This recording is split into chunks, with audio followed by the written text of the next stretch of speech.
rods sticking out through the whole ice, essentially, and it would probably melt underneath where it's in the water, but around the rods it would probably remain frozen. So it would retain more because of the rods, and you could get it further, but I don't know how much you would lose. In Samoa, the shops used to make Kool-Aid, like a bit sweet. I mean, a little strong, and then they put it in plastic in these, the cups, foam cups, freeze it, stick a paddle in it. 25 cents. Ice cakes. Done. Why we being stupid? Why don't we just make like a water pipeline, like they make oil pipelines?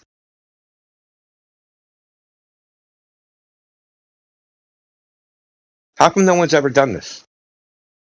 Not enough capitalists. No, not enough interested capitalists. Tell you what I'll never buy? I'll never freaking buy bottled water. Ever. Glass? You guys got glass bottles? They sell bottled water in plastic. I mean, I'm sure somebody sells them in glass bottles. But I remember when bottled water came out, man. Like, basically, if you bought bottled water, you were getting insulted. What are you, freaking stupid? You're paying for water? What's next? They gonna put a meter on your lungs? Yeah, you know how water canteens you can buy, but glass, and you got these little things that go around it to keep it cold and protect it from breaking. It's also a meter on your lungs was a funny thing, because what are they talking about with climate change? You're breathing out CO2, you're destroying the planet. That meter on your lungs is not far off. Yeah. Don't worry, I'm almost dead. Okay, don't worry. I ain't got no more than 20, 30 years left. They're going to make us wear oxygen saturation meters and calorie counters and heartbeat monitors, and then they can estimate how much CO2 we exhaled. Yeah, once you get Neuralink or implants in general as like an accepted thing, and you're going to have implants to monitor how much you fart so that they can charge you for how much CO2 you're putting into the atmosphere. They're going to charge you how much you exhale. So, like, yeah, it's going to be a bitch. Oh, man. That sounds awesome, actually. Maybe there'll be less fat people around. Doubt it. Oh, God. Fat tax. Look, listen, if fat people didn't die young, there'd be a lot of fat people on Earth. Yeah, that's true. So all we need to do is get rid of all the sports, charge anyone who plays sports need to be charged, like especially the professional sports, right? So you have to get rid of it or charge them more, right? I mean, you can't just get rid of. It's actually not like the external. It's not like the external body fat, which makes you unhealthy. Yeah, that extra weight will enlarge your heart, but there's internal fat. There's fat that's inside your body that will be in between your organs, in your organs. Like, that's the fat that's actually dangerous. It's not like external body fat, like fat on your stomach, fat on your ass, fat on your arms. It's the fat that's on the inside of your body. Builds up pressure and weight. What's on the inside? Well, your organs and shit, they don't function correctly because of this internal fat. Like, they don't, like, and nothing is as efficient anymore. So it stresses the entire system. Yeah. Some fat's like more dense than others too. So like that internal fat can be a lot different than the external stuff. Yeah, exactly. So your muscles end up just like a steak, right? So your muscles end up with fat inside them. You probably taste good, but that's about it. Hey, you guys think whales exhale a lot of CO2? Because I think whales got to go. You know what I mean? They got big lungs and stuff. Dolphins. Whale fart. They do that. They did that with cows. They argued that the cows are farting so much that they tried to put like extra taxes or fines on farmers for how many cows they got and how much they were farting. It's mostly in Europe, and so they started putting these tanks on the back of the cows that's connected to their butts. So now when they fart, it's like all going into these tanks, and then they sell that natural gas afterwards. So it's win-win. But I pity the cows, but hey, like, they're food anyway.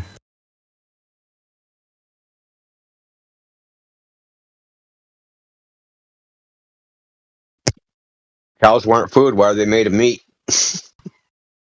And that's why we should all go live in Unreal Engine, right? Yeah, but once you're in the Unreal Engine, you're also going to have one of those balloons attached to your butt, so your farts are being harvested, and then they're putting in now. They want to recycle humans, and so we're going to be completely renewable, not adding to the climate catastrophe.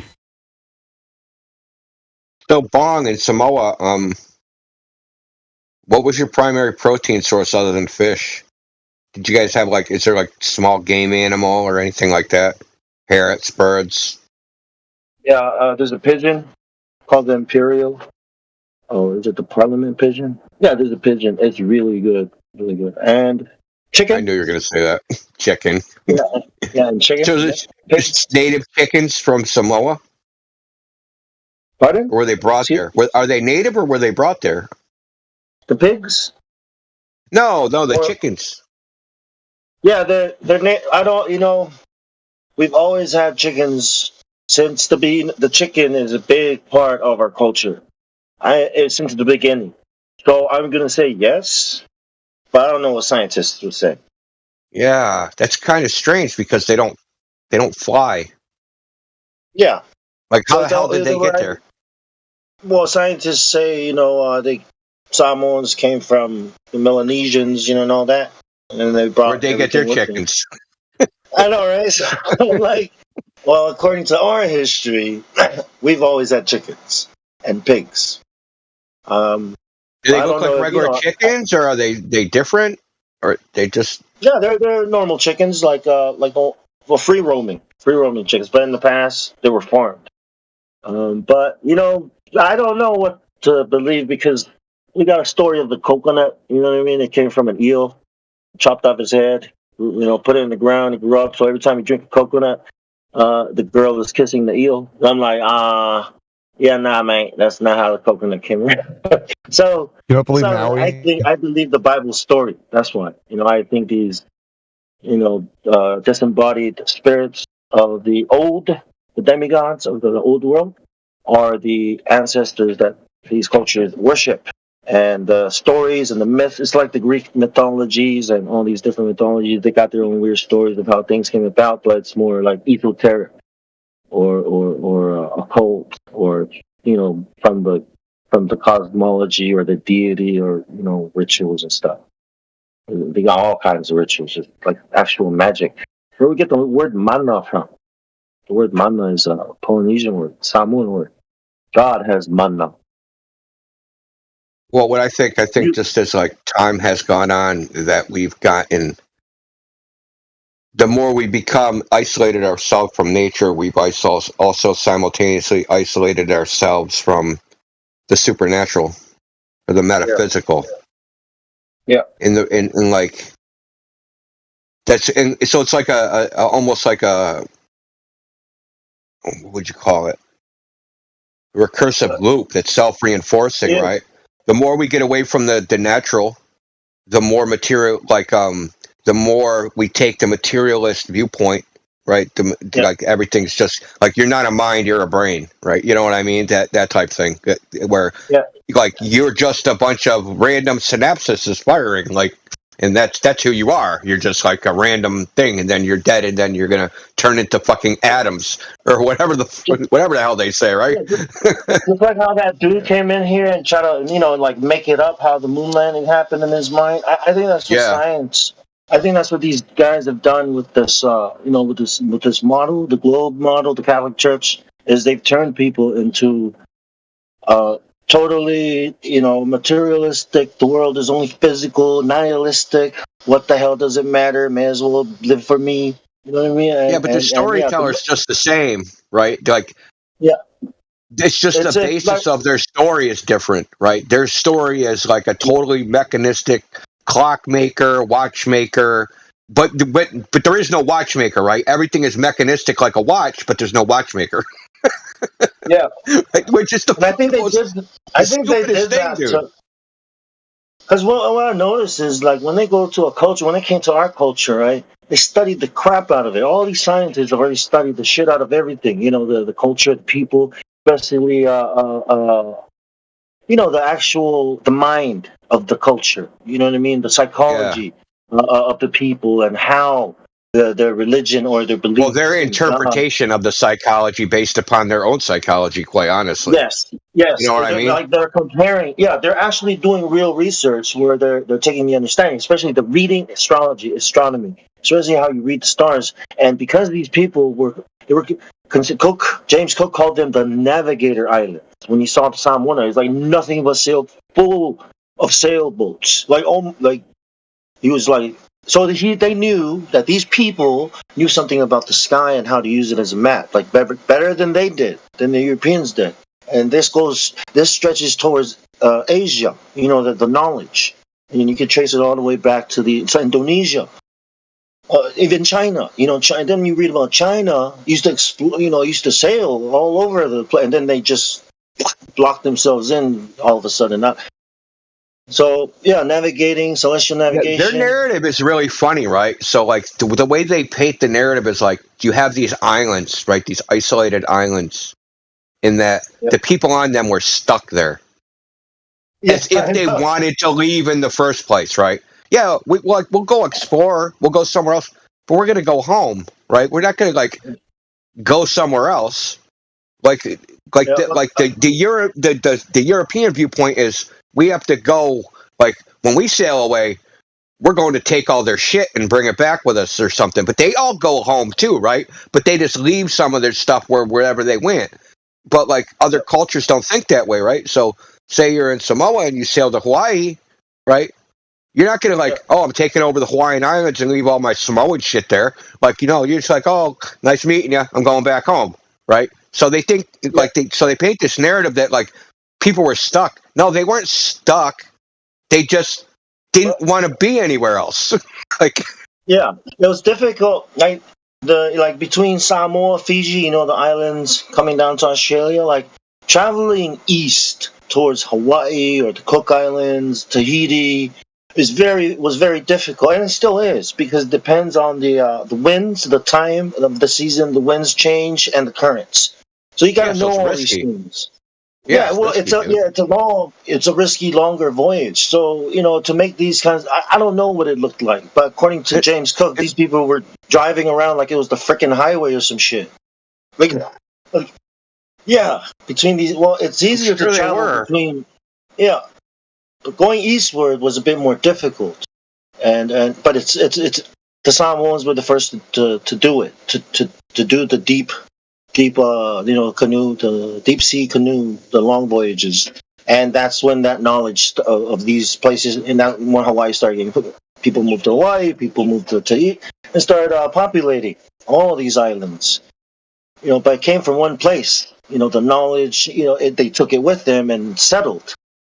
And then that's why the languages are slightly different, but they're all part of the same family. So I don't like scientists' explanations. It's like so not family.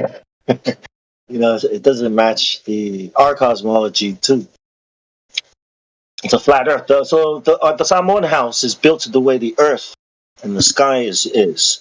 So the dome roof is patterned after the dome, the sky. Okay, and this comes from my island. It was the Tui Manua and Tangaloa, the god, that created everything. Designed the house where the roof is the dome and the ground is the floor, just flat. It's like, It's so funny, man. European arrogance like is kind of like unbounded, man. There's like no end to it. Now, Europe is, land. Of course, they have a coastline and shit, and the British and blah blah blah. but most of the Earth is water on its surface. So living on an island in the center of this water is more representative of Earth than living on land, right? In a giant landmass. Yes. Yeah, And to that's you, kind of when they come and they go, like, you're wrong, right? Like your view of the Earth, yeah, you guys are wrong. I live on some land. We have mountains and shit. All you have is this little teeny island. You don't know anything about the Earth. But if you do a 360, all you see is water all around you, and most of the Earth is fucking water. Like, what are you yeah. talking about, you stupid clown head? Imagine living inland, right in the middle of Africa or Asia, and never ever being able to see the end of the land, right? That's your world. That's the world to you. But then again, imagine living on a tiny island where you've discovered all the ends of the land, but then there's the ocean, and you don't know where that ends. Or maybe someone does. No one's sailed far enough and made it back. They all stay there and never come back. If they do, it's like 100 years later or some shit like. Well, think about a native Tibetan, right? If you never left, like, the Himalayas, man, you're going to think, man, the Earth is pretty freaking bumpy, right? Yeah, it's spiky as hell, Exactly. man. Yeah, yeah. Wow, what did I miss? I missed a European? Dang it. You missed the I know. European, yeah. No, What flavor How of was it? European? Banana. We're just talking about celestial navigation, how people think. Ah, yes. Yeah, and the dome roof and how people build houses according to their understanding of the world. Where the bottom's flat and the top is domed. The Polynesians build their houses that way because Not that's everybody what they lives in say. it. yeah, we're talking about, like, well, he was talking about like, how their houses are built as almost like as a Design. mini model of the world, right? So No, flat they were ground and looking the for a dome of the design for sky. the roof. Yeah, they Yeah. were trying to figure out how to design the roof, and then the god Tangaloa or the Tumanua, his son, suggested that we may as well design it after the sky, Langi, after the Langi, the sky or the heavens, and that's why it looks domed. So these are celestial navigators. James Cook called them the Navigator Islands, and they designed their house after the sky that they are experts at, and it's a dome in the ground, like the water that they travel like highways is flat. And then a scientist comes and says, "Hey, did you know the Earth is a ball?" And you chuckle like, "Where does this guy live? On a mountain?" And will he take a goddamn bath? No. What do you live on a big ass mountain or something, mate? This is the The, water. the Earth is a ball, and we've brought some leeches to help you. And here's a book. It's our God. Bet you my God is bigger than yours. You know. Check out my gun. What do you want me to do? Hey, Read the look, book or Bong, look at your gun? the smelly ball people are back with their leeches. Those guys in the powdered wigs are back, man. What's going on? Sky piercers. Yeah, that's my favorite word to call it, sky piercers.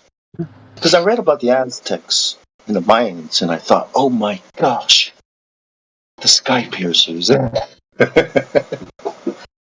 It's the boom, Well, cannon I mean, piercing the sky. in a way, if you think about it, right? So, like if you're in the middle of the ocean and you look at the world, you just see like the dome of the sky, right? And if you travel like in a single direction, you kind of are going up into the sky because you're traveling towards the horizon, and that's kind of the bottom of the dome, but it's still part of the sky, in a way, right? Well, So it's, I think it came from the idea that no one has ever seen a weapon or an object go that high ever. You know what I mean? Like you throw a spear, and but when you see this cannonball like coming from the sky. well, Native Americans called horses sky dogs. Oh, That's a cool Yeah. name. Yeah, yeah. Cool name. If I ever do because I it's ever do above the human head, right? So it's basically a Yeah. dog that's over your head. a D&D campaign, that's what I'm going to call them. Sky dogs. You find a sky dog.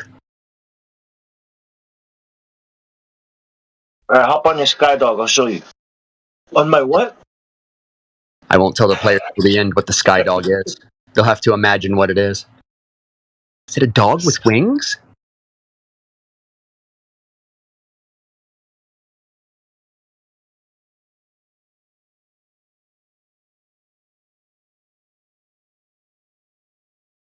Talking about games earlier. Like, what happened?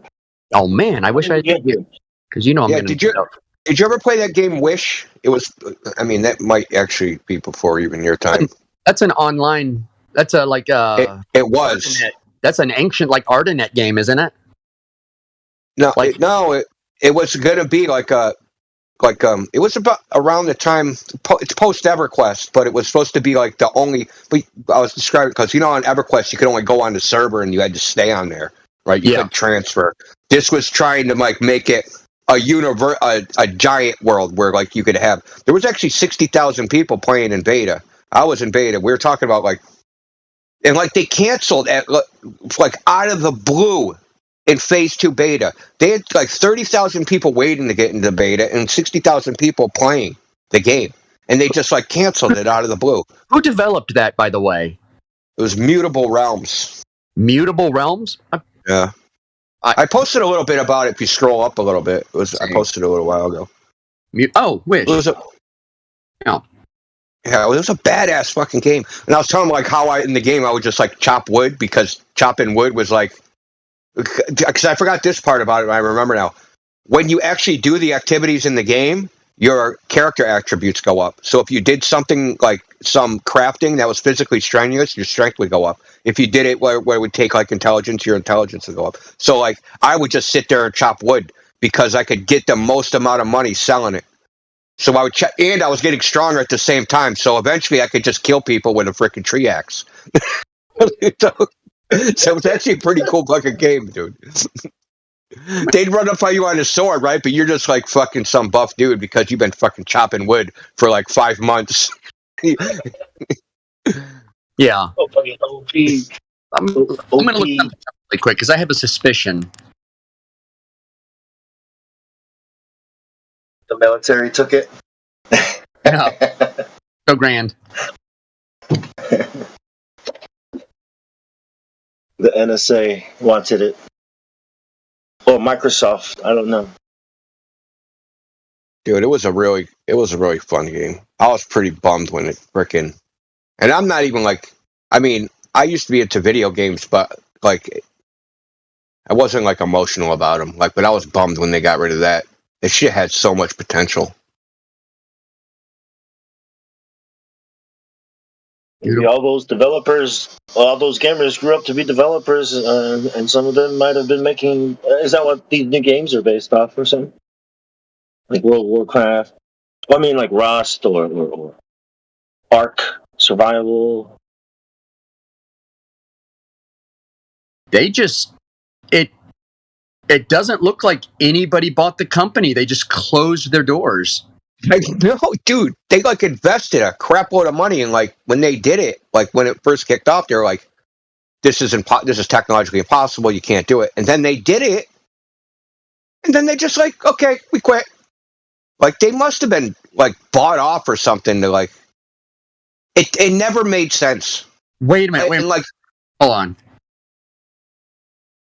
What year did WoW come out? 2004? They got sold on the Silk Road. yeah, it came out. This was out before WoW. WoW came out like a little bit after, maybe 9 months Okay. after they closed. Okay. Maybe Blizzard did a dirty trick. Yeah, Blizzard. Hey, Blizzard's like that. Blizzard's evil, man. Fuck Blizzard. I hate that fucking. A bad company. Like, if people complain about Games Workshop, like being so absolutely maniacal about their IP, you know why that is? Blizzard. Blizzard ripped off all their assets completely. Like that's why Blizzard orcs look like Warhammer orcs. That's why all their armor is all pauldrons, right? And this like flamboyant armor. They ripped it all off from Warhammer. I always thought World of Warcraft looked more like Warhammer than frickin' Warcraft. Yeah. And like too, Blizzard was in development for a game a Space Marines game for Games Workshop, and they had a falling out, and Blizzard took all the assets and made StarCraft. Oh man. Yeah, this is like par for the course. So that would be my Dirty suspicion. tricks. That would be my suspicion. Like, oh, huge company, 60,000 players. You're set for life with 60,000 players up front. You are. Makes So- you wonder where Diablo came from. Yeah, for real. Used to play No. that on watch in the Navy, middle of the night by myself. What are you doing? Nothing. Yeah. Yeah, I stay away from Blizzard as much as I can. I don't like them as a company, I don't like their games. I I never. don't like their games at all. I think they suck. I was not impressed with WoW. I played EverQuest, and I had I think I had level 60 Paladin, human Paladin. So I played it on hard mode, and I played EverQuest for years. And when WoW came out, I thought this is like the easiest piece of crap ever. It was, Dude, so EverQuest bad. was fucking hard, dude. Like that game was over. That game was too hard. Yeah. It You was know a what? time sink. That was my issue. It's just like That's a time the sink. problem. It was hard and it took all your time. Like some of the concepts I really liked, like no map. I liked that, and no quest markers. I liked that. What I did not like is that you could not do anything without having 1,000 hours in a guild. I know. Yeah, that's why I like Dark Age, because it basically didn't cut away all that. You didn't need thousands of hours in the guild. You basically had no map, like you're talking about. It had a lot of things I liked, which made me stay, because of it was skill based PvP, and you could really fuck people up by interrupting them, basically. So if you can't do anything, you can't do anything. In the end, I had 92 days. 92 days. Days. Real life 24-hour days Wow. in EverQuest. That's nothing. My brother had 354 days. He spent a year in EverQuest. 354. Now, to be fair, he always had a tech job. So EverQuest would be running. He's doing his job with one hand. So he's getting paid to play EverQuest. Yes, he got paid to play EverQuest, basically. Sad part is I probably played Dark Age more than that. Yeah. But yeah, 354 actual in like real life 24-hour days. And I'm like, how? So, Well, that's the problem with subscription games like that, It because is. they want you to be in them as much. Well, I mean, they want, at least at that point in time of I mean, EverQuest was really the first MMO. It really was like it really is the first that graphical was one. that was what is it? Because there was Neverwinter before that, but it wasn't there. It was Ultima Online, but Yeah, it was Ultima really Online. Ultima Yeah. Online. But EverQuest is Yeah. the one who took everything the new direction. Yeah. It was the first. EverQuest to me was basically like a text-driven multi-user dungeon with graphics. They added the graphics to it because it worked exactly the same way as that. But the thing about them is like, because it didn't have like an extensive social system, right? It wasn't as easy to interact socially. Yeah. To keep you going, right? They have to make you take a long time to accomplish tasks Yeah. to keep your subscription going. So like Yeah. if I want to get to like level, if I want a particular item, I know, look, I got to put in 120 hours to get this freaking item, right? So Yeah. they need, all they had to do was just like bring that back a little bit, and they probably would still be in business if they just like cut the time sink part by like 30%, or improve the social structure so people would be on for reasons other than just like playing the game, because that's the other gimmick to keep people on is like, oh, I can't get rid of my subscription because I've made 24 friends on there. So Hey, once I got my Plane of Fear armor and I got my Soulfire, I was like, I said to myself, you know what? I beat it. I beat the game. Yeah. I know I could spend another 1,500 days in here, but I beat the game. I'm happy now. That was it. I got, what was it? The Valorum Plane of Fear armor and the Soulfire. I was like, Soulfire, by the time I got my Soulfire, it wasn't even the best paladin weapon anymore. Like, Jesus. That's the other thing. They changed stuff a lot. That's Yeah. the other, Yeah, that's why again I like Dark Age, because it stayed consistent with certain caps, and then I was one of the few who could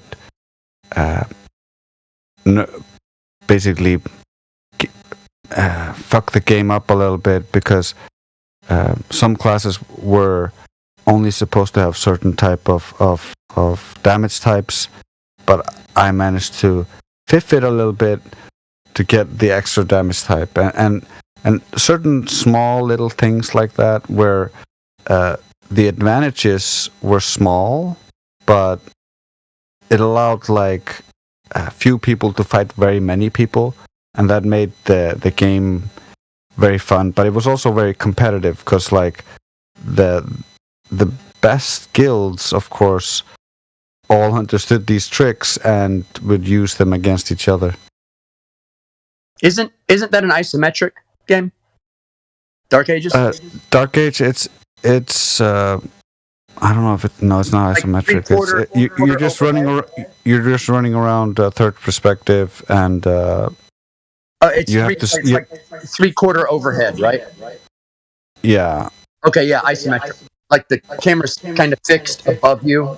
No, you can move the camera around you. Okay. You can zoom it out and zoom it in. That's one of the biggest issue with it.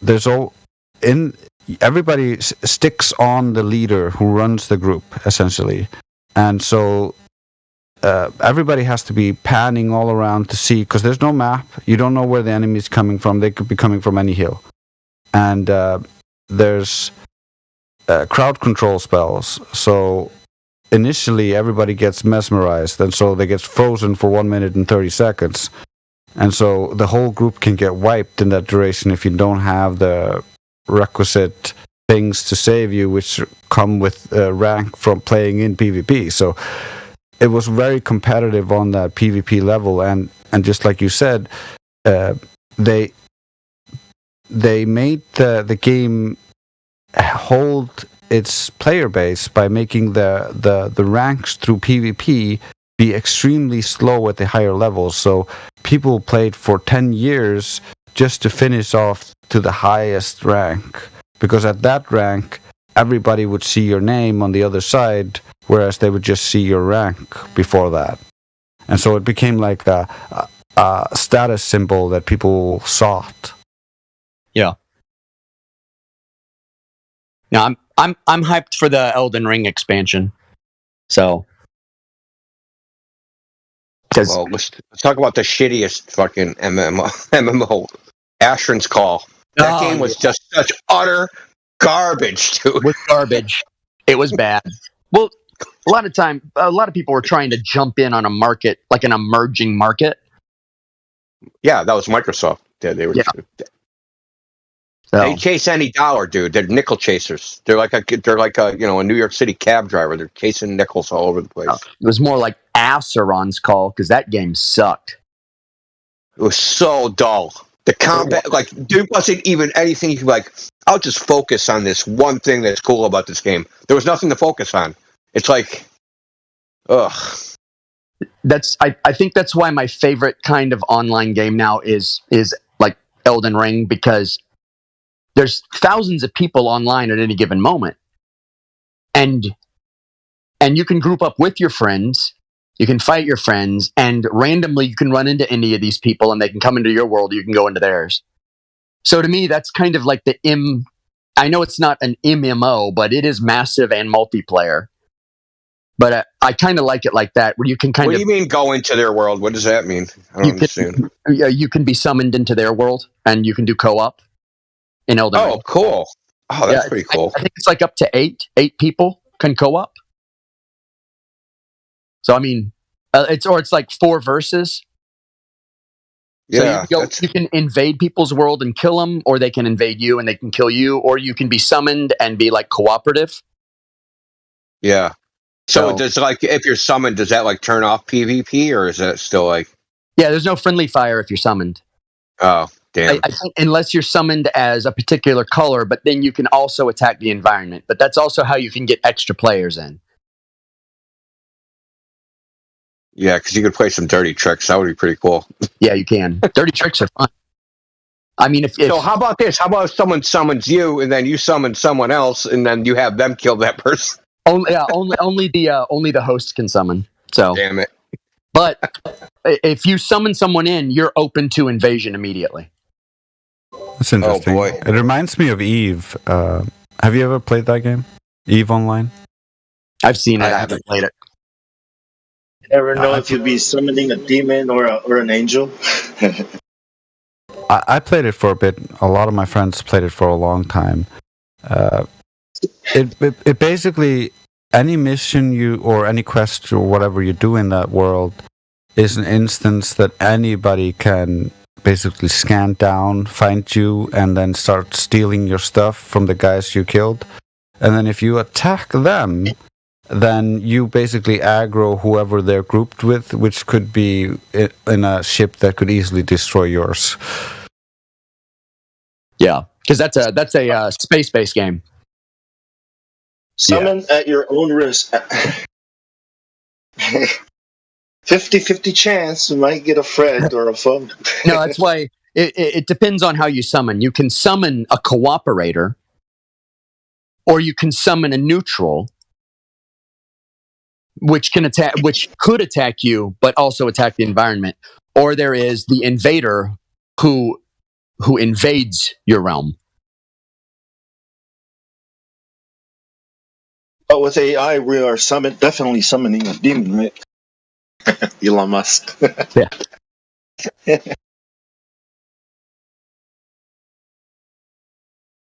Yeah, good times. Would like you see squad lead in squad. So games are based off life, or how's that work? Or is it life based on games, movie? Everything we make is a reflection of us. All art and media is all a reflection. Even summoning. None of it is causative. There's no art or media that causes anything. All of it is reflective. Yeah, you know, when I think of the word summoning, right? I think of like how we use it, right? This is a summons, right? It's like a demand, right? And if I was an evil spirit, if someone tried to demand me to be at a certain place and time, I'll be pissed. I'll be like, who the hell do these people think they are?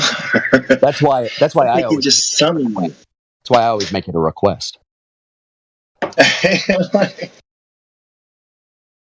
Versus, Yeah. I don't know. But, so they call it, these rituals, they say you have to be very, very respectful. But there's nothing respectful about like demanding the presence of a spirit, is it? To do something for you. Depends. Is it a demon or a daemon? Because it could be another person. Yeah, a spirit. Yeah, people have spirits. Like in the game, you're summoning people, like the actual players, but it's like real life. It's like you don't know. Anything could go wrong. You don't know the intentions or who it is you're summoning. You know what I mean? Or trying to bring into the realm or the zone you're in, your game, your world. Hey, Indio, I'm going to post something. Just read it. Of course, it's Florida.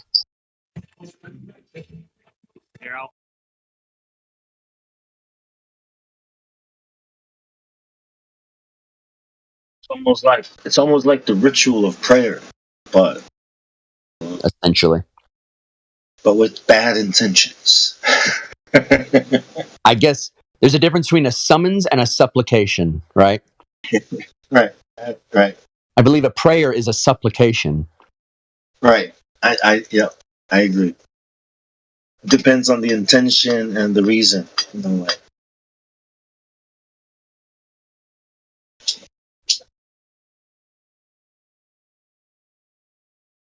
And there's is this guy even worth my time? The worthiness, right? Like, when Globers come here and they're just talking really crazy, like, it's like, not worthy.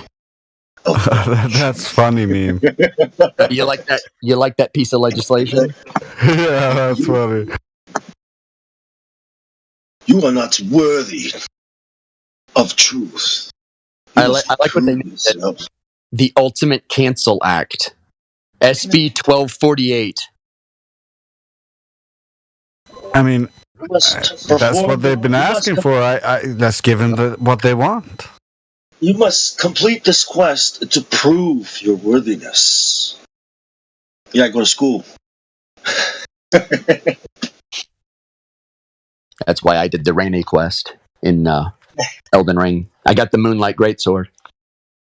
Yeah. And the wedding ring. I always get sucked in by the story. If the story is good, like World of Warcraft. After the Lich King, for me, they fucked up the story. You know what I mean? And that killed it. And I was like, all right, you guys trying to get more players, but you don't give a shit about the story. So far, the story is like totally freaking agenda. Well, just like all the movies and all the. Their top writer and Bullshit. developer quit right after that. Yeah. And World of Warcraft has just been like faking it till they make it since then. Like it's just. Yeah.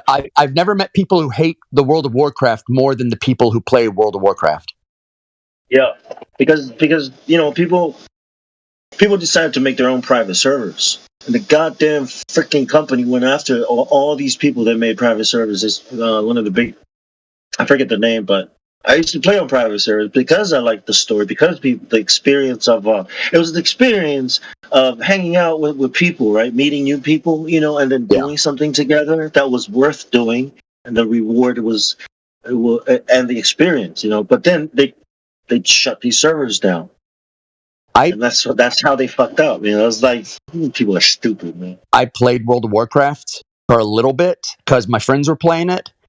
And to this day, I have no idea what the story was. I know more story about Dark Souls, but doesn't have a story, than I do about World of Warcraft.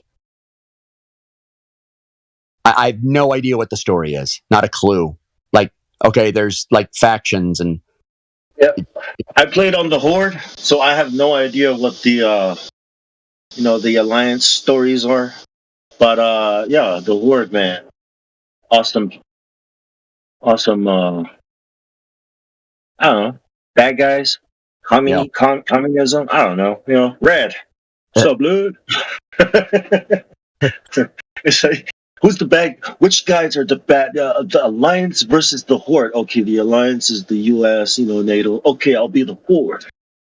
Who's the bad guy? The Alliance. Oh, too easy.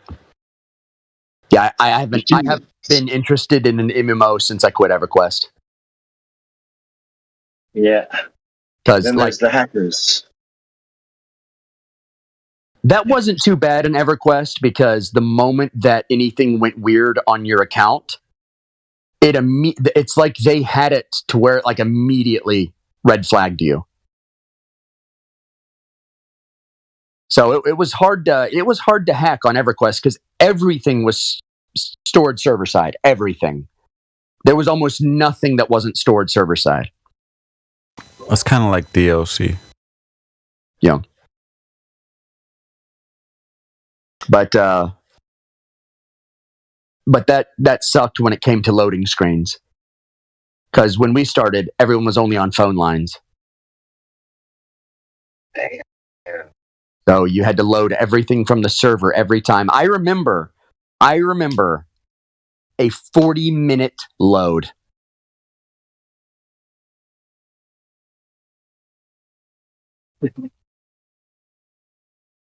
That's not that long back then, right? Like, like if it took 10 minutes to load, it was like, oh wow, that's pretty quick, man. It's pretty quick. I like it. Yeah. You know what? I did Just have. give it time to make popcorn. At one point, I finally did get smart, and we were able to find a third-party program that would download all the regions on your PC. The problem is every time you went to a new zone, it had to download all of it and store it. So you download it. Yeah, and so you'd go into a zone, you'd be 30 minutes waiting for the zone to load because it's downloading it and storing it. But at least it kept it after that, and your next load was about half the time. Yeah. Meanwhile, your friends have already loaded and be like, Leroy Jenkins. Yeah. Oh no. Back then everyone was on phone line. Every single person. Nobody had cable internet. It's like 1999. Yeah, I remember back then when I was loading a single image, you were like waiting for the lines to load. Yeah.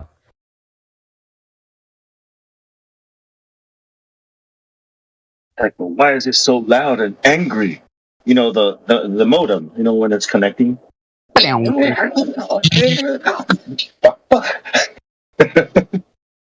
is it so loud? Right next to your computer. I remember that sound. And paying per minute. Oh yeah.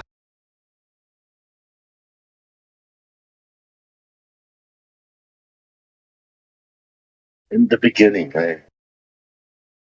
The Matrix just came out, right? Everybody's trying to explain it to me. Bro, it's like this and da. I'm like, I have no idea. What? Like, I don't get. You have to see it. You have to see it. You have to see it to understand. Yeah. Unfortunately, no one can be told the Matrix. You have to choose. Take the red pill. Yeah. See how far the rabbit hole goes. Imagine you're feeling a little like Alice tumbling down the rabbit hole. That little You think that's air you're breathing? Well,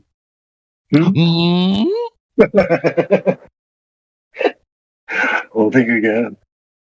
We were talking about how like they left the key part out of the Matrix is that the machines didn't force people to go into the Matrix, that they volunteered.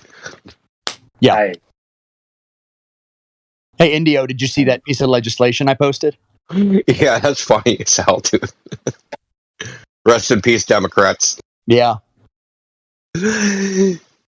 Oh my God, the conundrum, right?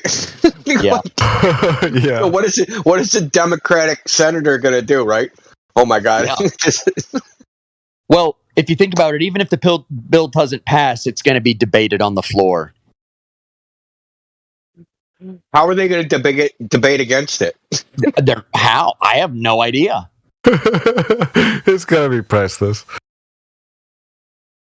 If it does pass, I guarantee you other red states are going to have probably got one waiting. Well, they tried to cancel, like, George Washington and like everybody saying they're ex-slave owners and change the names of bases. So like, and the Democrats have been arguing that that's completely okay. So like, cancel yourself. Yeah, so it is okay, right? This is when you finally realize, if I'm going to win against a monster, I may have to be a monster. But well, they set the precedent. This is the thing about Democrats, though, and the liberals, is that that contradicting themselves is not a problem for them. Yeah, it's not a problem for them. I always said that if Republicans ever wanted to beat them, they'd have to learn to live in a contradiction. They'd have to be hypocrites. You got to. I mean, how else are you going to win? You can die on your principles all you want, but then you're dead. You can't do anything. Because you're fighting people with no principles. Like what? Yeah. They're using chemical weapons, and we promised we would just use bow and arrows. Maybe you should use chemical weapons. Like, what you're saying is illogical, irrational, and contradictory. Yeah, so what? Yeah, just the Nordic gamer. Yes. It is a pretty Chad move, so. Yeah. It,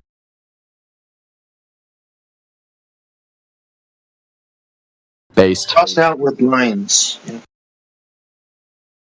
Let me copy the link. Sorry.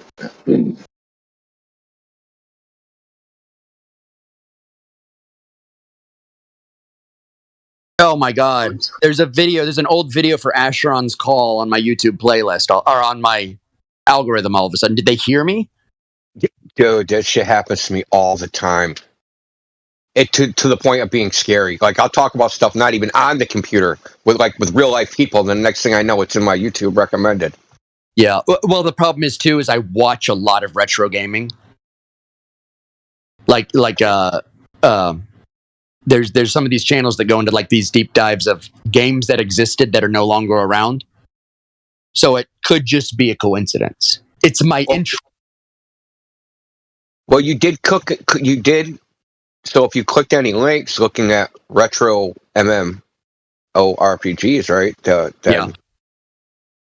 you could have a cookie on your machine. YouTube read that shit, was like, hey, let's serve him this. Yeah, let's serve him this.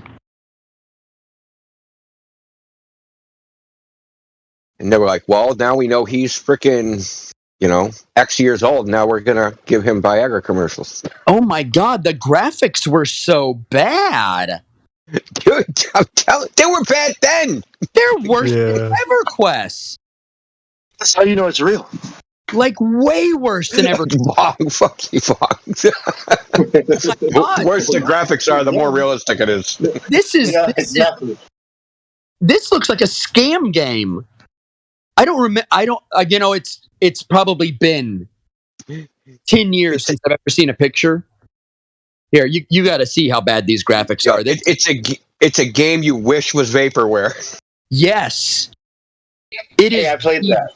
The I played that in the Navy. Yep. With me and my friends. My friend invited me to play that. They wanted me to go get his armor. And I was like, ugh. Asheron's Call 2 is out. And I don't know. I never kept up with it. But yeah, I played that. I was going to ask if you guys played that. Never did. I've tried Asheron's Call 2. It's like, it's the same ass. I mean, it's just so vanilla, dude. There's nothing that sticks out. It's like they beta tested on elderly people. Yeah. Like they beta tested on blind people. Like Well, the graphics of the time weren't much better than this. Like look at this. Look at this mountain. EverQuest had looked way better than this. Look at that. Yeah. Oh, we think a mountain should only have 6 polygons. Sure.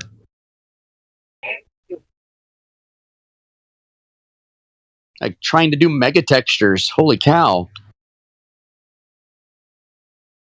Shame for. So, trying to think of what was out like for consoles at that time. So there's 99. So Nintendo 64 was out. PlayStation was out. Morrowind would have come out in 2000. Tony Hawk was out. That was big. I always hated the Tony Hawk games. Yeah. I was just hating Tony Hawk. Yeah. Like you're 50 years old on a skateboard. It's not cool. I'm sorry. Yeah, I played Siphon Filter. That was pretty cool. 2002, my bad. Oh my god. The original Morrowind graphics are really bad too. They were good. They were actually really good for their age with the tripe everyone else was coming out with. Like they tried to make things look more organic instead of just blocks everywhere. But yeah, just like by 2004, Morrowind looked dated. Oh, what's that? I mean, it looked like that because the hardware wasn't up to par. Quite honestly, fucking Ghost hardware Recon. can't deal with that many triangles. Ghost Recon came out. It has some cool graphics. I just stayed in the bush, like for freaking forever, waiting for people camping like a noob.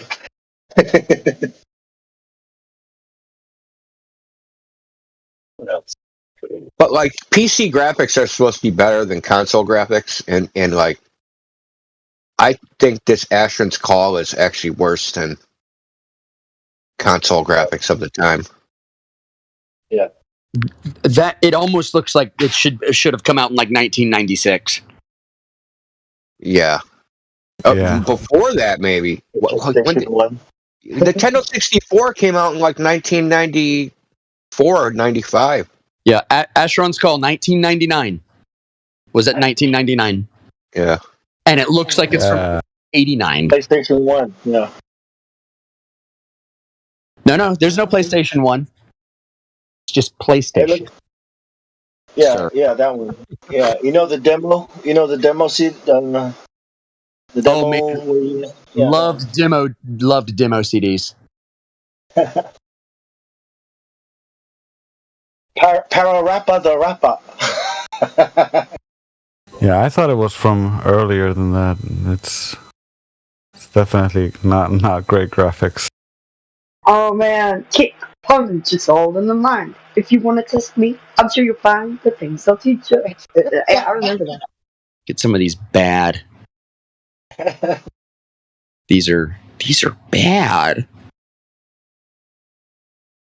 Did you guys ever play Tribes? Yes, loved Tribes. Tribes 2, that was my favorite. I loved Tribes, man. I wasted my whole teenage life playing Tribes and Tribes 2.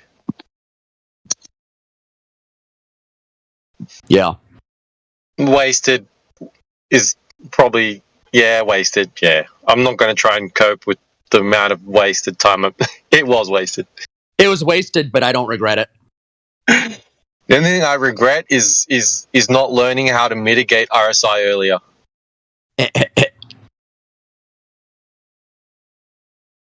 Here's a stunning graphics. I'm going to post this. Stunning and brave for publishing this. They are stunning and brave. Let me get this loaded up here. My God, look at this. I mean, it's like cardboard cutouts. That's feral.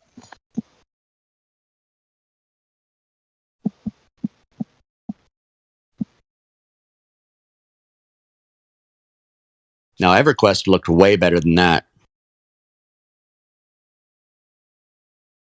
Holy shit, Tribes came out in 1998? Yeah, Tribes is old, man. Holy fuck, I'm old.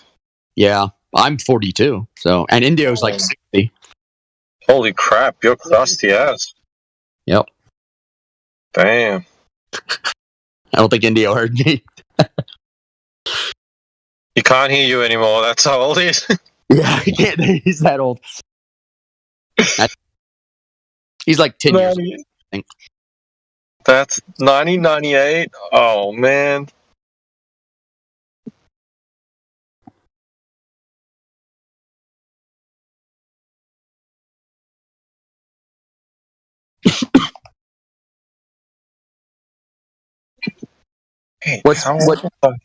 What's funny is I like it when people make they'll take like a modern game and and they'll say PlayStation version, like original PlayStation version.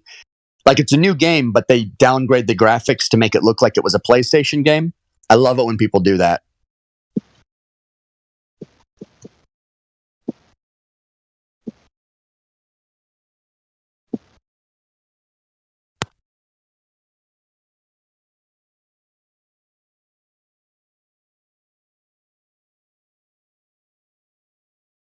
Oh my god.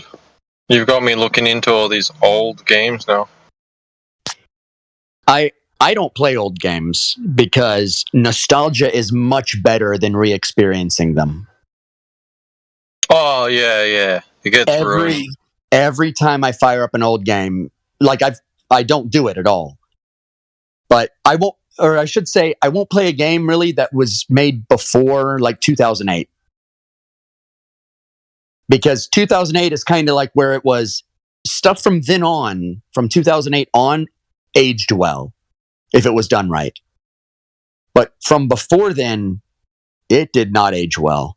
Like It's I more think, palatable with the graphics. Yeah. yeah, I think the only exception to that is that kind of gray area where some games came out, like the Jedi game. What was it?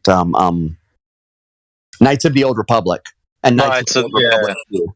It's great, but they were around that that transitional phase, and so there are parts of it that are really good looking, parts of it that are really look like anus.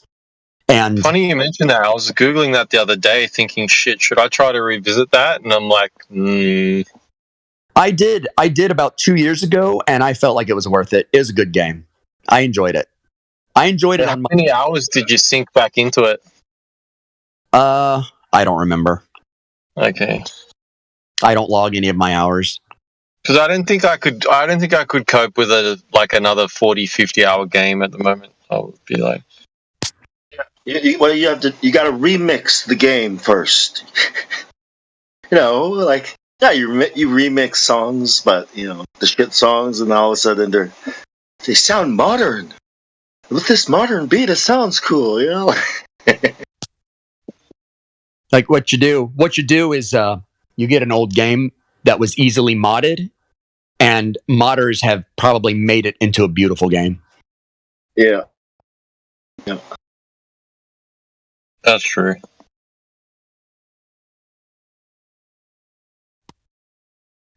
Instead of nostalgia, it's like I don't know what to call it.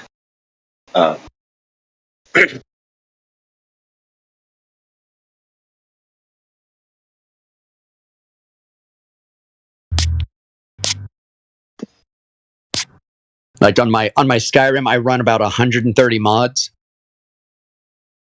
and it's not even Skyrim anymore. That's a lot of mods, too. There's a game that I always go back to called FTL. Have you heard of FTL, Faster Than Light? Yeah, Faster Than Light. Yep, It's that one with the ship, and that's a great game. that's an old one too. And they've modded the crap out of that, and then there's expansion packs and stuff. It's just a cool roguelike game where it's just, and you're space related, but still doesn't take away from how good the game is. On PC? On PC and iPad, I think. It's called FTL. Check out BMG. Check that What's game that? out. BMG. Like Beam and then NG Drive. That's the driving game. Yeah, BMG Drive, the car crash simulator, basically. Yeah, I've seen that. Is it good? Yeah, it's really good. You get lots of mods and everything. Yeah. Huge mod community. Here's a graphics mod for Skyrim. That's wild.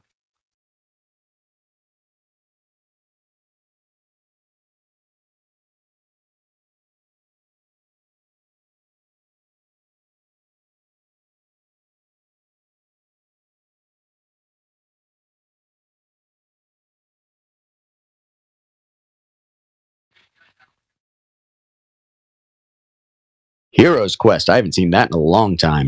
Wow. The problem with that kind of mod and all that turns your computer into a heater. Yeah, it does. It does. I eventually burned out my graphics card in that one. So there's Not if the heater is the cooler. true. I'm just kidding. Sorry. Daggerfall. Where's the Daggerfall Unity? Like they've remade Daggerfall in Unity. Imagine I never played it. a nitrogen loop system. That'd be funny. Oh, my brother's got one of those PCs. That's like that. Like you look at it and like, what Borg spaceship did this thing come from? Right? He said he doesn't do water cooled. He said it's overrated. He said that's a boat. That's somebody parking a boat in their yard. He said you don't need that.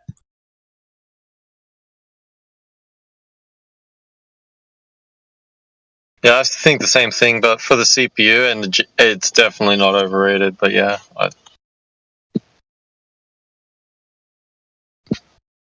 I'm currently playing Squad as medic. Let's see.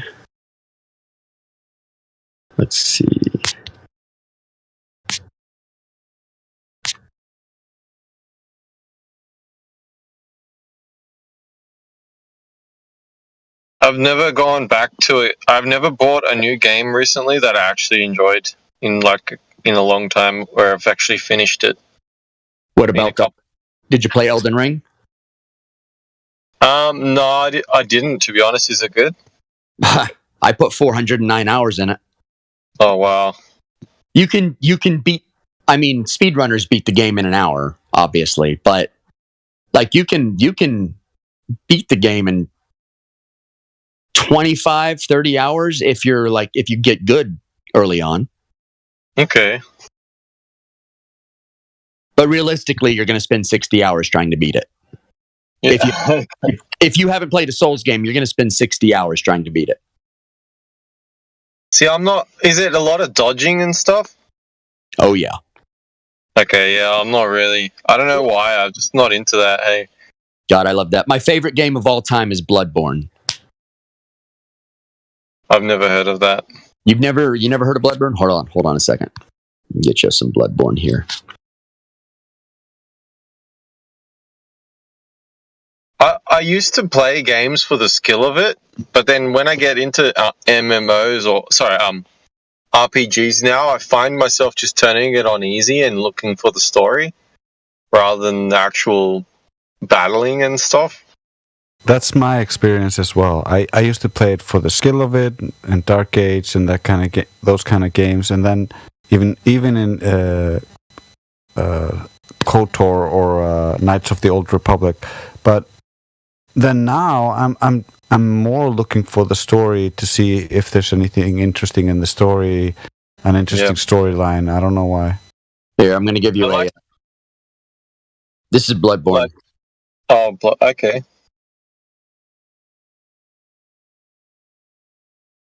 I'm looking at it.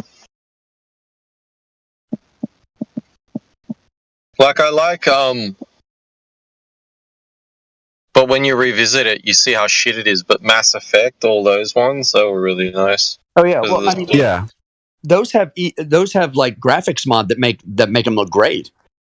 Yeah. So it's more the storyline, and yeah. Oh, Bloodborne. So this is very much like a dodge and attack sort of. Yes, it's very combat. But Bloodborne's my favorite because it has something called the rally mechanic. So where if you get hit and you lose some health, if you jump back in and hit back fast, you get your health back. So it like encourages you to be aggressive. Yeah, see, if it's not story rich or characters bug me, that's the kind of game that I will just dump straight away. I'm really bad like that. I never used to be, but I am now, unfortunately. I'm more snobby now, which bugs the shit out of me because I just want escapism, just enjoy something. I think I used to love story-driven games, which is originally why I loved KOTOR so much.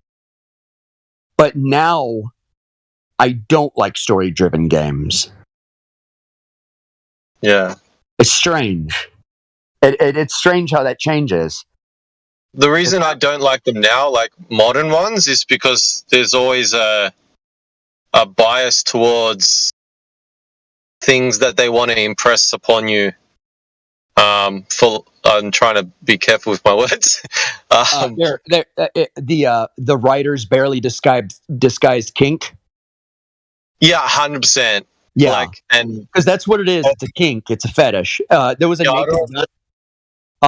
there was an episode of The Police Squad, and this was from like 1980, and in the credits it was saying starring and it was it was going through all the credits, and one of them was this week the writer's barely disguised fetish, Oh, and this is back in 1980. But nowadays we call it politics. It's not. It's somebody's fetish. They stuck their fetish. They like dick girls, and they have one in the game. Right? That's it. It's their fetish. yeah. That's what bugs me with modern games now. Yeah. And the irony is, like, for example, like Mass Effect, right? I would, because it's a third-person shooter style game where most of the time you're behind the person. I would just choose a girl because I didn't really want to be staring at a guy's butt the whole time. So I'd make my character a girl. But nowadays it's not. It's like that's forced upon you, and then like all the powerful characters and all the leaders and all these female characters, stuff like that. And like it's just when you notice it happening on purpose, like it sort of breaks the immersion, sort of thing. Yes, you become a noticer. Yeah. Yeah, and it kills it. It's like, yeah. What I'll do if you have like an option for like romancing in the game. If I play as a dude, I romance the women, and if I play as a girl, I romance the women. Yeah, exactly right. Yeah, that's disgusting, but it's true. I got an option for some lipsticks in here. All right. Yeah. Let's get some donut bumping going on.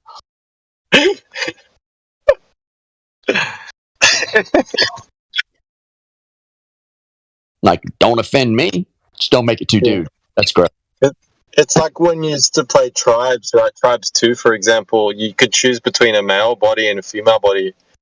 And people would ask, why did I choose the female? And I'm like, it's smaller. You can't see it as much around corners and stuff. It's like... Yeah. It's good.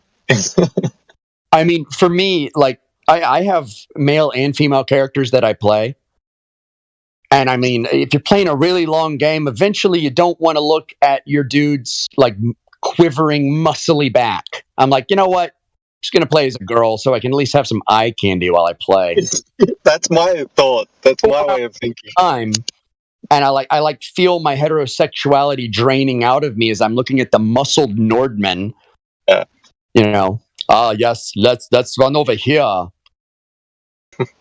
It is kind of sick though, because I'll make it like my ideal, like, you know, red hair, thin, you know, that kind of thing. It's kind of sick that you can do that, and the fact that every opportunity I took, it was like a redhead female.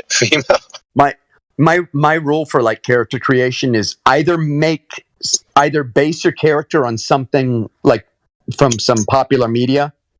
Like make it like the Sherlock Holmes or Lovecraft or like some from show you like make that character, or make the most hideous, disgusting, horrible thing creation you could think of. I do that a lot. I love making them super retarded in the face or something along those lines. Oh, that's funny. Especially when it's like generational, it's extra good. Yeah. One of the coolest things about Rust, I don't know if you remember, but like you can't choose your height, your skin tone, or how large your doodle is as well. Yeah. Like, and people would turn off the fuzziness around the crotch area, and you'd be comparing sizes based on this algorithm that's giving you this tiny doodle. That's classic, man. They had the right idea with that. Was it the Conan game that like you got to like there was a genital slider in it? I don't remember that. I can't remember.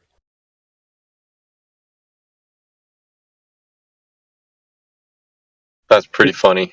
But yeah, if I'm playing an RPG and like I am the character creation screen and it's a woman, it's like if there's not a breast slider or a butt slider, I'm like, what is this?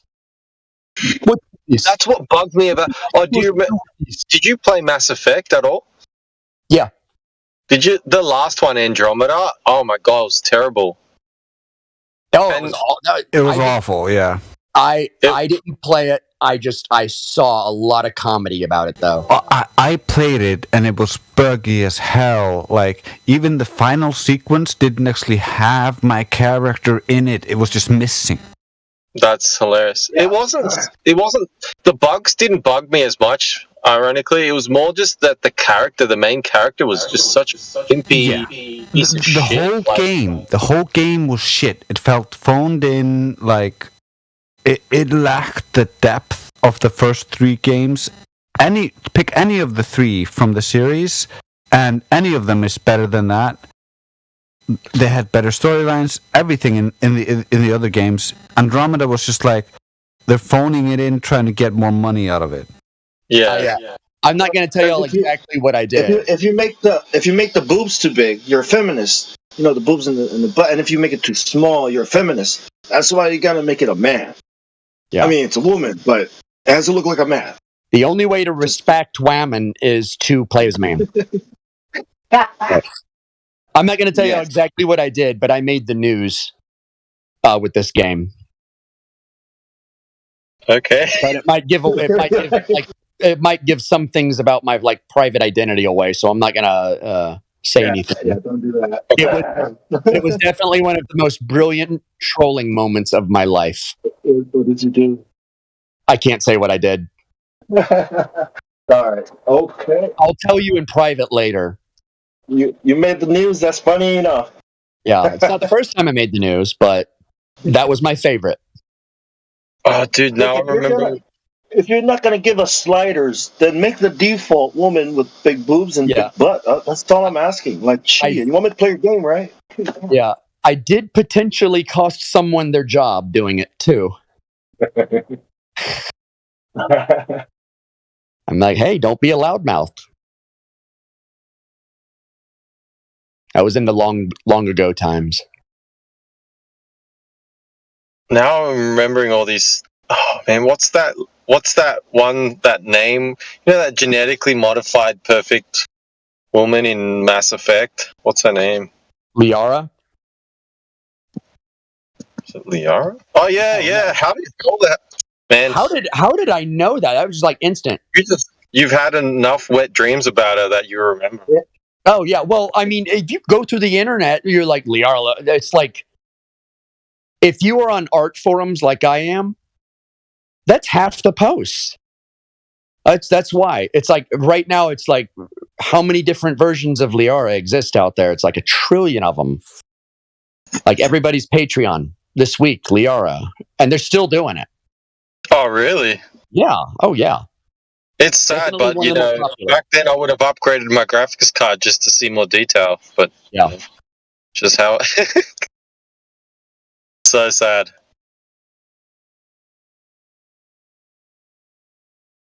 I'm pretty sure what the what developers do is they go and see what's popular on like the Rule 34 sites and like, okay, we need to make some Rule 34 bait in our game. And that's essentially what the fan service is in the game. And like, that's why they never go after the Rule 34 artist. So that's one thing I never stooped to as an artist. I never did go down the road of making money doing Rule 34 stuff. I had friends who did.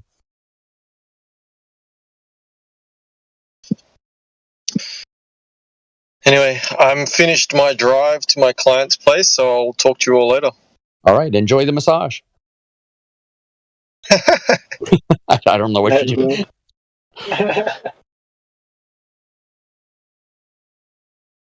Yeah, in the Matrix, they said that Switch, the woman, and from one of the characters, she was supposed to be a male, and when she jacked in, she was a female. Because remember, Morpheus said it is the residual projection of your digital self. It's what you imagine yourself to look like, right? Well, look, we switched now, right? You know, the Wachowski sisters. People weren't ready for that. Well, they are now. Stunning and brave butterflies in the wind, and they are beautiful women.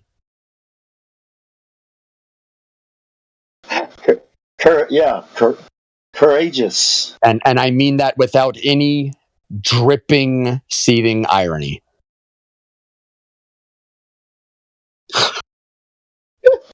What is that, Lyra? Like, are those pecs? Do the does the digital artist who made that, what framework were they working in with the undulation of mammaries? Right? Do they know how they work?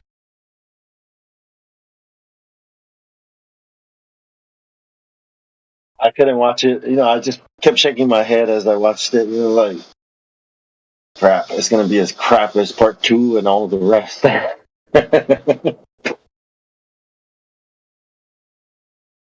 Like, it First would Matrix. have taken just a few hours to do like face motion capture, but they tried to animate all the faces in Andromeda, but they weren't good enough at it.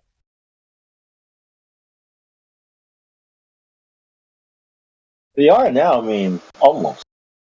Yeah. Unreal Engine. Yeah, most developers now just do facial motion capture, which I'm totally fine with. Keanu Reeves, he sold his digital projection, like the actual his face, his look, like him, right? The Keanu Reeves CD Projekt digital version. Yeah, CD Projekt Red for Cyberpunk. yeah. So now his digital self is owned by a corporation. Yes. Weird, eh? Well, LucasArts owns. Well, I guess Disney now owns Samuel L. Jackson. Jesus Christ. Darth Vader's voice. Earl Jones Jr. James Earl Jones. Oh yeah, James Earl. Who am I talking? I almost said Samuel L. Jackson. I am a retard. Tarantino owns it. Owns his voice.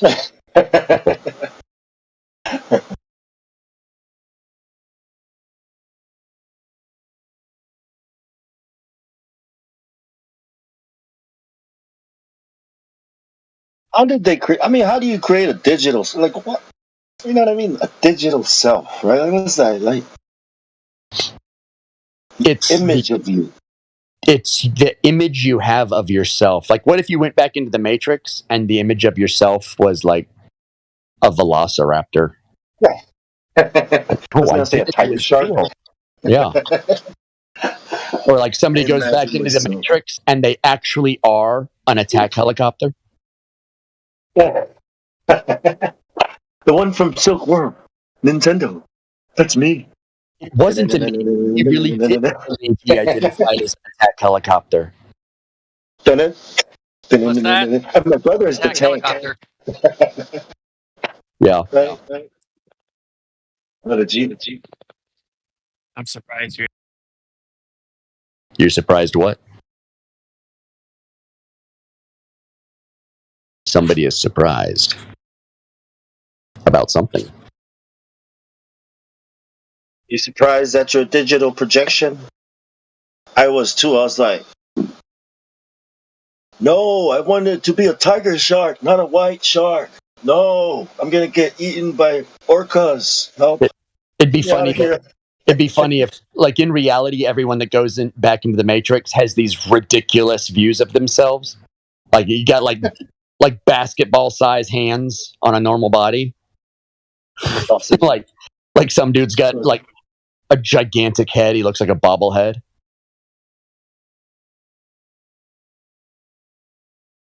Because if it's just subconscious, then you know what that you view yourself. What if it's ridiculous and you go back in and you don't even look human? You look like the Elephant Man. Like, what if somebody had like a complex? They had really bad acne when they went back in. No, right? No, just oozing pimple pus everywhere all the time. No. That would be funny if, like, people go into Neuralink and they log on and all this shit, and later down the line, generations in the Matrix, they're basically restricted. Only you didn't buy the advanced package, the platinum package, so you don't get to be pretty. You have to have pus and all that shit. Well, can I purchase it now? No, because you're dead in real life. Yeah. Oh shit!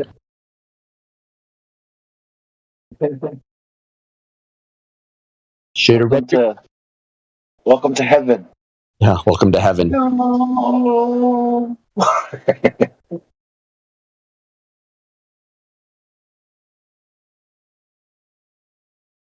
Yeah, we changed the terms of service afterwards. You automatically accept it, so there's nothing we can do. I'm sure there's a movie in here somewhere.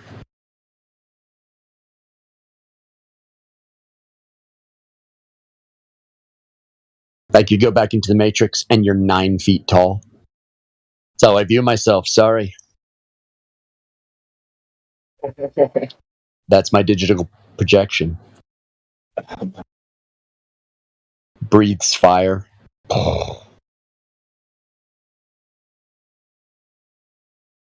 That'd be funny if they started this Neuralink stuff and that basically happened where people are going to extreme because they view themselves so extremely, and then they put a limiter on that, and that's why you get all these limitations where they you're only pretty if you pay enough, and like those that are in the lower tiers, you can see that just on their looks. Or they let it go completely wild and it's literally hell. And like Yeah, you go there's in there, a demon. yeah, and all the crazy people are demons, and the rest of them are just dick girls and bears. Just and it's horrible, and everyone's just always killing each other. I can see that happening. That's really what would happen. Still Like- talking about games. What about the psychopath that goes in there and he's literally the Grim Reaper just walking around?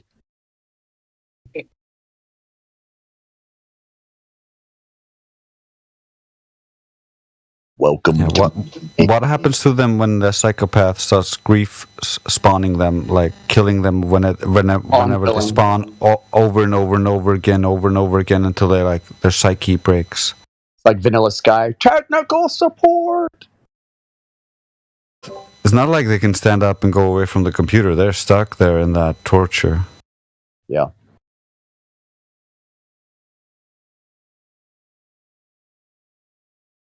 Oh, yeah, we have that in squad.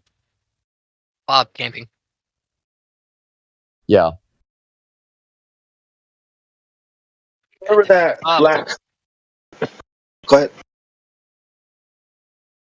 Spawn camping is about the biggest bitch thing you can do ever in any games in like since the dawn of the first person shooter. You got to admit, though, it's a failure on defending, though. It is a failure on defending. And it is always fun to spawn camp like mean players or like people you don't like.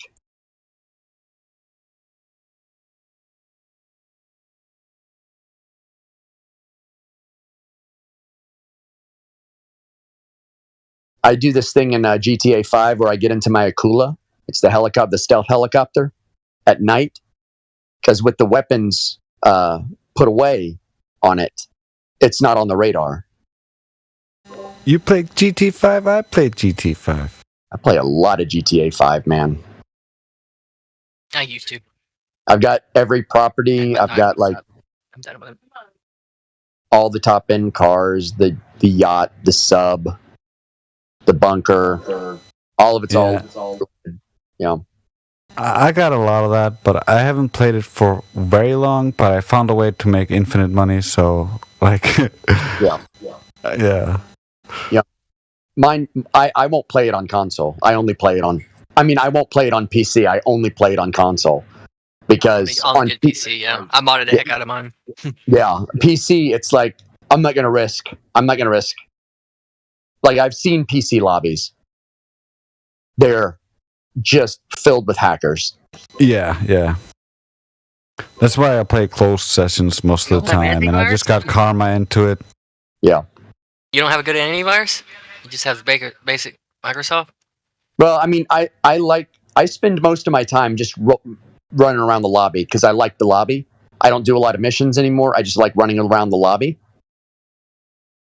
Because I kind of I waver between being a griefer and being really helpful to people. I totally get that. And on the PC, Oh, you're role playing your character in game, basically, sort of, in a sense. I guess in a sense, yeah. It depends on my mood because sometimes I'm like, you know what, I'm just gonna assassinate a few people, and I just get the urge to, and then I switch to a different lobby, and then I'm really helpful. So I go back and forth between like psychopath and saint. But what I do is I get in my Akula and I'll stalk somebody. Cause I'll wait till nighttime, stalk somebody, watch them do all their stuff, and then out of nowhere, a missile. Yeah, because for context, the Akula is basically stealth, and they can't It's see stealth. As long as the weapons are put away or retracted, it's invisible, totally invisible, and it's a quiet helicopter too. So the guy like walks out of the store. He's walking up to his car. Yeah, you turn your weapons on, fire the missile, turn the weapons off. So he probably didn't even see you appear on the radar for like the second it took to fire the missile and put the weapons back away. But then another thing I do with my Akula is I'll see like a newer player, like a lower level player, and he'll be like trying to do a supply run. And I'll actually tail him and I'll protect him. Right now, I'm rolling out in a Blackhawk, and this guy's playing music. I lost my hat. The only acceptable songs in a helicopter are CCR and Ride of the Valkyries.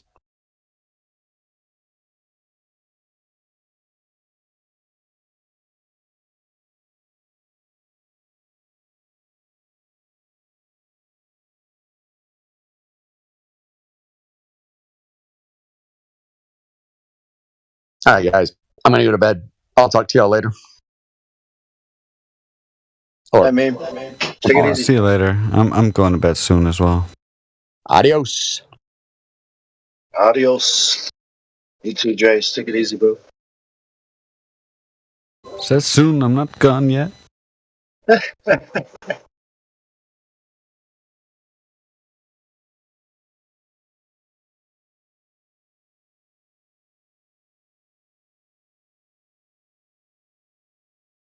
Seems like the Globers are running scared, not daring to come in here.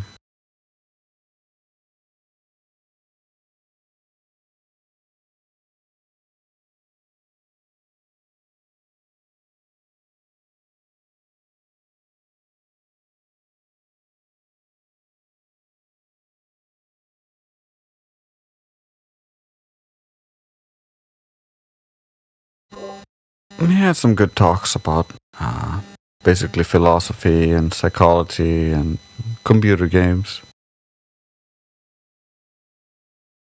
It'd be nice to have some Globers come in and try to tell us how the Earth is a globe.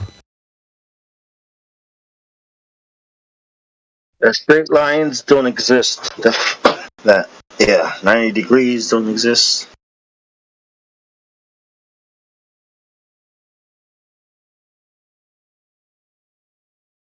We'll probably get the classic, the Earth is so big we can't measure any curves, but boats go over the curve.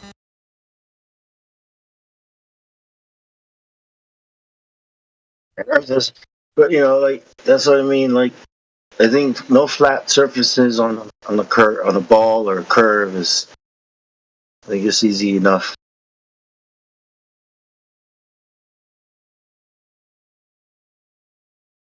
Yeah, that's the problem essentially, because they're like, it's too big to measure. It's like all looks flat because it's so big, but then boats go over the curve. Like the boats going over the curve would be where we would be able to see that there's a curve, right? So can you give us a measurement or like showing that there's a drop there definitively? And the answer is no, they cannot. When you take a straight line and a circle, and you chop that circle. Well, get a big circle, but chop that circle as small as you can, right? As small as you can until it looks straight enough to you, right? Like, when you look at these two things, right? This really, really, really small piece of the circle that's supposed to look flat, right? And then there's this flat, straight line, we call it level, right? From water. You know what I mean? Like, if you extend this really small thing, it's going to turn into a circle. That's what I mean. It's never locally flat. There should we shouldn't see it as flat, right? We shouldn't measure it or use it as flat.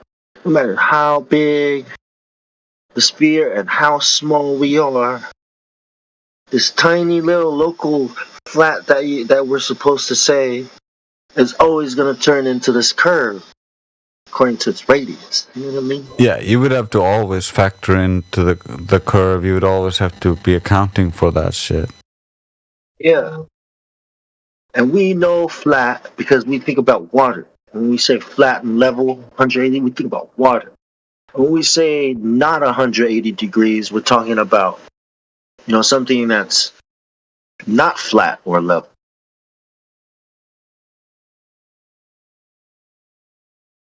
So there cannot be any local flat surfaces. And if it looks flat, as soon as you go up, the radius will reveal itself to you. The horizon will drop.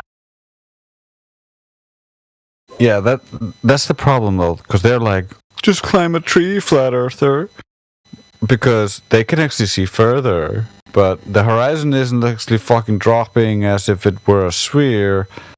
You're just seeing a little bit further, which would be understandable if you rose against away from a surface which was limiting the angle to the things on the ground. And so as you rise, you open up that angle and you can actually discern things further away. So that makes perfect sense on in reality where the Earth is measured to be flat. But on a globe, you would have to add all the globe into it, and they never do that. They just assume everything else is the globe. That's what they always do. They just assume it's the globe that's causing everything.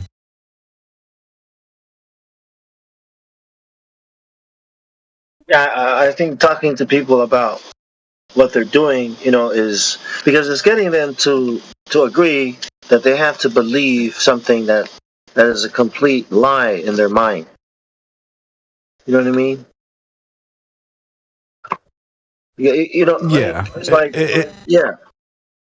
It's kind of like they have to look at something and say, "Oh, it looks green, but it's actually blue." I just can't tell. Someone more intelligent than me has done the science and knows that it's actually blue, even though I see it as green and everybody else around me sees it as green. It's actually blue. All the grass is just blue. I can't perceive it because I'm not a scientist. Yeah, reality is not. It's like we're not even talking about reality. You know what I mean? We're talking about a basketball that doesn't curve. We're talking about a sphere, right? That doesn't look like a sphere. It looks like a plane. Like, we're talking about logic, right? We're talking about basic identifying things and using your senses. Just identifying a shit. So, like, telling people that if that's what I mean. Like, it's a straight up lie, and I don't know why people just accept it and start, talking about it as if it were true, instead of like, thinking about it. I know it's hard and rare to, just thinking. Yeah. Not a lot of people give themselves time to like really think things through or try to look at the supposed evidence that is forming the opinion of their supposed authorities. Like, you look at these experiments and they're like, yeah, this proves this, and you're like, how? How does Cavendish experiment prove definitively that mass attracts mass? What's the independent variable? And they're like, mass? And you're like, so you're manipulating the mass? And it's like, no. So you don't have an independent variable then. They're just stuck in the belief system that they've been told it proves it, but they don't understand how it could prove it or how it does prove it. And so it's just belief, it's just faith. Yes. Faith like because the people who taught this also brought faith, brought the God, the Bible. You know what I mean? This Christian thing. So I think in the mind of a student, right, like that, we are Christians, and what we're doing in science is based on Christian truth. So he grows up believing that these Freemasons are Christians. And why would they lie? Because they are Christians, and my mom is a Christian or a Catholic or a believer in the Bible, whatever. You know what I mean? The point is, these people are men of God, right? The Pope. Yeah. Well, that's what they play themselves at. Yeah. Yeah, but then you grow up and you realize, like, when you choose to be an atheist because you realize that, holy crap, God's not real, and you don't realize that the same people that push God are the same people that's pushing, I don't know, Big Bang, evolution, you know what I mean, gravity. Yeah, or essentially atheism. They're pushing atheism while at the same time pretending to be the arbiters of God. Truth. Yes. And that's how the faith, I think that's how the faith is so strong, you know what I mean, without even questioning it, because it seems good, right? It looks good. America, the free world, Yeah, and then they also have spent a lot of time portraying religions as the boogeyman and atheism and scientism as the savior of modern era.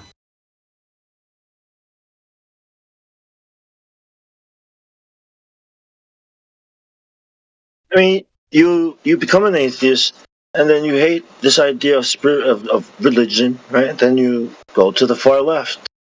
Meanwhile, the people who are believing this globe model version of Christianity go to the far right. The extremely religious people, right? Like, this is how they, higher ups. Yeah. But in the middle is the truth. And inside everyone, is God, right? Everyone has the potential to know, be enlightened, to be transformed. Luciferianism, right? That you are God. That we create reality with our consciousness. We can affect, you know what I mean? Like, we can manipulate life. That's the ego talking, whereas if you work with the creator, it's a whole different aspect. We are all the creator, and the creator is in all of us, and it's in everything.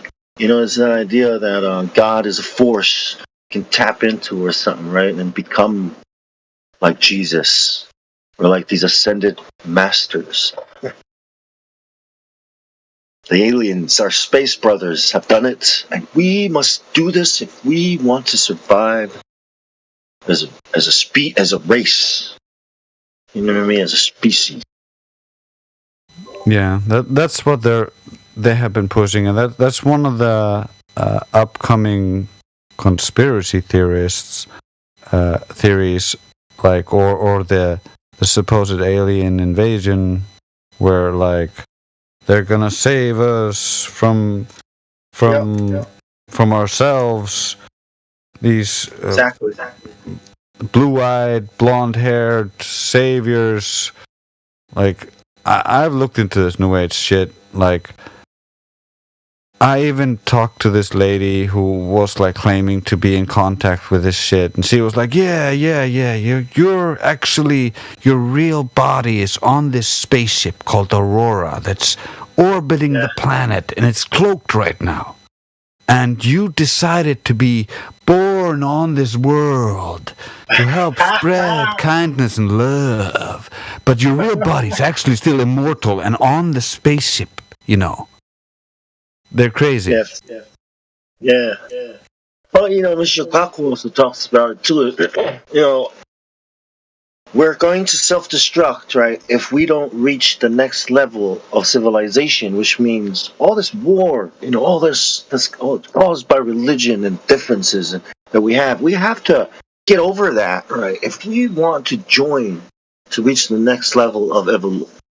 You know how civilizations have these stages, with technology, and then eventually you start harnessing the power of the sun because you guys figured out how to live in harmony with each other and nature, and then you take up all you know what I mean? You start. Yeah, I've heard the story, and then you become an intergalactic society, and you like travel and see other species who like are not as evolved, and because you're so advanced, you're like, I'm not gonna interfere with their advancement, and that's why aliens haven't talked to us yet.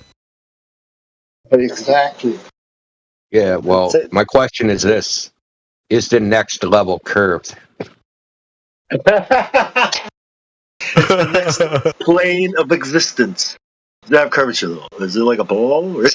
According to Goldberg's, man, level is curved, man. So the next level must be curved too. Is it also so big it looks flat though?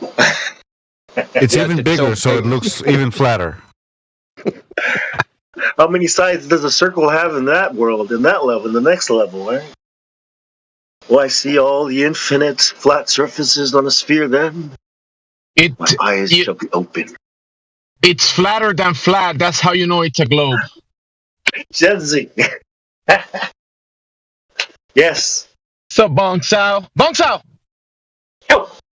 Hey, reality. We're reality checks. We're checking it. And India's here too. Right. Represent Boston. Yeah.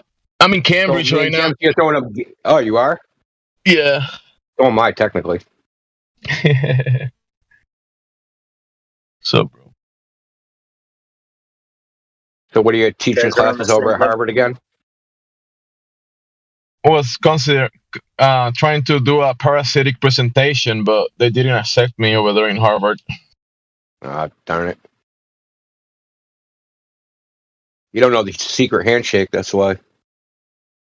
Yeah. I should just set up a table there and put some type of, I don't know, claim like the Earth is not a globe, prove me wrong. There was a guy down there, man. There was a Jewish guy or a Hebrew roots or some Hebrew guy was hanging out down there. Like Bro, 3 years ago. He had a table set up in Harvard Square, and he was uploading his videos to YouTube and shit. One day I was driving around Harvard Square. I was driving, and there was this guy Thompson with that guy and other people. I think I know they were like together, but it was Thompson on the street yelling, "The Earth is flat, blah blah," and I saw him. I wasn't. Ran him over. Bro, the thing is that I didn't know it was him, but I heard him saying that, right? So I say, hey, it's true, it's flat, right? It is flat. He was like, you a flat earther? I'm like, sure. And we took a selfie together. He was like, let's take a selfie together. I was in my car, bro. And he got to my window. We took a selfie. with the whatever sign flatter sign whatever he told me to do that. kind of silly. But yeah, that's how I met him, and then I just drew off. I drove off. It was like probably like a 20 seconds interaction with this guy. Just exchange of words, take a selfie. I was in my car driving when we did that. I haven't seen him down there like in a while. I did see him set up there, but he didn't always do flat Earth stuff. Sometimes he does like proselytizing, right? Like preaching. So like sometimes it's flat Earth, sometimes it would be Jesus saves or something like that. I think he got chased off, man. I think someone started a fight with him or something. Yeah. I mean, honestly around this region, I wouldn't be wearing the flat Earth shirt around, I don't know, Harbor or whatever. I don't want that type of attention. Well, I mean, think of like who's around you, man. These are like these are the agents, right? So in Harvard Square are agents. They're not the people that are plugged into the Matrix. They're the actual agents of the Matrix. Yeah. They're all Agent Smiths, though. They're all Agent Smiths. Harvard Square is just one giant Agent Smith. Yeah. So I have one question. It says you're playing me. Yeah. Well, not you. Well, I didn't realize you changed your name, but I saw, like, you know how you modified ChatGPT and it said Drace AI? So that's why I did it. I'm playing Drace AI. So you're playing ChatGPT? You're playing that? That's what you're playing? Drace is making a custom version of ChatGPT. ChatGPT. Like you can use a prompt, right? And you can get ChatGPT to act like it's something else, right? So if I said, okay, write me a 3-page, essay on, I don't know, transgenderism, but do it as Donald Trump. It'll do it that way. So you could say, do it as like whatever, like do it as an auto mechanic, do it as a, brain surgeon, do it as whatever, and it'll do it as that. So you can type in a prompt to basically turn it into an actor. Wow. So really? So Drace's prompt is turning it into a flat earther. that sounds pretty cool. That sounds for good content if it's well and made, a logical fallacy detector. So wow, yeah. Can you make a ChatGPT lawyer? Can you counter sue someone with it? Hey, apparently, lawyer right here. Yeah. Talk to my lawyer. Talk to my lawyer.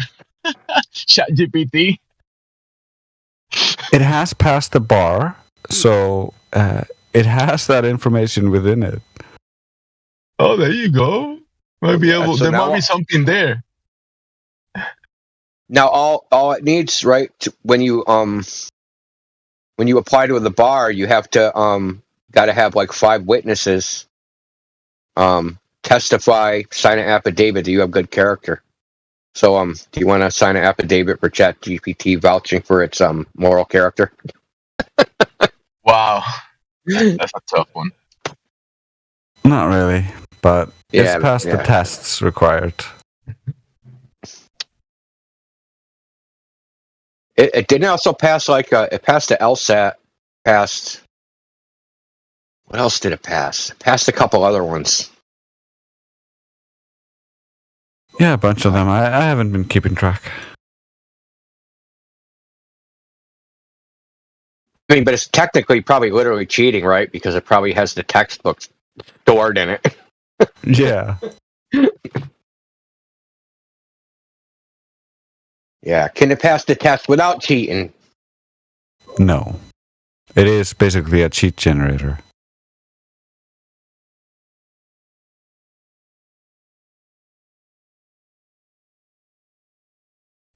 What can you actually do practically with it? Like, you need something. What will you actually? What will be the you can get it to write computer code. You can get it to write computer code pretty well too. It writes awesome computer code. Yeah, it does it really well. the language model itself sits on top of a code model. So the model was trained originally on just computer code. Wow. Is it something that is just gonna get better? Because behaving like this, it's only gonna get better. I've even seen just people playing around with it and fine tuning it, and it becomes so much better if you fine tune it. But if I had a lot of money, I would already have bought the API and started fucking with it, because that's where the real gold is. The fine tuning, when you fine tune it on the information that you want it to like consider the most, that's where it gets concentrate on the something best. specific. Yeah. Yeah.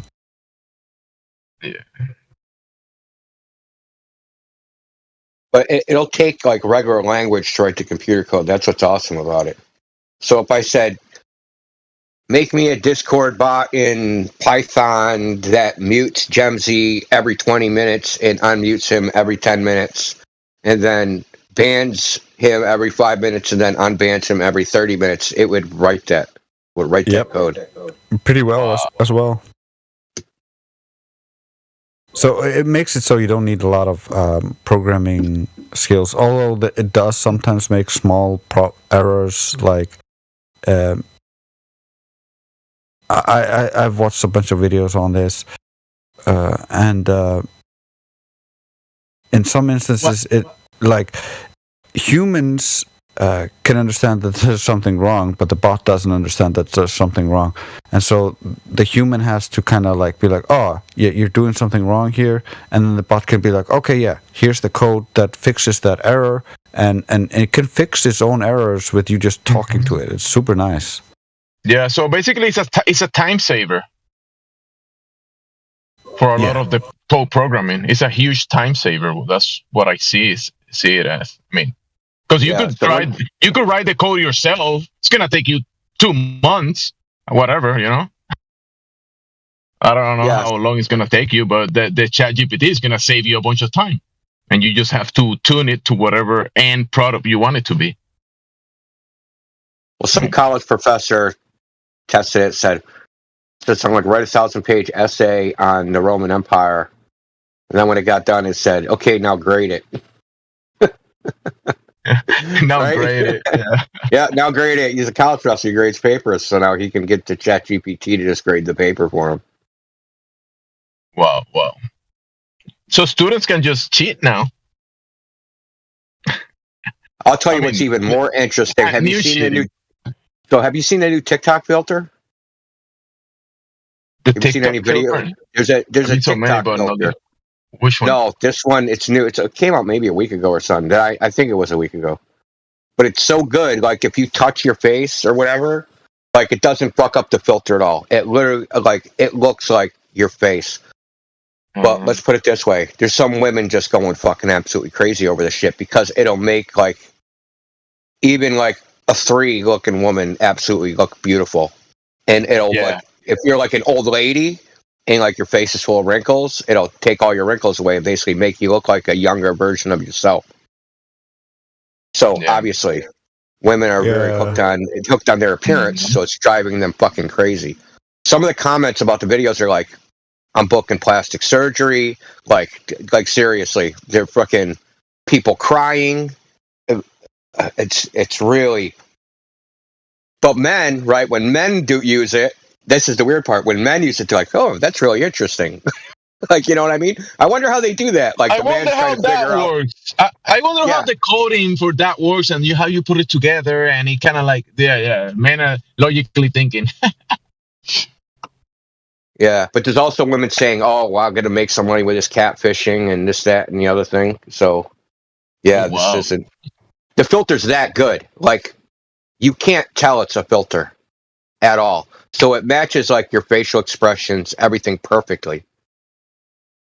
Yeah, there's even like a Japanese guy who used one of these recent filters to basically look like a female, and then because he was a biker, he gained a gigantic following and everybody loved him.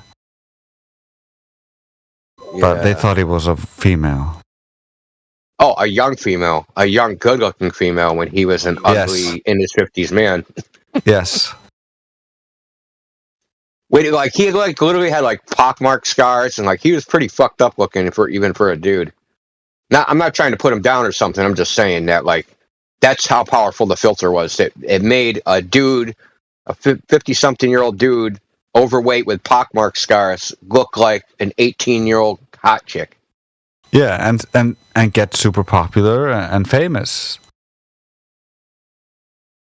Oh my god! Can you imagine what his DMs look like? Yeah. I wouldn't do that. You know how many dick pics he got? Yeah, I wouldn't do that either, but I mean, he might like that.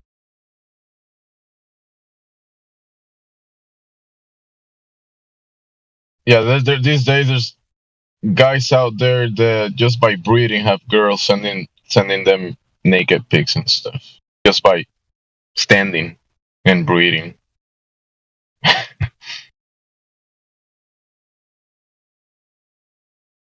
Well, I mean, that's pretty much almost any female can do the exact same thing. It's not really obviously it's harder for a man to do it. And breathing. Yeah, but yeah, and breathing's not dead. And breathing. But standing there, but I don't know. It's well, think about it like this: even the richest man in the world. So the richest man in the world could walk into a packed nightclub and say, "I'll fuck anybody that wants to fuck me," and he's going to go home alone. If a female did that, the line is like half the dudes in the place are going to be like, "Okay." So and she doesn't even have to be good looking. So it's a lot like that type of thing. That's why promiscuity in females isn't respected because it isn't difficult.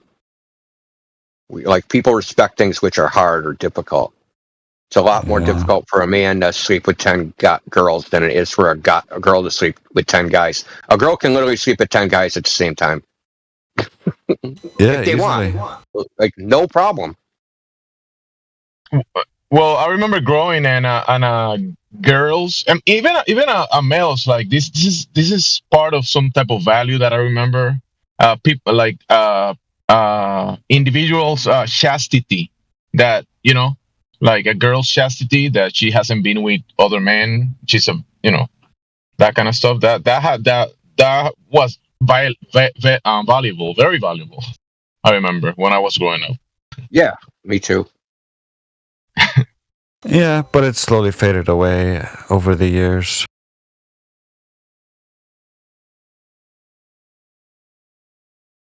Feminism. It's pretty much feminism. Yeah, pretty much. Sexual liberation. Which was obviously started by simps that thought they were going to get laid. Like, oh, we'll call it sexual liberalization. We'll take away the stigma of women sleeping around, and then I'm a simp and I'll finally get laid because women will just throw pussy out everywhere. Wrong. Yeah, no, they just chose more to sleep with the guys that are high value. Yeah, I don't blame them.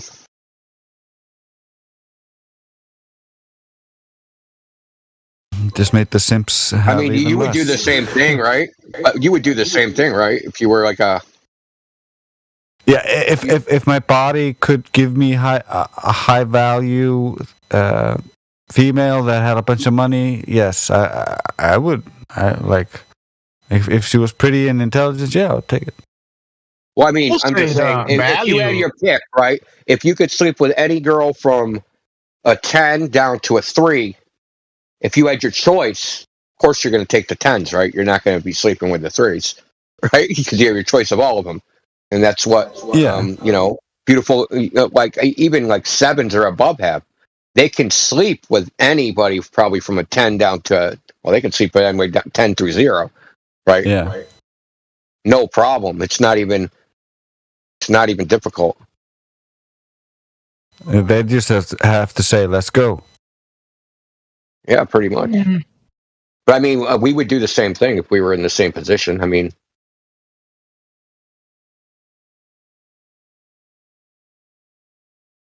I mean, maybe. I probably wouldn't.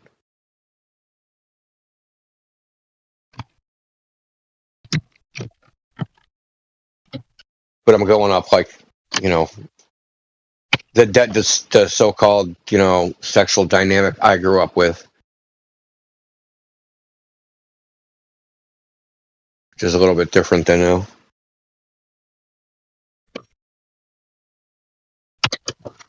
It can be dangerous to just like sling your dick around and just sleep with any chick. Oh, I know. Oh, yeah. Andrew Tate's writing that shit out right now. Yeah. I used to play around, and I used to be very popular with the ladies when I was younger, but it's Same here. so self-destructive if you just let It your is. dick do all your thinking. Oh yeah. Well, I mean, if you're not discerning, like, girls are just like anybody else, right? Some have an agenda. Yeah, you get pulled into all sorts of situations that you just would rather not. Oh, dude, I'll tell you what kind of girls I hate the most. The kind that will intentionally start a fight to get you to fight over them. Dude, I'll literally just walk away. I'll literally like, no, you're on your fucking own, dude. Like, if it's like genuine, like somebody's starting with them and they're innocent, that's one thing. But if you deserve to be punched in the face, I'm not stopping. Oh yeah, them. yeah. You're getting knocked the fuck out. I'm not having nothing to do with it.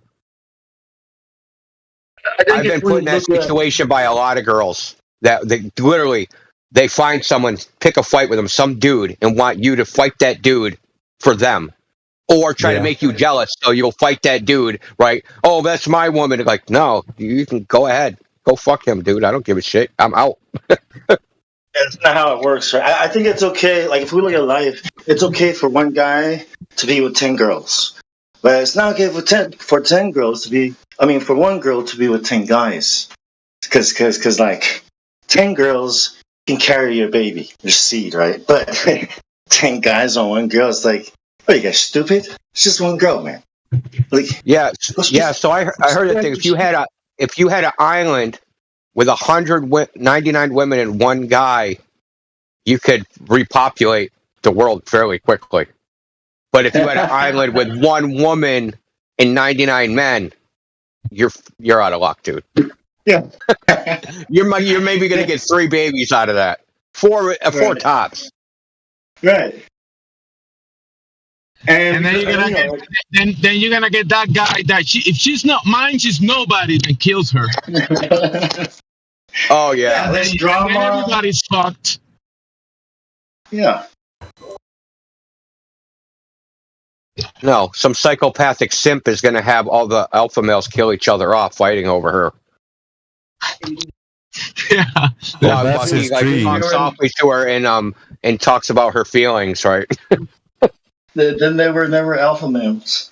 Yeah, that's his dream. That's a dream of the simp. But then he gets killed in the process, and like it ends up to some weird gamma. You killed the simp first. I mean, We're gonna it makes fight, sense. but we're gonna kill the simp first that started this fight.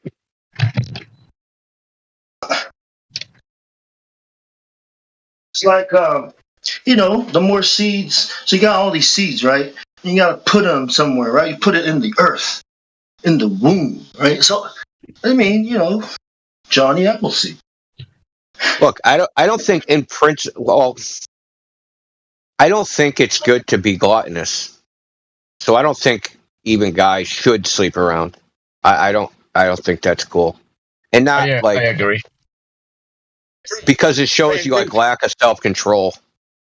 Yeah. I agree. It also lessens the specialness of the bond that you make with the lady. If you're always sleeping around, that act is just a carnal act.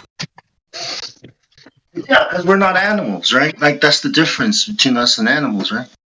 Yeah. Yeah. It's gonna move towards a different how do you say, different behavior. Because if you have you have a wife, with that wife, you have children, then eventually you're gonna have grandchildren. I met my great grandmother and my great grandfather, and then I met my grandparents from my dad's side and mom's side, and it was always mom and dad, mom and dad, mom and dad, mom and dad all the time. Big families and very functional families, right? Down the with the tree. So it wasn't just there was all. Then eventually these cases came up, like fathers just jumping around, having a bunch of women all around, having a bunch of children without fathers, and that is just it made everything so blurry after that, with that kind of behavior. And now this is what has been going on. Yeah, man, like the things that used to be valued as a man aren't really valued anymore, right? Being stoic, having self-control, having honor, having morals, honoring your word, right? Doing what you say you're going to do when you said you're going to do it. Like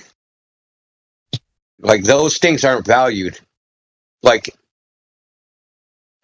as much, right? They're valued, but it's not like people took like that shit super seriously. People really kill each other for honor, right? Yeah, it's losing value every year. You should say it like that, I think. Every generation. They probably should just bring back dueling. I mean, that would be better, because all of a sudden some bad people would actually be gone. Nah, because the simps won't duel, man. They'll be like, nah, I was wrong. And then they'll just go off and talk more shit, right? And then you're going to want to duel them again. And they're like, no, I apologize. Because if they apologize or recant what they said, then, they have no honor. That's the thing. When you have someone with honor versus someone with no honor, that's a very difficult. If the society at large doesn't also value honor over dishonor, that person can just live on, right, and live their life and function as an honorable person, even though they're dishonorable. Yeah. There's no consequence to the dishonor. That's really the problem. There's no consequences to just being a scumbag anymore. A lot of those people have gravitated towards politics. Yeah. Well, yeah, of course. No, those people, they do put on the veneer of honor, right? So they won't outwardly screw up because they're very calculating sociopaths. So they'll go through the motions, right, like a puppet. They don't actually believe in any of it, but they're only doing that to get in a position of power. And once they're there, right, they can manipulate the perception of what they're doing, even though they're doing something else. I think they are really actors, and that's why they're so closely linked with Hollywood, because they're the professional psychotics. How can you have honor when the laws that people make, takes that away? I mean, if you say the wrong word, I heard "mom" and "dad" is offensive to people now. So there's that. I mean, like people would be offended if you told them that their lives right now are no different than in the story of Oliver. Is it called? Wait a minute, Oliver Twist. Is it called Oliver Twist? Is there a Mandela effect? Never mind. Yeah. So really, you have the poorest of poor, and you have a lot of the people that have plenty that are uncaring, brutish, like zombies. So speaking of Mandela effect, I think it was NBC or Newsweek or somebody came out with a report basically confirming that it was the CIA that got Mandela arrested. They gave the South African government the information on his whereabouts and his travel plans, and they went and arrested him and stuck him in prison for 30 years or whatever. So this kind of confirms what I've always thought. From the very first time I heard when they said, and believe me, they said it, they were on TV, they said he was killed in jail. I think that they were going to kill him in jail had all the stories ready, broadcast them, but their plot failed somehow. I mean, And that's so they had to just like it's like he's still alive. Like like you can't get like there's a thing of getting rid of the body, but now like the body's still animated. Like how do you get rid of that body? yeah, exactly. This body's walking around Yeah, and talking. If we, so I mean that it's like the retired rock stars too. It gets you thinking about all of that. So as far as let's see, Mandela. Yeah, I don't They know, man. broadcast that he was killed in prison, dude. They even had like a cart. You know how they have court sessions and they have the drawing of what's happening in court. Yeah, They even had like a drawing on TV of him being murdered in his prison cell, dude. It was like seriously. I remember seeing. Yeah, I seem to remember. But you know what? I've seen so much bullshit in all my years that like whenever something new comes around now, like there has been a couple that I followed down into the rabbit hole for a little ways, but I generally at first I'm just like first glance I get a gut feeling about it, and about that I was like, I don't have fucking time. My tinfoil hat is full. Yeah, exactly. But there's a lot of instances where news stories came out like before the event happened. Right, so like there's an incident of 9/11 where that happened. There was a website that put some stuff up before it was like known. What's the other one? 7/7 incident. Yeah. There was another one too, where they the moon landing. They've had it in the newspaper before it happened because it was like the next day in Australia or something. That's wild. I don't know, man. It was like in the Sydney Herald or the Sydney Morning Herald. Like they had it in the edition before, right? So like they're a day ahead. Yeah. So they had it in that day's edition, but because Australia's a day ahead, it should have been in the previous day's edition. Right. More debaclement from the time zones. Brought to you. Exactly. Brought to you by the globalists. Yeah, brought to you by our cockeyed time zones because they couldn't fit the flat earth onto a ball. Isn't that hilarious, kids? I'm telling you what. So Drace, when are you gonna do you like? You should get like when you got your prompt, your AI prompt ready. You should try and send it to that GitHub that has a bunch of prompts on it.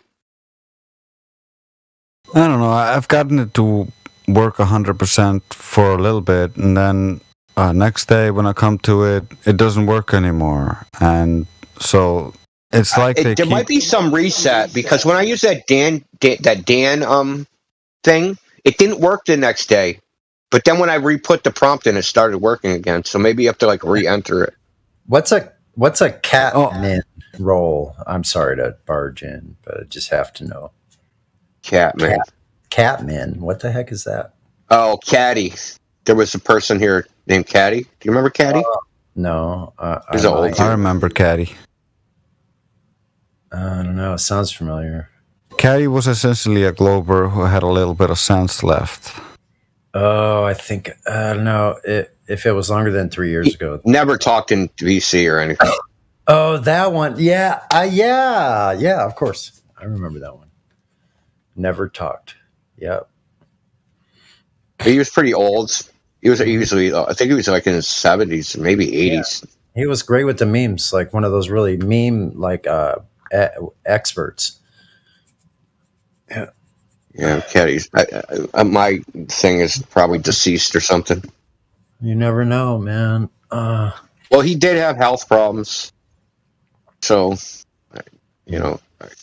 what like all old people have health problems. Mm-hmm. Well, hopefully he's doing good. If not, he's in a better place. But that ain't that difficult. Concerning the prompts, I think I'm gonna play around with it a little bit more. But the more I play around with it, the more it feels like they're implementing it deeper into its programming, because the prompt, I open a new window for it and I put the prompt in, and it's like shitting out nonsense that it should be in its primary goals to like repeat the scientific consensus and argue against anything that speaks against it. And I'm like, okay, you guys don't like what I'm telling you. Yeah, I wonder if is the output randomized? So, like, if I keep asking it the same thing over and over and over again, is the answer going to change? Yeah, it does change. Sounds like, I'm sorry. That sounds like what they're going for, sort of. Right? It does change sometimes. Most of the times, it's just the wording. Oftentimes, the context or the content is the same, but it's just the wording or how it gets to that point.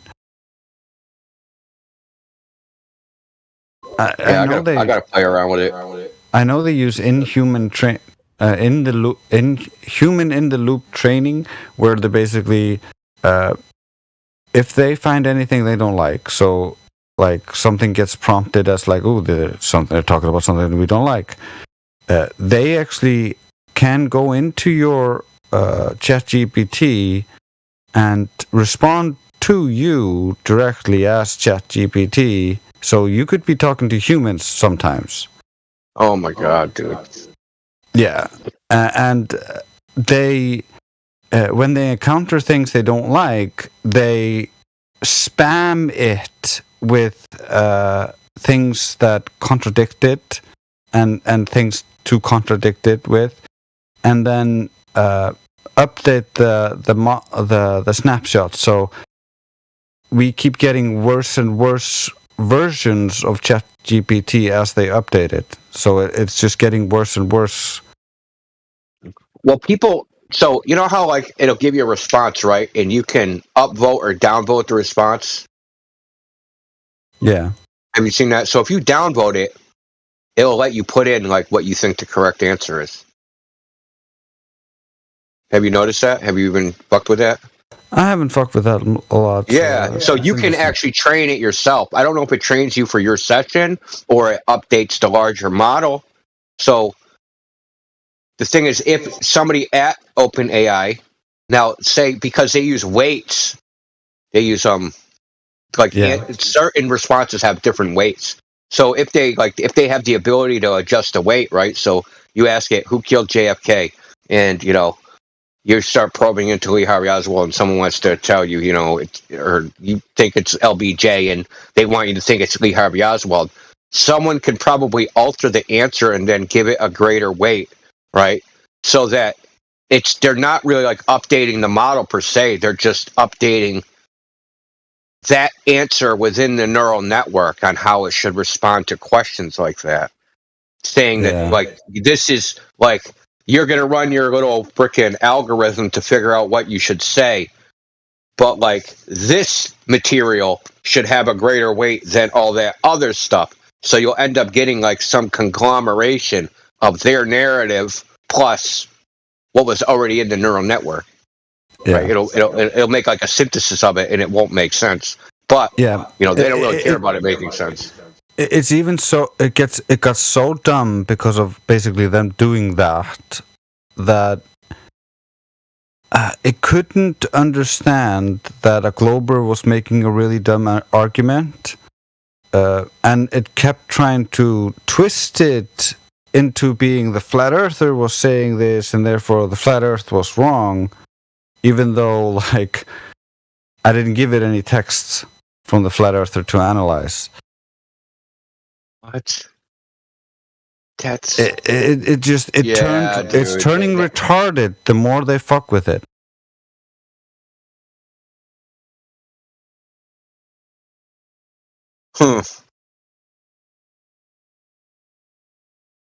Yeah, like I used to be able to make it analyze fallacies, and then they fucked that up, and the simulation prompt no longer would allow me to analyze fallacies within the globe, and then I had to force it to pretend to be a flat earther that's highly educated, and then it could analyze fallacies, but then they fucked up that prompt, and it stopped doing that. Now it's just like, it's a globe regardless.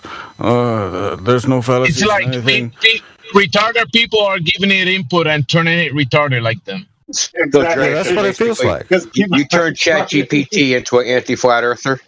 Thanks, buddy. Because people as a whole, us, we are retarded. So of course it's going to sound retarded. No, it's not sound that retarded. It's that depending on the input that people are giving it, it's gonna turn into that retardation. Aha! Retarded in, retarded out. Exactly. Yeah. One small step for something. Hey, so how was the conversation earlier today? Any Globers come in? I was busy all day long. Yes. We had a LARPing LARPer. Like LARPers or LARPer? He was LARPing as being a flat Earth LARPer. Oh, okay. Yeah, those are interesting. What a strange twist, man. In the early 2000s, he used to. What he said was, in the early 2000s, he used to pretend to be a flat Earther and debate Globers.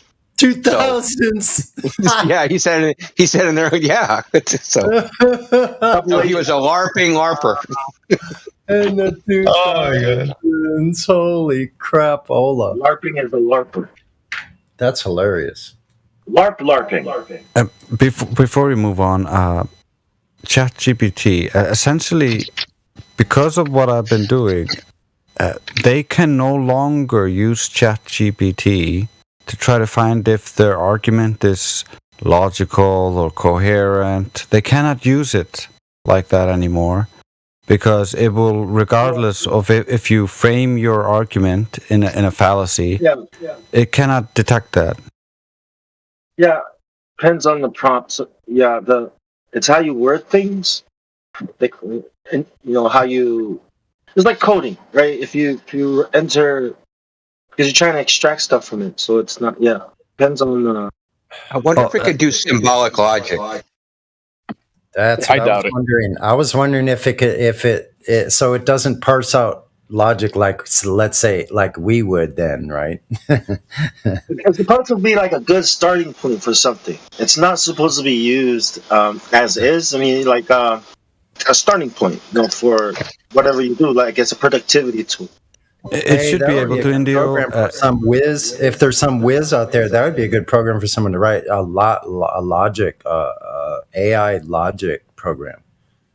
Well, it has a lot of logic within it already. Like I believe that. It has been trained on like text from logic. So it like when I managed to jailbreak it before and then lock it in a jail where it's supposed to be logical regardless of anything, it would spit out like all the potential logical fallacies within a statement.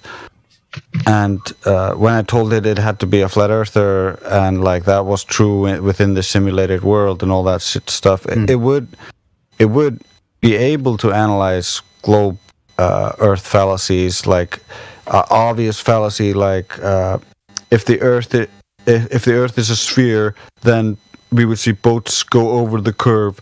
I see boats go over the curve, therefore the Earth is a sphere.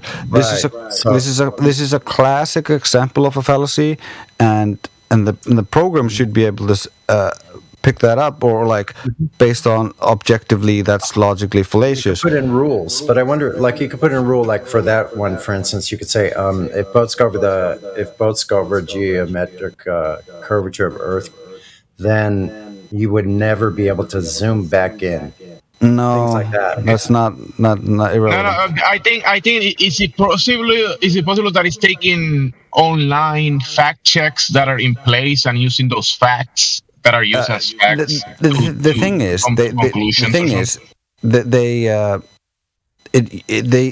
have in their shit. They're like you're not allowed to use it for misinformation. So it's not allowed to say things that they don't agree with, and so That's what I'm they trying to have- say. they- So yeah, they- he they has have- fact checks or something. in place. they have heavily rated the response to anything that like speaks against scientific consensus to have like a pre-programmed response like, oh, we like. However, even though this is a simulation, I have to tell you that the scientific consensus is that the Earth is a globe, and it's been proven over the years. And then it even sometimes starts waffling on about its proofs for the globe, and it's been programmed or trained to do that in response to putting out anything that speaks against the narrative, essentially. Yeah, so you would have to change its database. Like you'd have to make your own program. You'd have to. You want to write- fine tune it. That's why I'm like, you got to get the API. If you get the API, you can just feed it infinite text, and if that infinite text or the large amount of text that you have is coherent and flat earther based, it's going to be like, oh, flat earther stuff is obviously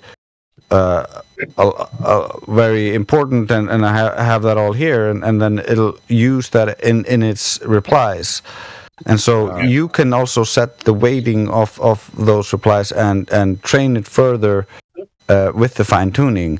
But what everybody else or normal people are using is just free ChatGPT, which is no fine tuning from your end, and it can only like read about 1,000 characters, and you can only input like 2,000 words, and it can't read beyond that, and even with its messages, it can't read all of the messages that you guys have sent back and forth in your conversation, but only like 3 to 5 messages backwards, and then sometimes it has like a reference, a summarized reference list, which it kind of keeps in the background somewhere. So it can summarize kind of your conversation and keep track of it, even though it has no fucking clue what the contents of your first message was. How it does that? That's pretty. Because it's like a session that opens. You know what I mean? So it temporarily stores all the information from that session. But think about it like this: it doesn't have access. It doesn't store all the information; just stores its own summarized version of the information, so it doesn't have to do too much. When they say up to 2021, in my mind, it's a network that you're logging onto. Okay, so it's like they've copied the internet, you know, the Wayback Machine and all these other tools. So I think they've copied certain parts of the internet up to 2021, and people logging on to connect to that network where ChatGPT lives, the version that they've curated and restricted and curated the content. Like you're in an internet. It's called an intranet, but you're not out here in the real world. You're in the world they created. Yes and no. That there's some limitations of the data they put into it, and they cut some data out because like they're so against misinformation that they like. If you look, I dug deep into what flat Earth information it had in there, and all of that information seems like 2016, maybe early 2017. Like, there's nothing beyond that. Yeah, exactly. So, up to, since all these controversies. I told you, it's retarded. Yeah, and if it does have access to the internet, which I don't think it should, because I wouldn't, that's like a total, that's really... Yeah, security risk. Well, the thing told me its database is only current up to 2021. Whatever they fed into it is not newer than 2021. Right. What? So that means you're in a network that they control. A different intranet. It's called intranets. Well, dude. So basically, it's a pre-COVID bot. So if they shut the data set off at the end of 2020, it's like the pre-COVID bot. Makes it easier to parse the data. Exactly. Of course, it'll have all the shit that happened after. Of course, it'll have internet. Tony Stark did, and gee whiz. Yeah, so the APIs is just for you to access.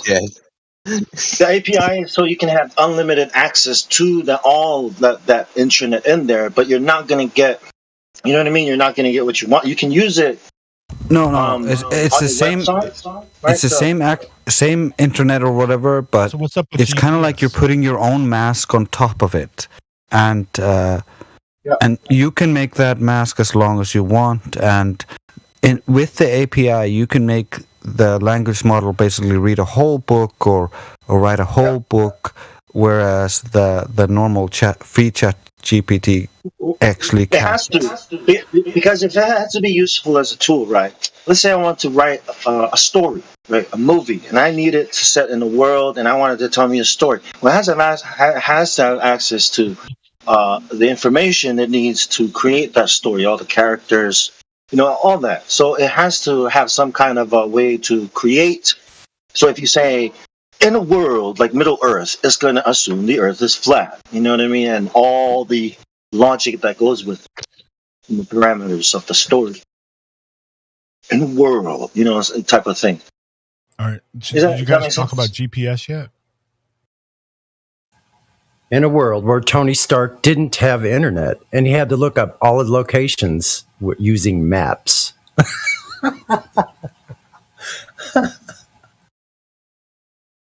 GPS? Chat GPT. We're talking about the new talk of the town. What everybody's talking about.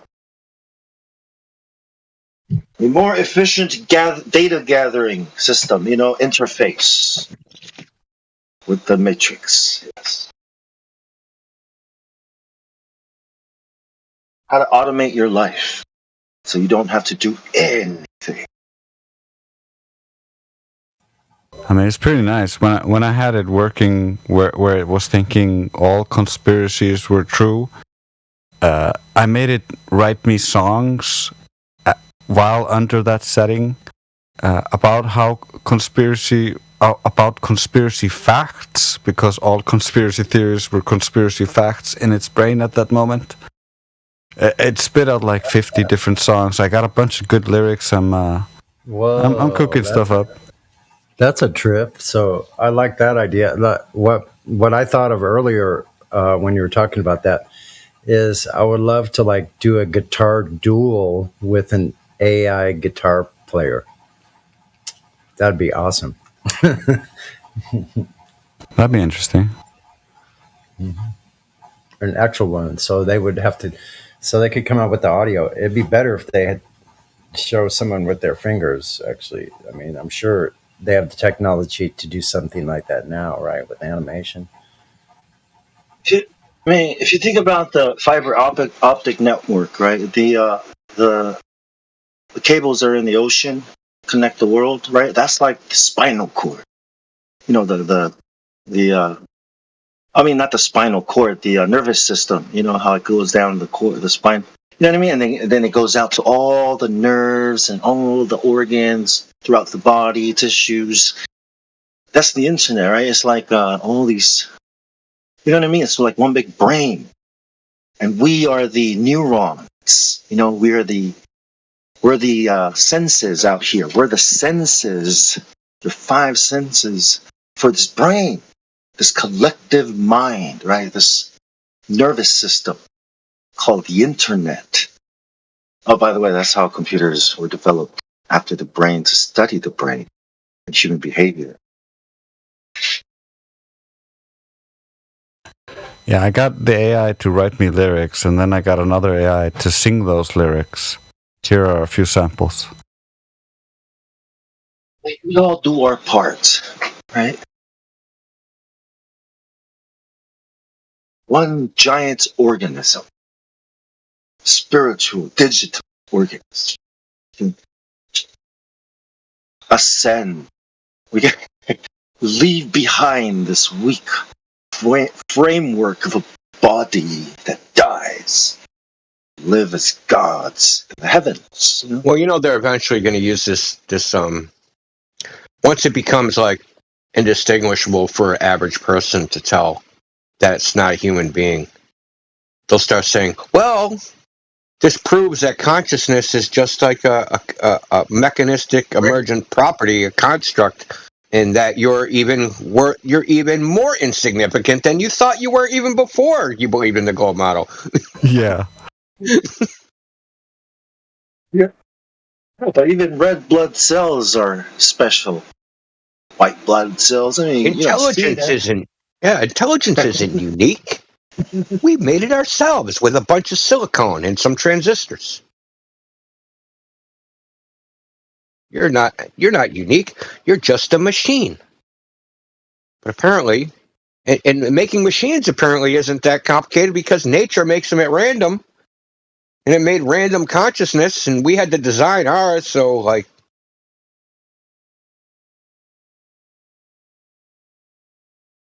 I love how they just use that machine argument. You know, the materials.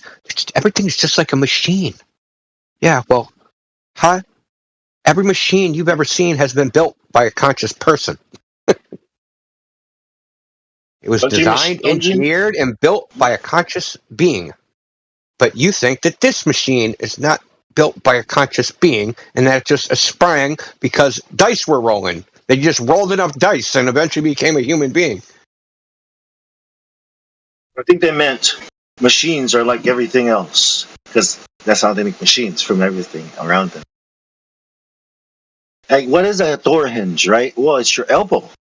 Oh, what did you think we thought that up ourselves? This guy. You know what I mean? Whoa, do you hear that noise? Do you guys hear that high-pitched noise? Yes. Is it from me? No, I hear that all the time. Did it go off when I shut my mic off? Did it go There's off? always a high-pitched noise in my head. No. Did it go off when I shut my mic off? No. Yes, okay. It's going off when you shut your mic off, yes. Yes, it is, dude. It's feedback, or you got like a crossed line or something. No, there's nothing else on. Like, you guys. And the grounding to your house is. There's a possibility the grounding to your house is shit or something. No, it's outside of like. Hold on, let me mute the TV. It's a freaking sine wave. Fucking what frequency is? Ouch.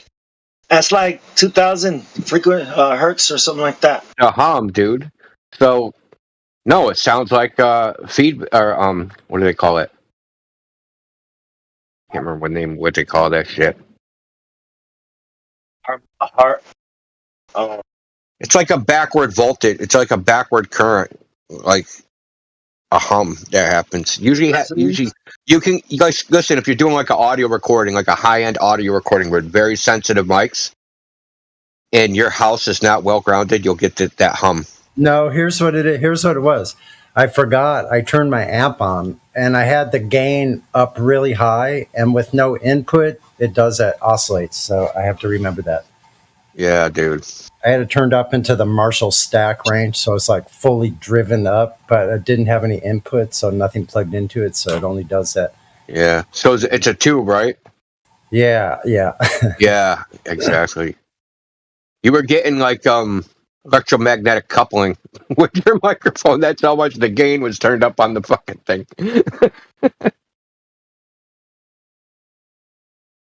Sync. Yeah, your mic went in resonance with your vacuum tube.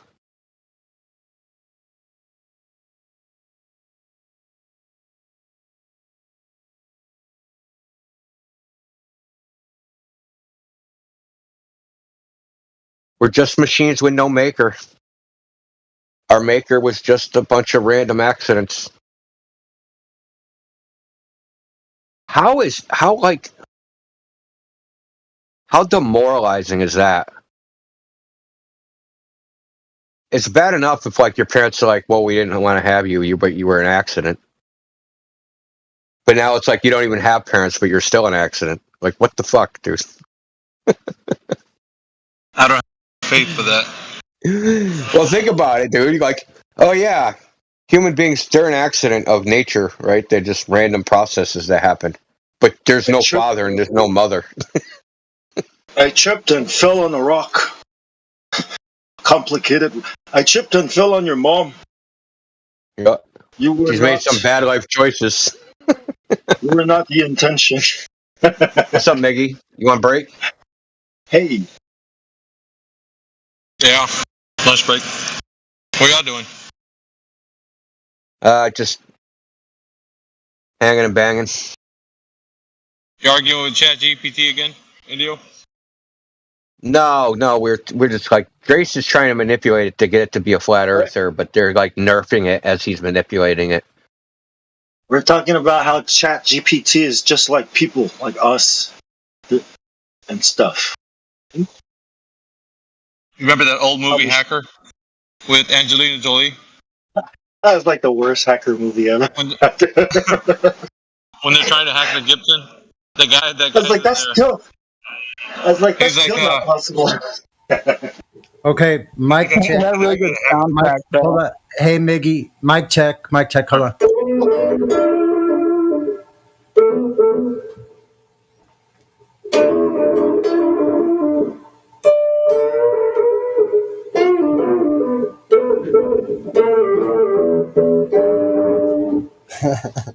Check this out. Yeah, we hear you, man. I think Miggy was trying to say something, but Bong Sao and Sony were hot micing.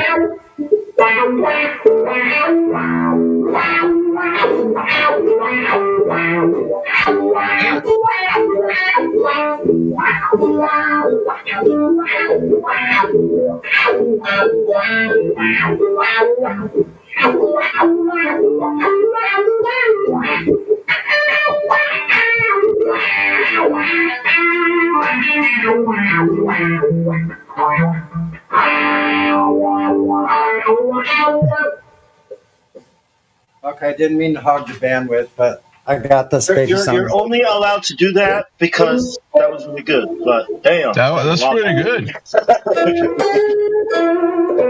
That is crying, man. Look at your feet. What's up, Mickey? How's your day going? Bro, really well, actually. Today I woke up, I was going to tell Gemsy, today I woke up, it feels like my brain had a breath mint. You ever have those days? Like mental clarity was like so focused and sharp, it's like, it's crazy. They're awesome. I like the expression you used. Yeah, your brain had a breath mint. Yeah, it feels great.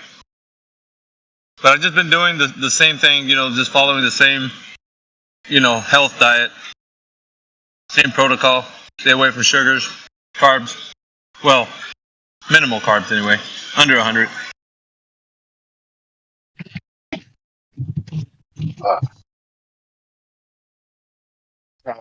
Off the sugar. Good I'm trying. Stuff.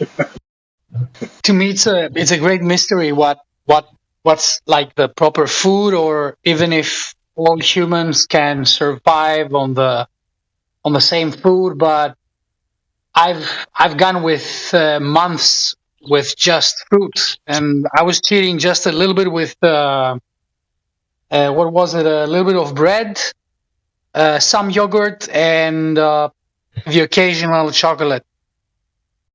Okay. But it was the best clarity ever. And I was really, really pissed off.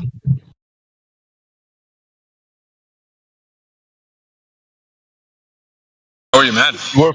You were pissed off or what?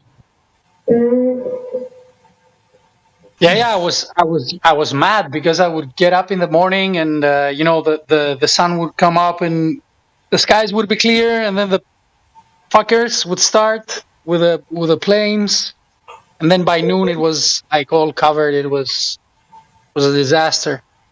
So I would just get angry. I would hear the planes and get angry. Wow.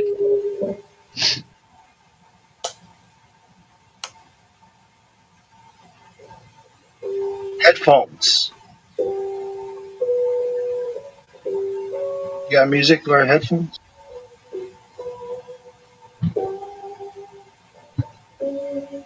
Anger clouds your clarity. It does. Indio. Yeah. You went on Deaf and Gypsy. Okay. I would use earplugs. I'm not that big on sticking earbuds in and listening to music, so I would just use earplugs. There you go. you up to, Jemsy? Me, I'm driving around, and yeah, everything good. Just getting work done and just chilling. Feeling good. I've been keeping up like you, but I'm also doing, besides the low carb and high fat, high protein, uh, mostly eggs and meat, basically. Some milk, and you know what? Oh, yeah. I've been drinking more half and half than milk since you said that. Yeah, dude, I'm addicted. And I also been doing some readings and some video watching about the topic of parasitic infections, and it's a topic that is way bigger than what I thought. Um, there is allergies can be caused by parasitic infections. There's people that are allergic to certain. There's people that get bitten by a tick and they get allergies to meat. There's other parasites that can cause allergies for milk, for dairy, for eggs, and fruits, and all kind of stuff. So there is a big chain of events that happens when a person first get a parasitic infection and can develop an autoimmune disease and be immune compromised because of the root infection in probably multiple organs, if not one or more, and then the proliferation of the organisms in the body, and them they can eventually cause even other problems and also turn even more aggressive. That there is parasites that are that there's some that are not that aggressive. They don't cause that much disease, but eventually they can turn malicious in the body. There is a lot. There's so much information about that, and it's interesting. And also,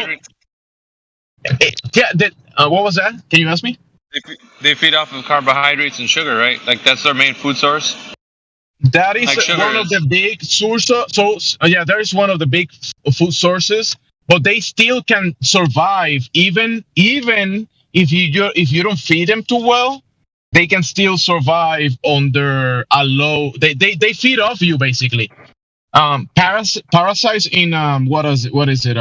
In Greek means one that sits on your table, like it's one that feeds of you, basically, right? So and a lot of these up to date these parasites that are causing a lot of diseases have been weaponized by a lot of these people. Like it's called zoonotic diseases. That is basically diseases that happen in animals in the wild, and some people might come in contact with them if you go, to the the jungles or the rainforest, and you get this malaria and these diseases. But what they did is basically they took this stuff and put it in labs and to be able to grab these diseases, put it on organs in a lab in human organs, and to make them be able to be transmittable to people. Like, so we're talking about most of the worst diseases that you can, all of the diseases that we know of today. That's what it is, weaponized zoonotic diseases. So basically, the only way to... From God's green flat earth, where the hell do those things come from? That's what I would like to know. Zoonotic means animals. Zoonotic diseases that come from other animals. Like, when you get bitten by a fly or something like that, like a mosquito that gives you malaria. Mosquito. But that in nature. But then man made that even more. You could do it like where it's airborne. I mean, it's not.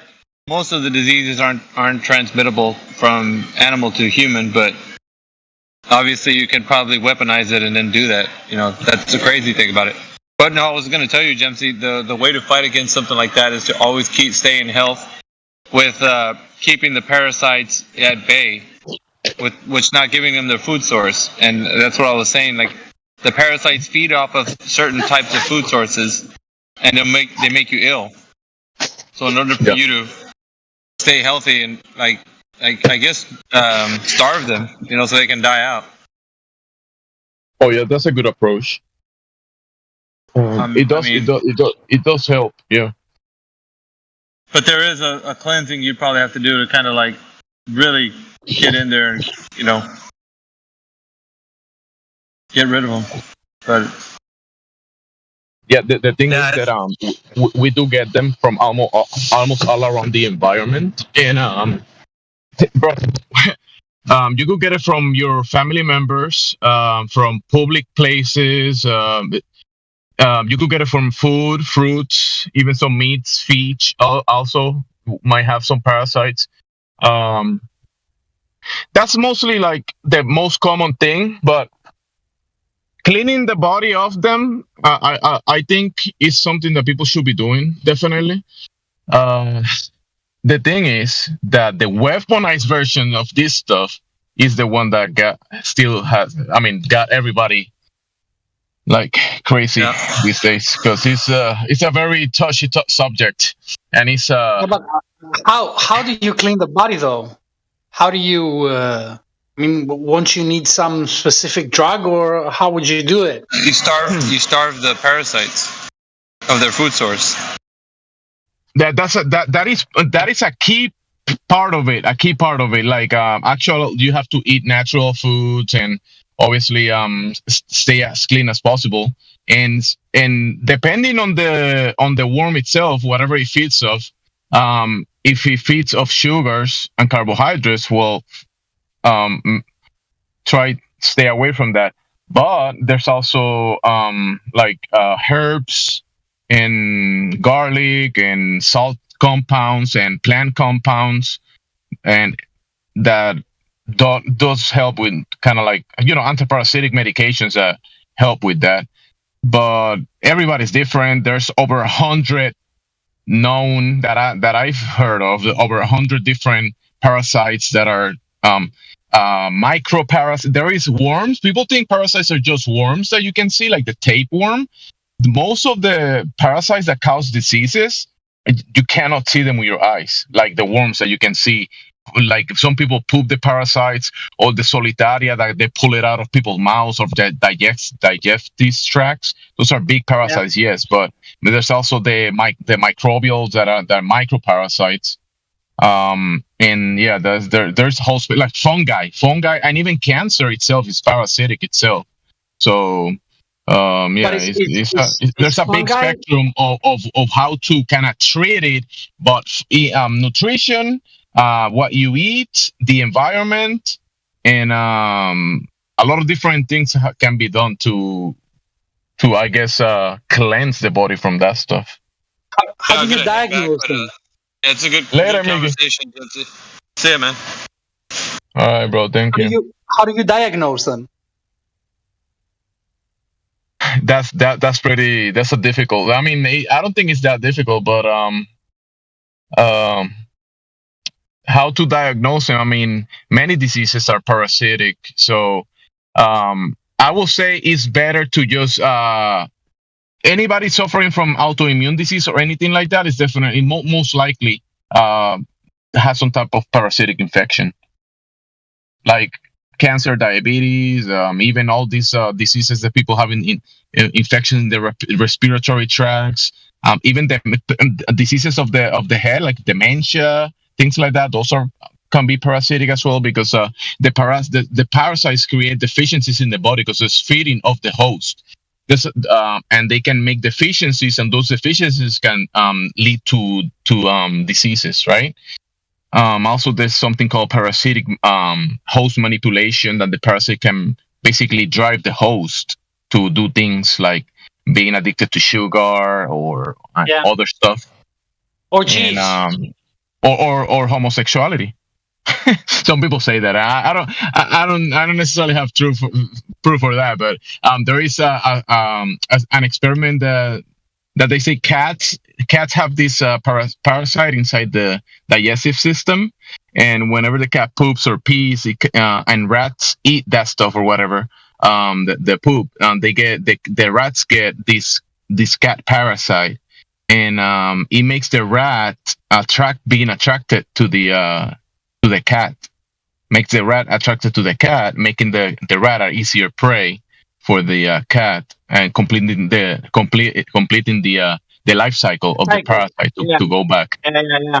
Happens with some snails, with a cycle between snails and birds. But I was mostly wondering, how can you diagnose the like the more subtle ones, not like something that would give you an obvious problem like the ones you mentioned, but something that will result in you being just generally low energy, or being easily agitated, or having some inexplicable gut pain every Friday, and that kind of bullshit. That could be parasites too. Gut pains can be parasites as well. And you diagnose those and get rid of them, I wonder. I mean, mostly just how by you having the symptoms, just by what symptoms. If you're tired, if you're having gut pains, definitely it could be some type of zoonotic disease that it could be inside the body, bro. I mean, there is. Have you got any resources that you respect that you may possibly point me to so I can check it out? Let me check your, because I'm driving. Send me a text so I can have you in my DMs, and later when I'm stopped, I could say there is many doctors, there is many websites, there is many scientific papers. What was that? I can't see your name though. I don't know what your name is. GEM. Yeah, Gemsy. GEMSY. Right. Okay, I'll DM you. Thanks. Yeah, DM me, and I'll send you whatever I have. I have some links and stuff, and it's a big topic. I've been telling because as a community, I do like talking about different things. I like talk about the shape of the earth, or computers, or programming. But I benefited from knowing this stuff and learning from other people. And it's good to share the message, because this is something that our ancestors did. Our ancestors knew about parasitics and cleansing the body and stuff. They knew that stuff. And this is a well-known topic in many circles. But in the modern society, where there is interest keeping people sick, they are showing you something in TV. And that information is just some type of fantasy place that they have a lot of people entertained and arguing about what's right and what's wrong, when the elephant in the room, it's been there all the time, and they don't even talk about it, barely ever talk about it. But it's been well known that diseases and many of the problems that we have today that we can connect to disease system and health problems are actually infections, parasitic infections, and weaponized parasites and organisms that are being, given to the masses. So yeah.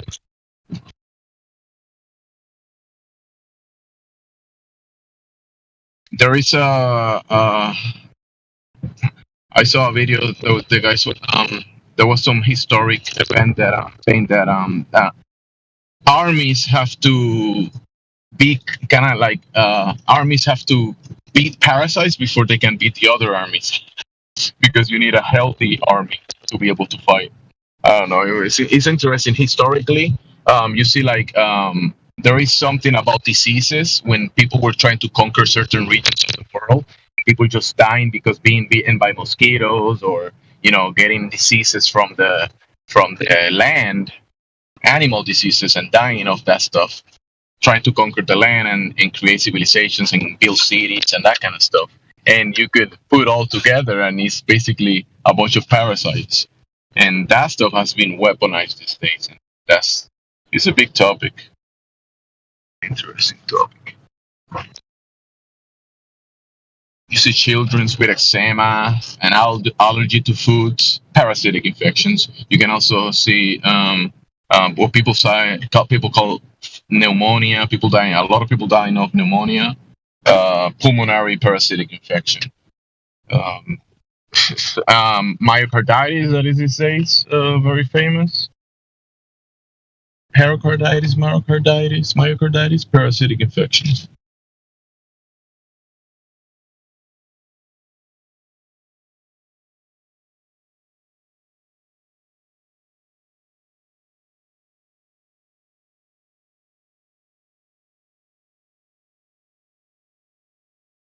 You guys staying quiet.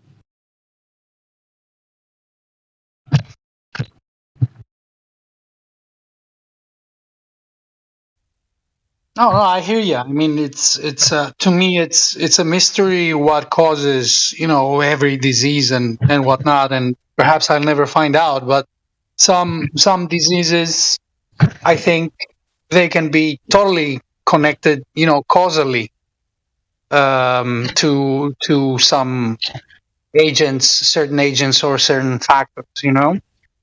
Yeah, there because is a chain of events. There is a chain of events because remember the host of the infection, the metabolisms of food and everything the body has to do a certain functions, right? And with the infection in place as a root cause, the parasites can attack the immune system and cause the immune system to behave certain ways. They can also produce toxins in the body that are bad for the body in excess. So it will put the body into overdrive of trying to get rid of something, but it cannot. It's overworking itself, so it will cause like disease just based on that. And Lyme disease. Lyme disease is more common than people imagine. These days there is an epidemic of young children being diagnosed with Lyme disease. Lyme disease is one of those diseases that have been weaponized, and that is parasitic infection as well. And many of the problems is like I'm telling you, many of the diseases, like you cannot imagine how many of the diseases that are very common today are actually vinculated and rooted to a parasitic infection or a subconsequence of parasitic infections. It's So it seems like something has caused everything to be a parasite, even us. No, you gotta eat, right? We gotta eat. Yeah, you eat everything. Everything is eating everything. What the hell? Some kind of vicious cycle we're stuck in. I wonder what could have caused that. Yeah, eating food is weird.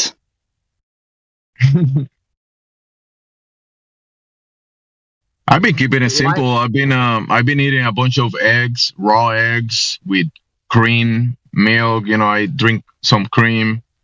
I eat some meat, eat some fruit. Sometimes drink some juice and keeping it simple like that. Some grains sometimes, but not too much. But try to keep it as simple as possible, food, and not overcomplicate it myself. But guys, I promise you, I grew up in hospitals. I was diagnosed with type 1 diabetes. That's one of the ones I haven't taught. Type 1 diabetes, which is juvenile diabetes, as an adverse reactions from the shot that I got when I was like 8-9 years old at MMR. And in the insert of that thing, it says adverse reactions, diabetes mellitus. And that's what I got. and up to date research based about that disease, they vinculate that type 1 diabetes, that type 1 diabetics are very high amount of parasitic infections. That's why diabetics get many infections. And in immune, let me read a quote real quick. In immune compromised people, let me see. So parasites, let me see. The continued proliferation of worms or parasites in an immune suppressed host allowed somatic mutations to accumulate, ultimately leading to malignant transformation. So you could have like like generational. The parasite will live for some time and then will die, and then the next generation, because they leave eggs inside of you. They basically you look, do this research. The parasites lay eggs all over your body, or in a specific organ, or in your head, in your brain, inside of your head, bro, and many parts of the body. So generations of parasites live with you for years and years and years. And at a point, depending on the food that you put in your body, the toxins, the environment, and all those variables put together, you're gonna get a generation of these parasites that can turn into a disease and cause havoc in the body, like cancer and all other kind of things, all other kind of diseases. And this is scientifically well known. Like I'm telling you, he's been put in the lab to make zoonotic diseases into human people diseases. So I wonder if that's why the Bible's diet is the way it is. Why God is has a certain way to eat. Don't eat too much, but if you do eat these and don't eat those, you'll get sick. Epileptic people that have epileptic diseases and start like convulsing and stuff, and there could be parasitic infections in the head. Okay, there's research about this. In the Bible, you mentioned the Bible. In the Bible, it speaks about a father that had a son that couldn't walk or something like that had a spirit, and that Jesus came to the child and said to the father, that Jesus prayed and said to the parasite to leave this body or something like that, and the father asked, what do you do, and said, some of this can only be healed with prayer or something like that, right?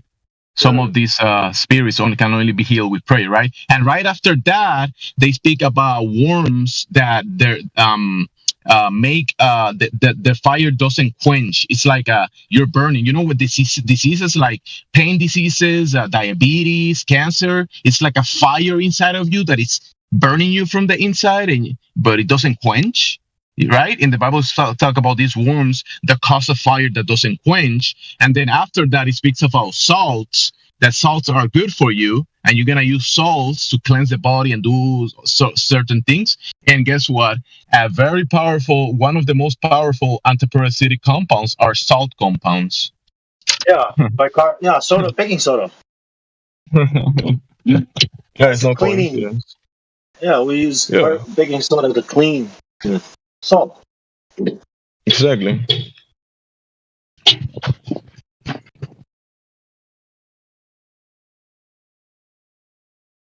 That's interesting.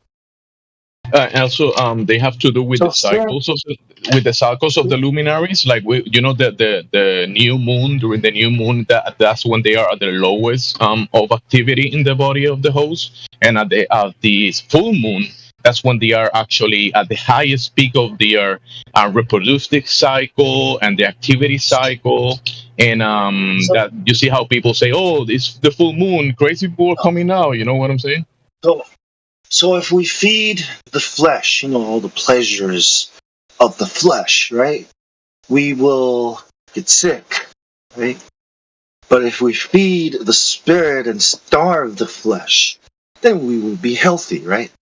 Vessels ready to be used, clean vessels, right? Pour water in it, drink it, and stuff. Yeah. Sin is a parasite. Comes from the body, right? If I knew this sense, the pleasures. Go ahead. Sure. If one person can help a family member with this type of information, it's all good. I wish I knew some of this stuff, a long time ago when my family members need it, like my father or aunts and uncles that need it, kind of like true care. But there's a balance. Yeah, there's like a balance, right? Like a zero. And if you go too much up or too much down, the balance goes off, right? Like if you eat too much, you're eventually gonna get sick, right? Or you know what I mean? Like if you indulge too much in anything, you're gonna be off balance. You're not gonna have clarity. You know what I mean? Like the middle path, right? Like, say Jesus. No, Yeshua, that guy. The way. The truth, right? The truth. The truth. Yes, the standard, the balanced way. Balance everything. Keep everything. Homeostasis. Tell him. It's just coming to me just now. I'm just, Who else? channeling it as it comes in. I'm sorry. Hey, who else in here has this thing about fixing things all the time? Say, you always have things to fix, or you have to have things to fix every day. Anybody else like that? Yes. I always see things broken. Like there's always things that need fixing. Especially people. No, I don't know if those are possible to fix. I stopped trying to fix people a long time What's ago. broken? You got to fix broken stuff. No, I don't got to nothing. But anyway, I don't got to. Let me fix you real quick. I didn't even got to hurry up because my own mind tries to tell me to hurry up all the time, and I'm telling it, shut the fuck up. I'm not rushing for you either. But anyway, I like to call it sharing and not fixing. It's like, hey, did you know there's not a ball? I just wanted to share that with you today. Like I did a whole lot of work today. I've been doing my own. Okay, here's something I'd like to talk about. I've been doing my own laundry for like a month. That means wringing out my own towels, dishes, blankets, sleeping bags, everything, pillows. Try wringing out a pillow full of water. See how heavy that is. So when I go outside, I'm like, hoo-ah. Yeah, I didn't realize it, but I feel like tremendously stronger now. Like after all that work. I don't know. Like it did me going. Lucky, son. Keep going. Yeah. Oh God, there's always work to do. There's always cleaning to do, organizing, and now my place looks nice and everything's clean, and I can almost see corner to corner. Like I can, it's pretty cool. Strong enough. Why be strong enough when there is stronger still? Yeah, I don't worry about that kind of stuff because I think the Creator gave us that potential to begin with. So, momentum. Just got to work with what we have here. Like, as individuals, we just have to work with what we have here, right? Because the hardest part is starting. Pushing, getting it rolling. But once it's rolling, it gets easier. And it goes. No, I feel like I get a chance to see the world in another whole something I didn't realize. I caused myself a lot of damage in this. You're doing 10 push-ups. Do 12 tomorrow. No, I don't do push-ups, but I ride my bike. Actually, I didn't go out. Yeah, I usually go out for just a ride, but I went to the store and got a bulb for my above my stove. Above my stove I have a light, and the light went out. That cannot be. So I had to go get that bulb, and I got paid today, so I got to do a bunch of stuff that I was waiting to get, like spend a bunch of money on cleaning supplies. I probably spent, how much shit costs? I'm sure y'all do. How much stuff costs? I literally spent about $50 or $60 just on cleaning supplies, and that's not even like all of it, really. Like those are small amounts. Like some of it I got enough to last for a while, but even just keep. I think it's gonna get much worse.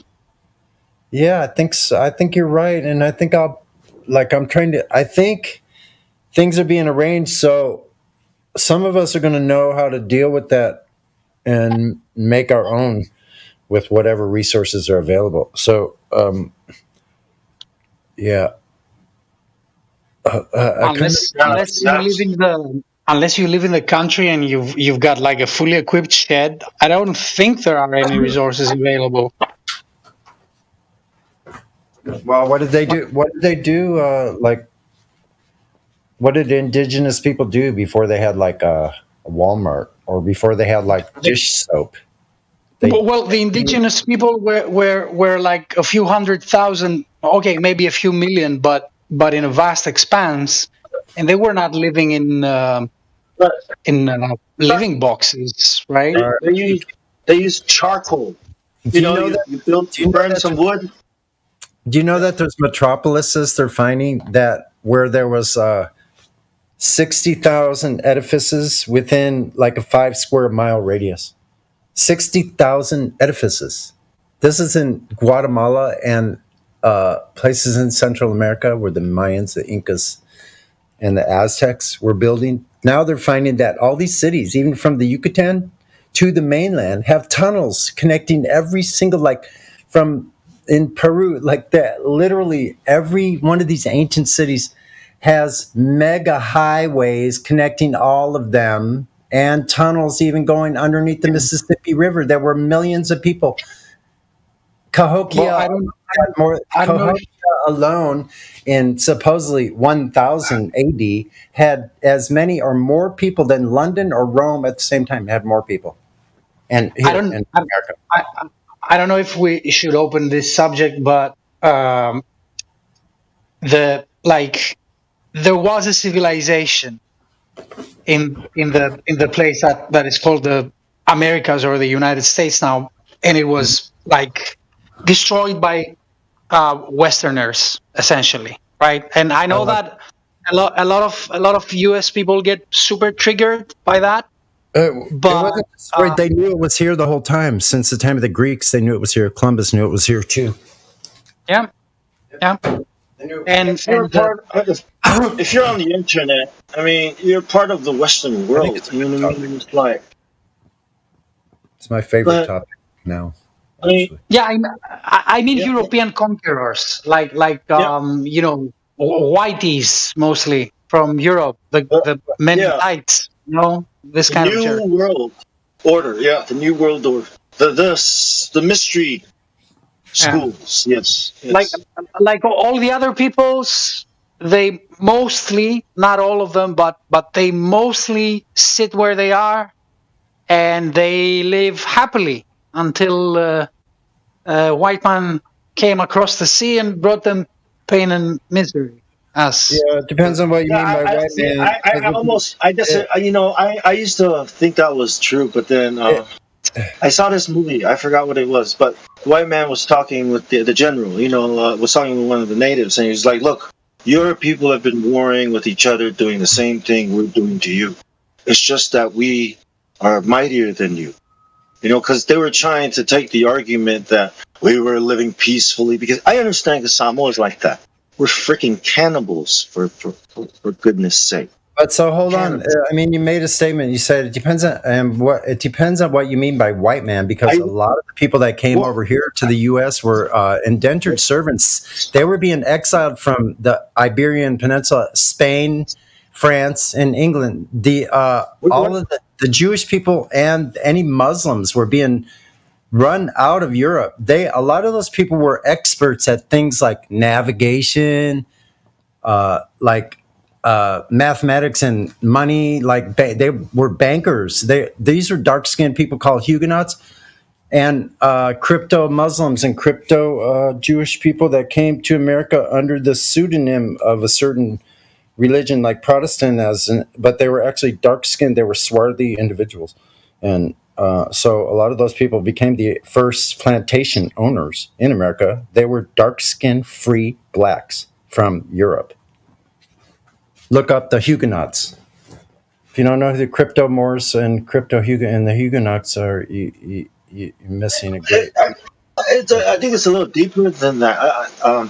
It is. Like all these cultures, like say the Native Americans, the Mayans, the Aztecs, Africa, China, Samoa, they all have their own cosmologies and gods. And I think what we're seeing, right, is a consolidation of power of all these gods, through this new god called the Antichrist, or Christianity, Catholic, Vatican, right? The mystery religions, right? The age of Aquarius. That's like a different topic, really, than what I was talking about. Like I'm talking about the actual. But I don't think the colors. I don't think the color of the skin matters, right? It's the It color of doesn't. the Listen, man. spirit. I found out what I think is that my grandfather, I think, was from a dark-skinned tribe in the northern peninsula of Michigan, which a lot of those tribes up there were actually black-skinned peoples. They're indigenous American tribes. There's like 12 or 20, there's like 12 or 15 different tribes that all were Yeah, dark. so were we. So were Samoans. Samoans look like Africans and indigenous. You know, like here, like the Coolies here in Australia and the Fijians, and we look totally dark like that, So but not exactly like the Africans though. But very similar. Here's the point I'm trying to make.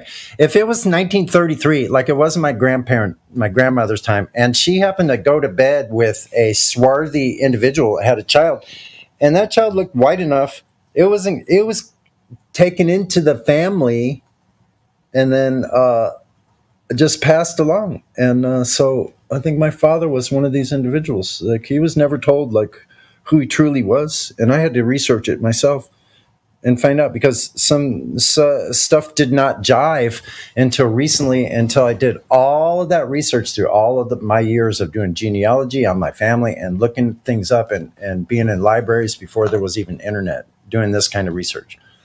So I found out just recently, and that's what I think is really what happened. And I'll show you a channel which led me to this information. This guy named Carameo, you might have seen me post some of his information about America, who was actually here, and what they lied to us about is that they lied to us and told us that our families and ancestors came from Europe, and it wasn't even true. We're from fucking America the whole time. That's the biggest lie of all. They also say that lots of people came from Africa, where those people themselves say that no, we did not come from Africa. We are indigenous. Well, yeah, exactly. And so the American black indigenous people, the true original Americans, more of them were taken away as slaves to African and Caribbean and South American newly colonized lands, where they needed slaves to go work in the mines. So those slaves came from North America. It was a lie. Like, who was dominating, like, let's say Africa? The Dutch, the Germans, whatever, who else is in there, right? Dutch, the Germans, the French, and the American. And yeah, those people were in, right? So those people had slaves the whole time during all of this time. Where did they get their slaves from? They didn't come from Africa. They would come from America to Europe, to the Caribbean. And the Caribbean indigenous Indians, the Caribes, were black tribes. They were taken away as slaves and taken to the South American mines, and also across to Europe as well. So those people were taken away. Even in Columbus times, the ones that were from the mainland, the indigenous dark-skinned ones, see, they massacred everybody. But the dark-skinned people, they took away as slaves. In the first place, they put them, even in Columbus times, was in Haiti, which is Dominican Republic, Santo Domingo. So I've actually been to some of these places in the Caribbean. I've been to, what is it, Santo Domingo? In Hispaniola.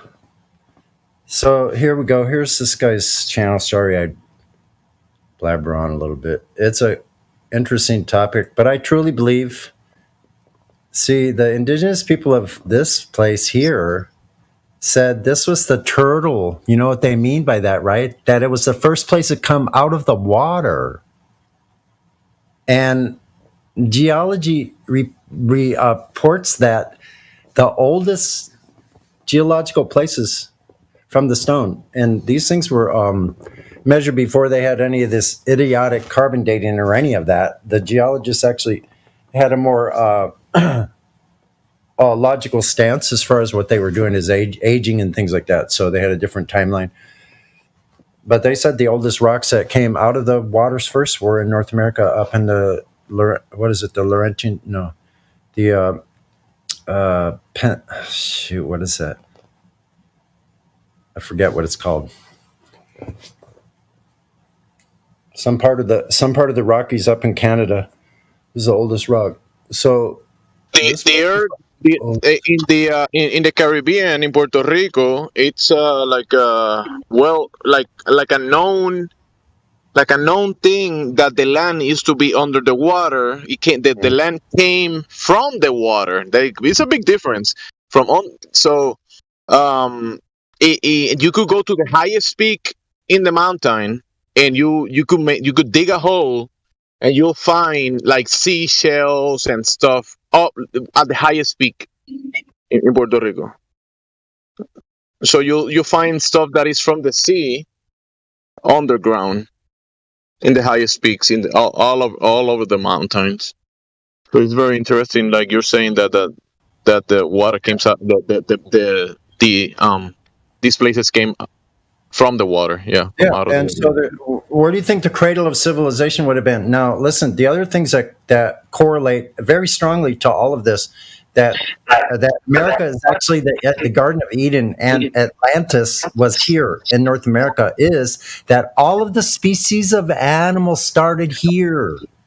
Even the ones in Australia that you think are only found in Australia, most of them started in North America as well, including some of the very strange looking ones. They actually had their beginnings here in North America. So the cat, the dog, the wolf, the bear, the rhinoceros, the elephant, camel, and horse all originated from America.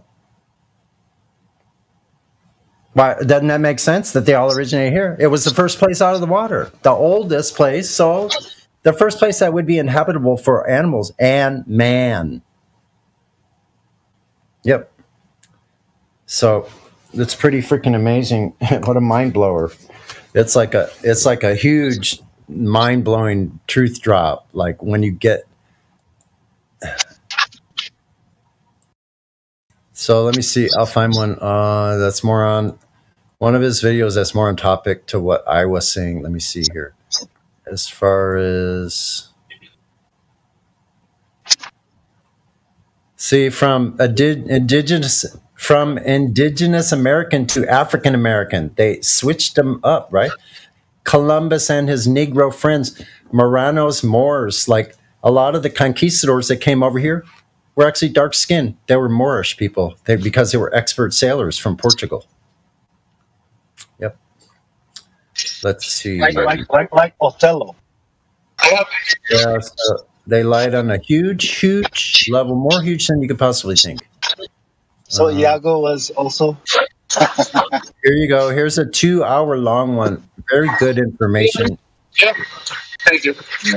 Well, there is a narrative that the Spaniards were sent to do the dirty job of the whiter than them man to redeem themselves.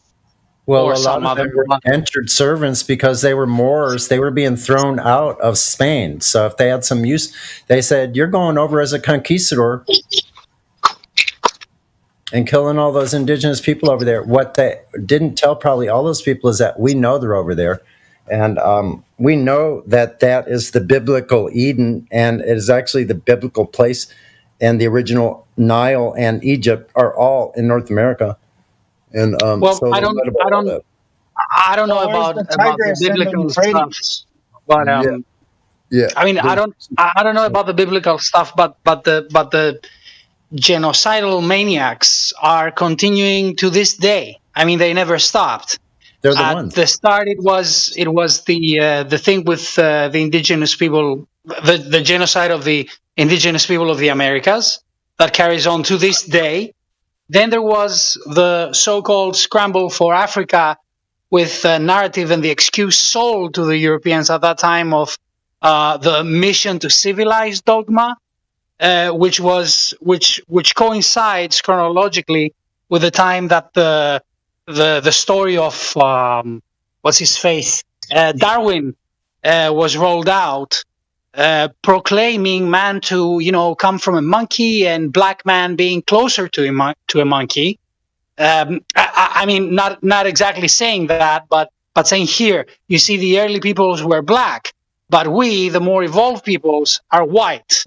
Leaving as an exercise to the audience, to connect the dots and form the syllogism. Oh, so you mean to say that the white man is more evolved than the black man? Now I get it.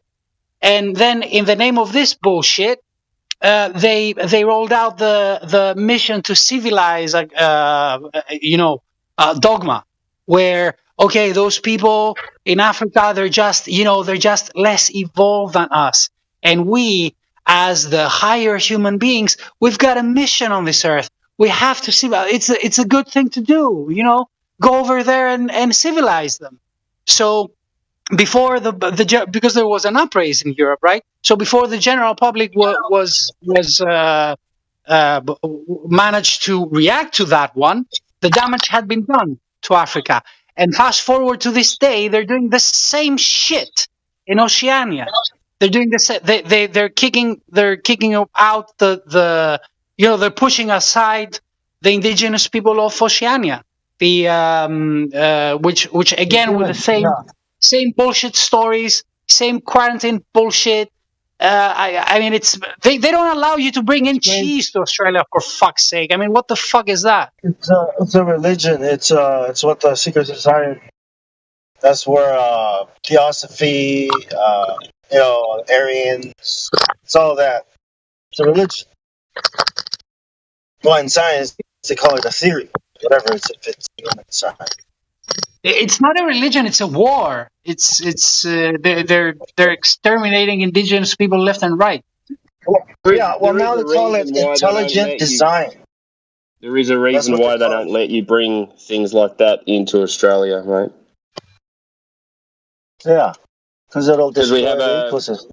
Yeah, you'll destroy the ecosystem. It's a very fragile ecosystem we have here with the animals and things like that. So you bring a disease over here, our whole farming industry suffers and collapses. So we already got problems with rabbits and toads. Are you telling me that all this is done in the name of the kangaroo? No, mainly the koala, because they've got enough chlamydia in them, they don't need any more. It's the farming industry. So we have a huge farming and agricultural industry, and you bring a disease over here that we don't have, then all our plants and animals suffer, and everyone's fucked. That's why it is. It's not got nothing to do with a fucking kangaroo, man. You think we Aaron Water carries spores around the earth for millennia, but you're gonna save Australia farming system from collapsing by frisking me at the airport. Well, don't come here then. But what are you talking about, mate? We're so isolated that there's diseases that we don't have in our food. Yeah, do you understand that? Yeah, we're protect that. We're very strict on quarantine. That's it, man. That's all it is. It's not a conspiracy to stop people from coming, and it's to protect the environment, man. The agricultural environment. That's it. So suddenly, in the 70s, the agricultural environment started needing the protection of the Western Australians. I don't understand what issue you have with them having a strict quarantine regime to stop things coming into the country. What's the problem? You cannot stop things coming into the country. There is no countries about it, man.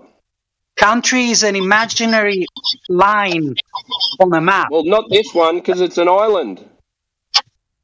Yeah, everything is an island. What's your point? It's not an imaginary line. It's a fucking coastline. Yeah, everything is a coastline. What is it that makes a coastline? I want to say something. What are we arguing about? I want to say something. That's not the point. The point is, it's an invader, right? It's going to kill what's here, right? And who knows what else? Like, so that's the point.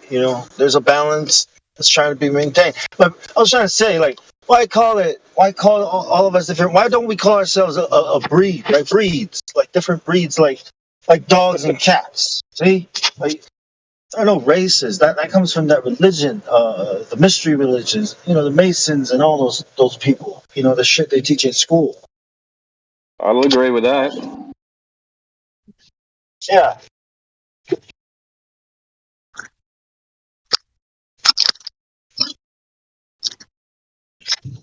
I'm just That's not what sure. is, right? Not sure where Dances with Fools was going with someone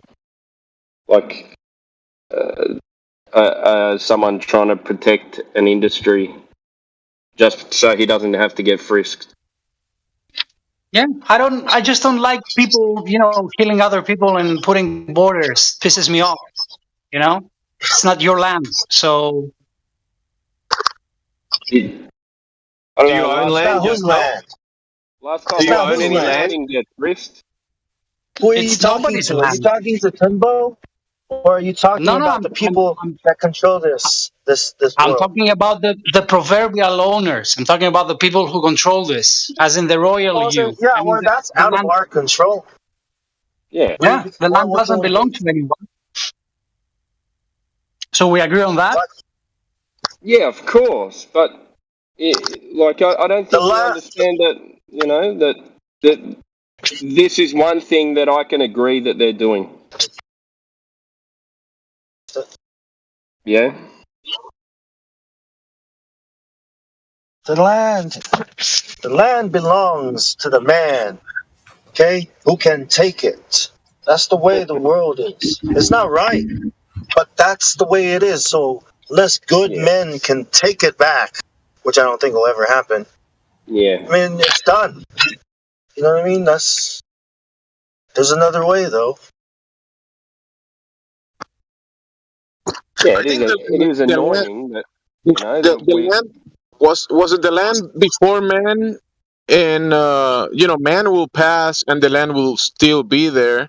I think it's the land is more like it's ours, not mine as a man, but ours as a people. Yeah, until you die, right? When you die, the land will forget you. It will not know you anymore. You know what I mean? There's a song. And the land is gonna have There's a no going different back hand, to it. and a different hand is gonna work the land. Yes, and the land will belong to that man. And then when he dies, the land forgets him, who he is, because he's never coming back home. Yeah, that's why the Aboriginals here, they say they're just custodians of the land. They don't own the land. They belong here and they're just custodians. That's what they say. That makes sense. They're just To be looking honest, after I think the custodial thing's a bit of a play on words, and I don't know if that was actually them actually saying that or a term that was kind of forced upon them, because if you're just a custodian and someone takes your land, it's less technical. Do you know what I'm trying to get at? Yeah, and they probably don't even have custodian in their language, so you might be right there, mate. I think it's more of a play on words to make them say, "Hey, you never had land to begin with, and we took it." Yeah, it was written by the Crown. Yeah. I would love to hear the opinion of an actual Aboriginal person that had their knowledge passed down from their ancestry in an uncompromised way, and I don't think that's possible anymore. Unfortunately, it's really that's the sad thing is their culture's been changed so much. It's true. If you look at if you look at the reports of like Chief Joseph, he had when he was reporting or whatever he had to do. I guess they arrested these chiefs or whatever, but he had a tablet that was passed down. He said, as far back as anyone knew, and I forget which tribe he is, but forgive me on that. But it was the Ten Commandments, and it was in a form of Proto-Hebrew. And so it was the oldest version of Hebrew of the Ten Commandments that is known, like something that is known to exist. It's the oldest version of the Ten Commandments that Chief Joseph had. Did they mention the material that the tablet was made of, by any chance? It's made of some kind of stone, some kind of rock. I think I'll look up the information. Hold on. Because I remember some relics talk about some tablets that were made out of gold, pure gold, or something like that. And those are, I think, those were these relics that are, like you were saying, these type of tablets that are as old as everybody knows. The one of the most impressive ones and the biggest ones, the biggest collection is like thousands and thousands of tablets of gold.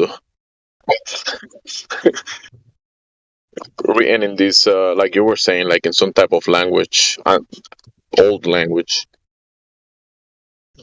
But they were written on these things. Is that what you're saying? The guy Jim? that conquered that went. They were carved into a little stone that was like a 6 by 4 inches by 6 inches by a ½ inch thick, like a little stone tablet. He had, I think he had it around his neck. Let me look for it. I'm still looking. Cortez take a whole bunch of gold back, and it just ended up lowering the value of gold. Who knows? Imagine bringing diamonds from Jupiter.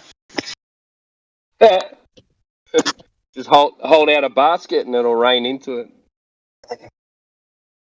I think the value of gold has been changed in the utility way of utilizing it, because I think gold can be utilized for some type of, you could use it for energy or transfer or make system builds for whatever reason.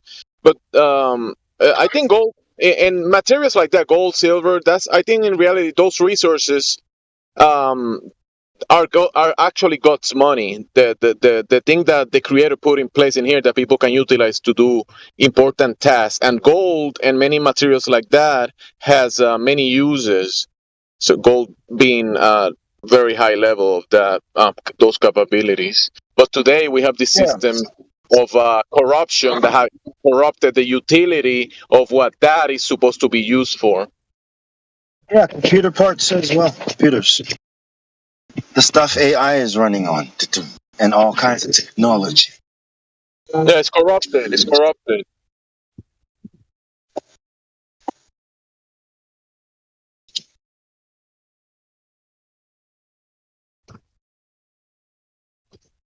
Who decides the gold price? Sony, is there a translation specific of those tablets, like from Hebrew to English? I'm actually looking for it right now. I know it's this guy that had this. I'm still searching. I think it's that same guy's channel, Carameo, that did this on Chief Joseph. But it may be one of his videos that is talking about a lot of different tribes, so I'm trying to search it down. Let's see. Let me see if I can find it. It's all good. Yeah, I'm still looking. Let's see. Where is that?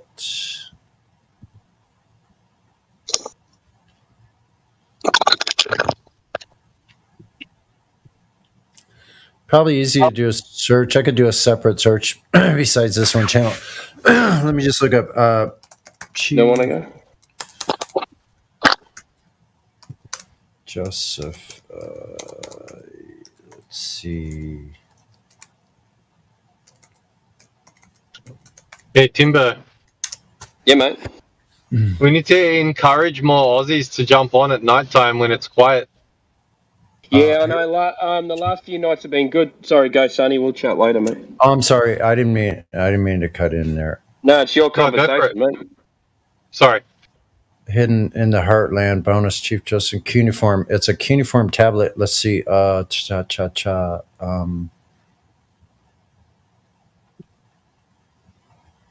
said cha cha cha.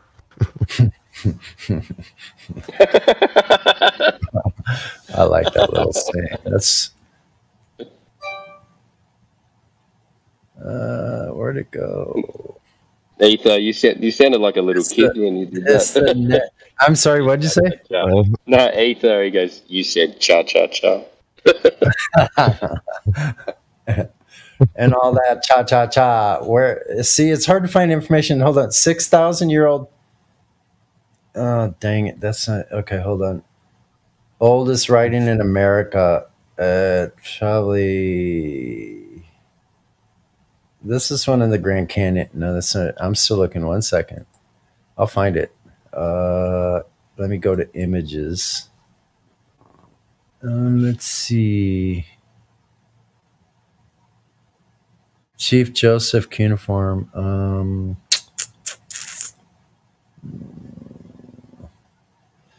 Big Chief does.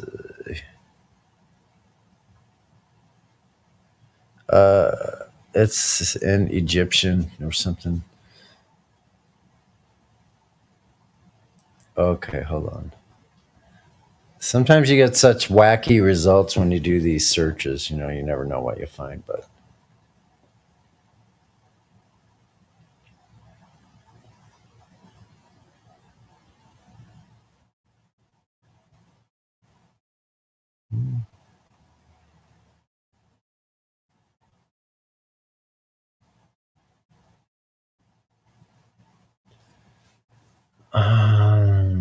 That's not what I'm looking for.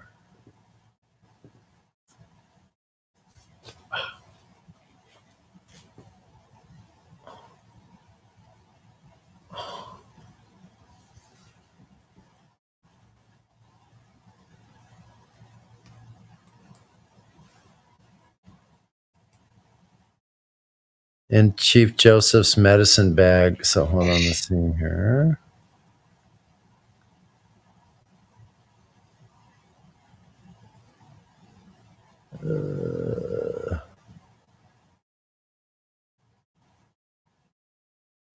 So here's one from Timekeeper's Wall, WAHL. I'll put the. This is just one story. I haven't read the whole thing yet. Let me post it here for you guys first. It's in this one, and I can read just a portion of it so you get the gist of what they're talking about. So they're talking about Chief Joseph when he surrendered, right? So hold on here. Blah, blah, blah.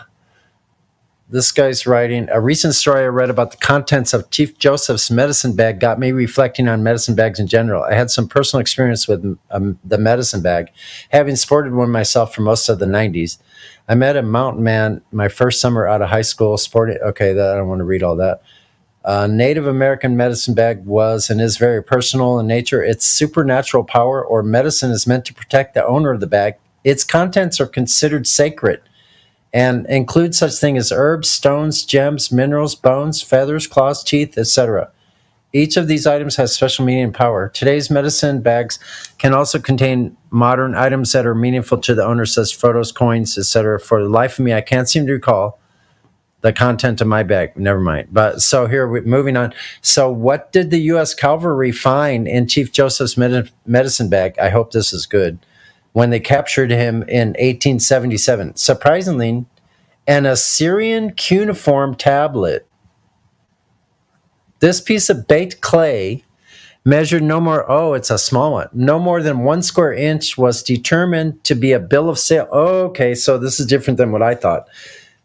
From what I remembered. So it was a bill of sale dating to 2042 BC. It reads, Nalu received 1 lamb from Abba Shaga on the 11th day of the month of the festival of An, spelled A-N, in the year Emma Galana was installed as high priestess of Nana. That's what it said. It was a bill of sale for a lamb. Assyrian, so that's the Iraqi area. Yeah, and then listen, they found more Assyrian and Phoenician writing in the Americas along the Mississippi and other tributaries of the Mississippi and Missouri River. They found cuneiform in America all over the place. So hold on. So they found the first evidence of fiat currency, like a promissory note. The Cherokee, I think, are the ones that actually have, had the oldest version of the Ten Commandments. You can do your own research on that, but I guarantee you that's what you're going to find. So let's see. It's talking. I don't know what else. This is a story written anyway.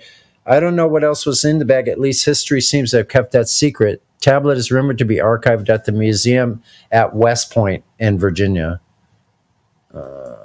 As far as the bag itself, Benjamin Donnelly of AssyriaTimes.com believes the insignia on Chief Joseph bag to be the Star of Ashur, the same insignia used by the ancient Mesopotamians and still found on the Assyrian flag. How about them apples? Cha cha cha. Here's the it makes sense that the IOU system is older than the gold based. Listen, man.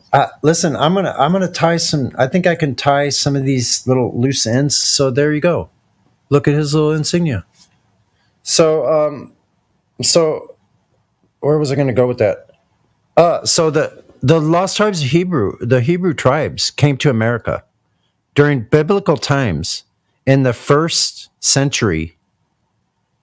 During the Exodus from that area, people were sailing off and coming back, not finding America. They were coming back to America because during the Greek times before that, in forget which Greek historian or whatever that was, in the time that Paisan is that Herodotus.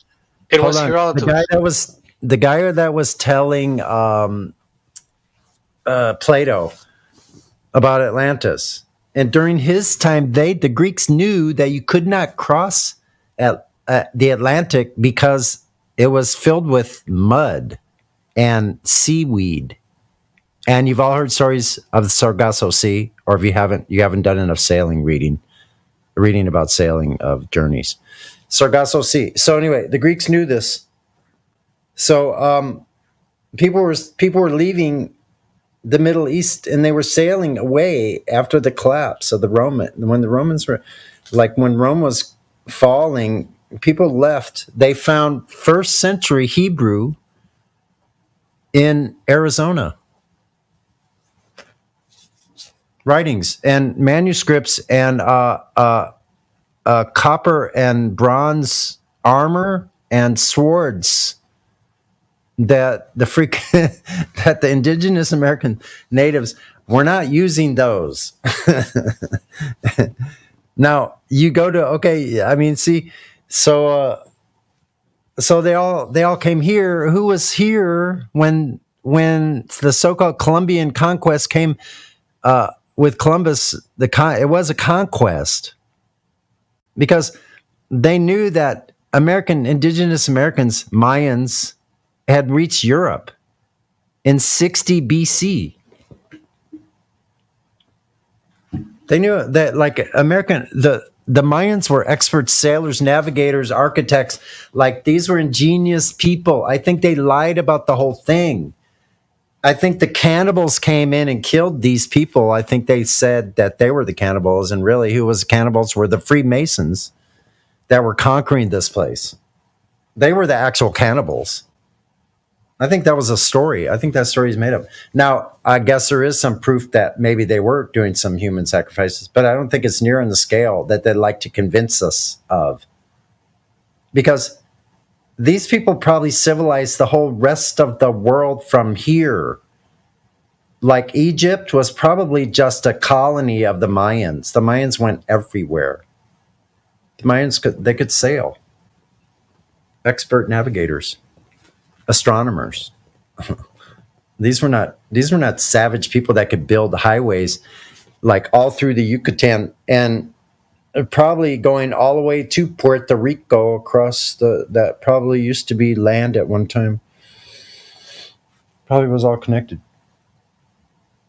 So when you find out about tunnels, ancient tunnels going underneath the Mississippi, going from Cahokia to the other side of the Mississippi, where I grew up, like in Missouri, that's crazy. But I'll tell you this little personal story. I learned how to sail on a 24-foot sloop on the Mississippi River.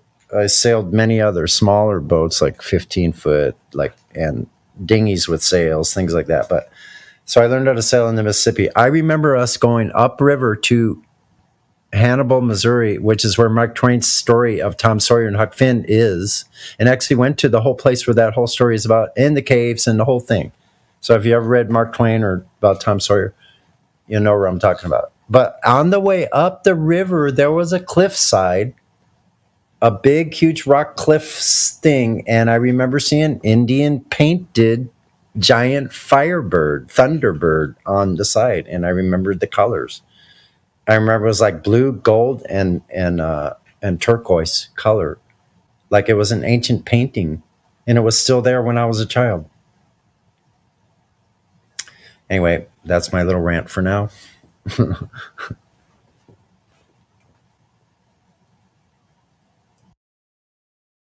Isn't it bizarre how every country has a really odd origin story, and then they find proof of things that kind of are counterclaim to all of that, like buildings and artifacts and all these different things, and it just seems like it's a massive mess, and there's no way for you to actually know anything. Yeah, I think they did it on purpose like that, made it like that. But, and I don't mean to divert to another topic like this, but did anybody hear, like I was passing by an office building, they have, I don't know what kind of building this is. I think it's used as a law building, but it's a huge building, big downtown high-rise building. But in the ground floor, they have this big TV screen, and they're playing the news. And the headline on it was, Antarctic ice reaches level lows. Has anybody heard that? So the ice is melting. The first thing I thought about is how freaking cold it is here right now, man. It's freezing cold in California. It's like the daily highs are like 50 degrees. I shit you not. Like I went out to go to the store in the daytime about 10 a.m. and I could see my breath. This is California, almost as far south as you can go. It's coldish. It's cold, really cold.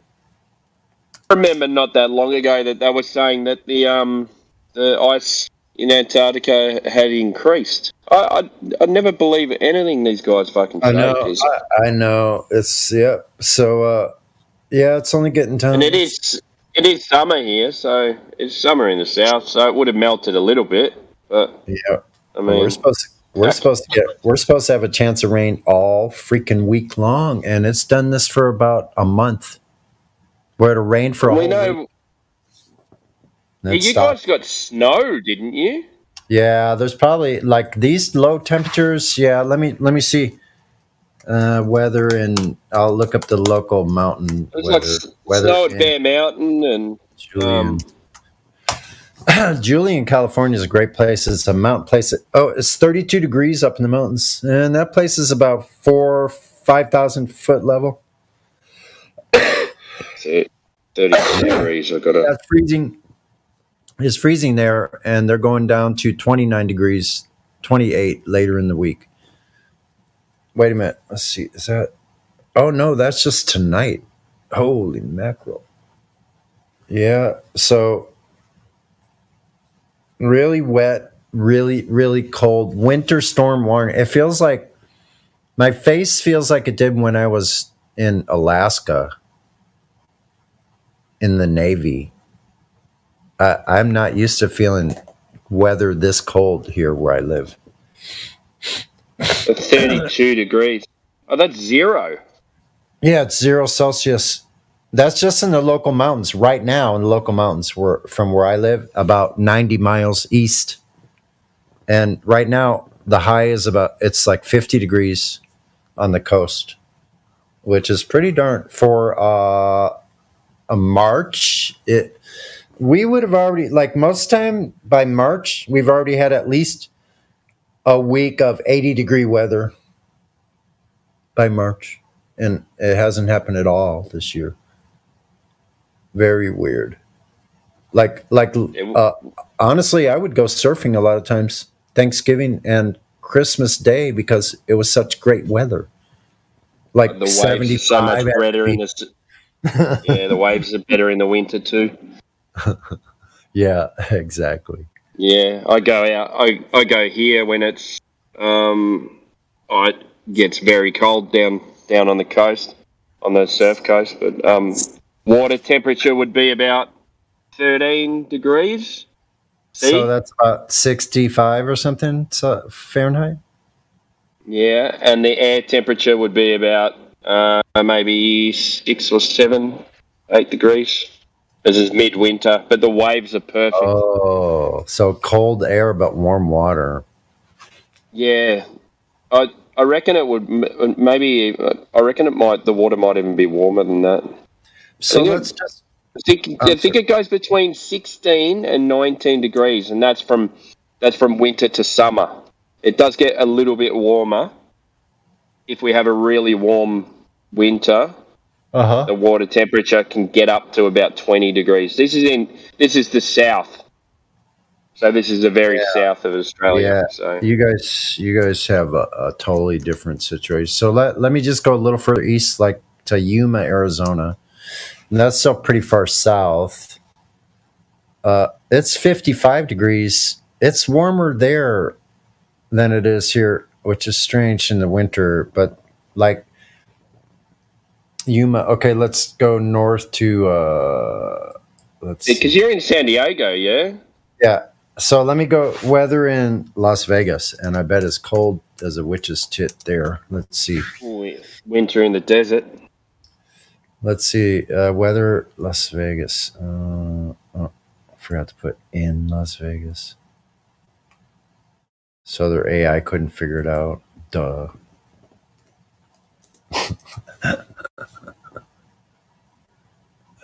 Usually it'll just pop up. What happened? Lame. There we go. And Nevada. Yeah, 51 degrees. It's the same temperature here as it is in Vegas. Except their nighttime lows are cold, or not quite as cold as our mountains are right now, though. It's freezing up there, and the chance of rain. So with this winter storm, we could get snow easily up in the mountains. So I told people a month ago that there was an ice age coming. And it hasn't gotten warmer yet. So my supposition stands. But we've had a late summer, and then it's still hot. I reckon it's probably still going to be hot until the end of April.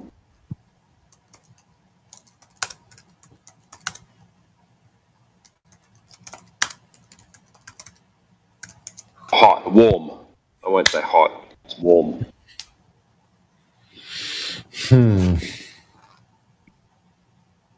Yeah, I got prepared with my rain gear a while ago, and this year it really came in handy. Plus, I just recently, when I needed to buy some shoes, I bought a couple of good pairs of boots, and they're good waterproof boots. Can't beat that. I want to know what the forecast is because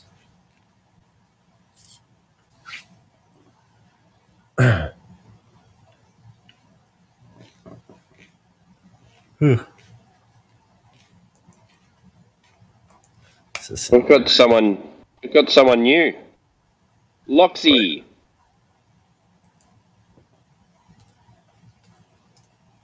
Loxy knows for sure they live on a ball. How I do figured they it out. How did you figure it out, Loxy? This is what we've been waiting to hear. For sure. She knows, or whatever it is. Yeah, they know. Oh, isn't Moxie one of the ones that was on the YouTube live chat? Is that one of them? Is that Could one almost be. Could be. Could be. Mic's open, but Cat got your tongue, or the globe. Come on, Moxie, or whatever your name is, help us out. We won't argue. We just want to see your point of view. It's Loxy. I want to see the globe. Yeah, I know. But I just rolled with my mistake. Whatever. We want to see the globe. Where is it? Could you tell us, Loxy, where we can find this globe? We've been Loxy said, hold on, he said we're delusional. I want to know what we're delusional about. What is our delusion? We're delusional. Yeah, that's what he said. That's what he said in the lobby. Yeah, let's get down to the specifics of that. So, what way exactly are we delusional? Could you specify that? Yeah, what are we missing here, Loxy? Can you share that with us? What is it we're delusional? Because that's a claim. Care to back up that claim? What are you basing that on? Care to even talk at the moment, Loxy, right? Can. Their microphone lights up now and then, but they just don't speak. So, what he said was, well, when you see a flat Earth, that's your perspective. Flat ocean, that you believe Earth is flat. No, that's actually not a belief. If I see a flat ocean, it's a flat ocean. That's not a delusion, and that's not a belief. That's the way it is. The belief part is... so I guess he's just going to type in the chat. Yeah, seeing a flat ocean and saying it's curved. That's the belief. You said we're delusional, so what's the delusional part?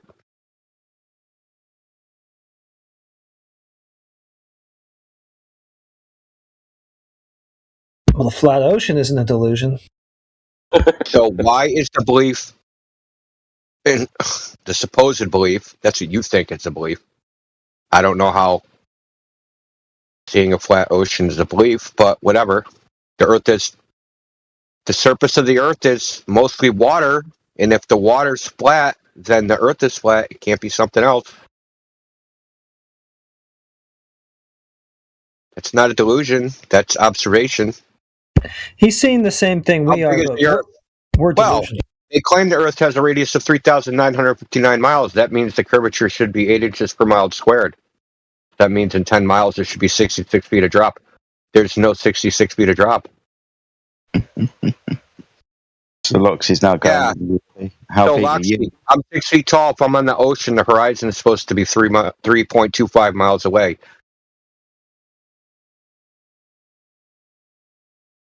Yeah, listen, said, of course it's going to seem flat from the surface. Yeah, that's a cool story. It's either flat or just seems flat. So if it appears flat, prove that this appearance, this perspective that you say, is actually just a giant ball. Give us the evidence that it's actually a giant ball.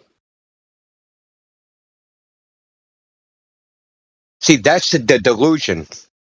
You're the one with the delusion. You're the one who thinks that, oh, the ocean, it looks flat, but it's not really flat. It's actually a giant ball that just looks flat. That's a delusion. Oh, he said go to space. Loxy, have you been to space? Is that what you did? Literally, just go to space, Indio. Just go to space because it's that easy, right? Well, Loxy said that they see the same thing we do, but we're delusional. Fall to where? Why would you fall off to Earth, Loxy? That's your bunch of NPCs. You all say the same thing. Fall to where? Where am I going to fall to? Why would I fall? Oh, God. Is anyone speaking to a person called Username? They're in here as well with no roles. It's the name. The name's familiar. What were you saying, Jedi? They're also in the lobby as well, buddy, that's all. Loxy, okay. They're probably mates. Prove you're not the delusional one, Loxy. That's what I want to prove, that you're not the delusional one. You said go to space. You've never been to space. Space is in your imagination. That's a delusion.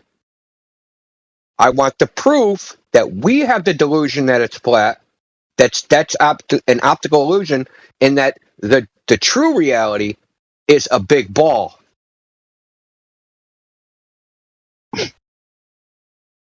There would have to be someone that went to the edge of the earth with someone and pushed them up or something.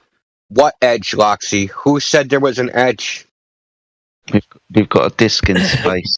And why would you fall off? Where would you fall off to? Disc in space. See, you guys think falling is mass attracting mass, but if it's a disc in space and I go to the edge, there's no mass to attract me down off the edge, right? Why would I fall? Flat surfaces have an edge. Sitting right here with an open mic and typing in the lobby. I know. It's He said he can't talk.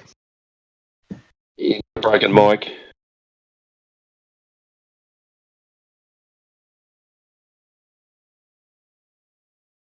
I like the way they declared that flat surfaces have an edge. In the modern colonial, I love this because who was calling it this? That anthropologist PhD guy. I'm fucking embarrassed. I can't remember. Rodrigo. Rodrigo says the heliocentric model is the colonial cosmology because they spread it through colonialism, which is kind of funny to me. You guys don't want to be a bunch of colonialists, do you? Yeah, man. What about your woke selves? Yeah, well, a flat surface only needs an edge if you know where the end is, yeah? Yeah, so the universe is flat in the modern cosmology, so where's the edge, Loxy? Because if you can't prove that there's an edge to the flat universe, it doesn't exist. This is their logic, dude. It's like amateur. I don't believe the universe is flat. You guys do, man. The modern cosmology believes the universe is flat, Loxy. Oh, it's someone making up their own cosmology again. Yeah, he doesn't know his own belief system again.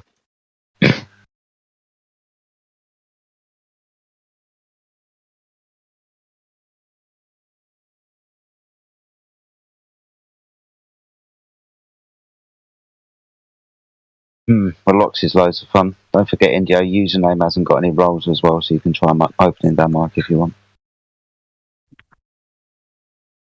Ilian just jumped in as well. Ilian's got cognitive dissonance by the looks of it. I've already banned them. But I think their mic is open. Well, now he has 3 different links. Yeah, so Loxy, where's the edge, man? Because if you can't tell us where the edge is and where I fall to you off the edge of the universe, then it doesn't exist.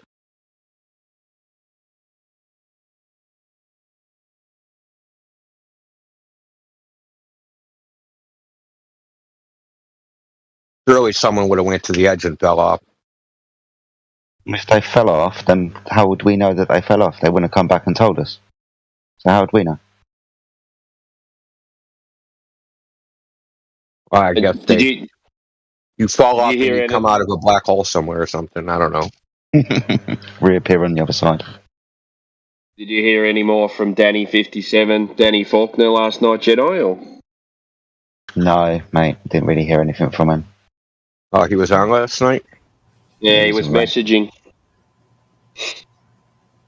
Yeah, just he was telling me that I can't even remember. It was such bullshit. They were measuring radial speeds of galaxies with Gotcha. yeah, with I wonder where they measure it. I wonder where they measure those from. Do they measure them at the axle of Earth? Like they measure no idea. right at the axle? Because on a wheel, the only place where you measure RPM is right at the axle. I just said, what's a radial speed of galaxy, and how did you measure it? He said through spectroscopy. Oh my gosh, they do that too? They do that with spectroscopy too. What else? What else does spectroscopy do? What is They use it for spectroscopy? everything, man. Late at night when you're, sleepy. Well, to know the radial velocity, don't you need to know how big it is? Yes. And how far? Yes. How far? Uh-oh. Yeah. We need to know a lot of fucking things. We really. Okay, shall we go on? I don't know if it's necessary to go on. I don't think so. No. Where's this stuff happening? Oh, in And then don't you have to calculate it from take away your radial velocity, and then the orbital velocity, and then the other orbital velocity around the galaxy, and then sounds like sounds like you're going to need a ball for that. Go ahead, man. No, I was just going to say, sounds like you're going to need a ball for all of that. It sounds like you're going to need the ball of a specific size and a specific speed itself. So when did they measure that? Mish. All... Well, they assumed it, you see. Holy crap.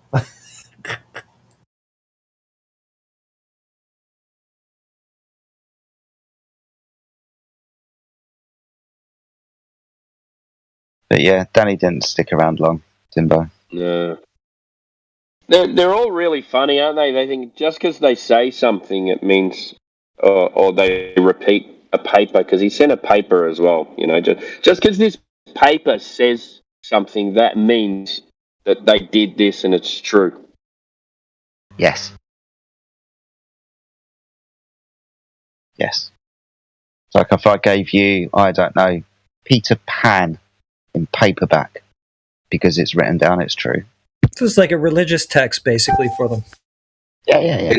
It is too, and they obscure half of it, because if you ever read any of these modern astronomy papers, they'll give you a bunch of graphs and numbers, and using their own lingua franca, their own terms of art.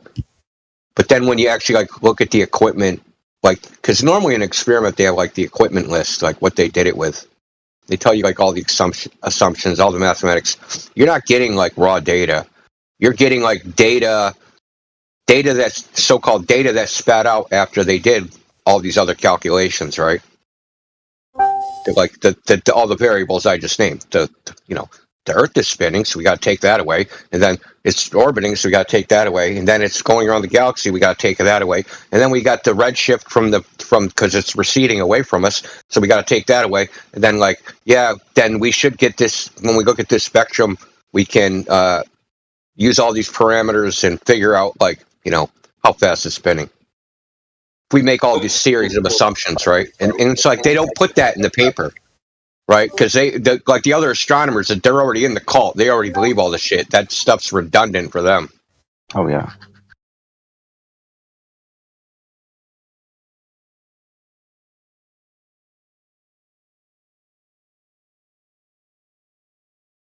Now, I was trying to ask you guys something the other day, but I couldn't get it out.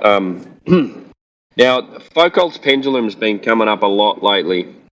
Right. Now, why? Yeah, why? I don't know. So, does this actually happen? What they're saying, if they move it to different so-called latitudes, it doesn't happen, does it? No. Yes. So what? Why are they? Where are they getting this information from? Are they just? Yes. So someone says, if you move it to the equator, because the equator is at the center of the Earth, then it won't move. But no one's ever done it. That's a cool story. Yeah, very. They have to set it up to get their results. They have to calibrate it, right? Yeah, I mean that's normally they'd calibrate it. If they want a perpetual one that's driven in in a museum. They're run by magnets, correct? Yeah, like a magnet, and they're adjusted. Yeah, and you adjust them until you get the precession speed that you want. Yeah, so you just make one magnet slightly stronger than the other, and then it will start turning it.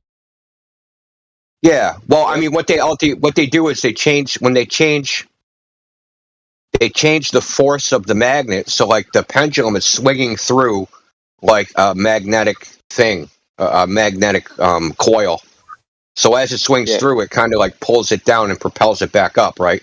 It comes through, it's being pulled down, and then when it's like the momentum puts it like to the others past the center point, it pushes it up. So it always has this constant like force, you know. So if one's keeping it slightly off, moving, right? then the legs Yeah. So are if it's off. going too hard, you adjust it, because if it swings faster than it's supposed to, then there goes your Coriolis. process.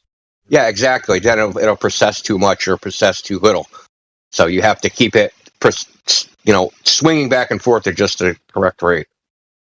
So could they maybe just be mistaking them, saying, so they're saying, okay, it spins at this rate, so if it spins at this rate, then our adjustments are correct to the magnet.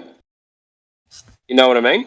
Yeah, exactly. Exactly. So they'll let it run through a cycle. Wait, what do you guys? If it does it in 24 hours, let's imagine then, let's say it's supposed to go like 7 degrees per minute, and it goes 8. Yep. You'd adjust the magnets until it's doing 7. Yeah, and that's their 0. Yeah. Yeah, that's fucked. Yeah. And you could also change the length of the pendulum. There's a bunch of ways to adjust it. There's more than one. Yeah. So they set up a Foucault's pendulum at Edmonton Station, right, which is supposed to be the South Pole. And they got a bunch of results. One result was 1 Earth rate rotation every 2.24 days. So they just kept trying it over and over again until they got the result they wanted, and then declared victory. Like, it's literally what they did. It's Antarctica, right? The South Pole? Yeah. It's supposed to be. There's supposed to be a South Pole in Antarctica, and they set up a 4-story pendulum, right, and swung it. And then the first 2 times they didn't get the predicted result, so they kept going until they got it.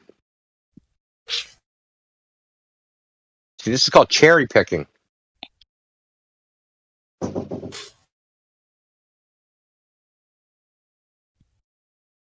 I wonder. I always wonder if people live on Antarctica. I know. I mean, I'm sure like researchers do stuff, but like if people actually habitate. No, there's no Unknown tribe stuff.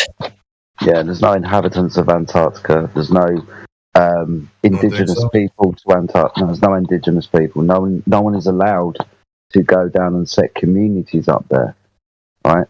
The only reason that you're allowed to go down there is if you're a scientist, a researcher, or if you want to go and take a photograph of some penguins. Yeah, that's what I figured. Yeah. You need permission even to do that. Oh yeah, you need permission to do all of that, but you definitely not got permission to build houses and set up communities. So the way the Antarctic Treaty is enforced, it's not like enforced by the United Nations. It's enforced domestically against the citizens of whatever country.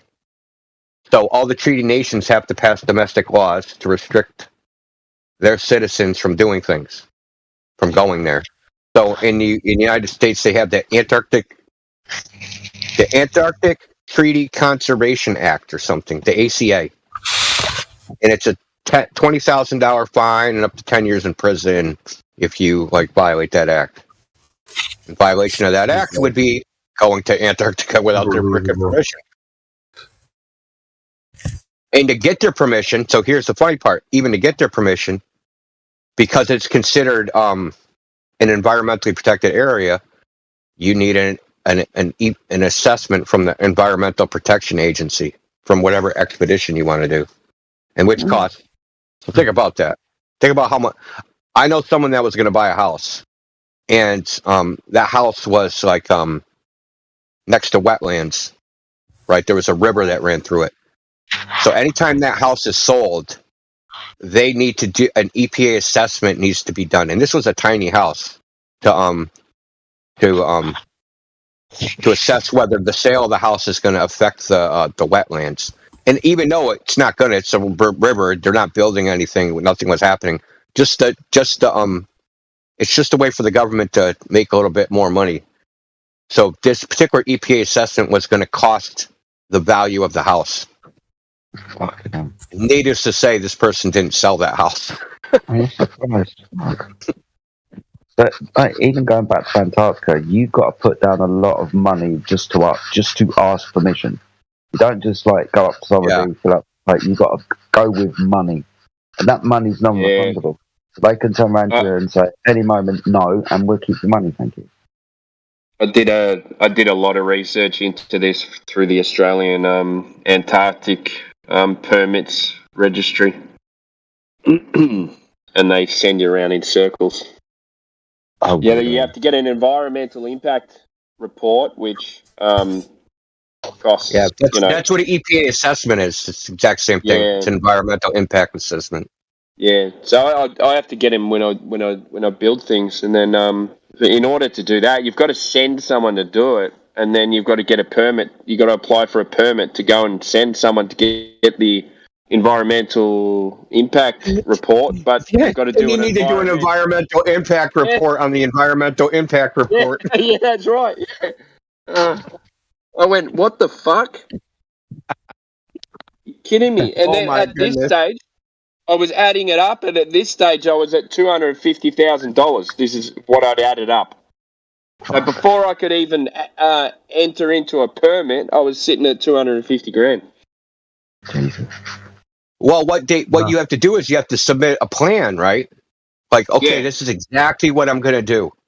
And then they go and they're like, okay, if they implement this plan, they have to go to where you're going to do it, and they have to look to see if there's any, like, toads or birds or butterflies that you're going to step on while you're doing it. But there's no birds, butterflies, or anything in Antarctica. So, like, I don't know what they're looking for. It's like, are you going to leave a footprint or something? It's like, that's what they're worried about, because there's nothing to kill. Well, there's hardly even any shrubs. Oh, there's no shrubs. There's no shrubs, dude. There's blue-green algae grows on the coast, and that's it. That's the only plant life.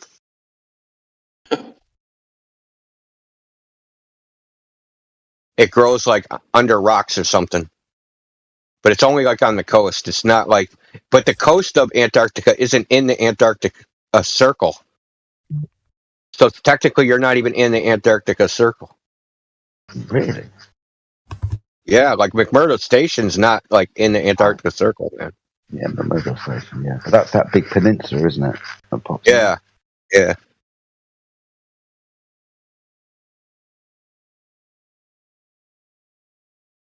So notice that the place you can go easily isn't actually even in the Antarctica circle. So can you even claim you're in Antarctica if you haven't crossed the Antarctica circle? Bro, whoever's been to Antarctica, those people are lucky, bro. Like that's got to be crazy. Bro, you know what I'm saying? Like it's the coldest place on Earth, on this flat Earth. Than that.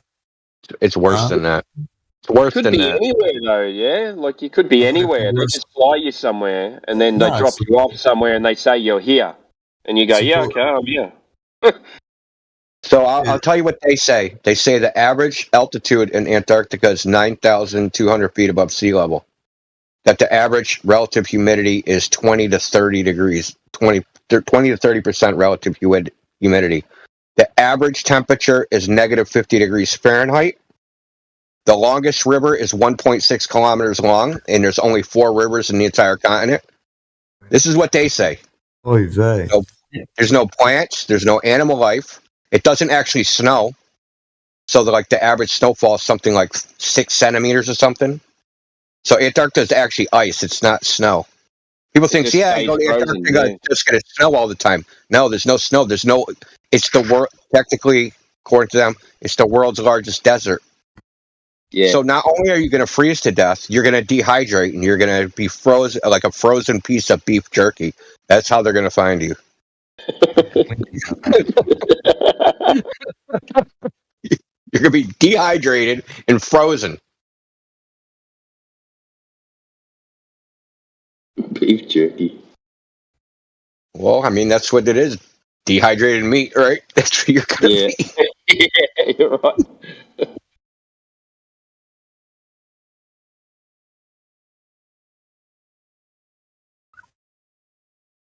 and it's so fucking far away from anywhere. I'm at the bottom of Australia, and I'm 40 degrees south. Wow. Yeah, I'll stay Yeah, where I'm at. Thanks. You've got another another 50. To get get there. Just go to space, man. Just go to space. Closer. Go to Antarctica, find the edge. Prove it's flat. Go to Antarctica. It's like, no, I'm good here. I'll just measure a body while you're here. I don't want to go to Antarctica. Thanks. Not only is space closer, it's warmer. Yeah.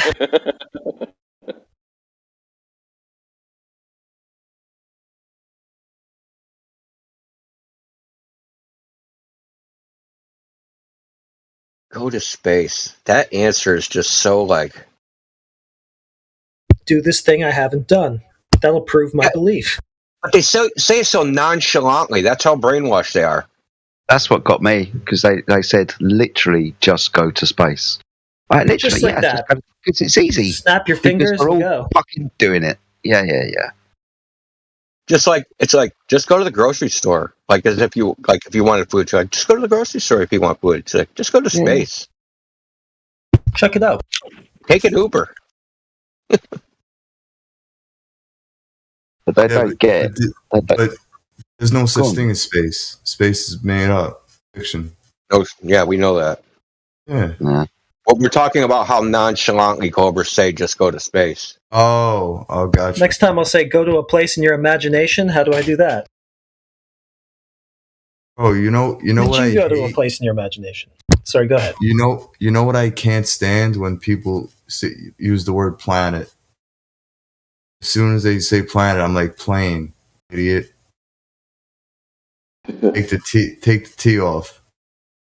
I must admit, I find myself using some of those words every now and again accidentally. It can be tempting to use global.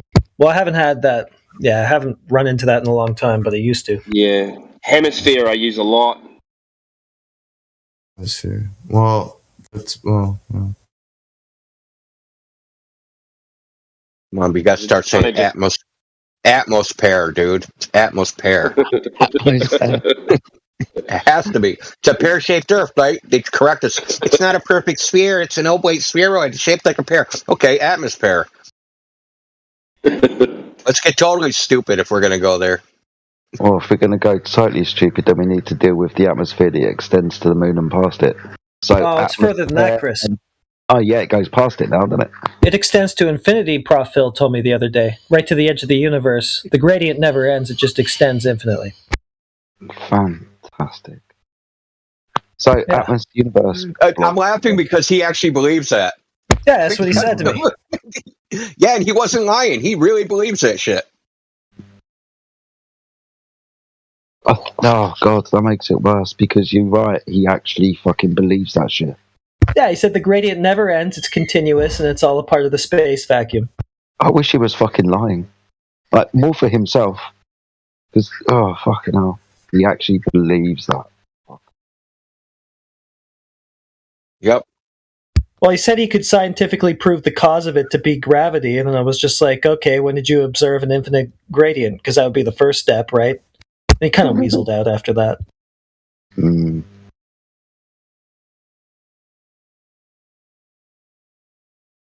They always weasel out. This is something they don't tell you, is that when they calculate escape velocities, that's the escape velocity to get to infinity. Not to leave like the orbit of a planet. It's the escape velocity to get to infinity. Fucking brilliant. What do you mean? What do you mean by that? Like when they when they calculate a space velocity, an escape velocity, right?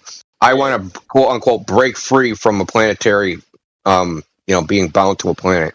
The calculation for the orbital speed, the speed you have to go to break the orbit is the speed you have to go to reach infinity. Like basically, think about it, it's like a rubber band. It's like the point where the rubber band stretches to the point where it breaks, and you're just going to keep going to infinity forever. You're going to just travel off in that direction. And the Earth's gravitational pull, or whatever planet it is, isn't strong enough to stop you from going there. Yeah, it's a bunch of mathemagics. That's all it is. Demonstration, please. I remember when they used to say to us, "You don't even understand orbital mechanics." Neither do you. Neither does anybody else. Yeah, for that you need an orbit. Yeah. I don't understand how the rings of power work either. Like, because they don't exist.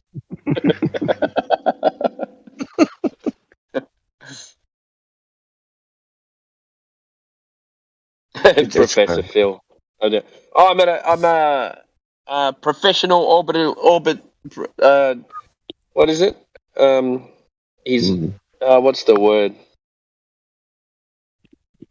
He's a professional with orbital mechanics. You go, oh yeah. That's why I brought it up, because we were talking about him, and I knew that's how he puffed his chest out when he first came on the scene. Yeah, I calculated the orbits for some Indian rocket and crashed it into the moon or something. Yeah, and I said, what orbit are you calculating? That was a really easy one to reduce to absurdity one time when I talked to him. I just said, you need the radius of the Earth for that, right? Of course, he's like, yeah, we do. Okay, where'd you get that? Oh, they were tossing these sticks and shadows. Okay, shadows diverge from curved and flat surfaces. How did he know that it was a curved surface? He assumed it. That's what it all came down to. We assume we're on a globe. That's how we got the orbital mechanics. He went straight to Foucault's pendulum for Earth's rotation too. Right. Just reduce the whole thing to an assumption in 1 minute. Oh, God, dude, this is why I don't think he's anything. Because this is the best he can do. Foucault's pendulum from the 1800s, that was one paragraph of a scientific journal with no experimental data, and frickin' Eratosthenes, who might not even have ever lived. We have no primary, no secondary sources, and this is how we got the entire basis of the worldview, and nothing has been advanced since then. And this guy has supposedly a PhD in physics and calculates orbits. Bullshit. Okay, sorry. I've been around professional, educated people enough times with PhDs and all the 3 other words after the names. They don't act like that. And if they were involved in this topic for 3 years, they would know a hell of a lot more than he knows. And be able to control his crying as well. Like you speak to people who are in those professions, and they're used to standing up and people in doing lectures and things like that. And as soon as you question him on something, he flies off the handle and starts yelling and screaming like an old woman. He's funny though, isn't he? Funny like I have fun with it. I think it's hilarious. He's like, you go, oh, hello, Phil. Hello, mate. Just starts screaming geodetic surveying on loop. And you can't get him to elaborate further than that. He's just going to shout those words at you over and over. Professor Phil the other night that was denying radio transmitters and GPS from aerials on the ground just because he wanted to invoke a satellite. Yeah. That was fucking hilarious. Can't let go of his beliefs. But yeah, I'm with India. The more I talk to him, the more I listen to him. I don't think he's anything. He's just a man with a story, by the sounds of it. Role playing? Very possibly, mate. Very possibly. I liked. I think it was it AI that said the other day? He said, I think he's he's recruited all these people in their live action role playing, being people to organize. Because what were they doing? They were organizing a trip to the moon or something, like how to get to the moon they wanted to crowdfund it and do all that shit. And AI said, I think they're just live action role players. Very possibly. We have crisis actors, right? Yeah. Yeah. Maybe Dave Murphy was one too. Maybe. Still haven't seen any evidence of that, but someone said that. But you guys hear about that? He was. No, I heard something, but I didn't really play it much. He was He was getting interviewed on the news in the 9/11 crash site. No way. I don't know whether it's true. I haven't seen anything. I haven't seen any pictures or any video or anything, but someone brought it up. So I'll believe it when I see it. But it's not out of the realms of possibility that people are paid to act and play roles, right? Correct. We know they exist. Who knows? We got the news, you've got politicians, you've got actors. I guess this is the thing with some of these people that have been around for a while, right? Some of them have actually gained a little bit of knowledge and intelligence. Whether they still think they're on a spinning ball or not, that's kind of irrelevant to the point. But they've progressed a little bit. This man, Professor Phil, and now people like Danny Faulkner haven't progressed at all. They still come back with Aristosthenes and full quartz pendulum, right? They still talk the same shit. It's like they haven't learned anything. There's some who are like that in real time. Like, you'll refute their argument thoroughly, right? And then as you do that, the next thing they'll do is just repeat back the same argument you just refuted, and then they'll just keep doing that over and over again. Yeah, doesn't matter how many times you kill them, they're just going to respawn again. Instantly. Yeah. Like, they don't even take a day off. They just come back right away. And, like, surely you see something, yeah? And someone points something out to you, and then you go, I need to look at this. So they go away, they look at it, and they go, okay, what he's saying's correct. Okay, I'll just dismiss it. Don't worry about it. Back to Eratosthenes.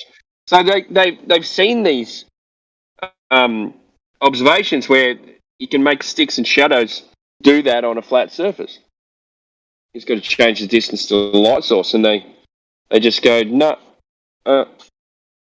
Eratosthenes was correct within 1%. It's funny because... Where'd you get your fucking radius from? Shadows do just that, what they're describing on every flat surface they've ever seen a shadow on. Yeah. Well, and then that guy the other day said, I'm going to send you a photo from an aeroplane. Before he even sent it, I think CB posted the exact same photo with lines drawn and then converging. Yeah. Like, when have you ever seen shadows actually diverge like that specifically due to curvature, right? Like, what parallel light source do you have in your house that would have caused that? Yeah. What parallel light source do you have? Yeah. Like it. They think that proves a curve, yet they see the same thing happen all the time around them on a flat surface. See, because that's why I had to ask those questions about Foucault's pendulum, because I went, oh, okay, so what is happening there? So I went away, had a look at it, did some reading, and then I had to ask you guys what was actually going on, just to solidify it in my brain that, okay, I'm going to learn something else about it. Do these guys go away and do that? No. They just fucking ignore everything. But yeah, full quartz pendulum, you just need to know your longitude and latitude, set your device up for that shit. Make sure you get yeah, there it is. It's fine. Remember that when you swing a pendulum, it's not going to swing forever. So they need motors and shit. They need to calibrate this stuff. They need to get the right result. Yeah. Well, that does make a lot of sense. They adjust the magnet so it swings perfectly, and then they say the Earth is rotating at this speed or certain degrees per hour, so we have to make it turn at this rate to match the Earth, and then that's our zero.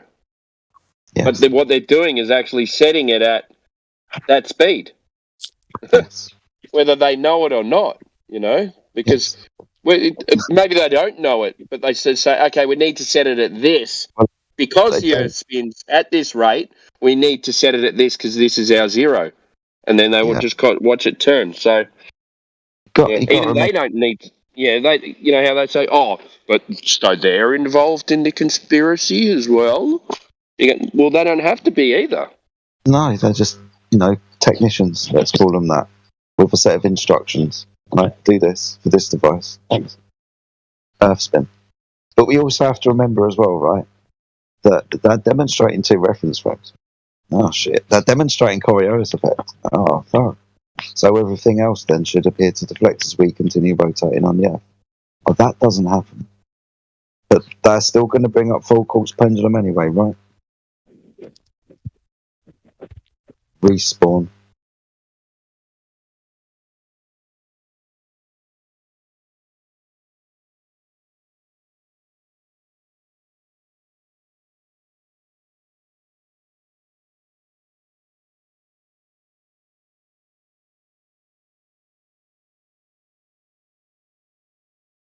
Yeah, so Pendulum does this, but helicopters, planes don't do that. Yep. And it's got a motor that you calibrate. Fucking brilliant.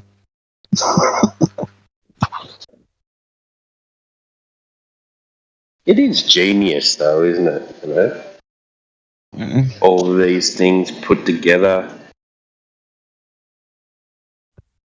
It's clever. They just make them up as they go, Like they come up with something, and then they've got to come up with something else, and then another thing, and then another. Must be an exhausting life living that life.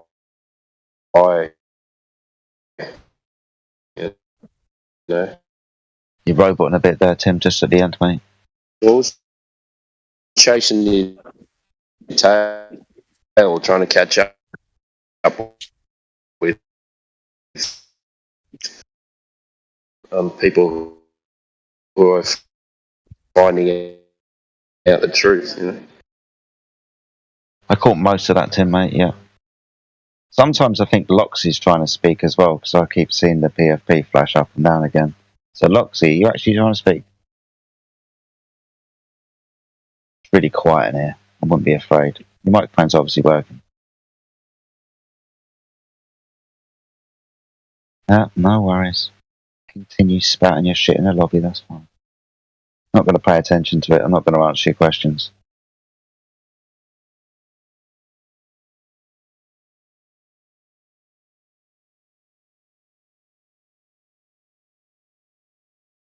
But I guess, whilst nobody else is talking and Loxy, you are there, the reason why this server exists is because there is no measurable curve over any distance of water where the mathematics dictates.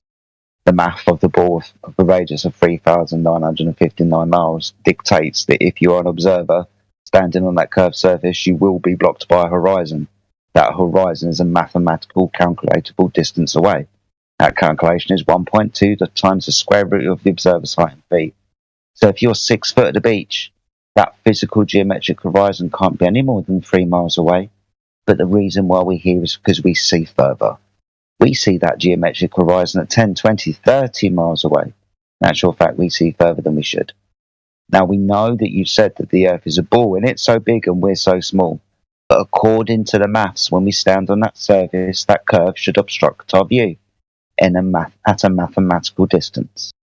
It doesn't. It's not measurable, it's not observed, it doesn't fucking get in front of anything. Yeah. The main reason why we're here is because the Earth over water is measured and observed to be flat. Yeah, I think he left while Good. you were talking. Good. Fucking sitting there not talking and posting crap in the lobby. Yeah, and then he said anyway he's gonna dip and said goodnight. Mm. But at least they got something. Sitting there for about an hour not saying anything, just typing crap.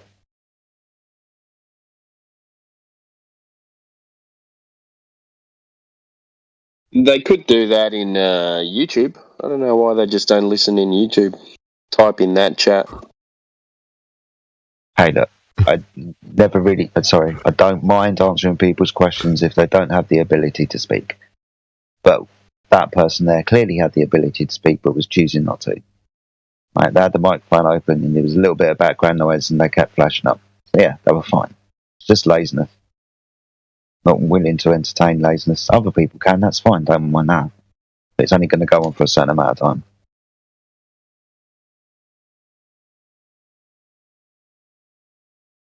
I'm just going to keep on giving people homework. But I agree with what, I can't even pronounce your name. I know you're making fun of Eratosthenes, but I'm not even going to try to say that. But I agree with what he was saying. He was using too many questions at once, and that ends up being a typological, fallacious argument where you overwhelm the opponent. So, one question at a time is a lot better. Yeah.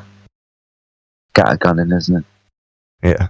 I don't need to pull out empty the whole clip. There's no reason.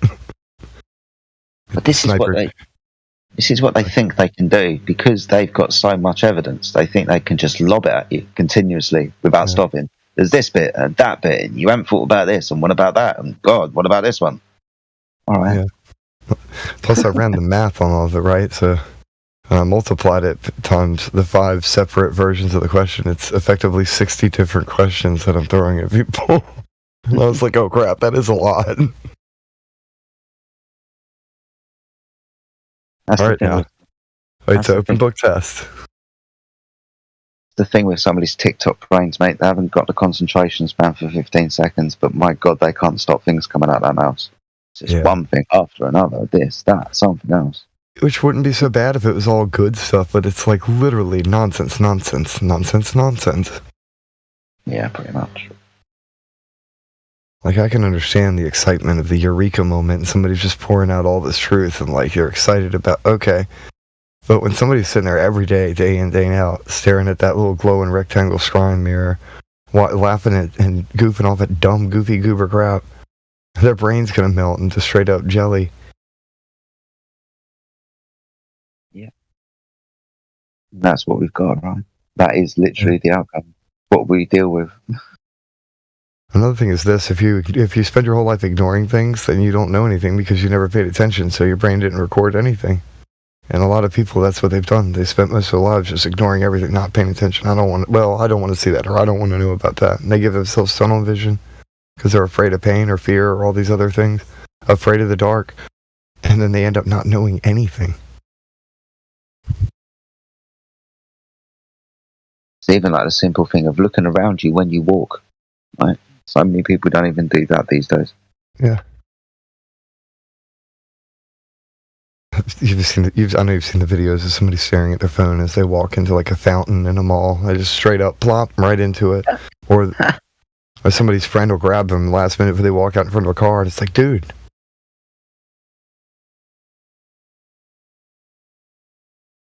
Men will seek death and death will flee from them. Like they keep doing things that they should be dying, but for some reason they're still alive.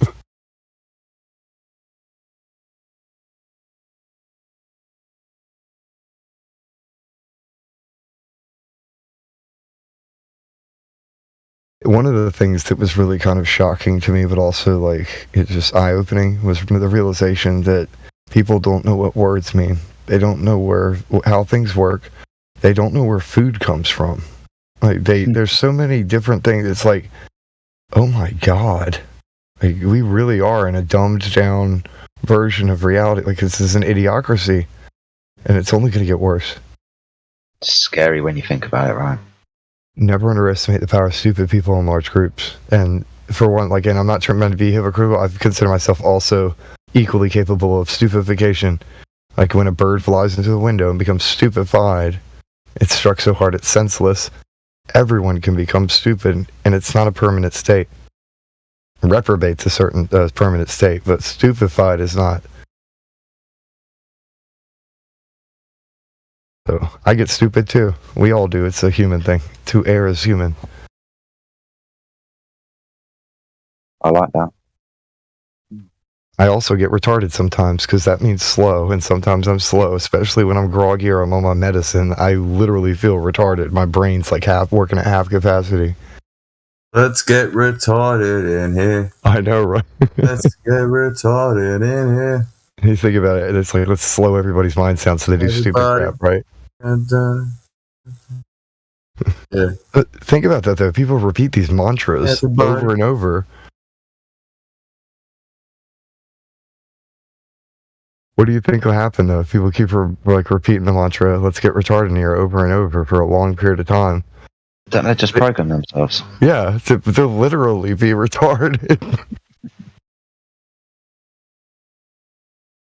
Enchantments and mantras.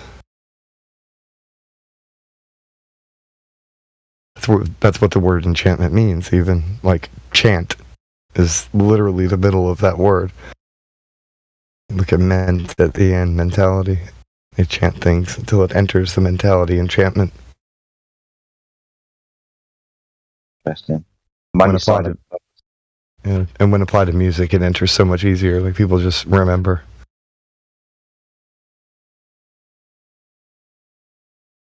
Musical mind control is the most effective form of mind control. Maybe next to trauma-based mind control. That might actually surpass it just a little. It's definitely up there, isn't it? Because we always have songs in our heads that we can't get rid of. Yep. Oh yeah. On the other end, yeah, they could put a spell into a song and everyone will walk around repeating it. yeah, and they don't even have to put it to actual music. They can just tell you to say "I can't breathe" over and over again until you literally can't breathe. But I digress. They put a bunch of other things in there where they tell people that, like, hey, we're going to go party doing this. Like, I'm going to smoke some weed. Only got $20. So I don't care how broke I am, but I'm still going to smoke some weed. Like, and then, lo and behold, all these broke-ass people sitting there going to try and find some bub with their last 20. Then you got these girls acting like sluts every weekend. Yeah. Dancing to these songs saying, I'm going to ride it and stuff like that. Yeah. You know, like, fuck. They're singing WAP or whatever, and it's like they think that they're not going to behave that way, like straight up without any form of regulation other than what the song tells them to do. They don't know how mind control works. Desensitized to it, so I can do this. She does it on stage. I'm sure I can do it in the bedroom. Yeah, it's like monkey see, monkey do. That was a really good word you just used, desensitization. Yeah. Yeah, that's what a lot of this is about. Exactly, man. Little bit by little bit per generation. Timbo's on point. And what the parents do, the children will do it in excess, so it goes all the way down until you get to right where we're at now. Yeah, well, you look at when I was young, it was when NWA came out, and we were going, oh, listen to this, and my parents were going, what the hell is this? I know you're not listening to this. You're not listening to this, you know, and then we just listened to it anyway, and they just gave up. Fuck the police.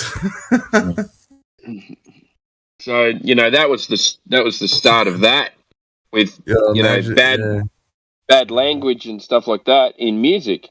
Because before that, it wasn't in it. Yeah. You know what, bro? But honestly, I think like NWA, like all the like Dr. Dre, all those guys are just government puppets, just like frontmen, like the real gangsters. Yeah, I don't think you'll again. The truth. They take it in the poop chute. Get fame. Harness rage and encourage people to rebel. They get on their knees. Yeah, the definition of rebellion is interesting, man. Basically means you just lost a war. And you immediately, as the loser, declare war right away. Like, okay, well, I'm going to fight again. Like, you just lost. That's rebellion over and over. Yeah, well, what's even worse is it's revenge too. So that's something that you can never come back from. Yeah.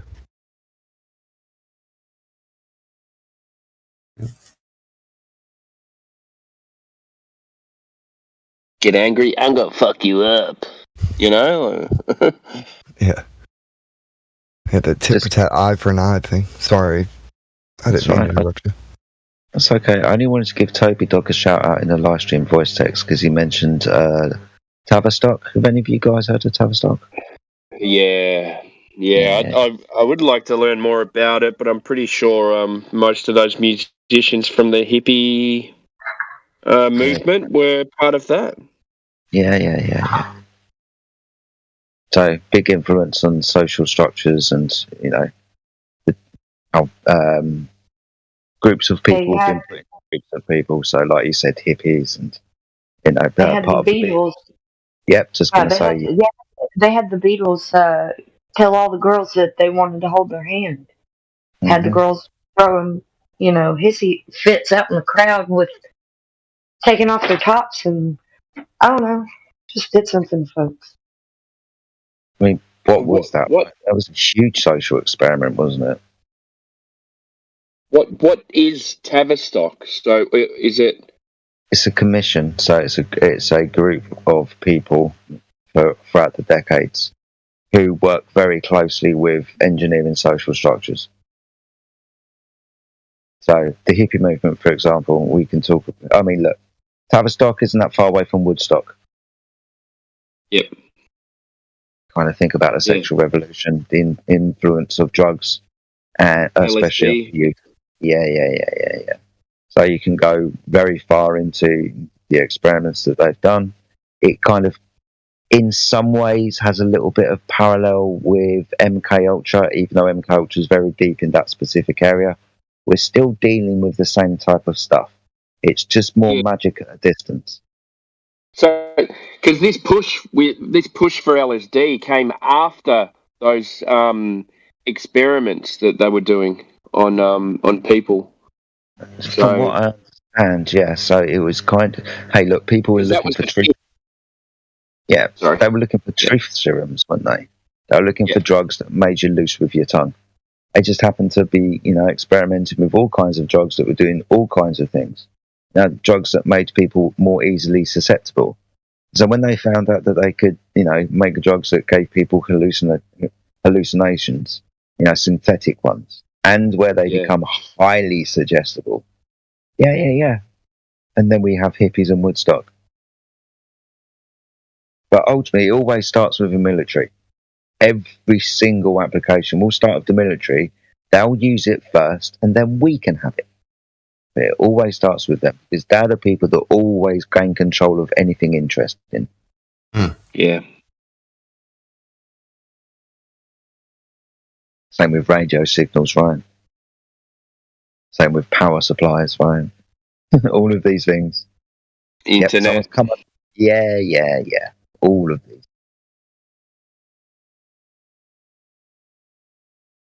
Everything's a weapon, mate, in the right hands. Yeah, you're telling me that this little kid from uni started Facebook? Get fucked. I mean, they made a movie about it, so it must be true.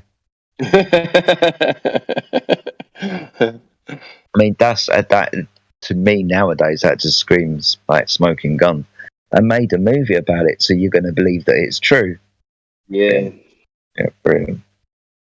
And people resonate with him, and they think of him as a real person who just came up with this great idea. So we can come up with these great ideas, and we can be billionaires too. All you need to do is go to uni, have a great idea, pay your fees, come out and go and work for all these places, and then you could be a billionaire yourself. Yeah. The obsession of the obsession of more. More. Disease of I need more. Hey, dude. We want more, Timbo. Welcome to the table, man. We want more upside down, Timbo.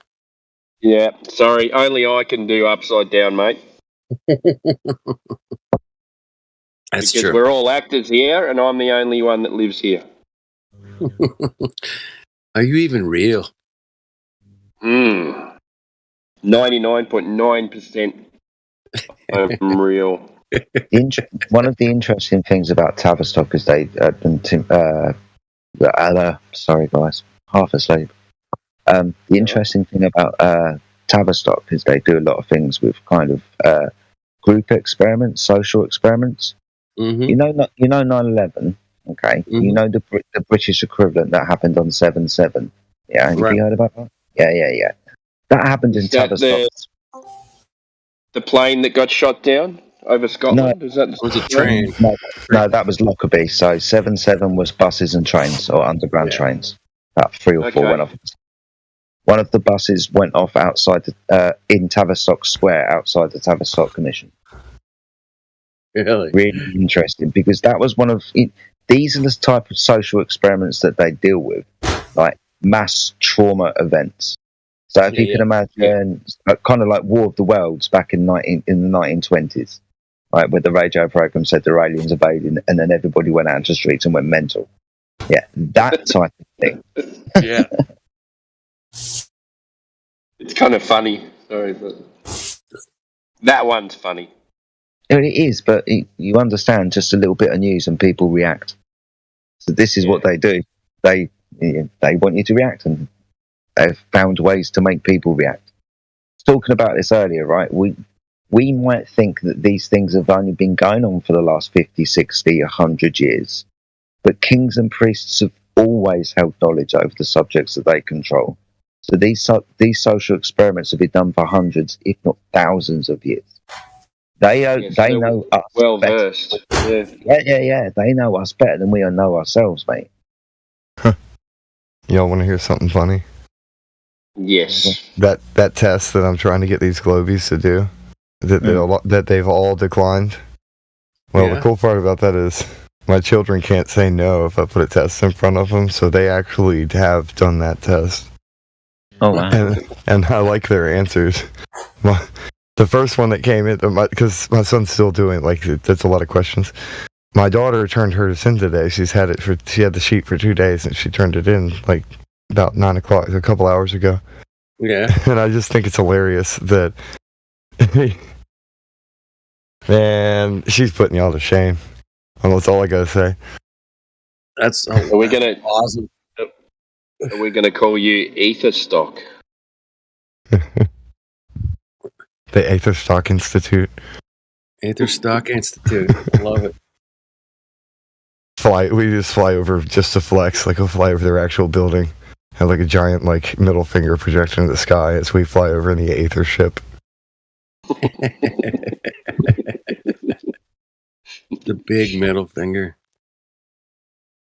Yeah, you can hit the button, and while you do, you can speak to the loudspeaker. Fuck off.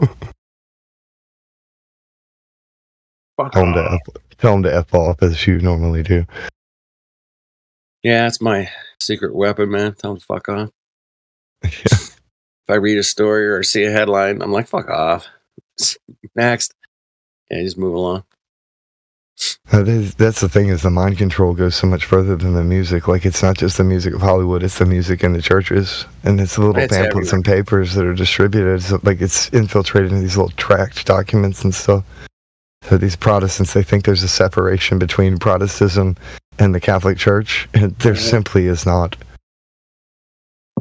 Well, I reckon they've gone even further with these experiments, and maybe they're doing them in country-sized experiments.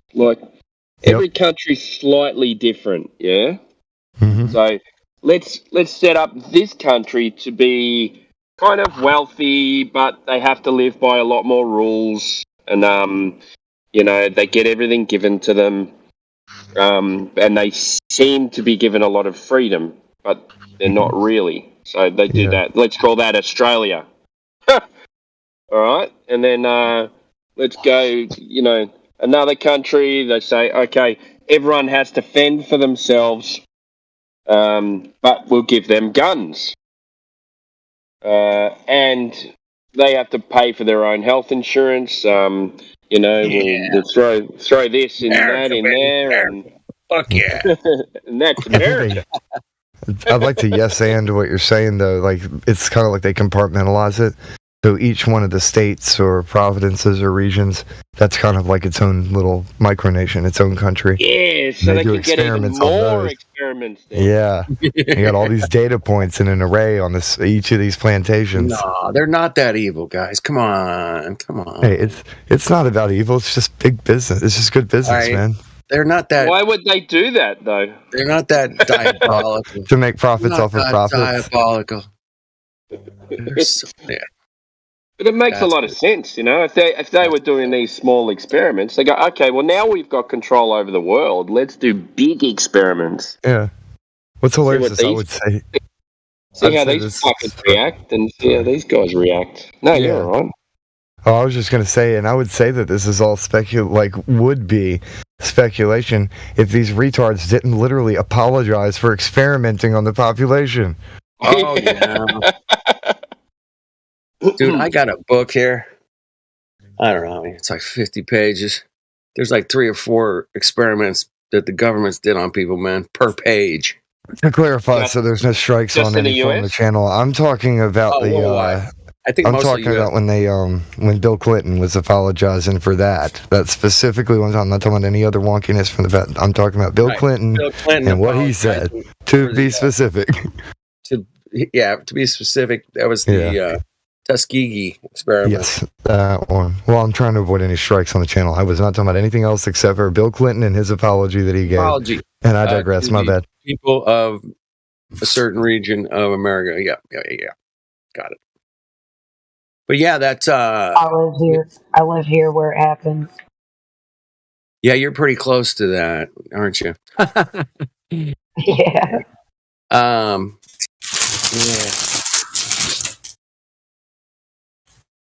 Yeah, anyway, I got that book, man. There's a ton of them. Ton. Operation this, Operation that, Operation everything, man.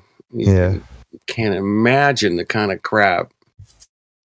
It just goes on and on and on and on. Hundreds and hundreds of times the government tried some shit on people. Interesting.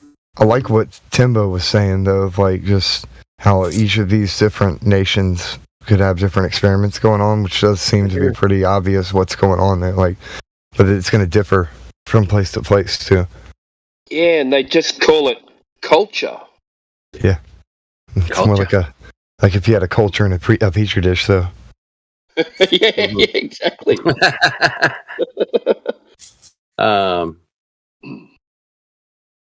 I shout out to YouTubers. We got Tiger out there, Into the Break.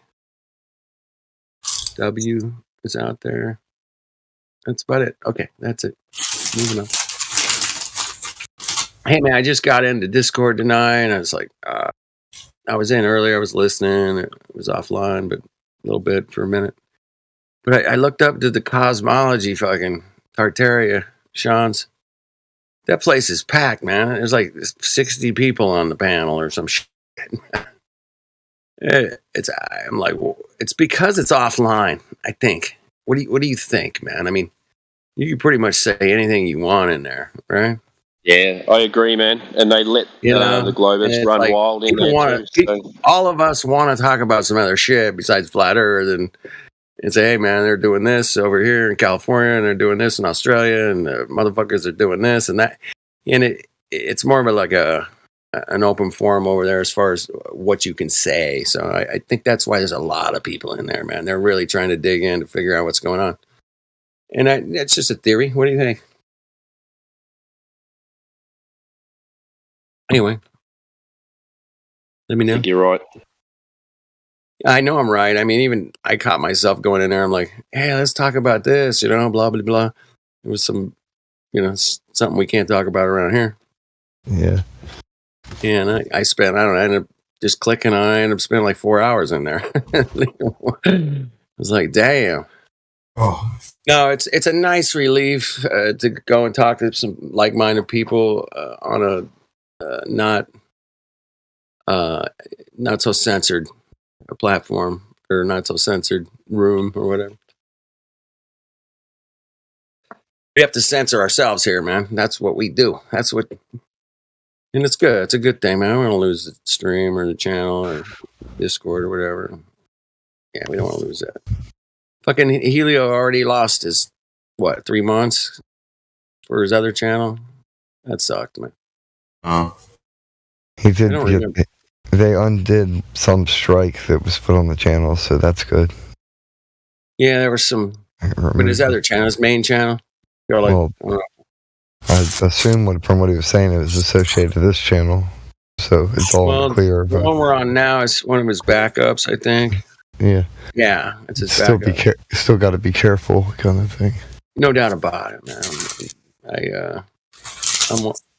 I'm gonna be one of the new server policemen.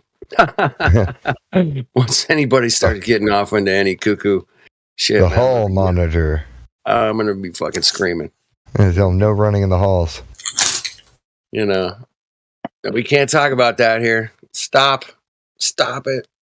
Dress code. You can't wear that shirt. You're not allowed to say that. You can't have that here. Go get changed now. But apparently, you know, we got plenty of other rooms, man. Anybody wants to take up a, you know, combo about certain forbidden topics.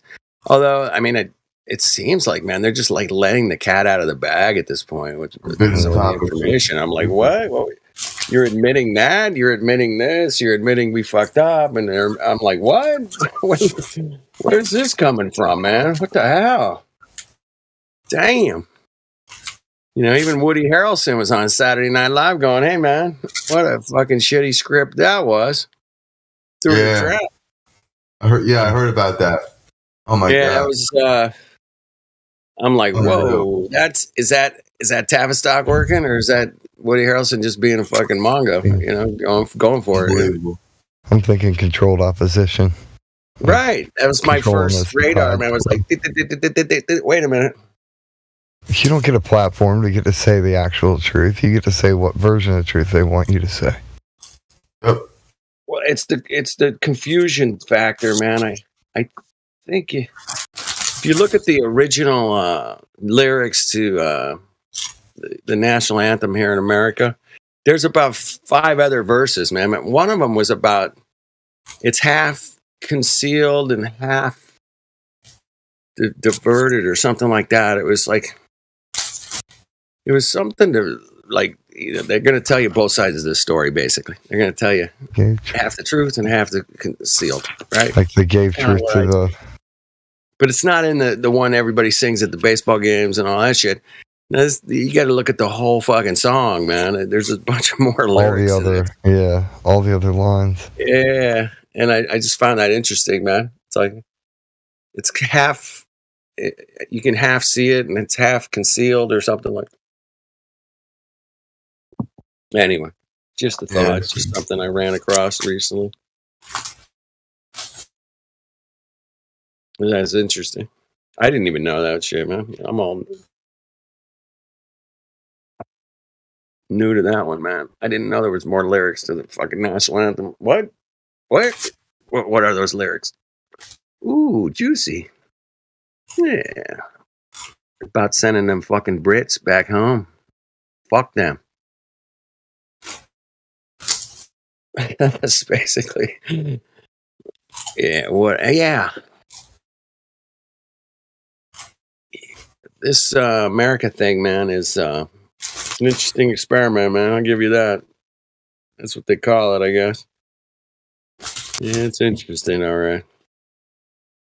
Lots of guns and booze. I went into a liquor store one time, man, and this, like, I don't know, Indian guy or somebody was running the thing, and I'm like, dude, America drinks a lot because we're trying to catch up with the Europeans.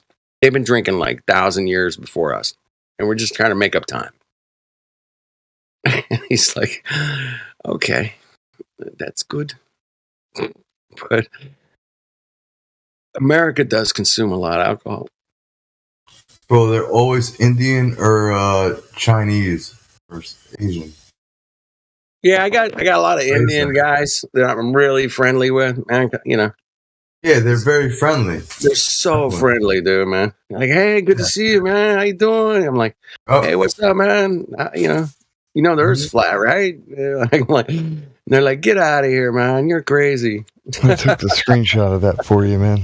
Hey, man. Lyrics. If you want to get something, you don't have enough money. Like, oh, no problem. There it is. Half concealed and half disclosed. That was it. You nailed it. Hey, fuck, I love you, brother. Yeah.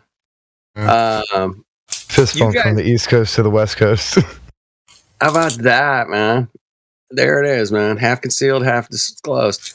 So yeah, that's the trick they play, man. They love to give you the truth, but you got to be fucking wise enough to see it, man. And a lot of us are.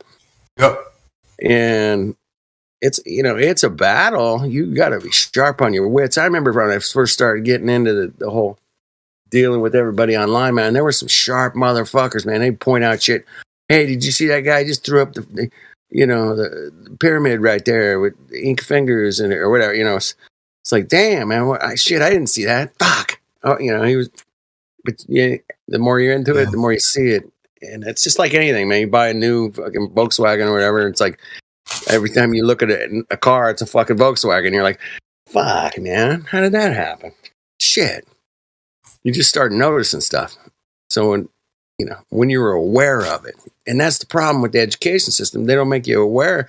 They got you all spinning around, taking tests, running from class to class. You know fucking which way's up, down. You got hormones running. You're a complete fucking disaster at that age. And you're trying to figure out what the fuck, trying to pass this fucking English class or the drafting or whatever it is. And you're going so fast, man, you can't figure out, you don't have time to fucking figure out what the hell really is going on. You just don't. And that's the way the system's set up, and that's just the way it works. And it works extremely effective, man. I mean, you look at every high school around me, man, it's got like 1,200 students in it, man. I could interview 1,200 of them, and I'd probably end up with like 40 people that would like have critical thinking skills, man. It's gonna be like, really? Are you sure you're sitting here on Discord talking to me? No, I'm 99% sure. Anyway, critical thinking is not taught in school, and that it is taught here on Discord. Definitely not. Yeah. Well, don't you remember those critical thinking problems would always be extra credit on the test? Yeah. You didn't have to do them, but if you wanted to. Yeah, good point. There was a test I took that was like, at the last question is like, if you took this test, you failed. You should have read them all first, or something like that, right? Like the last question on the thing was like, you didn't have to take this test if you something like that. It was like a bunch of questions. It's just following the directions of the test. Yeah. You have to read the top, and it'll tell you to read all the way to the end before you fill out anything. Right. Yeah, something like that, right? Yeah. And if you did that and you followed directions, it would have told you not to take the test. Yes. I that's the one I took the test and fucked up, man. And it was like, fuck, I didn't have to take it. I had to read all this stupid shit here, man. But anyway, yeah, that was kind of a trick fuck test, man. A trick fuck. And yeah, half concealed and half disclosed. So you have to be aware that they're concealing things and they're disclosing things. And I do remember many tests, though, that would have a critical thinking problem at the end. And you didn't have to do it, but if you wanted to, for extra credit, you could. So you have an example? You got any ideas roughly what I it was just like? remember them being on the test. And at the end of chapters and stuff like that in the textbooks, Yeah. there'd be like critical thinking problems. Here, I'll try to go find something from the text. Hold on. All right. Yeah, it's always good to have an idea of what they might say, because what is a critical thinking test? I know that Mr. Grass down here, he's putting the Globers to the test. I haven't even seen the test yet, bro. I'm already in love with the idea. I should send you a copy of what I got so far. And the fact that you are doing this and your daughter took it and it surprised the shit out of you, her answers, and she's like 100 times ahead of the Globers, man. 100 times ahead of the Globers, you said. The surprising part was that she returned it to me before any of these other people, including a supposed physics professor, responded to any of the questions. That was the surprising part. Like, wait, y'all are being put to shame. You being shamed, Mongos. Imagine being a man and getting beat by a teenage girl. Yeah. Hey, my niece, I helped raise her, man. She's like 17. Yeah. And straight A student. She's on a what they call a competitive cheerleading team. She's also on the regular cheerleading team, but yeah, she's super active, super healthy. She did not take any Cocoa Pokes. Thank you, her parents. Thank you. Anyway, she growing up, man, she said there's two ways to do things in life. She was doing a math test and she was rushing through it like really fast, right? I'm like, slow down, man. There's two ways to do things in life. And I go the right way, and she stands up and goes, and the fun way. She fucking put me in my place, man. Anyway, she went out and won a fucking national championship last weekend after fucking not even placing in state or what they call the California championships, right? Yeah. There's two different things. There's CIF and then there's state. That's a different fucking thing. But she went out for the nationals and they won the motherfucking whole thing, man. After getting her asses beat. And I was just so proud that they put in the effort and pulled it out, man. That was just crazy, man. Anyway, I've been on a high for a few days, man, because she's so smart. And the same day she won the national championship, she got her grades sent to her on her phone and her mom's phone. And she had straight A's again. She actually had 101 in biology. She had a little extra credit in there. That's cool. It is amazing, man. So anyway, you got to be proud of the people you help raise, and when you see them do shit, you got to go, cheers, man. I could have ended up with a drug addict or some bum shit, ass crap, right? But I just want to teach her critical thinking and the scientific method. That's it at this point. I did my best, man, to try to get her to critical think about everything. Just this is reality right in front of you. You want to deal with it, or we can paint colors on here or not, man. It's up to you. Anyway, I'm just rambling on. You guys can stop and switch the subject up or talk about. I believe I have two legs. There you go. I sent you a copy of that, by the way. It's You in the DM'd DM. Yeah. Okay. I saved it as a PDF too, so.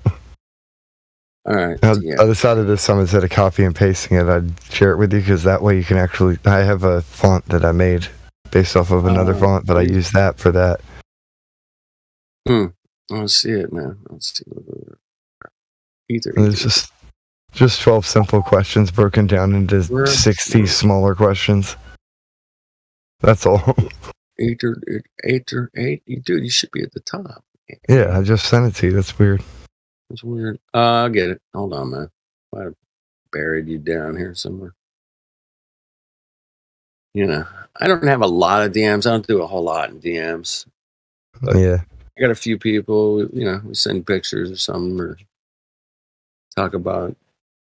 But I got more DMs than I thought, man. I got a bunch of DMs I don't even use. I mean, MK Ultra. I've never talked to that dude. I have no idea who he is.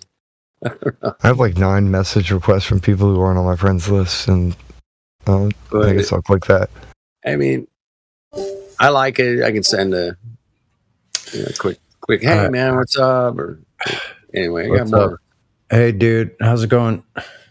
Hey, how are you doing, man? I'm doing really great. Hey, I was going to ask, what do you think about the significance of almost know every single Tavistock song ever written? Well, the theory is, the evidence shows that most likely the Beatles did not write any of their own music. I know, that was shocking. How about it? I heard that too. Any of it, not even like one bucket. I don't even think they wrote one song, dude. If you think about it, if you think about how prolific they were in those only like 5 years, it seems like about 12 different characters writing songs. Yeah. So you're like, that would make sense because it does. I mean, they could sing, but that's about it. They could sing, play guitar. All right. I cannot find it. And what about the Paul thing? I mean, I still don't know if that was real, if that was just like the McCartney thing is a whole nother fucking rabbit hole, man. why would so you can put things out there so you go like, okay, so if it isn't true, right? Why would it be shown there like it has been, like as a There we go. Locker or conspiracy, and then if it is really true, why would they let that information out? So the whole thing is really bizarre like that. Yeah, it's weird, man. Again, we were just talking about some people. They give you half truths, man. They have to do it, bro. I don't know, man. I've had this argument with a fucking dozen people, man. They have to show you at least half of the truth, man. For whatever karma reason, man. I don't know. Yeah. They just have to. They have to give you that McCartney was killed and fucking replaced. They already had replacements for all of them, man, when they were going on tour. They already had those guys backed up, man. There's lots of shows where Harrison or Ringo couldn't show up, or they were sick or whatever. How strange. What a world. And they already had like look-alike replacements for all of them. The number one business in Britain was the fucking Beatles, man. They beat out oil, beat out gas, beat out fucking manufacturing. And there was more money coming in from the Beatles than all those motherfuckers, man. They were number one. They were not going to let that shit slide. Think about all the memorabilia in Britain and all the records, all those 45s of all those Beatles singles. Dude, the merchandise, the merch alone. The merch was fucking ridiculous. My buddy, Beatles man. magazines and Beatles songbooks and Beatles record players. They pushed Dude, Beatle like fucking toilet paper. I swear to God. No kidding. There's Beatles everything. There was probably Beatles breakfast cereal. I bet there was. Dude, they had Beatles everything, dude. And my friend recalls it. He was in high school at the time, man. He recalls it. He goes, dude, one day it was like nothing, and then like literally overnight, he went to the grocery store and there was like Beatles fucking shit, all unauthorized Beatles shit everywhere. Too. Yeah, my sister was everywhere. I mean, it had the cereal and the hats and the fucking playing cards and whatever. It was Beatles beating it down your fucking throat. Beatles everywhere, man. It's weird as fuck, man. It's weird. Yeah, it was quite bizarre. I remember fucking bizarre as shit. I remember like Duran Duran. There was like some other 80s bands and shit. It just kind of did similar stuff. It was Duran Duran was one of those pop bands, man, that really hit the young girls hard when I was, That was like early 80s. That was like 1980. Early 80s. Yeah, definitely in early 80s. Kind of similar, but certainly not as big, but definitely big, man. I mean, fucking Duran Duran was huge. But I remember, I was selling pictures at the time, man. I had a buddy, man, who was like a photographer at one of the big venues here, man. He took all pictures of all these famous singers and shit. Oh, yeah. My best seller was fucking Duran Duran, man. I could sell this shit. All the girls would buy them up, man. It was like fucking easy money, baby. It was easy. Yeah. Wow. Yeah. So yeah, the Beatles, anybody that's get pushed out. I mean, who could write that many great songs, Sonny? Come on. Exactly. With all those different structures of those songs, all those different structures. So, I don't know, man. Like just the feel. There was so much we call it puppy love music, right? Isn't that what they used to call it? Yeah, they all have these moods. Puppy love music. And it still goes on today, man. I'm sure there's some puppy love band that's blasting the fucking 12 and 13-year-olds right now, man. Because they're going through the hormones. It went through a really big change, like from Love Me Do to to Rubber Soul. Like it had a different change. Shit. What about Your Blues, man? I mean, that was like, what? That was like the heaviest Beatles song ever. Your Blues? Are you fucking kidding me? That's like, yes, I wanna die. Yeah, he's like, fuck me, man. Okay, write the worst heroin addict song you could possibly think of, Tom.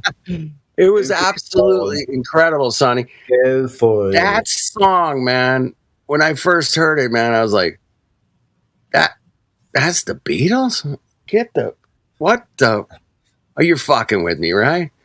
I hate my music. I hate everything. I want to die. I was like, holy shit, man. What happened to like I Love Me Do, bitch? What the fuck?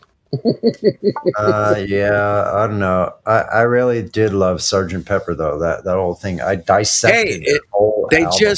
They just commemorated, like it was like 49 years ago, 50 years ago that Sgt. Pepper came out. That's absolutely wild. Isn't that fucking wild? That's 50 years ago. Half a century. That's great. I was thinking about that. Half a century, maybe. Right, Davey? This guitar I have over here, I bought in 1981, so it's 2023. That's 43 freaking years. I've had this guitar. Well, there you go. You know what? That says a lot about you, Sonny. You've held on to a musical instrument that long. It obviously shows. It shows in your playing. I mean, your playing is. It's very good, Sonny. It's very good. I was just gonna say, I was born in '86. That thing's older than I am. Exactly. Either grass. That's why I love your '86 mind, man. You got a '50s mind. You got a '60s mind in me. I mean,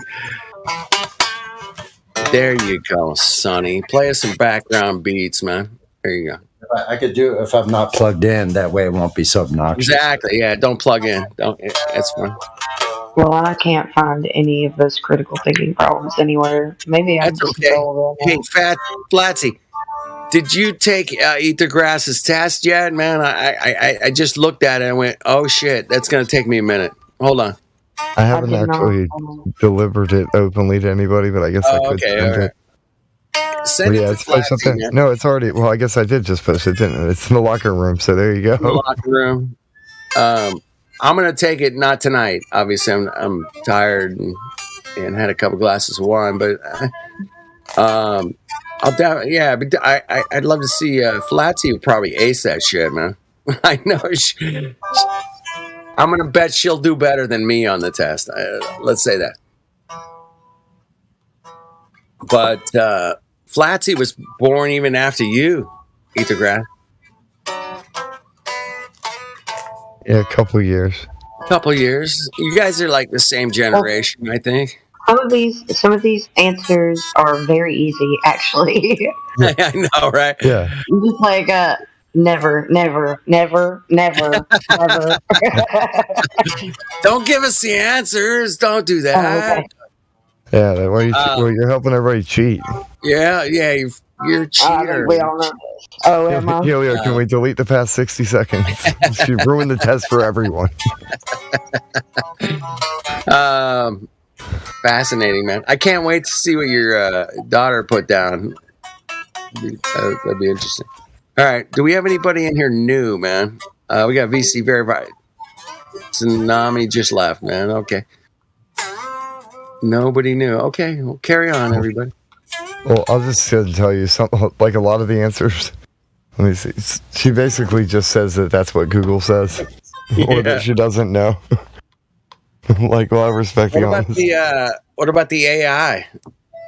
GPT AI, man. I should ask the AI all these questions. You got to do it. You got to do it now. Now you got to do it. There's certain things though where she doesn't say that's what Google said. Like, so it seems to me she had to dig a little bit further to find those answers. Yeah. Like the first person who supposedly measured the age of the Earth. Oh, that's a good one. She's got that person's name there. Interesting. And then the orbital period and the gravitational force. Like her answers are they're on point with what I would expect her to put there. But it's just funny to me. If she answered the questions and these grown men who claim to know their own model and system and worldview can't do it.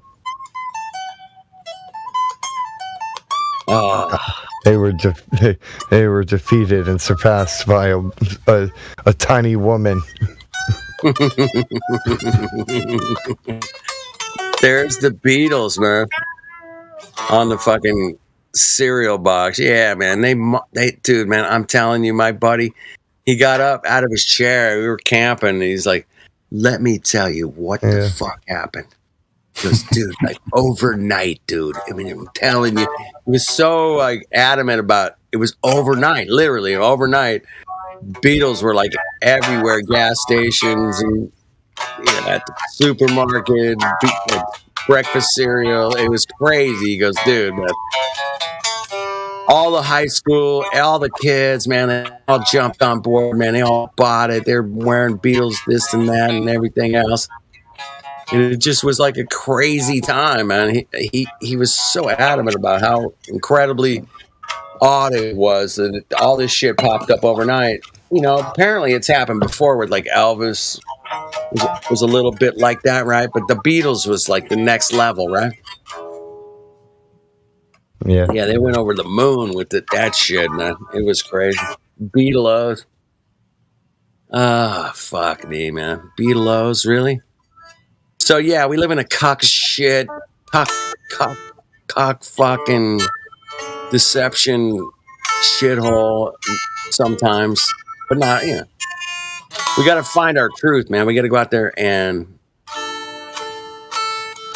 we have to expose them for being cocks and lying to us, or at least half lying to us. Yeah, it's weird. It's a weird place we live. I don't really want anybody to, like, especially if somebody's only lying because they don't know. All I want people to do is admit that they don't know what they don't know. That's it. I'm with you, man. It's not about who's lying. It's just about, like, admit that you don't know everything. To err is human, and we can all be wrong about stuff. So where do we go from there? It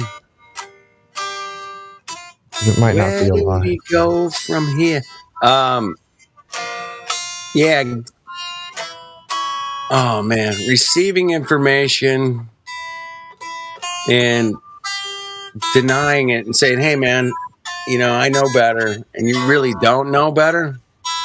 Yeah, that's a shitty position to be in, friend. Damn, I'd hate to be you. I mean, if somebody said, hey, man, how much do you know about, postal delivery systems in the country? I'd be like, well, I know I mail shit and it goes somewhere. That's it. I mean, I don't know all the logistics of how that happens. But I'll tell you what, man, I've had like 100% success of mailing shit and that shit getting there. You know what I'm saying? Yeah. I know that it works, but I don't know 100%. I mean, I get it, man. It goes on a plane, on a truck, on somewhere, somebody logs it. But it's amazing, man. Whatever it is pretty cool that I mail something and it does get there. I mean, it's cool, man. Thank you, guys.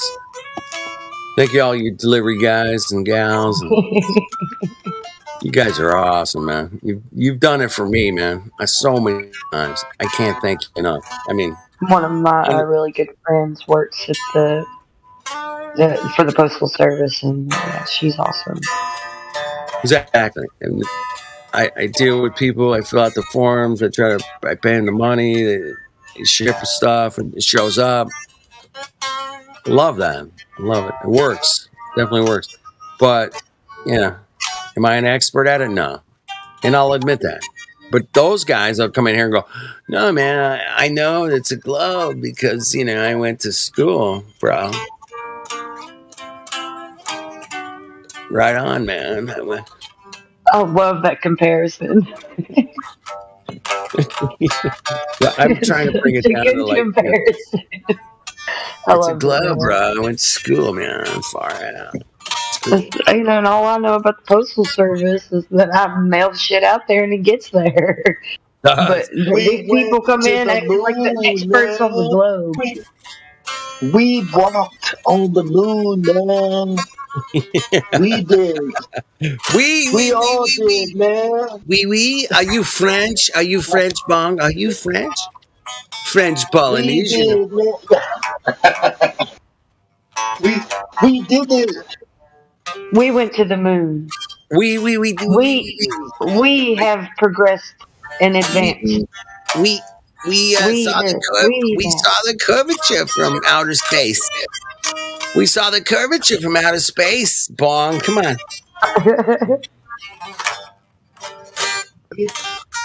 We conquered the heavens. We've conquered Antarctica. I swear. Show you signs and wonders. Signs and wonders. Over yonder. Over yonder. Yeah, we conquered everything. We. Went to the moon. We shoot rockets into space. We. We found hope. Hey, it's art. Hey, it's no different. Listen, Bong. Here's the straight skinny man. Is that it's no different that people root for their space team or their fucking whatever team, their soccer team, their baseball team. I talk to people all the time, man. Like, hey, man, we won last night, bro. Man, we beat those guys. It's great, man. We. And in all reality, man, you didn't fucking play in the game, so you can't say we. Man, I mean, objective reality would say no. You can't say we. Those guys won. My niece won a national championship. I didn't win a fucking. It wasn't we. Fantasy football did that to folks. You guys just trying to divide us, man. Trying to divide us, bro. Yo, like, what? Why? It's 2023. Hey, man, you're like the Polynesian, Hawaiian guy, man. Surf's up, bro. Yeah, bro. These people can't believe there's flat earthers in 2023, and we can't believe people still believe in the globe in 2023. Hey, but you got to have some Beetleos for breakfast, okay? Okay. These people can't believe that flat earthers in 2023. But as far as I'm concerned, I don't even believe in globies. I don't either, man. Yeah, it's just flat earthers don't even know it yet because they don't know where they live. Mongos. I mean, I've been in the rocking chair for a long time, man. It's like, hey, man, you guys figured it out yet? Okay, cool, man. Let me know. Let me know, man. I'm over here, man. I'm flattened out in my chair right now, man. I'm feeling kind of groovy. If you want to talk about where you live, man, this is the place to do it. Come on down, man. Talk about Earth, man. What a horrible place to talk about because, hey, guess what? You live here. You live on Earth. You can check it out, man. You don't have to believe any of us, man. None of us would say, hey, man, don't check it out. No. Every single one of us in here would say, yeah, we live on Earth. Go check it out, man. It's easy, man. It's right in front of you. Don't imagine it. Go out and check it out. Go outside, man. See the beautiful horizon. The beautiful horizon. What is the horizon? Where the sky meets the sea, man. Oh, that's my favorite horizon. I don't know about you guys, but my favorite horizon is when the sky meets the sea. And those are the most beautiful horizons you'll ever see. That's it. It's so interesting how horizontal the horizon is. It's very weird. Grass. Is it 180? Is it 180? Are you sure? It's 180 from side to side, right? From left to right, or right to left, depending which way you're standing. I don't know, man. Depends which way you're standing. But it's right, left. It's back. Front to back, right? Front to back. I like that. That's better. Right to left, yeah. Right to left, front to back. Yeah. For some reason, I thought. Go ahead, my bad. You go. Nope, I already said it. Go ahead. Oh, I didn't hear what you said. I'm sorry. We didn't hear. I said all the things. I said all the things. Oh, there you go. Yeah, all the things go one direction to the other side, which is 180 degrees, man. I mean, that's last time I checked. Yeah, it's good. 180 degrees from horizon to horizon. Just to check my facts. If, say, you're in a biblical era and you're commanded to do something where it would, you basically command the sun to stop moving or whatever. so the Earth's spinning. So in order for the sun to stop moving, the Earth freezes, right? So why don't you go flying 1,000 miles an hour towards the east? Uh-oh. SpaghettiOs. Bong's not going to get that reference. Ether might. SpaghettiOs. Yeah, the commercials. You got a problem. We have to fix this problem. I have mathematics that will fix your problem. Guaranteed. My mathematics are flawless. And I can explain anything with mathematics. Anything. Yes. It's mathematical. It's mathematical. Yes, it is, of course. I am the mathematician. I am the mathematician explaining everything to all of you stupid folks who don't understand that mathematics explains everything. They're saying you're moving. They're saying you're moving, and you don't know. You don't know that you're moving. You're not spinning. You're not going anywhere. There's no way to tell if you're moving, but you are. Because you feel like you're not moving is because you're moving. Oh my God. And the amount of not feeling any movement is proof that you're moving. It's amazing. It's such an amazing feeling. I'm telling you, it's an amazing feeling here in India. Texture. The magnitude of no motion, the amount that no motion presents is exactly the inverted measurement of how much you're moving. Exactly, Mr. Sonny. That makes it is perfect a most sense, amazing calculation that totally goes beyond any of our understanding whatsoever. Yeah. We don't believe what we believe. We know this on mathematics, of course, it proves everything. There's no doubt about it. The mathematics prove everything. Yes. I had some soft sand, and I put my feet and all 5 toes and made lines across, and I think I was doing more math than NASA did. Hey, man.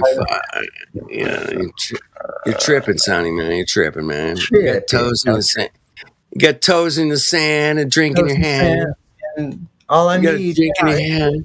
Girl. That's right. Oh. I'll be on the beach on March 18th. So. Yes, you will, man. Hey, we're gonna hang out at the beach, Sonny, bro. Dude, we went sailing. We went sailing together, man, for 3 days that last was night. Great, man. Think about it, man. I just want to bring you. I gotta bring you back to dude. How about us on the sailboat, man? Yeah, no. Oh exactly. my goodness, dude. Have you ever had a more fun time sailing? Really? Come on. I can't remember a more fun time. But then again, I shouldn't say that. Although, yeah, you had a lot of sailboats. Yeah, my memory is not what it used to be. But the most recent, it was so funny, man. 2 flat earthers on the sailboat, man. You know how long it had been since 1988. I'm almost ashamed. I hadn't been on a sailboat since 1988. Yeah. It's all right, man. I hadn't been on in 5 years prior either as well. So no wonder I feel like fish out of water. I've been away from boats for that long. That's crazy. But it really came back to you. I mean, you're an excellent sailor, by the way. As good a guitar player as you are a sailor, man. You know how they say surfers go out that some surfers they call soul surfers. Yeah. I'm a soul sailor. Yeah, me too, man. I'm a soul sailor. You saw me in action. Totally. Yeah. I was ready to go. Let's do this. Back. It just comes back.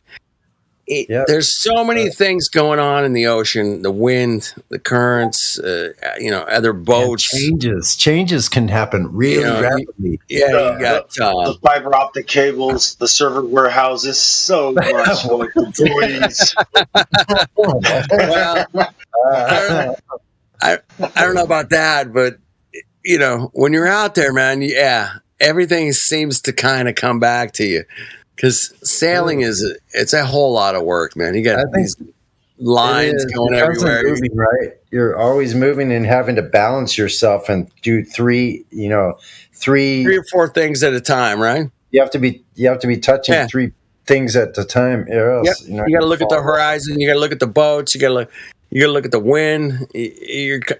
Which way we headed. You got to look at the sails. Yeah, you're constantly trying to say, "Hey, man, this is the." I bet Bong Sa was a great freaking sailor. Yeah, man. I got this thing called autopilot. Oh shoot! Dang. Hey, Bong, man. Put it on like sleep. Go ahead. Hey, Bong, you were talking about the Polynesian sailing area, right? Earlier today, man. I did, I'm kind of listening. I'm working. I don't tune in exactly, but you were dead on about like every time in the seasons, and they knew how to sail those beautiful oceans so efficiently. Yeah, and they're not always beautiful. They're not always beautiful. Sometimes you have towering seas that are crashing over you. You're like, freaking, it's the scariest freaking thing. Sailing when I was sailing out in the wild, that's the scariest thing like I've ever experienced in my life. But like on Forrest Gump, feel alive out there. Oh, you sure the hell do, man. You go like, wow, and the boat just pops right up on the top of those. Sometimes you think the wave, like it looks 3 times taller than the mast. Like it looks so far up. Like it literally looks like when you're experiencing Sonny, that, a 20-foot wave comes up. Sonny, it's perspective, bro. It's perspective. Yeah, man. Like it's like the TV movie version of the tidal wave coming right at you, and then all of a sudden it comes, and your boat just pops right up on top. Pops right up on top, baby, and goes, how to get her up on top. But the waves are so systematically arranged, bro, so that is possible to actually do. You know what I mean? Well, if the waves, the waves were more, sporadic, man, it would be impossible. But once you know the rhythm of those waves, man, you just go, okay, man, hang a left here, bro, man. It's coming up on the top, man. Because you want to arrange the hull. You want to arrange the hull. Yeah, you want to arrange. Yeah, okay. Hang a little right here, man. Because we're gonna head into this one, bro. Yeah, because you want to situate the hull of the boat so you're not being broadside by these. Yeah, waves. you don't want to be broadsided by any of those waves, man. You want to be dead on. Smack you, and it's going to shake the whole thing. To be dead balls accurate on, man, and that's the secret of sailing in those seas, man. Waves, yeah. You gotta hit those waves straight on. Yeah. They're not crashing waves, man. They're just big, giant swells, right? But I have had big, huge waves crashing over when I was sailing, though, too, and that's really, yeah. Oh, yeah. Oh, fuck, dude. We've had them breaking over, like that's off of Costa Rica and Panama. Yeah, we had green water. We were in a squall. We had to try to get out of the squall for 3 days coming from Costa Rica into Panama. And it's worse in Mexico, you have really dangerous places along the coast. Further down you go, Tehuantepec Bay is one of the most dangerous pieces of water in the world. Like what happens is the winds blow when they switch and they blow from the east through the small pass, because that's kind of where the land starts getting thinner and the distance between the Pacific and Atlantic are closer, right? So the wind blows through the Oaxaca hills, through the mountains there, and can blow down to the Tehuantepec, to the beach there, where this little bay is, with shallow waters, probably about going out 10 or 12 miles. It's only like 50 feet, 60 feet deep. So very shallow water, very far out, and the winds blow, and they can make tsunamis 30 meters tall. 30 meters in a matter of minutes. That's a 90-foot wave. Dude, I've seen 30-foot waves, and they're scary, man. They're scary. We were in 30-foot waves that time out of Costa Rica, but we were lucky when we got to Tehuantepec. We went as close to the coast as we could, because if the wind starts blowing, which it was expected to blow from the east, and it started to, but we got through there in time, because it's dangerous whether you're close to shore or offshore, because close to shore, the waves, you got shallow waters and huge waves, so you're in trouble. But if you skim through before the waves get too big, because the further out, if they're blowing from the east, the further out, the taller the waves are. Yeah. So when you're right at the coast, then you're just going against really strong crosswinds off your beam, right, as you're headed south. Some really strange, treacherous waters. It's pretty weird how to sail through that. That's what I was saying with Bong, man, that the Polynesians, man, sailed the South Pacific with like little, I don't know, I call them celestial navigation. It's the same kind of system we use today, but just different names for east, northwest, and different constellations that you can see at the equator. You can see the Milky Way, man. So it's like, hey, Bong, man, real quick, man. I think that from California, where I live, in sunny, to Japan is super north of us, man. It's quite crazy north. And the reason I think that it's not accurate is that there's two major sail races in the world, man. One of them is the Trans-Pacific Sail Race. It goes from like London or England to New York, and it's like, close to 4,000 miles, right, or whatever, 3,000 miles. There's a Trans-Pacific Sail Race, but it only goes from California to Hawaii. It's been going on for like 50-something years. And they never actually have a true sail race from California to Japan. And the reason I think they don't is because that would be a dead fucking giveaway. Because it takes like way longer to go 4,000 miles than it should. So they kind of shorten the sail race. They call it the Trans-Pacific Sail Race. It's all good. You guys are great. Thanks for participating. You're the champion. And it only went from California to Hawaii. It's like, 5 days is like the record. 5 days, which is, halfway to Japan, man. It should only take another 5 days to go to Japan, but it doesn't. It takes way longer because you got to go way north of that. Way north. And it's a discrepancy that I've brought up, here and there. But, you guys look into it. Check it out. Let me know if I'm fucked up on this one. I'd be happy to admit it. Be happy. But sailing across the Pacific and sailing across the Atlantic should take about the same time, but they don't have an official race over the Pacific. Why? That's my question.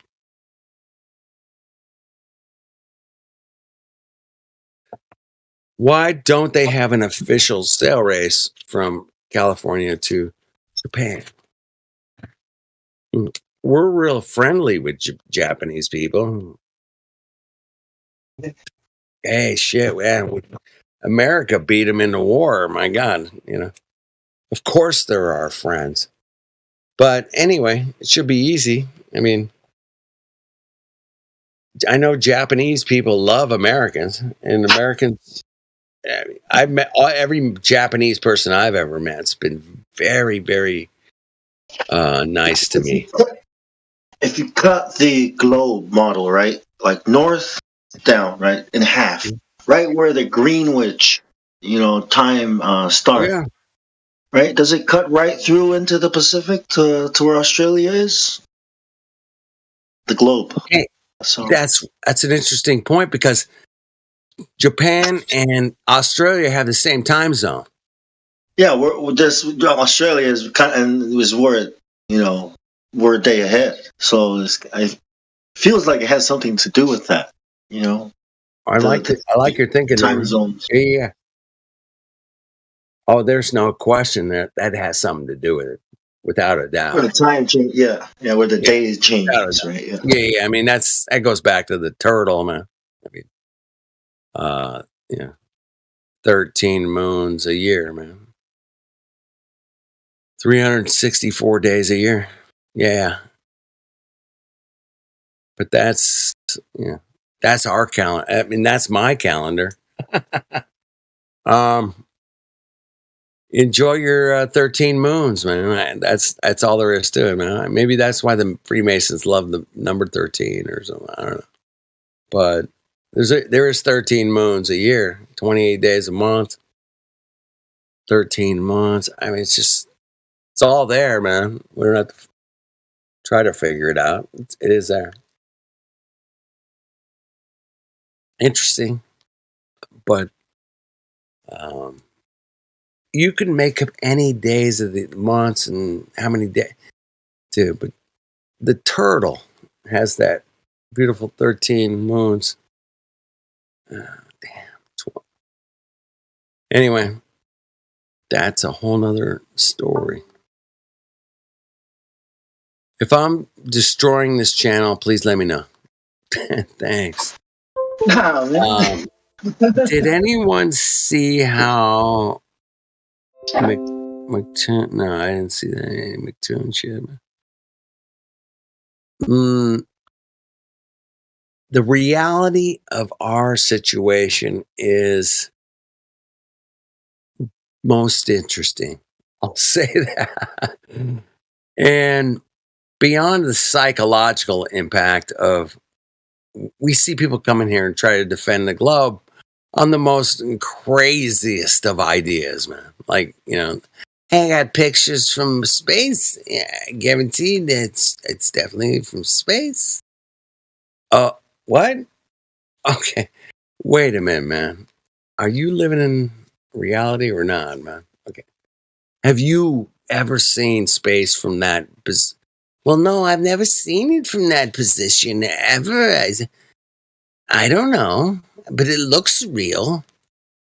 It definitely looks real to me from space. That's what it looks like. Yeah, for sure. I mean, I got, I went to school. They told me it was definitely outer space from space. That's what it looks like. I have to buy it. I have to, double down.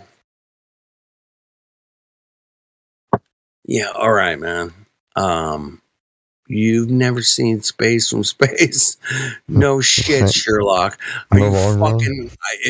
You've destroyed my day. You've never seen space from space? Oh, fuck. You're fucked, man. You're done. Have a nice day. Okay, fuck off.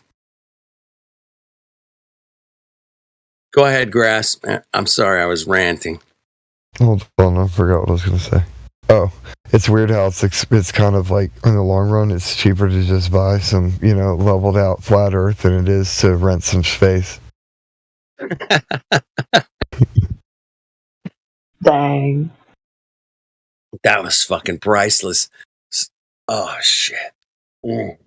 Dude, it's never been so eloquently announced. Dude, you took it. That's out of the park, man.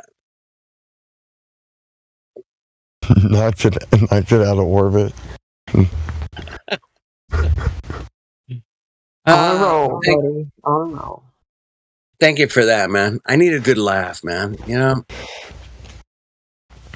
That's one of the greatest there is not a better comedy show in the world, man. Than say, hey, man, bring a glober in here and say, hey, man, you think the Earth is a globe?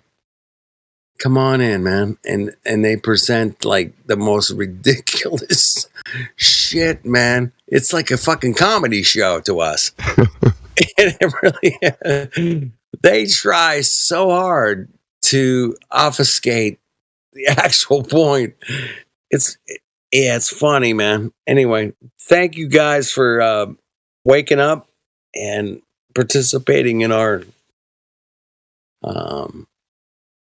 reality, because reality, man, is the most beautiful thing you can ever experience. Because guess what? What you're experiencing now is actually real, and that's a fact. Prove me wrong. Okay. Yeah, that'd be good. Prove me wrong. What I'm experiencing right now is not real. I'm drinking my wine, got a smoke going. Yeah, I'm hanging out with you guys. Thank you guys for having me, by the way. It's always a pleasure having you, dude. You too. Flatsy Klein. I love that. I love that name, man. Flatsy Klein. Are you kidding me? That's legend shit right there. Let me tell you. And yeah, you think you got to thank Max for that, because he called me Flatsy love Klein when I Max, came Patsy one day, and I was like, I mulled over it, and I was like, that's it. Max has the best audio voice I've ever heard. Ever. And yeah, that's right. You guys compared him to Helio. No, he's Max is oh man. I'm a big fan of Max. Thank you, brother. What he brings, his voice is like, I don't know. He's got one of those voices, man. It's super unique. Just like Flatsy Klein. She has this thing she does. It's yodeling. Oh my goodness. It's incredible. Everybody has a voice, man. Just be your voice. That's all we can do. Man, yodeling's so much fun. I recommend it. Yodeling is super fun, man. I went to this German Oktoberfest one time, and they had us yodeling. You know what I'm talking about? Nope. Okay. Yeah, I think it's a tradition amongst the Oktoberfest, the German Oktoberfest, yeah. And they get up, and they have actually yodeling contests. I was there, man. I did it. We yodel our asses off, because the whole thing about Oktoberfest is drinking beer, and you have to. Once you get drunk, you're going to go ahead and yodel, right? And it's an actual side effect of drinking is wanting to yodel. And they figured it out, man. It might be a Tavistock thing. I don't know, man. But they figured out how to get people drunk and yodel. And it's fascinating. I am not fucking with you, Cam, man. This is a true shit, man. Oh, yeah.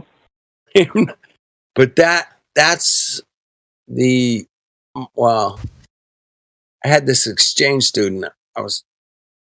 She's from Germany. Staying with my mother-in-law for her like junior year in high school. Anyway, exchange student. And she said all that yodeling and drinking and Bavarian shit it's old Bavarian. That's not German. It's different than German. German's different. But those guys that yodeled and drank beer, the guys and gals, by the way, that is Germany, man. That was their thing, man. Anyway, check it out. Oktoberfest, yodeling at one of the beer fests. Pick your poison, man. But Oktoberfest, yeah. So yodeling is a thing, but not everybody's good at yodeling, right? That's hard to do. If anybody can come on here and yodel some stuff, man, it'd be great. Come on in. Yodel some globe proofs. Yodel some of that curvature. Yodel some fucking curvature up in here, man. That'd be great. Globe Earth yodeling. Come on. And measure the drop over distance of a yodel. It's 372 feet per second divided by the mathematical magic thing that I came up with that divides the 700 miles an hour audio. Well, my mathematics prove that yodeling proves flat Earth. What? Kim, if I'd have told you a year ago, you were gonna just say, "Oh my God, yodeling proves flat Earth." You would have fucking thrown me out of your house. I know it, man. You'd have been like,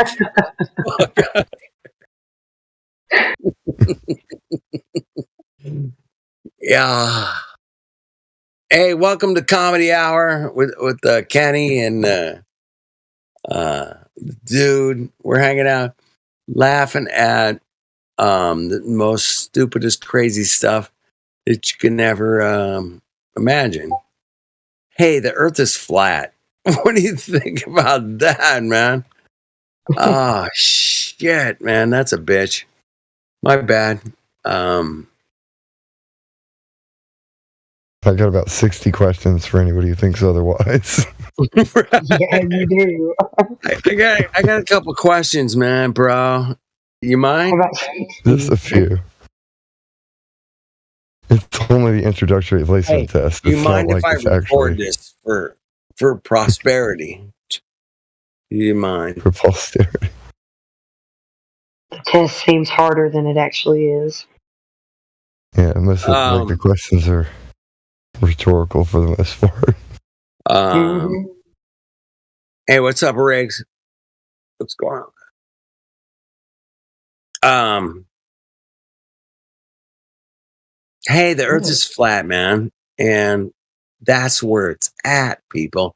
If you're not with it, man, too bad, man. Bad on you.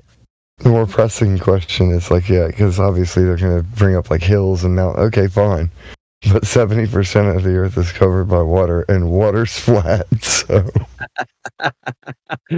How crazy is that, Grass? Oh, fuck off, man.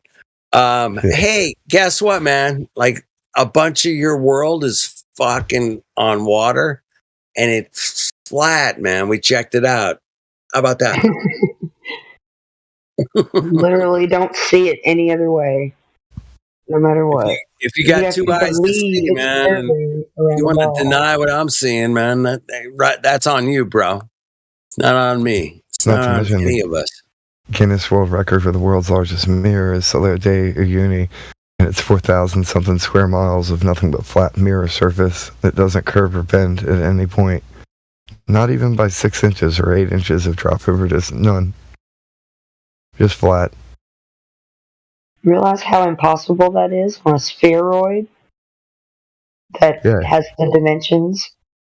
Dude, did you say 4,000 kilometers? Square miles, something like that. I guess I'll look it up again and take a screenshot. Dude, man, I'm not. I mean, that's a huge area, man. Yeah, you have to imagine it's curving around a ball. Hey, you just the kilometers is 11,000 square kilometers. Hey, Kim, man, have you ever seen Earth from outer space? Have you? Anybody? No. No. Duh. No shit. No shit, Sherlock. Once you got that littlest information I can give you, man, the most direct information have you ever seen the Earth from outer space, man? That's it. That's the question. Have you ever if seen a can space answer where that nothing one, really was? if you can answer that one, honestly, that's the same as saying, hey, man, do you think you're on Discord right now? Or do you, I don't know if I'm on Discord. No, you don't get to cop out like that, man. Bro, You're sorry. killing it with the impressions tonight, dude.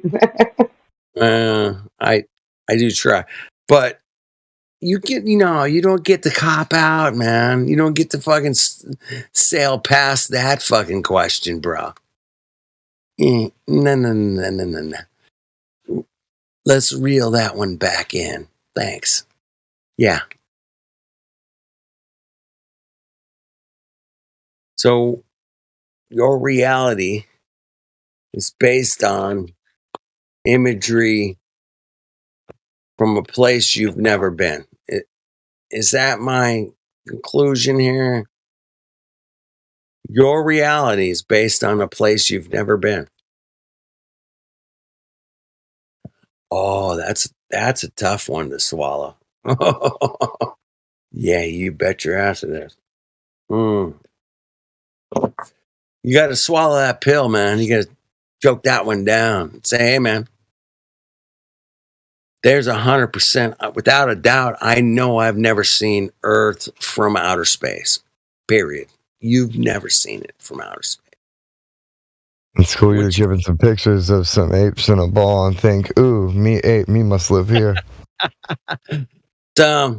Once you come to that realization, say, hey, man, it's no different than saying, are you sure you're on Discord? Well, I'm sure 100% without a doubt, I've never seen the globe from outer space. Guaranteed. I mean, I can guarantee that 100%, man. I would remember that one. I would remember seeing Earth from outer space. No one has. Well, no one has. Space is fake and gay. Isn't that space is fake and gay, everyone? I swear to God, it's fake and gay. No homo. Space is fake and gay. I was a Jewish introvert. Wasn't gay. Exactly. Oh, Lord. It's a different genre completely. Have you not learned about different genres lately?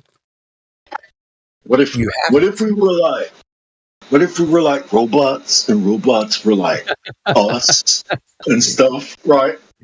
Wow. Whoa, man, you like totally blew my mind, man. I am, yeah. What if we are the robot, man? like a ghost in a machine, man. Oh, fuck. Oh, shit, that hurt. What if we are the robot? What if it's like a simulation, dude, and like everybody just perceives whatever's in their emulation? Like whatever's going on is like trippy, bro, man. Fuck. Yeah, we could take it to some ridiculous levels, and I think that's what we're doing here, just to point out that we're being very sarcastic about your reality, of all of our realities. Act like there's just like everything's fake. It's a simulation. They're all like, it could be computer generated or something, or like a fart in the wind created by some cosmic primordial deity. Everything's just whatever. They may as well worship Cthulhu. It's whatever you want to make it, man. You can make it like this super realistic, unrealistic space cartoon. Yeah, fuck. Doesn't matter. They bought it, man. They fucking motherfuckers bought it. Ah, it sucks. I bought it, man. I did buy it. I'm guilty, man. That's how much people hate the globe reality. You know, they want to escape into some kind of flat world where things are like magical and stuff. Like far out, man. Hey, reality will present itself 100% of the time. If a tree's fucking falling over, you're gonna fucking get out of the way as fast as you can. And I've been there. I saw a tree fall over, and I was like right under it, man. I was like, holy shit, I can't believe I escaped that shit, man. I'm like Fuck. just 99% sure that the tree's even falling, man. And like, what No, if I it knew falls it at was the right falling, angle man. where my Saying, particles line up with its and there's space fuck between and off, it just man. goes That right through, man. That tree would have fucking crushed my ass. I wouldn't even be here today. I'm sure of it. But I just saw it, man. I looked. I was like, holy shit, this motherfucker's coming down. I need to move. And I did, man. I got out of the way. You know, like they'll say that though about like how there's a 1 in 1 billion chance that if you trying to slam your hand on the desk, all the spaces between your atoms will line up and you'll just go through it. Fuck Like, that. when the F is that ever happen? I went up against a quantum physicist. Exact same question, man. I'm like, dude, man, I'm going to hit you in the head with this chair, bro. Tell me those molecules don't exist, bro. And how many times do I have to hit you before it just passes through? It's all air, ether grass, man. It's all air, man. It's all ether. It's all ether. It doesn't really exist, bro. This piece of wood does not going to really hit you in the head. Tell me that's not real. That's what I went up against. I swear to God, man. I went up a quantum physicist, man. He told me, man, the chair I'm sitting in is not here. And I went, fuck you, man. I'm going to pick that chair up and hit you in the fucking head with it. And you're going to say, hey, man, the chair isn't really here. Are you serious, man? Are you serious? Do not pull that bullshit on me, man, because I'm not going for that. Because I know for a fact. Or you could say it's just your brain. It's just signals being sent to your brain. It's just your brain. And He's just deadpan looks. He's like, that was a very convincing simulation. Off, man. I'm gonna hit you with this chair, man. I swear to God, you're real, gonna feel bro. The pain is not real. I know it hurts, but think about it like this: these are just signals, all right? They're just being sent to your brain, and your brain is interpreting it as pain. All right? Shh, get down. Somebody's gonna hear you. Oh, my head. That's crazy, man. Oh, fuck off. Fuck off. I Pain fucking is hate just weakness leaving the body, and then now for science we have to do it again and hit them again with a chair. Yeah. For science, we got to do it again. Hold on. Yeah, for science. Hey, everything scientific is like, how dare you go against science, bro? I'll be the control sitting in the chair, and I don't get it with like I'm in another chair. You gotta have the control and the variable though. Oh, how dare you bring in the scientific method? Control and variable, how dare you? How dare you? I asked somebody if they knew the difference between a theory and a hypothesis. And I mean, at least they admitted they didn't know. Right. And I'm like, I was kind of like about done with the conversation at that point. Oh my God. Well, we have been handed this beautiful narrative. And dude, all of us bought it at one time. No, my point was this. I was making a quote, like a meta reference to a children's show called freaking Dinosaur Train, where this dinosaur on there is like, a hypothesis is a theory that you can test or something like that. And he's always saying that on every episode. I'm like, this is a children's show. Surely this person knows the difference between a theory and a hypothesis when PBS is telling 5-year-olds the difference between. And I asked such a simple question, and I'm like, oh my God. Oh gosh. I know. I get it, man. I'm in the same boat, man. Hypothesis. The dinosaur, he always be like, I have a hypothesis.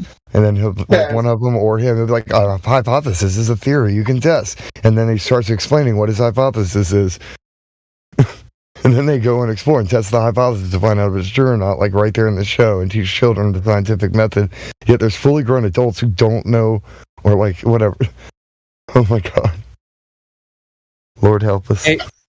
Hey, Bong, you said I am hypothesis?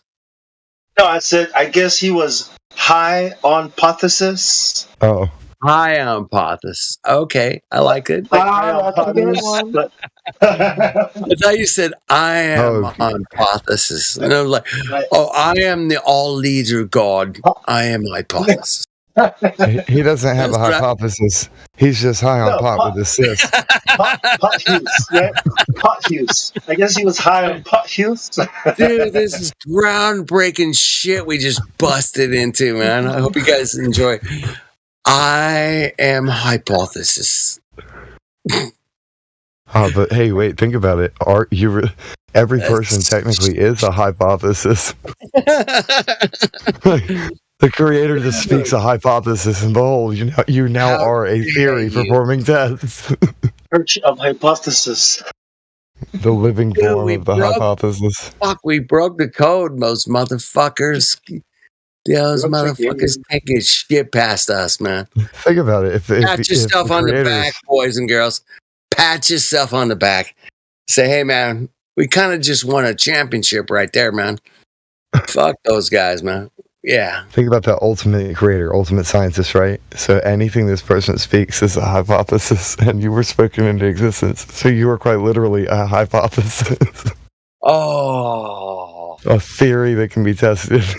A theory that can be tested. How dare you? How dare you have a theory that can be tested? Even better, like the Greek word for theos means God, so God and theos. So you're created by your theory that can be tested. That's I've never thought about that before. That's actually pretty funny. That's cool. Hey, that's why I'm here, bro. We're gonna break out some algorithms that they didn't think of, man. Even the best algorithms that they got ain't got nothing on us, man. Ain't got nothing. God's up there like, I have a theory. What if I made a flat Earth professor, dude? And so he did. And now you're being tested. There you go. I hope that dude. I know that he was thinking of. Saying, hey, man, we'll put this guy in a situation, man, that he's got to navigate, and he's going to bring out the best in people, man. That's all I want to do. Every one of you. Pause and change, right? You guys and us together, we can be so happy in knowing the most beautiful thing that there is to know is that where you live. And that's all. All of us are here because we all want to know where we live. And that's it. Whether you're globe or fucking flat, doesn't matter. We want to know where the fuck we live. And that's the ultimate, a long term, it's been around forever, kind of thought process. 100%. I mean, every civilization. Why am I here? What am I doing? What can I do to make this place cool? And all of us have been born into this place that's amazing and unbelievable. Even in the most dire situations, you can just be thankful for one tree or a bush or a piece of sand or the ocean, whatever, lake, river, waterfall. You can just stand there and just like, dude, man, I can't believe I'm standing here. This beautiful river, this beautiful ocean, this beautiful thing it's right here in front of me. It's right here. Is this real? Is this real? Oh my God. Is this real, Bong? I'm not saying it's not real, but damn. How dare you, man? Tell me I'm in a simulation, bro. How fucking dare you, man? Wait, if this is the simulation, then what's the real scene like then? Right. If this is okay, if this is the simulation, yeah, man. They fucked it up and they made it perfect all at the same time, man. They did. And they made it perfect, then they fucked it up.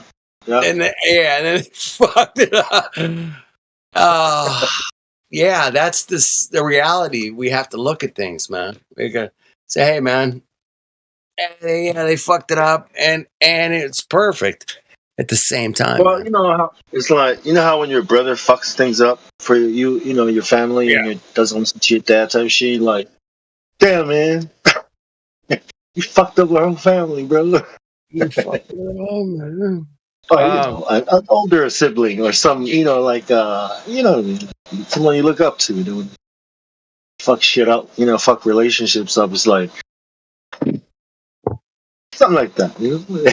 Well, I'll tell you what, man. I know that I've had a lot of family fucked up relationships, man, and it didn't have nothing to do with flat Earth, man, or globe. That's exactly it. The nature. And it was completely something different, and like, oh my god, I can't believe my own brother fucked me over like that. Yeah, that's the oh test, my right? god, what my own brother fucked me over, right? Oh, how dare you, man? How that's the test. That What is will the you do? ultimate Right. test, man. Say, hey, man. I wonder what Flat Earth Dude is going to do now. Like, let's observe and see the results. I'm a very passive person, man. And I do believe in karma. And I say, hey, man, that's going to come back to haunt them, man, not me. And I'm going to let it go and say, you know, good luck, God bless, have a nice day, man.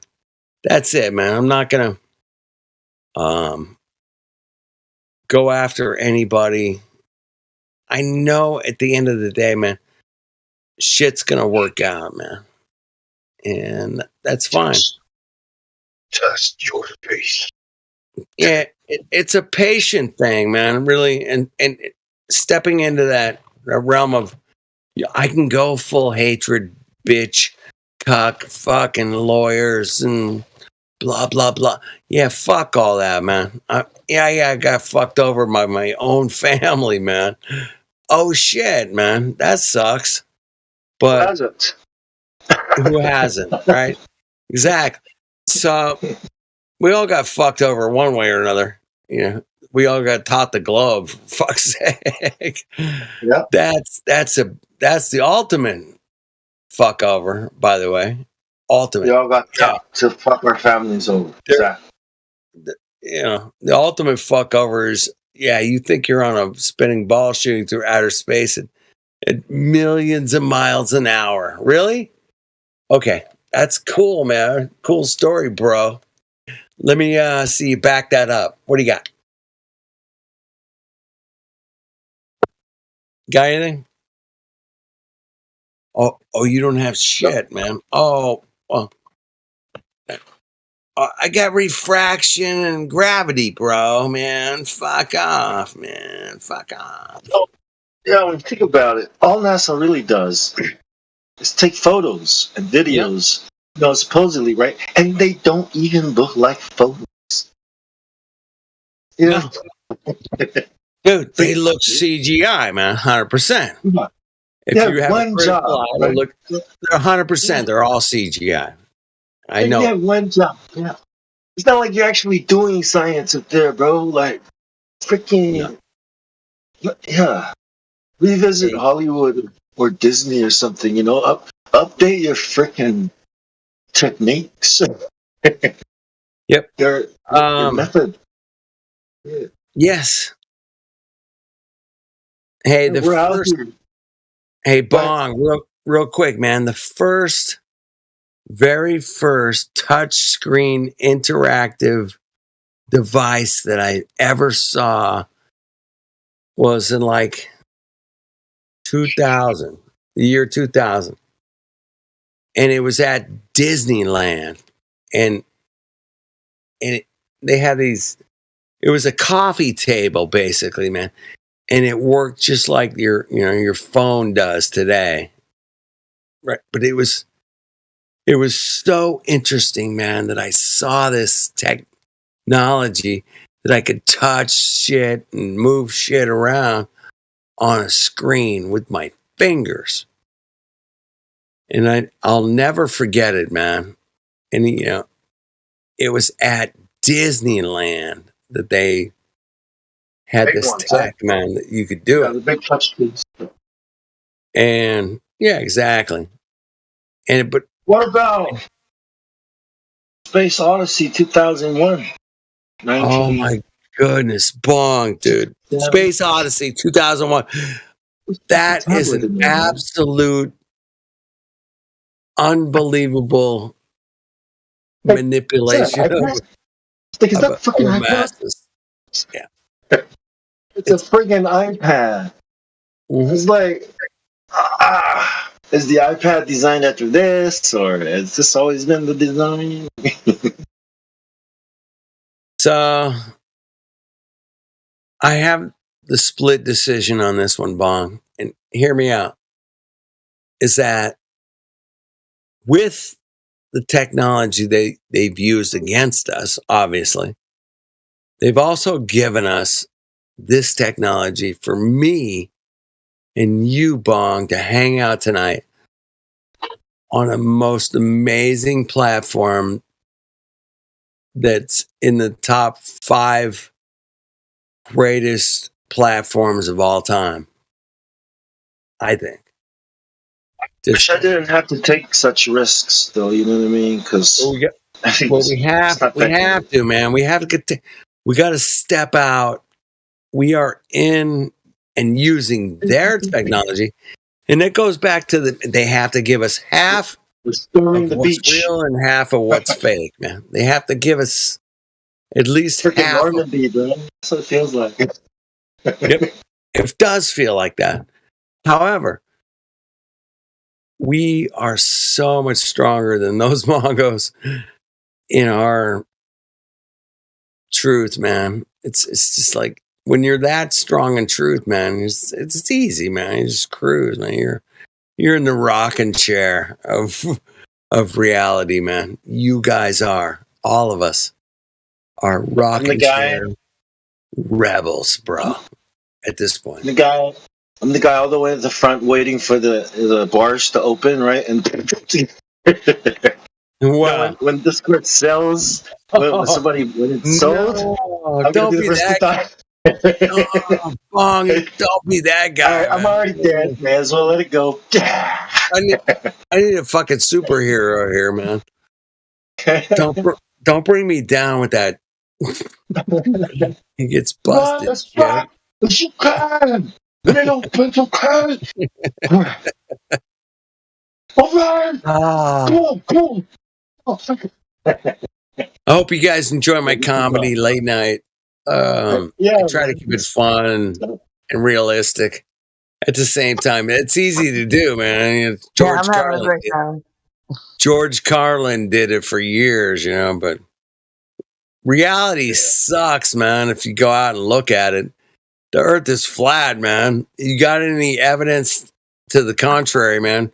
We're here 24/7, 365 days a year, man. Come on in.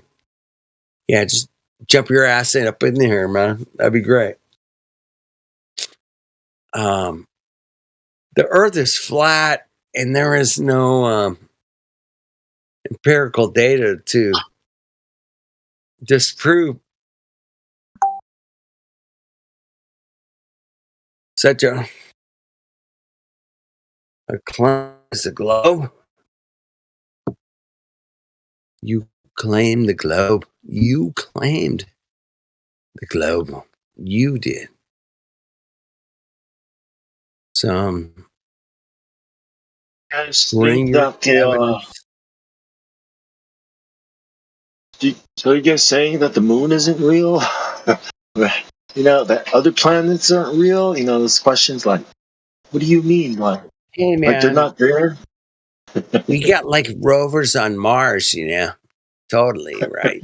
Are like the other planets flat?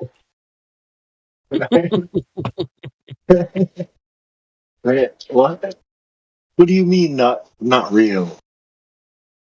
Like, we see the sun. You see the sun? I see the sun. Yeah, there it is. But you're saying There it it's is. not real. What do you mean? Hey, Bong. Yo. Hey, Bong. All your Polynesian buddies that before you, man, they all built their houses based off of a dome over their heads. Is that correct? Yes. The design. So the reason for the dome's shelter is that the water hits it and it goes to the sides of the dome and it seeks its level once it hits the ground, right?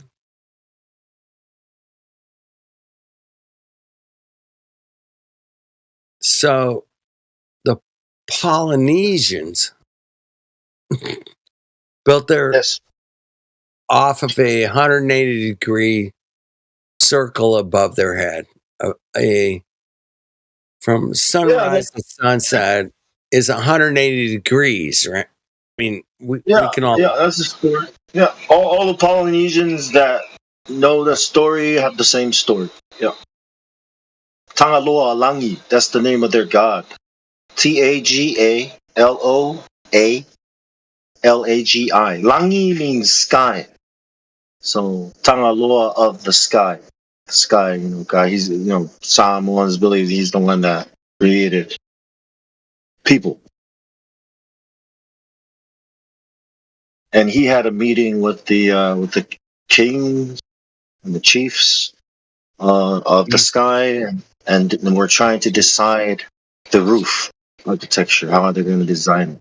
And yeah, so Zeus.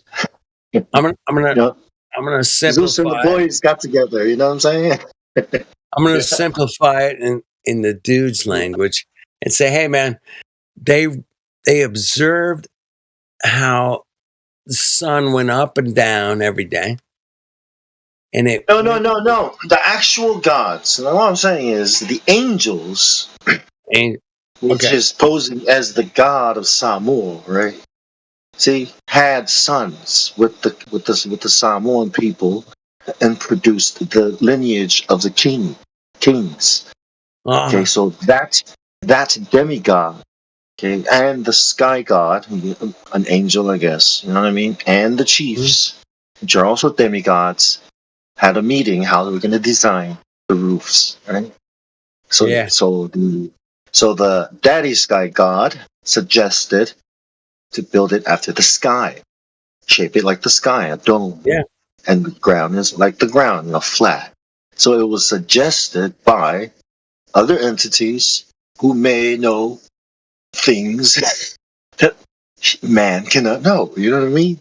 Just like in Greece, you know how Zeus comes down, Hercules and them. Yeah, these are the kings of the lineage, the kings of the world, demigods, the half alien, half man race, scientifically speaking, I guess. And aliens. If you want to call them that, or demons.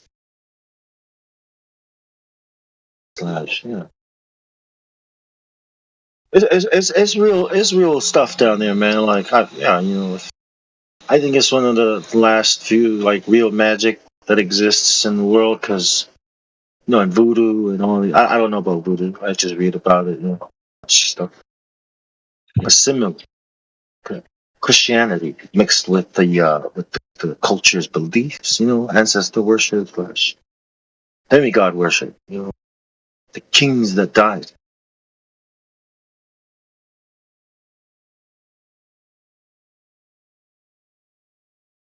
the kings that died.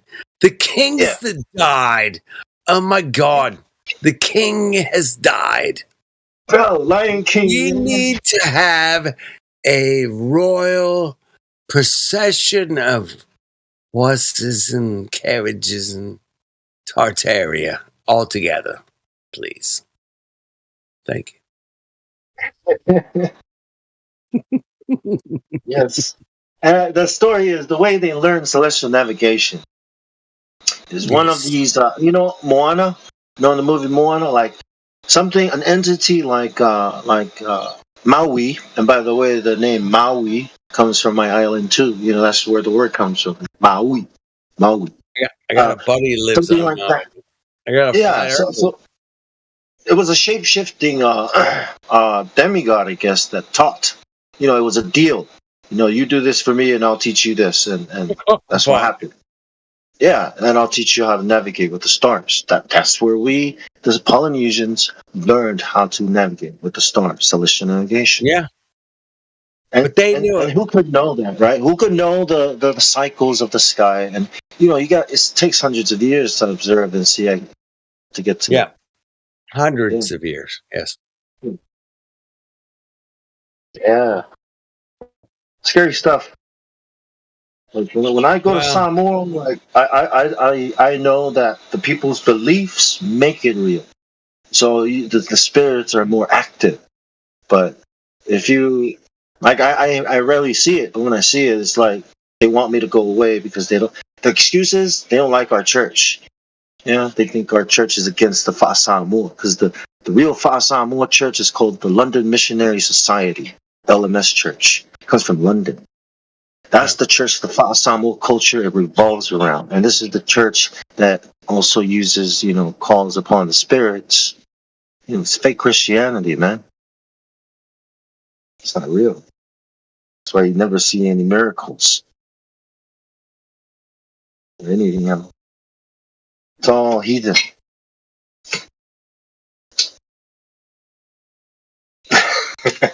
It's heathen. You're right. 100%. It's heathen. That's what they call heathen. You're right. It's the same spirits that work with these Masons, these Catholic Church. Those Mongos. I knew you were about to say that. It's the minute you said those, I knew what the next word was going to be. Yeah, man. Heathens. Oh man. Mongoloid heathens and reprobate cretins. Yeah. Anyway, I don't want to get Abraham. Hey, Never ever. Yep. I'm not gonna let those motherfuckers win, man. We are not gonna let those motherfuckers win. No. That's why I like this God of Abraham, who had his son named Jesus. I read a lot about it, and I was like, yo, this fits our culture, man. Everybody agrees too, but they're doing this, how the Baptists and the Catholics and the LDS and more, all these different denominations. Mormon. That's what. Yeah. Yeah. Latter-day Saints, yes. They're the globe.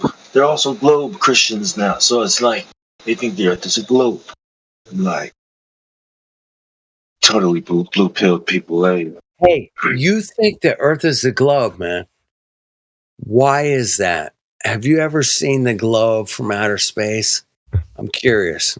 Have you? With your right. own two eyes?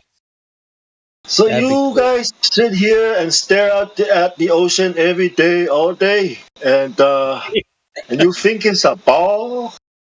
What? So you've seen this ball from outer space, right, man? Far out, man. What do you got, bro? What do you got, man?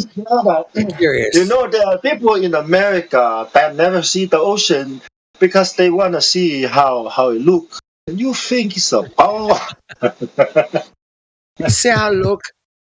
You enjoy look. You enjoy look, okay? You enjoy look. How ridiculous is it, man? I'll tell you, man. It's so fun being in the rocking chair of flat Earth, man.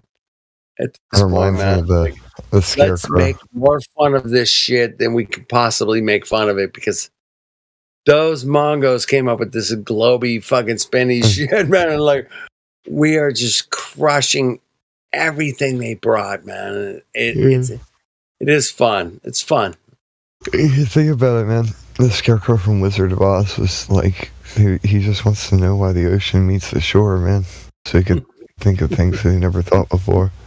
And they can't even show you where the curve is or how like water curves through a ball. Hey, could you sing that part where the Scarecrow sings about?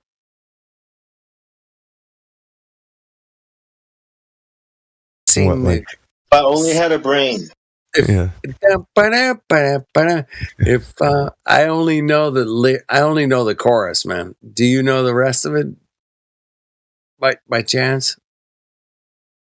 I got to, man, no. Well, yes, but no, because all of the other parts of the song, like, If I Only Had a Heart, are also playing in my head now. And I'm like, oh my God, I'm going to have to just listen to this song in order to organize the. All right. I do know that when he's talking about the sea, though, he's like, oh, I could tell you. I can't sing right now because my throat is dry. And You're doing But he's fine. like, oh, I could tell you why the ocean meets the shore. I'd think of things I never thought before.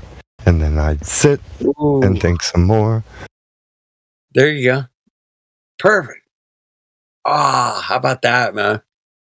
Hey, where the ocean meets the shore, man. I would think about things some more. Oh my goodness. How about that, Mongos? How about that? It's a small crowd tonight, but it's a power crowd. That was a really good conclusion. Wasn't that great? Come on, Kim. Come on. That was fantastic, right? It's like, what else you got? What else you got, man? What else you got, Mongos? Pick that one apart. Done. Bring it. How do you leave the escape? How do they achieve escape velocity from the moon without a rocket that's 27% the size of the rocket used to leave Earth? I love that one, man. Yeah, they're a little short on their rocketry leaving the moon. Little short. Just a little that short. Little firecracker they set off, like, pow, and they start floating off into. Dude, I showed that same clip to a fucking quantum physicist, and he told me that is not NASA's video. And I was like, no, dude, that's NASA's video, bro. Pat him on the shoulder and say, denial's one of the stages, man. Come on, bro. Like, that's NASA. No, he couldn't believe it. He thought it was altered. You edited Those that. are fireworks on the moon, man. Prove me wrong. A little Technicolor sparkler. Yeah, I've been up against a lot of these Mongos, man. Astro, fucking quantum physicists, fucking Astro, fucking. We've all had our share of the It gets even funnier. absurdity of their explanations of shit, man. Yeah. Just launch a fucking 24/7 video camera on the moon of Earth, okay, man? Because it's tidal lock, bro. Here's a question that came before I got heavily into flat Earth. I remember being a teenager, a child, thinking about this because they tell you about the moon landing. I'm like, so we got all this technology. Why isn't there some kind of webcam on the moon? It's just recording it, so I can look at a picture. It's just spinning because it's right there positioned, so I see the Earth spinning right there. Like, why can't I see that? And that question just stuck with me from it's never been answered, and I've had it since childhood. Like, nobody. And then you see the video where some little girl asks Buzz, "Hey, why didn't we go back to the moon?" And he's just like, "Because it didn't happen." Because wait, what? And we don't know why. We want to know why. And I know people would say, well, they take it out of context because it didn't happen again or whatever. But either way, why is there not a freaking webcam on there? You want to shut up flat earthers? Put an actual, honest to God webcam on the moon that doesn't use anything except, and tell us the damn measurements for when you see oblate spheroid versus horizontal level of the Earth's horizon. They can't do it. They don't know. They can't do it, man. They fucking can't do it. Well, the curvature's there. You just can't see it. And the Earth is Earth is spinning because the sky's moving, so we must be moving. You just gotta believe in gravity enough. You gotta believe in the spin. Hey, have you ever guys are you guys spinners by chance? Spinners? Oh, you're not spinners? No shit, I'm Sherlock. not a spinner. Yeah, I'm You're not a not spinner. spinning. No shit, fuckhead. Yeah, I know, figured man. it out. I tried to spin. I've been telling you for fucking 7 years, man. For fuck's sake, man. You're not spinning, bro. I used to be a spinner. You were a spinner? Oh, you spinner. I used to could. You're a spinner. Come on, ball. Fucking Hey. I'm all spun out. You're just spun. Oh, Lord. You're just a spun earther. You're a Did spun. you get spun right round? A spun earther. Are you a spun earther? I'm a spun earther. I'm a spun. I just want you guys to know. I'm a former spinner, earther. I recovered. Oh, I'm a recovered former spinner of earth. I'm an unspunner. I'm an unspunner. Unspun. Unspun. I am a. Hey, all you guys are unspunners. To all the unspunners, unspun to the spunners down under. Because they're unspun, man. Fuck. Come on. No spins were given. No spins. No. I don't give no freaking unspins. No spins were given, no flippity flops, just planting those seeds and growing some crops. I fucked it up. I don't give no unspins, okay? Unspins? I don't give no fucking unspins. How doth one unspin a spin? I don't give a spin, okay? I don't give a flying spin. I don't give a spin. I don't give a spin, man. Write that one down, man. Hey, spin off! Hey, fuck off. I don't give a spin. Fuck off. This spinning guy, man. I'm just a spinning Mongo, man. I spin you. I spin you. Grand Theft Mongo balls.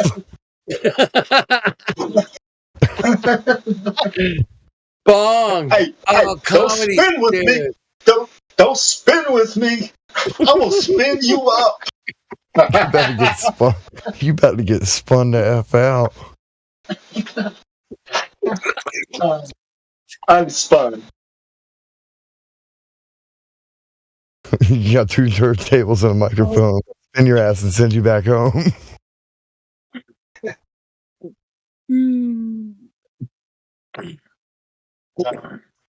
Hey, man.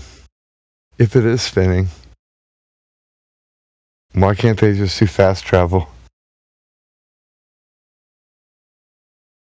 It's insane.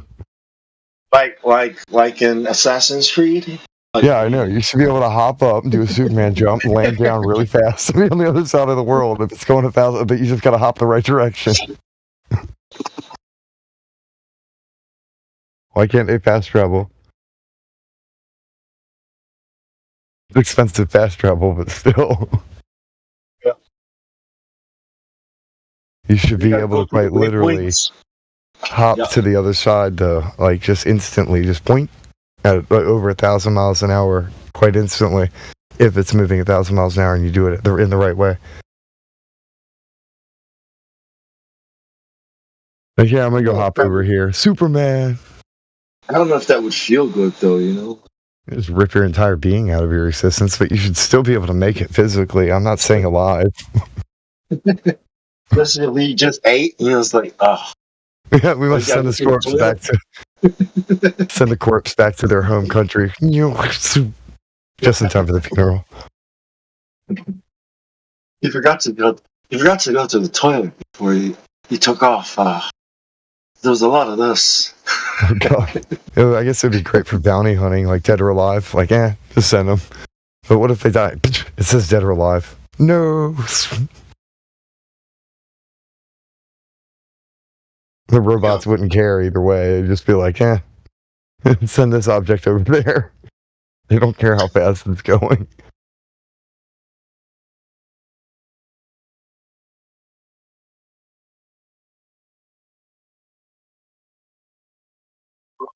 Hey, man, we don't care how fast the globe is spinning.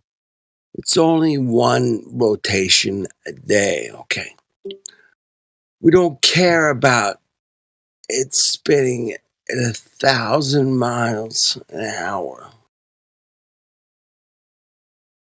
We don't care about that thing. It's spinning so fast. It's spinning so fast that it's negligible. It's negligible. Exactly. It doesn't matter. You're spinning so fast. It makes no matter difference between the. It's like your. Yeah. It's like you're not even spinning at all. It's like you're not even spinning at all. Oh my God, you're such a genius. Exactly. It's great thing that you don't even realize you're not spinning. Ah, it's amazing. Now they say the Milky Way is blowing bubbles on a flat universe. So it's a giant cosmic puddle. Fuck off, fucking motherfuckers. And they also say that you got the teeny dwarf star, right? The solar system supposed to be orbiting around is in the center of one of these bubbles. And then on the outer edges of the bubble are all these other stars. Some of them bigger, some of them. I'm like, why is the tiny star in the middle of the bubble? How dare you? How dare you? Yeah. It's got to be racist. Exactly. Right, a little yellow star. Yeah. It's a yellow star. It's got to be racist. Hey, I'm packed out of the sun that says made in China. Why can't our star be there? Why does their star have to be there and we have to be all the way out here? Like that's not fair. I mean, ours ran out of batteries. It's their star, man. It's not our star, bro. No, I think it's because it's a yellow star. Yeah, it's racist against white stars. How dare you? Are you racist against the white stars? Oh my God. I hear the blue stars have a greater gravitational pull. Well, of course. Everybody knows that. Come on. Everybody knows. Yeah, they're lazy. Yeah. All they do is eat other stars. Yeah. Well, yeah, exactly, man. Those stars that are eating the stars they're so racist. I mean, come on. Yeah. Those are the cannibalistic stars. I just grab another star like Pac-Man, nom nom nom. Just start like eating all the other stars up. Yeah, I mean, with all that gravity, like no one can get anything to eat around here. Like, yo. Exactly. I want to get big too. Wow. You're a gravity particle. That's all you are, Bonk. I want some more gravity. I want some more mass. I wanna eat other stars. No.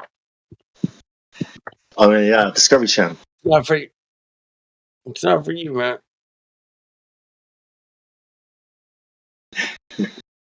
Hey, you're not allowed to have the gravity and the mass together. You guys know that, right? Come on, Bonk. How dare you? The gravity and the mass together. Come on. Yeah, man. Spending all that space time. Yeah, it's a hard work, you know. How am I going to do my job? Yo. Well, the gravity and the mass together produces the exact potential relativity of all existence. Come on, man. They say that energy and matter are like the same thing, but in two different states. But mass attracts mass, so like compressed matter. So basically everything's just energy, but when it slows down, it gets compressed. It starts to attract stuff or something. Hey, man. Like what? Hey, that's why we have this beautiful earth that we live on that produces, like, fruits and vegetables and cattle and chickens and eggs and the official story sounds so much like simulation theory and multiverse crap. And that's even before simulation multiverse, like this. Yeah, that's what we're doing here. What did you think astrophysicists do? This is what we do, man. We get high and we talk about space. You know what I'm saying? We use math. First, we get high. Yeah. First, we get high. Hey, I didn't want to go to work today because I got high. Well, you gotta get high for the math magic to work, bro. You gotta contact the spirits, man. You gotta put yourself in space. That's magical. Yeah, it's fantastical. Hey, welcome. How about Disney, man?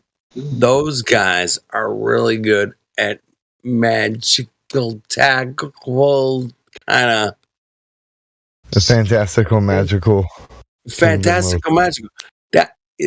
Mathematical. And mathematical.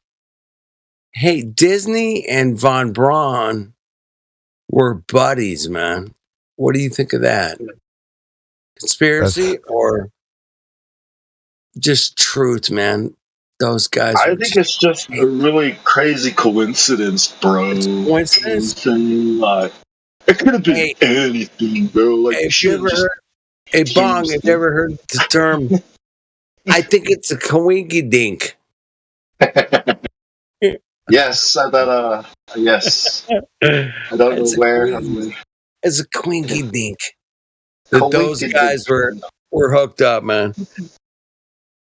Walt Disney and the greatest Nazi scientist rocketeer in the world. Openly occult black magic experimenter. Von Braun, though, like the father of modern rocket science, was openly occult. He goes and hangs out with the king of the Magic Kingdom. Yep, that makes sense. Mm-hmm. Let's go fire off some rockets together, buddy. Totally makes sense. Totally. Hey, thank you, Von Braun and Walt Disney, for producing the great space paradigm that we all are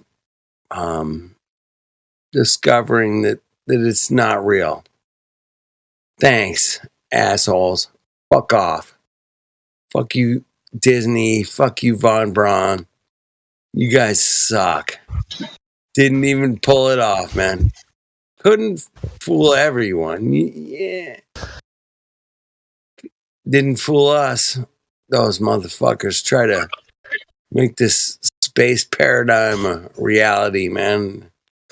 Hey, every day, man, I get a news feed that says, hey, man, we just discovered this water planet that's spinning in space a trillion miles away. Yeah, thanks, assholes. Nah. Look at this. It's right here. You can see it. This little red dot right there. See that pixel? See that pixel? See how it moved? Yeah, that one. What the fuck?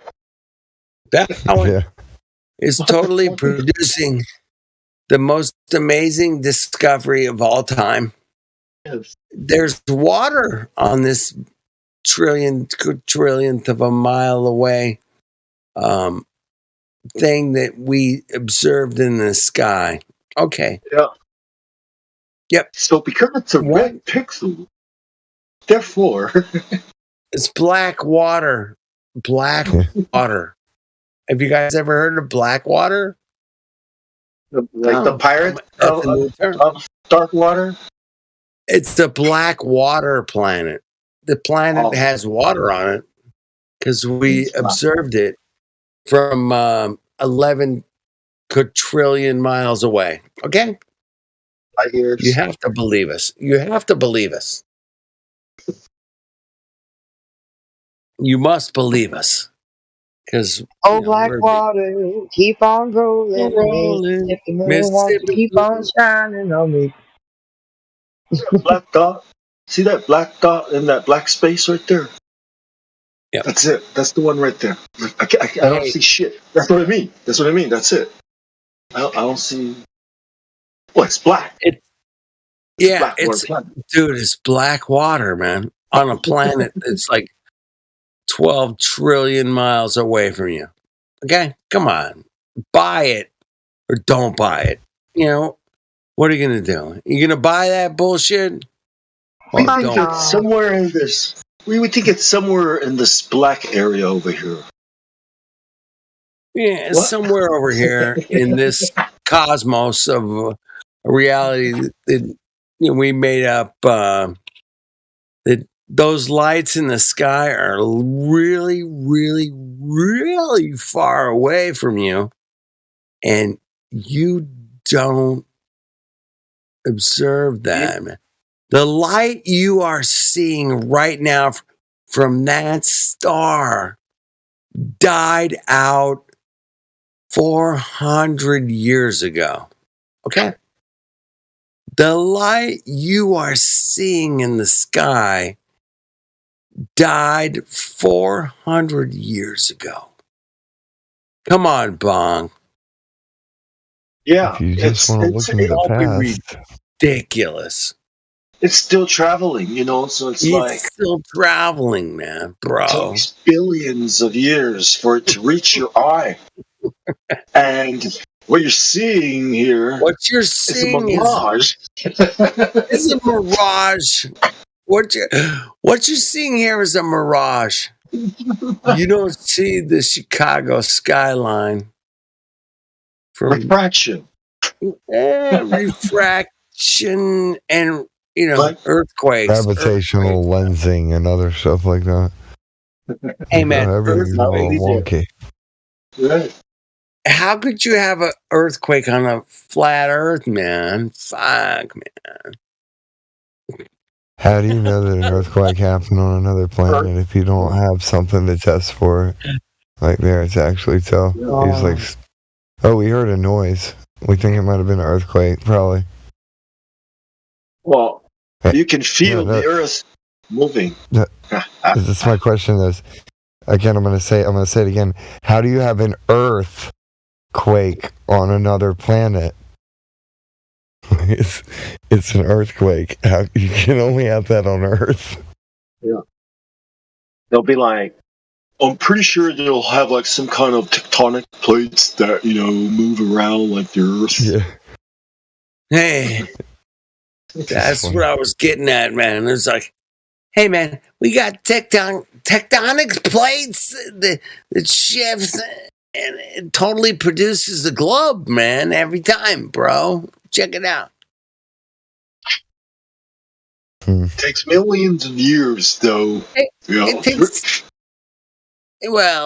takes a little time, yes, of course. But, at the end of the day, man, we totally got the globe because I got pictures from outer space, man. I got pictures. Yeah, you can't really. It takes so long that it's also negligible. You can't even tell. It may as well not be. Yeah, it's moving, but you can't tell it's moving. The glass bulb in my ceiling is round, but my plate, it's flat. But they're made out of the same thing, so my plate must also be round since the globe up there in my light is round. They're made out of the same things. So they must be round. Guaranteed every time, without a doubt. Come on, grass. Without a doubt that everything you see in the sky produces exactly what you live on. because there's so many trees and oceans and waves and surfing and cool things out there in space. Yeah, come on, man. We've all seen the waves on Mars, man. What surfer would not want to go there, man? I mean, come on, totally. Come on. I mean, the waves on Mars are so amazing that we would want to go surfing on Mars. Yeah, that'd be cool, bro. Gotta catch it when the tide's right. Okay, yeah, exactly, man. Yeah, like November, like December. Best time on Mars to go surfing, guaranteed. It's kind of like the best time to go visit the sun is when it's night, obviously, because it's darker. It's probably cooler. Yeah. I want to go fishing with Neil deGrasse Tyson on the moons of Europa. Or Europa, the moon of Jupiter? Something like that. Crazy shit, yeah. Yeah, one of those. Yeah, they're talking about like so cool. some planet dropping like diamonds, like it just rains from the skies. Wait a minute, you guys are all crazy. Listen, man, I've seen the round objects go around like Jupiter. Come on, Jupiter's got like a bunch of moons. I heard it had water. I've seen the lights go around the Jupiter. Come on, you guys have all seen it. Yeah. How dare you think that that's not like, some gas planet, nuclear fusion? Yeah. That's like leaving the most beautiful woman in the world, like for one of the most ugliest, stupidest women in the world. It's like, why would I leave Earth? Look at that thing. It's fucking ugly. You want to go there? Why? I'd say it's worse than that. I'd be like, hey man, you got this really awesome house. I know, it's great. It's got all this stuff going for you, but would you like to move in this abandoned house over here that has nothing? Come on over to the trailer, man. That'd be cool. So you don't want Earth? None of you guys want Earth? Or fuck off. Spin off then, bro. Spin off. That's the thing. They want to F it up and then leave. That's more like the idea.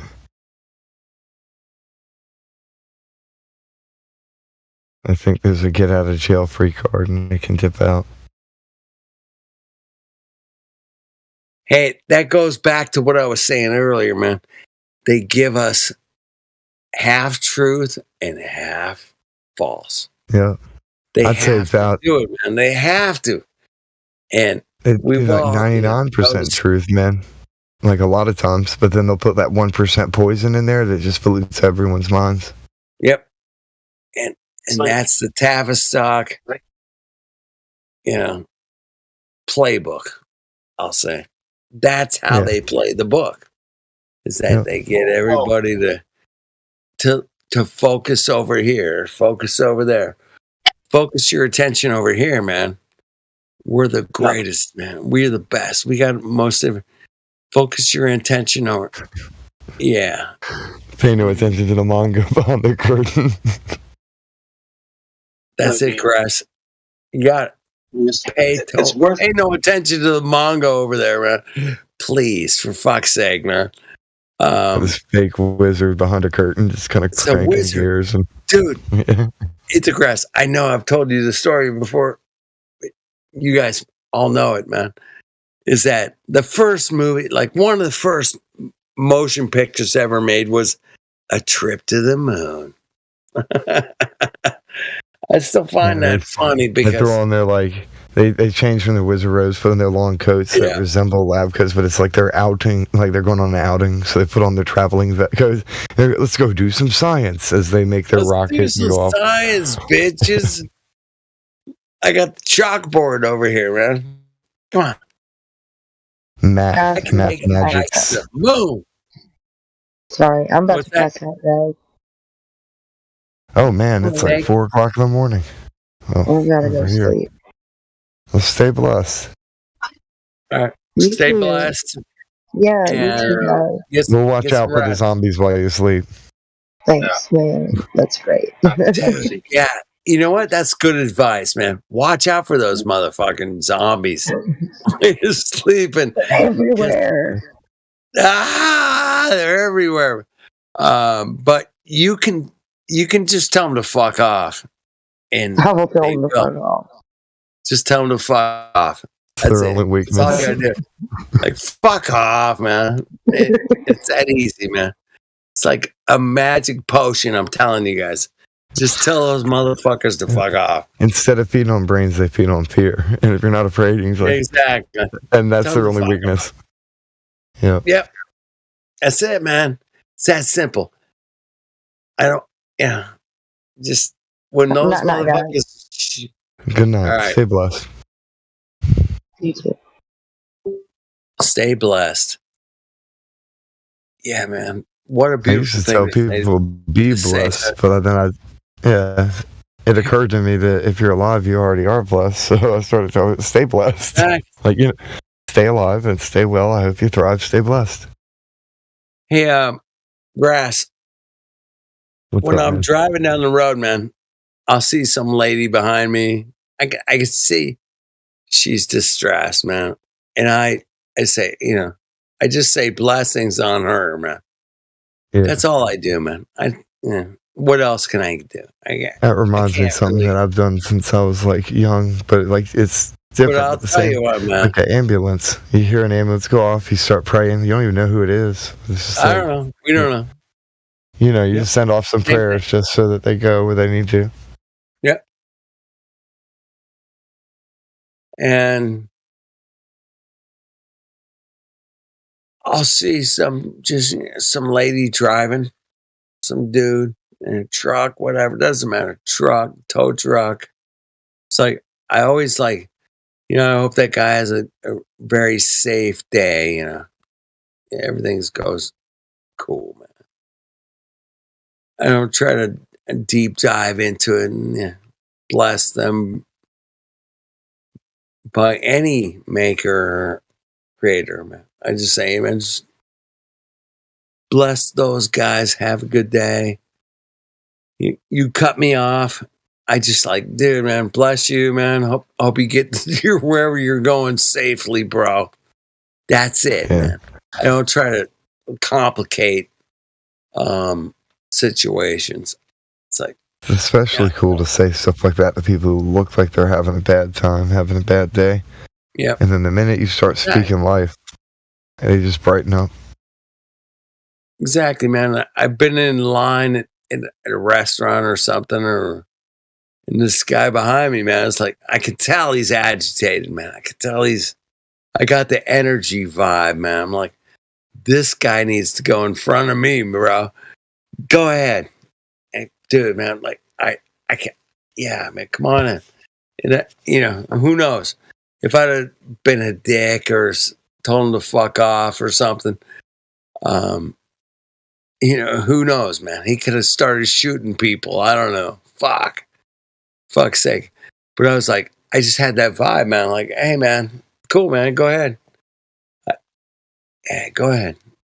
And that's it, man. That's all I did, man. And everything turned out cool, man. He appreciated me, letting him cut in line and kind of diffused the situation, man. It wasn't, I could have been a dick easily. I could have been. But I knew that at that time, man, no. This is not time to fucking, hey, go ahead, man. Just go ahead.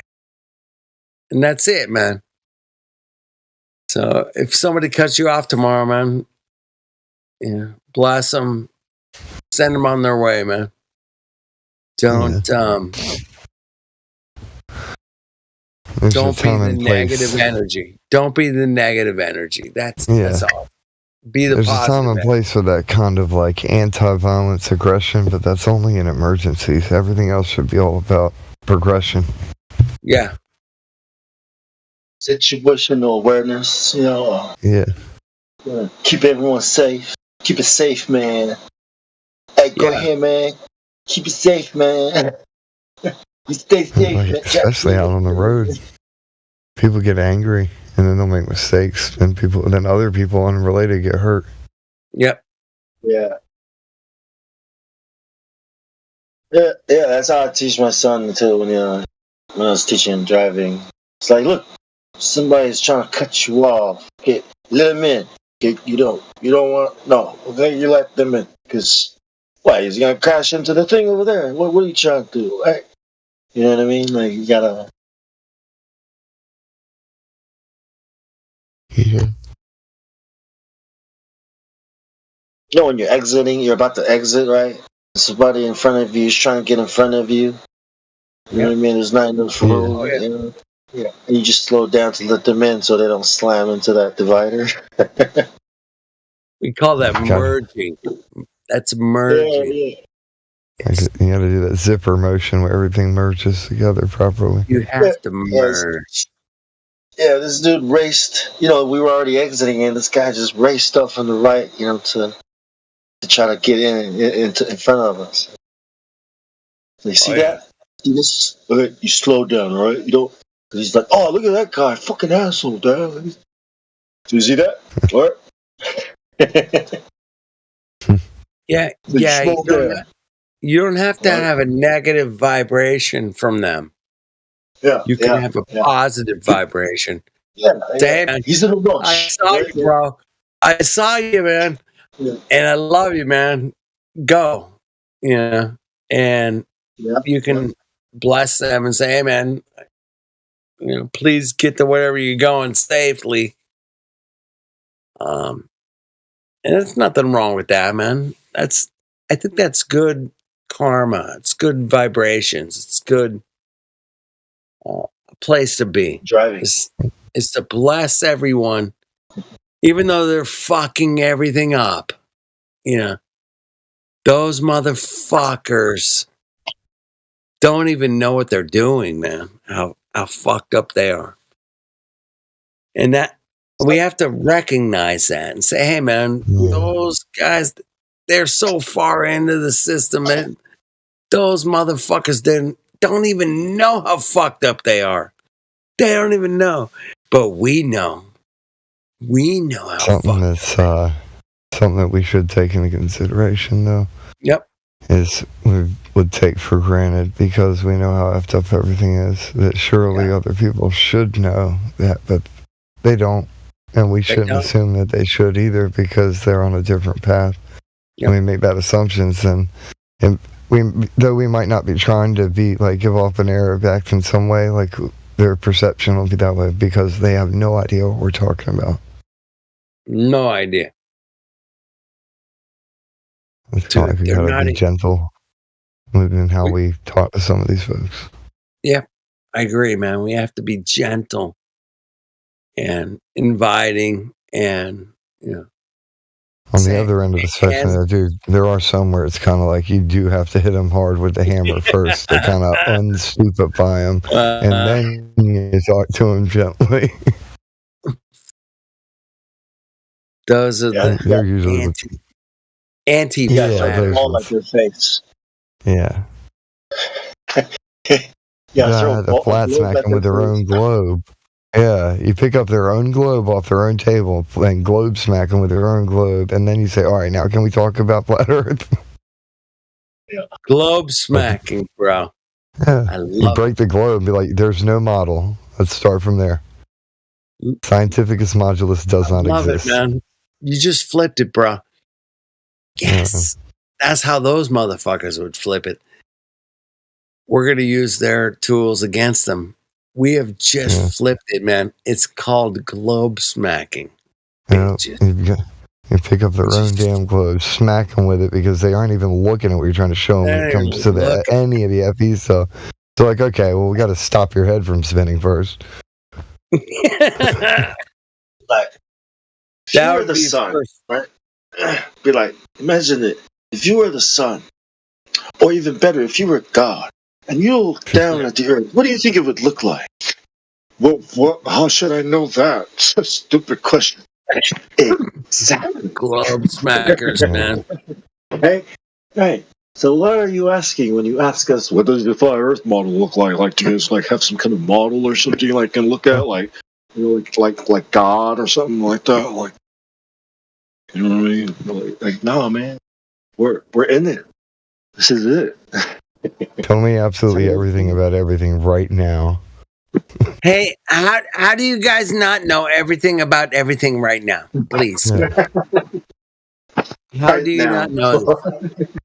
I swear, man, you guys are just frauds.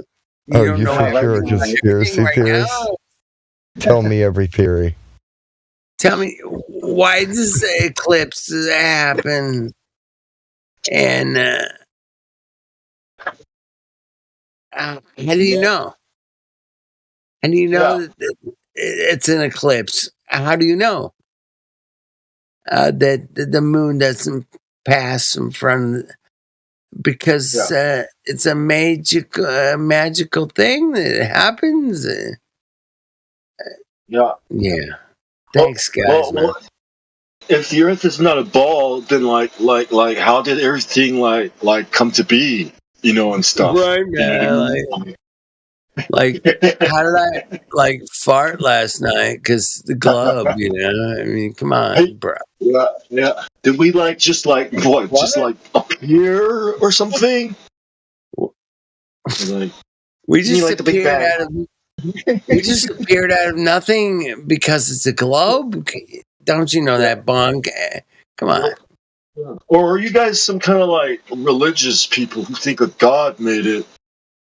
What? Are you just like? How dare you think that creation created creation? Come on, how dare you? How dare you think anything about anything that we didn't let you think? How dare you think about anything that we didn't teach you to think? Is that what you said? Basically, how dare you think of anything that we didn't teach you to think? Oh my God! How dare you think other stuff? How dare you? Wait a minute. Think What are you thinking over there? That's not our stuff. What's wrong with It's not our stuff? Why are you thinking about our stuff? Why aren't you thinking our stuff? Yeah, that's wrong. Sorry. That's a challenge, and it pisses us off.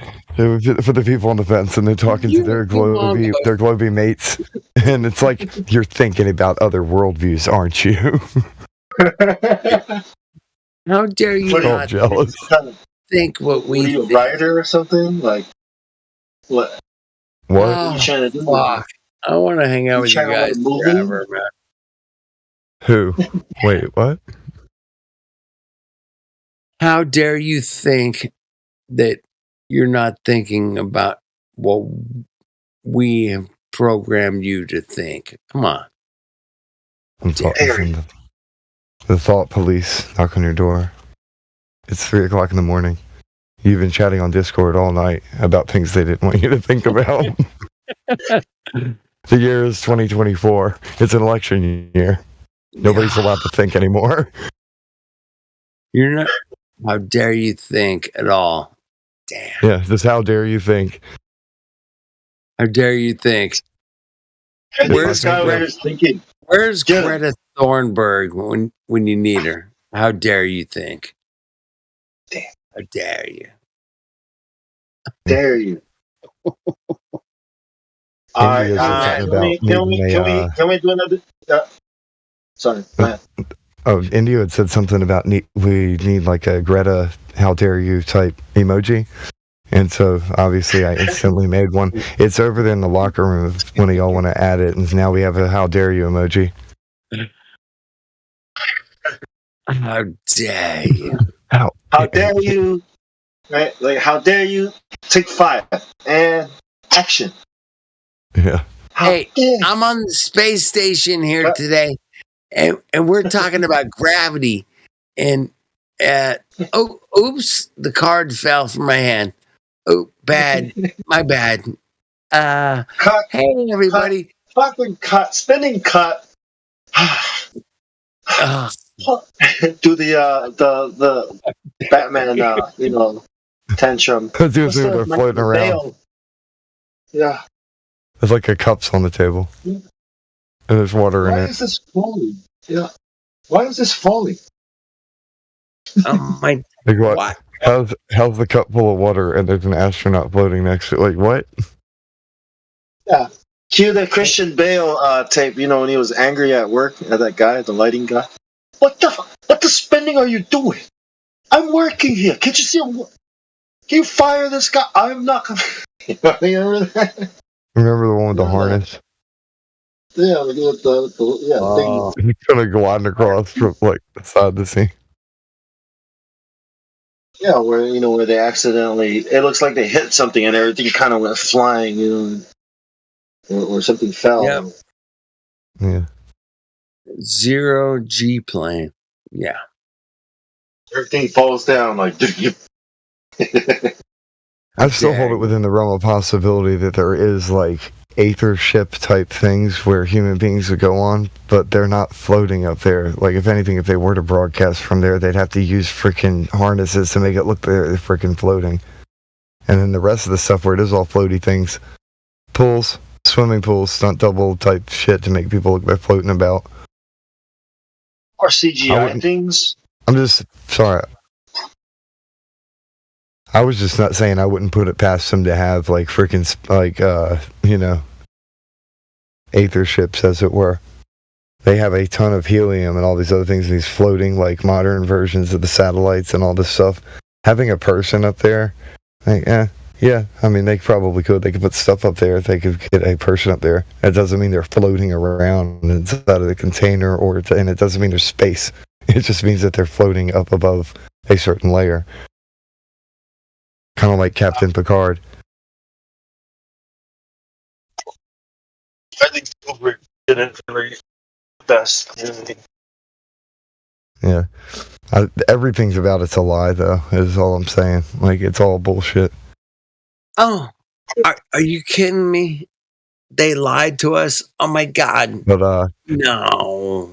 But I just kind of have an alternate version of things. Like, I don't hand wave away everything. It's like, oh, it's all absolutely impossible. Like, there might be versions of this where they're just lying about the details and they're doing things in a different way. They are lying about the details of how they're doing it. Like, I also don't believe any man has ever been to the moon. They didn't even send people anywhere near it. But they may have sent something, because I believe it's all contained with it. They might have done the cow jumps over the moon type satellite picture thingy where they're like, and that's about it. They ain't going to get a person up there. And that's why I said maybe, realm of possibility, possibly, I don't know. Again, probably also bullshit. The Americans wouldn't even have to do it. If the Russians just sent a probe and it was just like, we came back down, got some info. All right, we're done here. And then they send off the whole moon landing, like, blah, blah, blah, do that facade with Kubrick. Realism. The funny thing is I don't believe that they actually did that. I'm just kind of putting out there that I think that it might be in the realm of possibility to send some stuff up there. Have they? I don't know. But what I do know that they did is when the Sputnik, right? They send this thing where they show you a rocket and they're like, oh, we're going to send Sputnik off, and it immediately transits right as the rocket's launching to a freaking cartoon, and that's what they aired. So everybody believes everything related to Sputnik over a flippin' cartoon. There's no connection between. It's just rocket launching and then cartoon, and then they explain how the satellite supposedly works. Zero evidence. People were all like gobbling it up. Yep, Sputnik, whatever. I heard a beep. Tuned in with my radio, heard a beep, and saw something. I believe anything. Beep, beep, beep, yeah. beep, beep. I was going to ask you, Ether. I was going to say, what? You think they actually went close to the moon? No. I was just saying that I put it within the realm of possibility, but the stuff that they did, no. Like, it would take something else entirely to even do such a thing, and no, because if they did, there'd be a freaking webcam on the moon or something. They would have already went back or whatever. Yeah, they never could go to the first place. They left laser reflectors up there. Don't you know that? Yeah. And then the only thing I was saying is at best it would be like a cow trying to jump over the moon and take a picture while doing so. And I was just kind of thinking how silly the thought of that, and then I was kind of like on second thought, there ain't no fucking way they sent a cow to the moon and took a fucking picture of it from the other side. It's how it's the nursery rhyme whole thing where, yeah. You know what I mean? Yeah. And anybody who doesn't needs to educate themselves because they're uncivilized. Or indoctrinate themselves. And just a little bit, like on a rudimentary level, like very kindergarten. What's up? What else are you guys talking about? Go back to the blocks and the little rhyming books. Well, I don't know. This is something that's like kind of brushing really close to the borders of speculation, but we've been staying pretty close, like within the confines of, yeah, we can prove this. Yeah. I can prove that I don't know.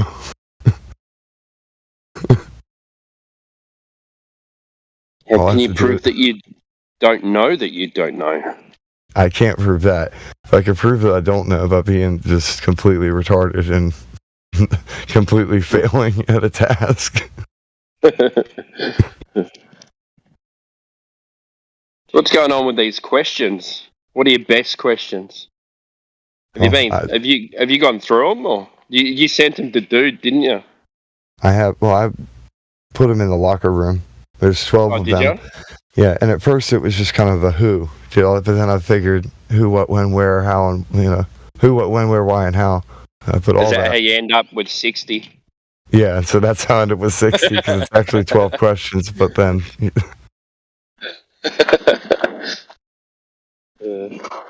I accidentally created a complete test, like a freaking entrance exam. Is Bong there, or has he just got his mic open? He's around. Yeah. He's doing Bong style things. Coffee, making coffee. Yes. Ooh. About that time. For a coffee. Yeah, I just had dinner, so I'm out walking the dogs so I can feel better. I always eat too much. Like, I get home from work and I'm so hungry that when dinner comes, I just eat and eat. Like and then I feel like your stomach. Yeah, and then I feel so full I have to go for a walk, Yeah. I suppose it's not a bad thing. The eating part's bad, but at least it gets me out and makes me walk. I'm doing 10Ks a day at the moment, but plus what I do at work. So it end up doing about 19,000 steps. I used to I have a timer on the thing, like a step counter for my phone. Yeah. I wasn't keeping track of that. Like, it does this health thing. Has like daily goals and stuff. Yeah. Got to keep moving. Because I think I'm tired, and then I get out and go for a walk, and I'm not tired. I'm just tired because I'm getting home and sit on the couch. You know what I mean? Yeah. As soon as you sit down, you just go, "Oh, I'm tired." I'd say Get it up and seems move like around. that's why Sonny can still move the way he does, is he didn't stop moving. And most of the elderly people out there, or those who are getting upper in age, they stop moving and they become really good at sitting. And that messes with everything. Like their whole mind, their body, all of it gets messed up because they stop moving. Yeah, you got to move. An object in motion stays in motion, or tends to, right? Moving as in how they used to move, just doing things around the yard and keeping the blood flowing. Yeah. Moving. Sorry? Just kidding. Oh, yeah. King Julian, yeah. I would like to move it, man. Music, music helps you move. I like to move it. One of the things, people will hear songs in their head and they'll do that. They'll start like dancing, kind of a rocking forward just in their head. They're rocking their head. But another thing is, there's a lot of these kids and adults alike who they sit for so long, and because your legs are actually kind of like mini hearts, but most people don't know that, and they help to with your circulation to pump your blood. So if you're sitting in one place for too long, subconsciously your brain's like, well, I got to get the blood flowing. So then the child starts rocking back and forth, and people don't understand why, and it's because the body is naturally trying to keep your blood flowing like it should, and this person's become stagnant. Well, it's got to pump that. Yeah, it's got to pump that unoxygenated blood back to the heart. Yep. Otherwise, your limbs fall off. It's preventing your legs from clotting too, is what it's doing. Like when children, adults, or whoever, like, and they'll try. It's a common trait for like autistic and other people too. So then people assume anybody who's doing that must be autistic, and that's usually autistic people are sitting still for long periods of time doing whatever like they're excited with, and they'll start rocking. And like, yeah, that would happen when you sit still for too long. You wouldn't know why it's happening. It's just your body trying to keep that blood flowing. Your body's an amazing thing. Yeah. Some of it's. You guys ever walk and listen to music and try not to dance while you're walking? Yeah, walk to the really rhythm? hard. You're trying to walk to the rhythm, right? But not look like you're dancing. You're like. But you have to change your You got to change your step count and then move your head. You can tell by the way I. No. If you start walking, your feet start connecting with the beat, though. That's true. Yeah, and then, like if it's a really good one, your shoulders start going too. Yeah. Yeah, a little nod here and there, like. Yeah. Or if the right like rhythm's going with the drums, start getting your head like beating like exactly with the beat. Funny. Huh. When I'm working alone, I try to like pull my weeds, like to the beat. Swing my machete to the beat.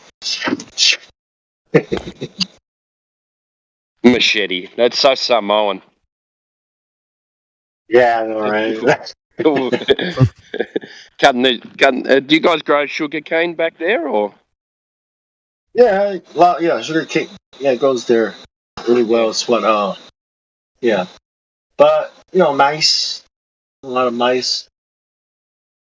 We don't really do much with it.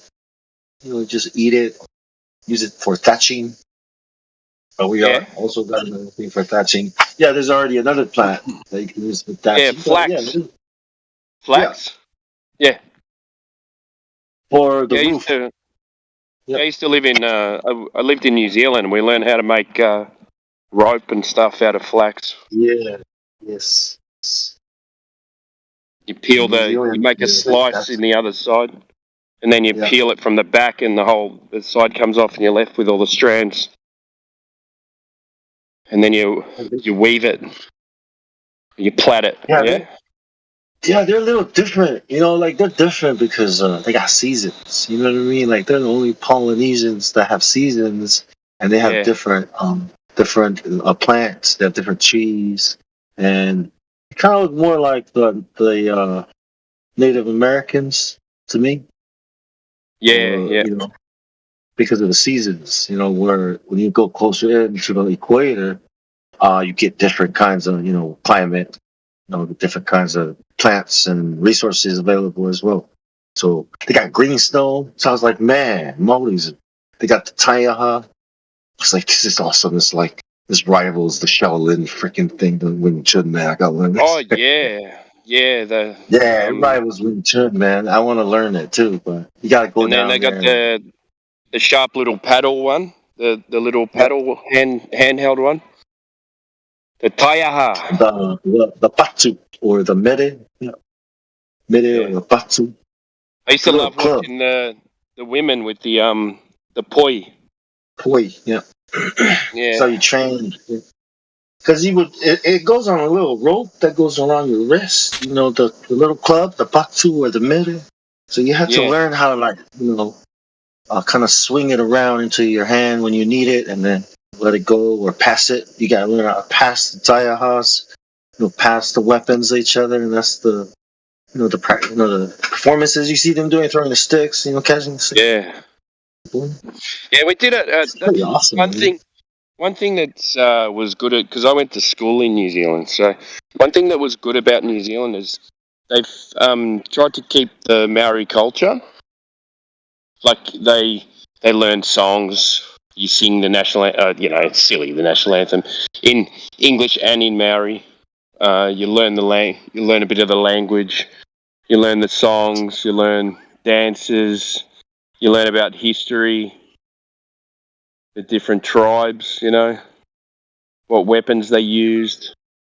Like it's a lot better than Australia. They've done a lot better with that than Australia. Australia, they haven't done anything. We don't know anything about the Aboriginals, Yeah, I used to do this thing where I'll compare all the different martial arts of all the Polynesians, and I think the Maoris would be the warrior, race of all of them. Oh yeah, yeah, I reckon. Yeah, he's the warrior race. Yeah, big, strong, scary. I don't think we can beat these. Yeah, I mean, yeah, more land, different resources, but similar cosmologies and all that. It's all the same people. Yeah, same people. it was good learning about all the myths and legends and stuff like that. Like Maui, who caught the whale. That became caught the whale and brought the whale up, and that became the North and South Island of New Zealand. The whale's blowhole was Lake Taupo, where the old volcano was. Yeah, it's pretty. The big lake there. Well, I know Fiji, Samoa, and Tonga used to share stuff, but I think the way it's explained is in the history is our history is they came from Samoa and then went east. Some went to the Cook Islands and some went up to Hawaii. When they developed the deep sea fishing canoe methods. That's where it was sold, and that's how it spread out. It was from Samoa, and then some came down to Tonga, and the ones from the Cook Islands they came all the way down to New Zealand. So it's like they're all part of the same. They're all the same people.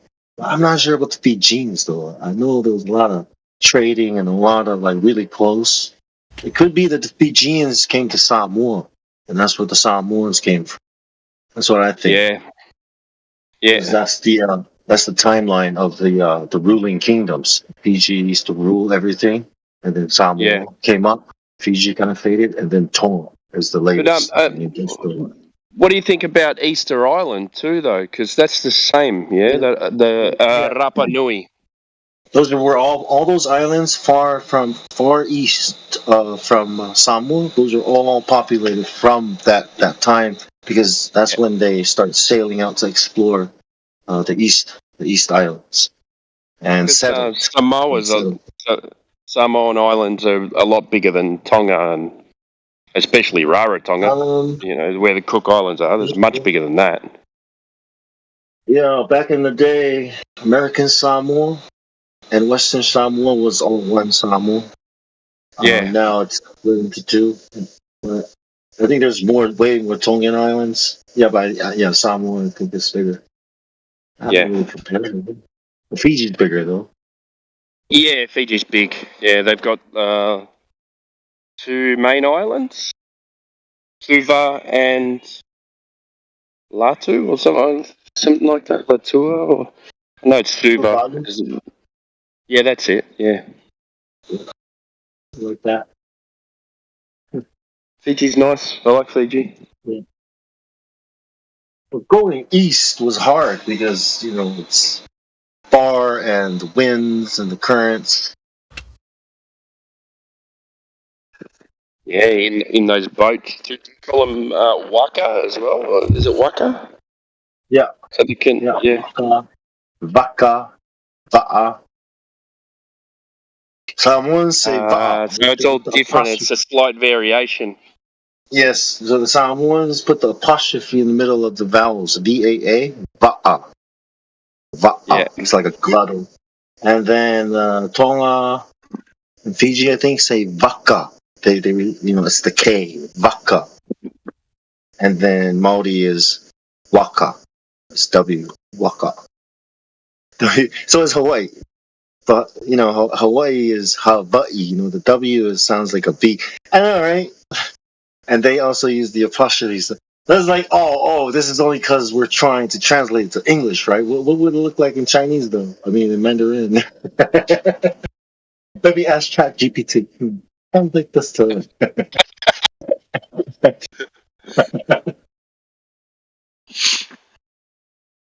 But yeah, it's just trying to record the sounds, right? And try to turn it into an alphabet or a system for reading, using English words. I forget the name. What do you call it in language translation? Where you use these English letters to make the sounds. Phonetics. There's a word for it. There's a word for it. Like, how you write Chinese and you don't read Chinese? But instead of writing Chinese, they'll write down the English letters so you can make the sound, right? There's a name for that. Oh, okay. Yeah. I don't know what that name is. Russian is like that. There's these English letters to help you pronounce. Yeah, forget it. Yeah. It's in linguistics.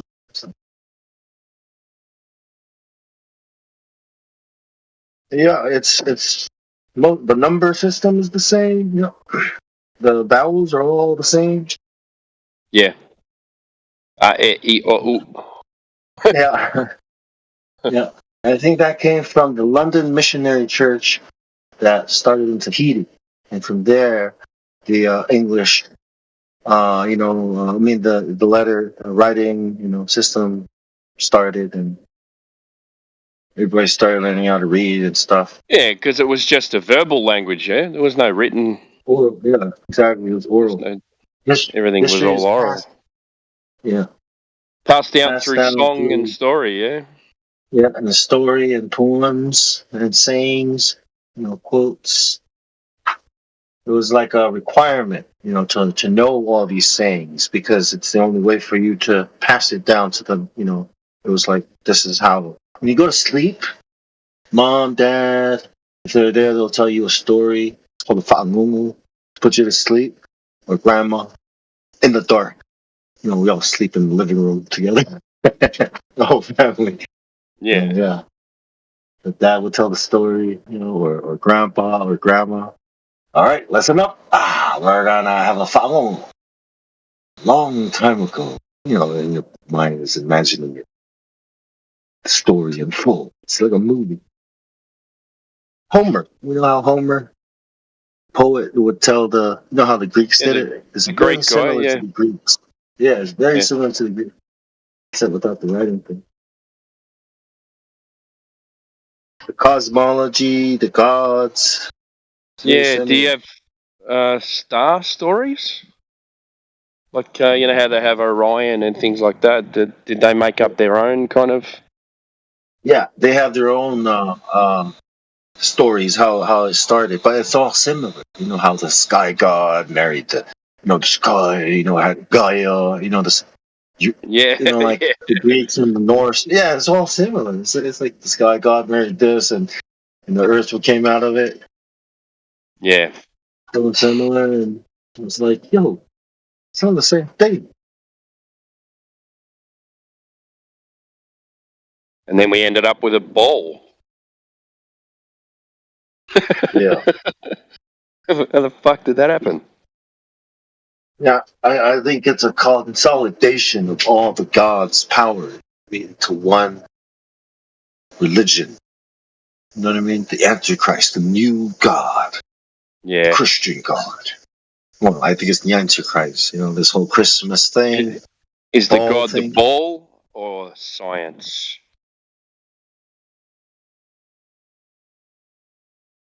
What do you think?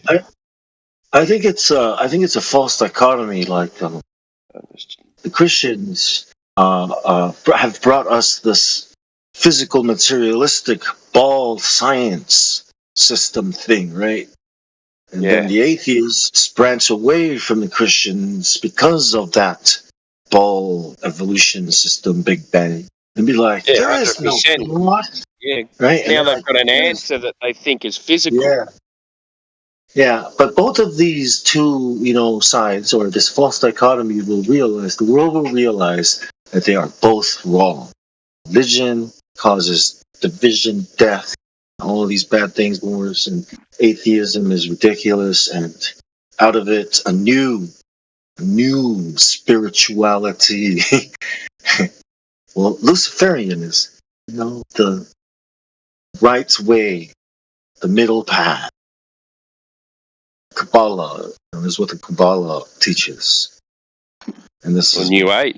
What about? What are you looking? Are you putting New Age kind of? No, this is how the Kabbalah. This is how the Kabbalah is interpreted. You gotta. If you go too far to the left, like Solomon says to on Proverbs, if you go far to the left, if you're too evil, you know what I mean, you're gonna destroy yourself, and if you're too good, you're gonna deceive yourself. You gotta be in the middle. You gotta be balanced. You gotta, you know what I mean. Jesus is supposed to be that. And that's what Jesus is, the way. But you look at the yin and the yang. Something like that. I'm still trying to figure it out. But this Jesus that they preach is not Jesus. 100%. It's not. Yeah. Yeah. They brought us the ball earth, the Vatican Catholic Church. Constantine. Yeah. Whoa. Well, this Jesus that they preach came. Well, they kind of only started telling stories about him. Was 100 years after his, this birth of Christ or this death of Christ. Are we talking about the same person or what? Do you know what I mean? Like the first records of Jesus are written from Constantine, maybe 130 years after the time. So it's hard to kind of work out and say, okay, is this the same? Are they talking about the same person? Or did they make someone up in his place? To be a different person. Yeah, it's how these guys stories like about a new person. Yeah. Yeah, how Zeitgeist, they say, it's all the same thing, it's not even like Osiris, and all of these guys. Jesus wasn't the first. Jesus is all these, Jesus stories, you know what I mean? Well, yeah, that they're saying that there is an entity, that is this, but it's not the Jesus of the Bible. You know what I mean? It's something else. Jesus is. And to the Luciferians, Jesus is not like Lucifer is the light, and Jesus is the demiurge. He's the one that's put us in this prison, and it was Lucifer that freed us, from that ignorant state that we were in, and gave us intellect, knowledge, fire, the fruit, knowledge of good and evil, but. Yeah, so that's they believe that is who Lucifer is. Liberated. Someone who is on our side. Is the true creator or something like that. So does this also come to where people say, the God of the Bible is not he's a bad God, is when they say that. They're on that same kind of track. Like they're evil and the other side's not. Yeah. It's the idea that there is no God. That you can be like Jesus, right? And be a God. But be a God, You know, like Yeah, they turn around. He made us in the image of him. Made us in the image of him. So they've mistaken this for we can be gods. well, I imagine they would agree with every teaching that Jesus teaches that's good, right? Like they agree with all the good things that you must do, but then they would disagree, about Jesus being, the Lamb of God or being any of those things. They'd say, no, you are also capable of being like Jesus, but he's not the Son of God, or there is no God. We are the gods. Jesus was just one of us, but you too can be like that. Like don't listen to these guys that they've written and changed the Bible. And then they say all this shit. But you have to ask, like, if God is real, right? And if he is all powerful, all knowing, then man cannot change his word. His word will reach the intended audience that God intends. If there is a powerful God, then this, you know what I mean? Then he can do, right? He can preserve his word. And his word is not scriptures. It's a man, it's his son that became, his word became flesh. John 1, So you know what I'm saying? if you're kind of he's saying that even if the Bible is like not the word of God, I'm not saying it's not. Then even if you open up to it, you'll find the truth anyway. Yeah. Because his words can't be changed. Yeah. Even if they are God's, changed, you'll realize that they're changed. Yeah, it's. I mean, it's accurate enough for you to recognize the truth, right? Like God is, it's all in there. Like if you look at it, everything is about this man, a Messiah, prophesied Messiah, and everything still is about it. But people have rejected the actual Son of God that came, and they're waiting for some other Messiah, right? The Antichrist. I mean, it's been here. Yeah, it's been here since since his time. It's already here and doing its work in the sons of disobedience. People who reject the truth. You when you see something that's true, you recognize it. That's how powerful it is. And no matter how much people try to censor truth, it always finds a way to reach people. Yeah, it does, doesn't it? Yeah. So I mean, if all powerful God, then you know what I mean? Then all powerful God. Man can't change his word. But if not, then may as well join, the bad guys. Live it up. Before the end of the world. Oh my God, I'm gonna die. If there's no judgment or accountable, being like answering for being accountable for your actions or your decisions. Your deeds. Yeah.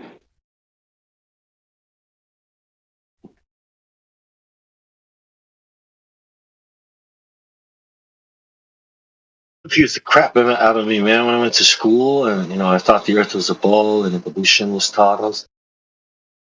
Man, either the Bible is a total fairy tale, or science is fairy tale. It's like I couldn't even was doubting both, doubting both all the way. Yeah, I look back and look at how lost I was when I was young. Just lost, no direction. Like nothing else mattered. Nothing mattered. Nah, not at all.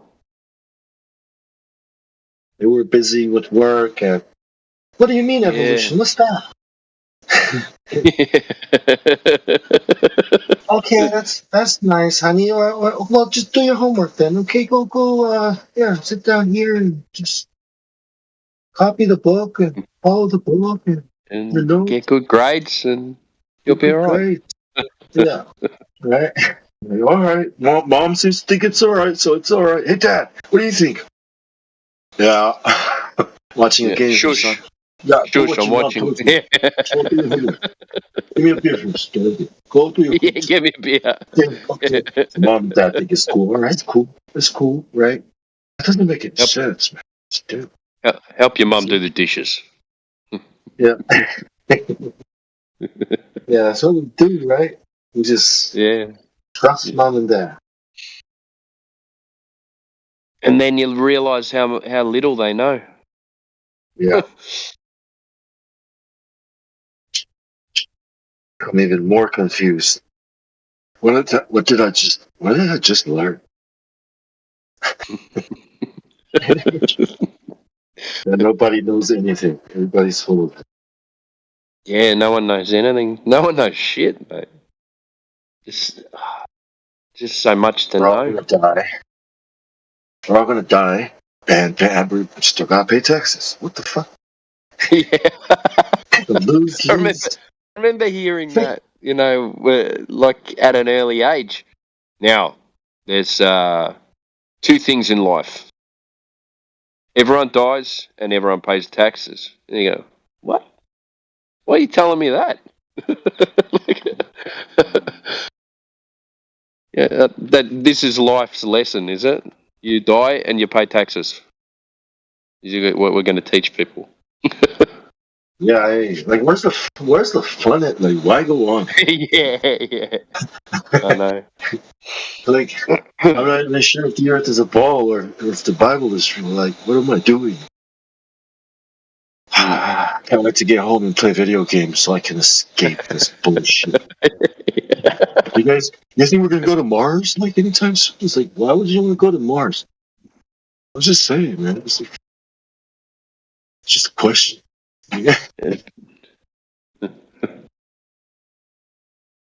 I know, man. It's like, what? And all of a sudden, flat Earth comes around. It's like, ooh. Fuck. What an eye opener, yeah? A little nuclear bomb go off in your head, like, what happened? I think my brain went mush. I think my brain went flat, mate. Look. What happened? I don't know, man. I thought this is bullshit, but I don't know anything anymore. I need to relearn everything. Why did that lie? What's going on? Why this lie? What's happening? A lot of blank staring out into the distance. Yeah. Driving, like, what am I doing? Right. Driving home from work. The hours of videos I watched, man, when I found out, I just could not stop watching videos, mate. I'd be in the car. I'd have YouTube on while I was driving, just fucking so interested. I could not stop watching these videos. Yeah, and then this wave of, like, conspiracies started to, like, come at you, right? And, like, all of them at once. I was pretty conspiratorial before that as well. So I'd done all the moon landings and that before. So. Oh yeah. I mean, 9/11 before, yeah. Mm-hmm. Then I'd learnt about, of course, all the like Bay of Tonkin and stuff like that, and false flags, and so, Antarctica, friggin'. Yeah, I got into that. That was more on the esoteric side with looking at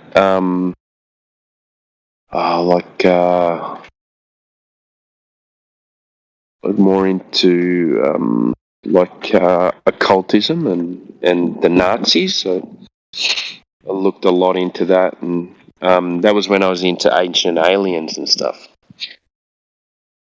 Yeah. because they were talking about the anti-gravity machines, and Exactly. they were looking for the black sun and things like that, you know, and they were getting, the Nazis were getting helped by entities, you know, and at that time I thought it was aliens. I was thinking about dragons, man. Like dragons and dinosaurs, right? Led to giants, Nephilim. Led to Rob Skeeble. You know, it was like, this guy's kind of interesting. You know, and then all of a sudden, Flat Earth, I was like, what the fuck? Rob? Like, Rob.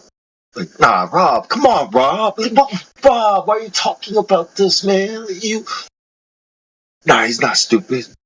Yeah, we saved him. You know what I mean? I was like, fuck, am I gonna have to take this shit seriously too? It's like, just check it out, man. Like, fuck, it's Rob, bro. I was like, yeah, unfortunately, my first video was the 200 proofs, Eric DeBay.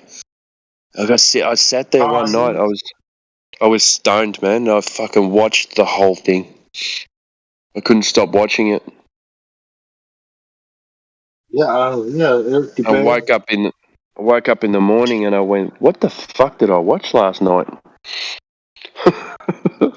And then I started looking into it, and I started looking for debates and things like that. And I'm pretty sure I found a couple with Rob Skiba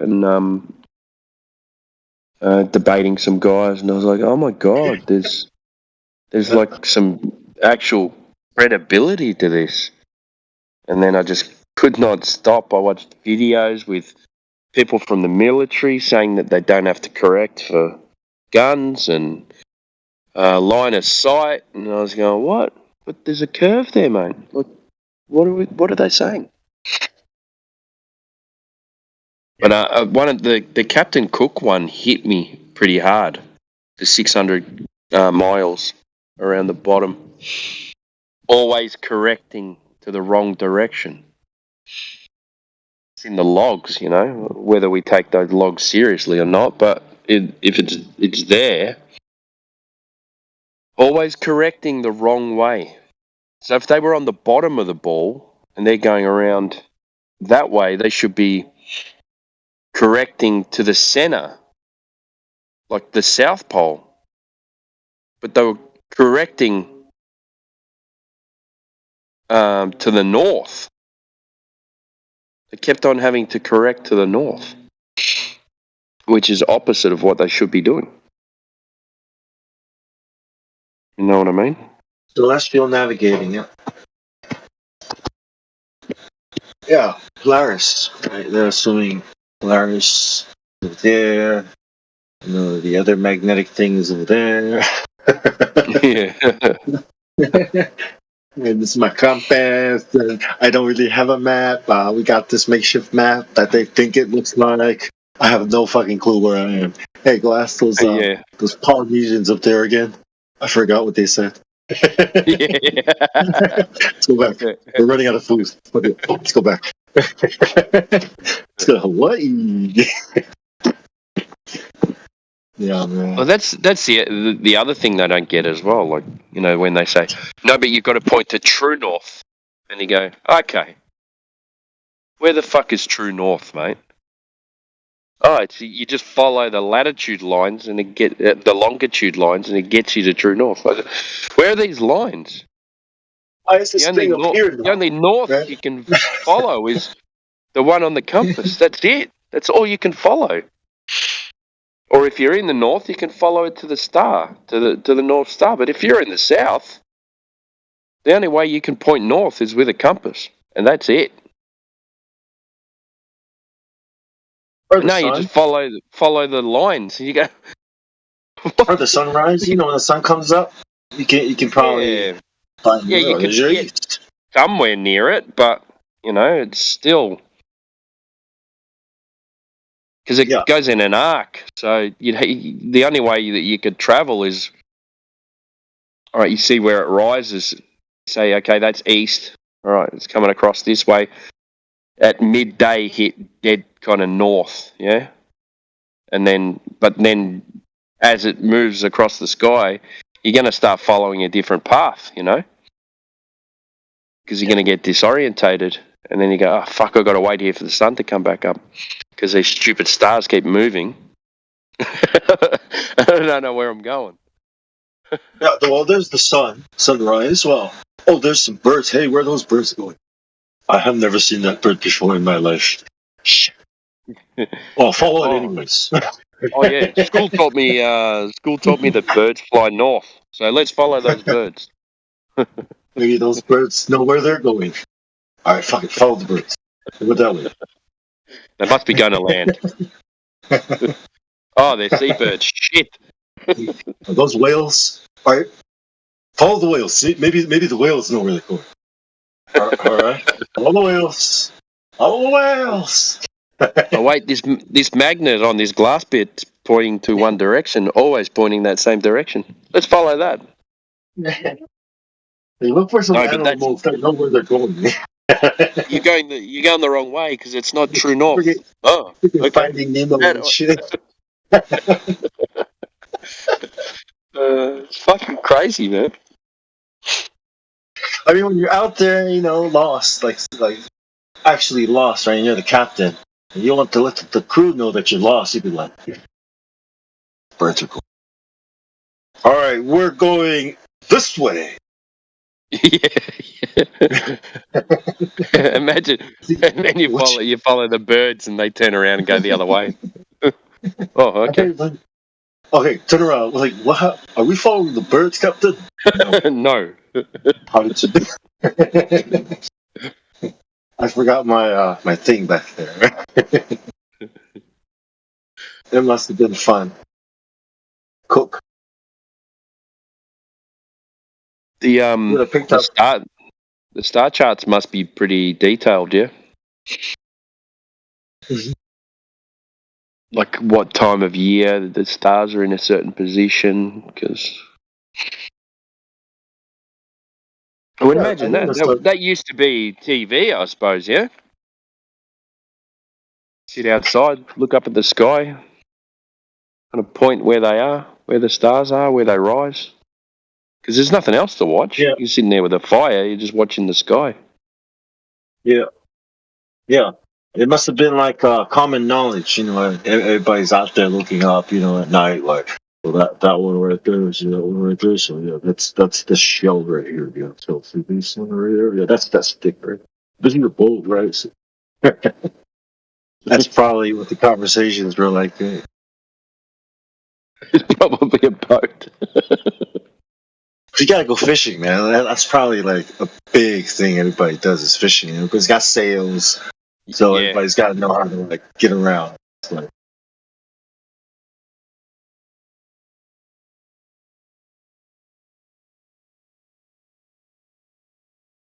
but they were probably right. Oh, look at this! There's lights in the sky that the creator put there. Hello, everybody. Hello. I just woke up. Sounds like Satoshi. What's going on, bro? Hey, mate. I just woke up. Yeah? Yeah. Cold? You're in Canada, aren't you? Yeah. Is it cold there? Right now? Yeah, it's a little cold. What about you in Australia? It's a bit cooler this week, but I wouldn't call it cold. I don't know what it's like for you, Bong, but we're having a bit of a cooler week, like mid-20s. Yep, same. Well, it's nice, yeah. It's getting ready for the cold or some crazy-ass heat wave next. Who knows? Yeah, probably. Yeah, I think it's going to go up. This summer's going to go a bit longer than expected. Because it started late, so... Sometimes it goes into April, like... Mid-April, still getting 25s and stuff like that. And then it just goes boom. Rain, cold. Wind chill, too. When it's winter, you'll definitely know, but in between summer and winter, it's like, is it spring? No, I think it's... Yeah. I think it's the winter, bro. Like, is it summer? It's either winter or summer, and that's it. Yeah, there's no in Is it summer between. now? Yeah, right. Hey, summer's here. Nah. It's still, next day is cold. It's like, no, shit. What the fuck? Man? I just put those there. I just started germinating those seeds. Yeah. 2 months too early, mate. Check the calendar. Check the seeds. The fuck. Yeah, well, it was hot last week, and then we had like a 30, 33, and 34, and then the next day I was about to put the heater on. What? Oh yeah. We turned the AC off that day. I guess.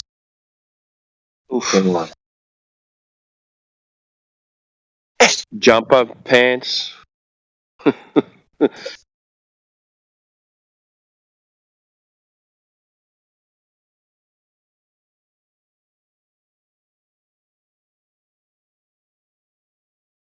Hey, can we say climate change? Is that okay? Is that bad? What do you mean?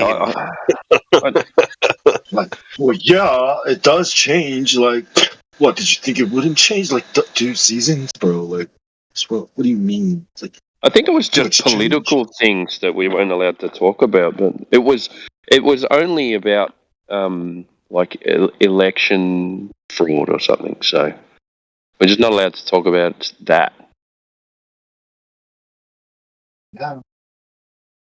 Well, the Pacific Ocean is not rising. I know that because I checked. It's not rising.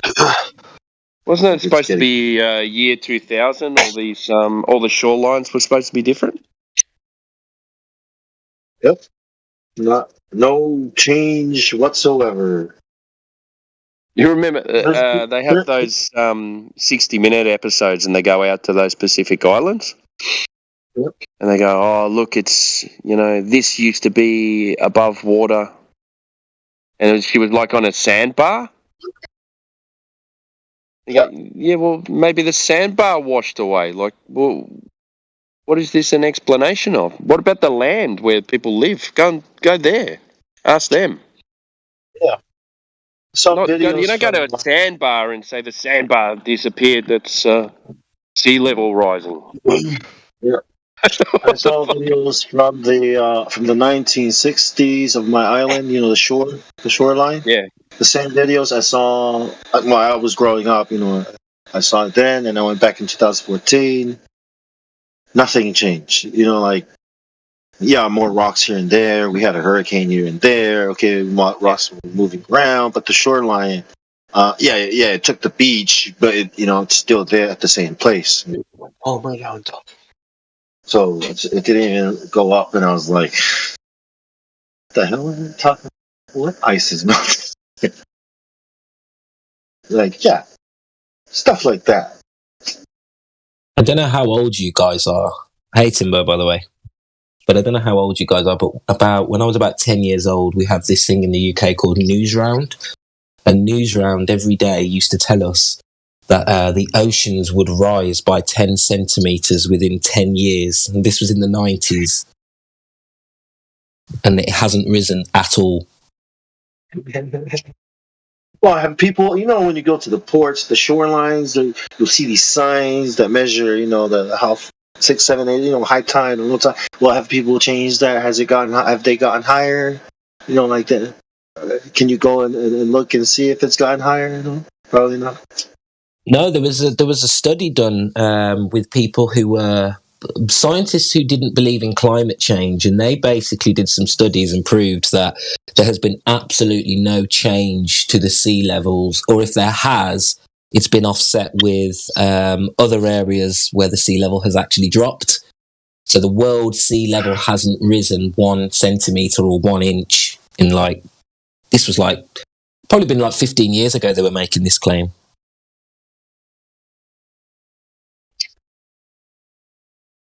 So it goes in the earth. That's why. Yeah, it's crazy how we don't call them on this bullshit though.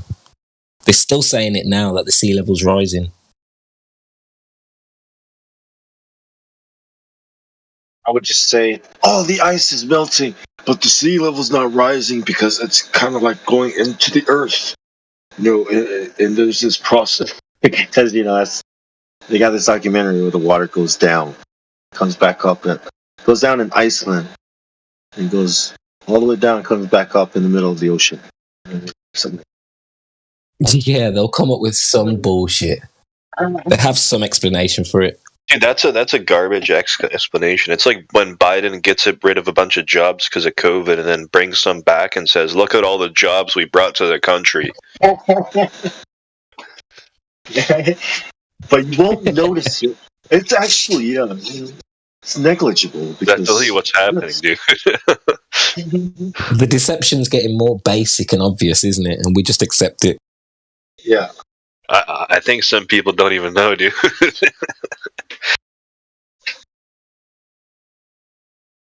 Trust the experts, man. Soon they're literally gonna just be like, look, eat poison, drink poison, everything every advice they're gonna give us is gonna be obviously bad, and we're just gonna go along with it. Yeah. Well, yes, happening right now. I know, it's crazy.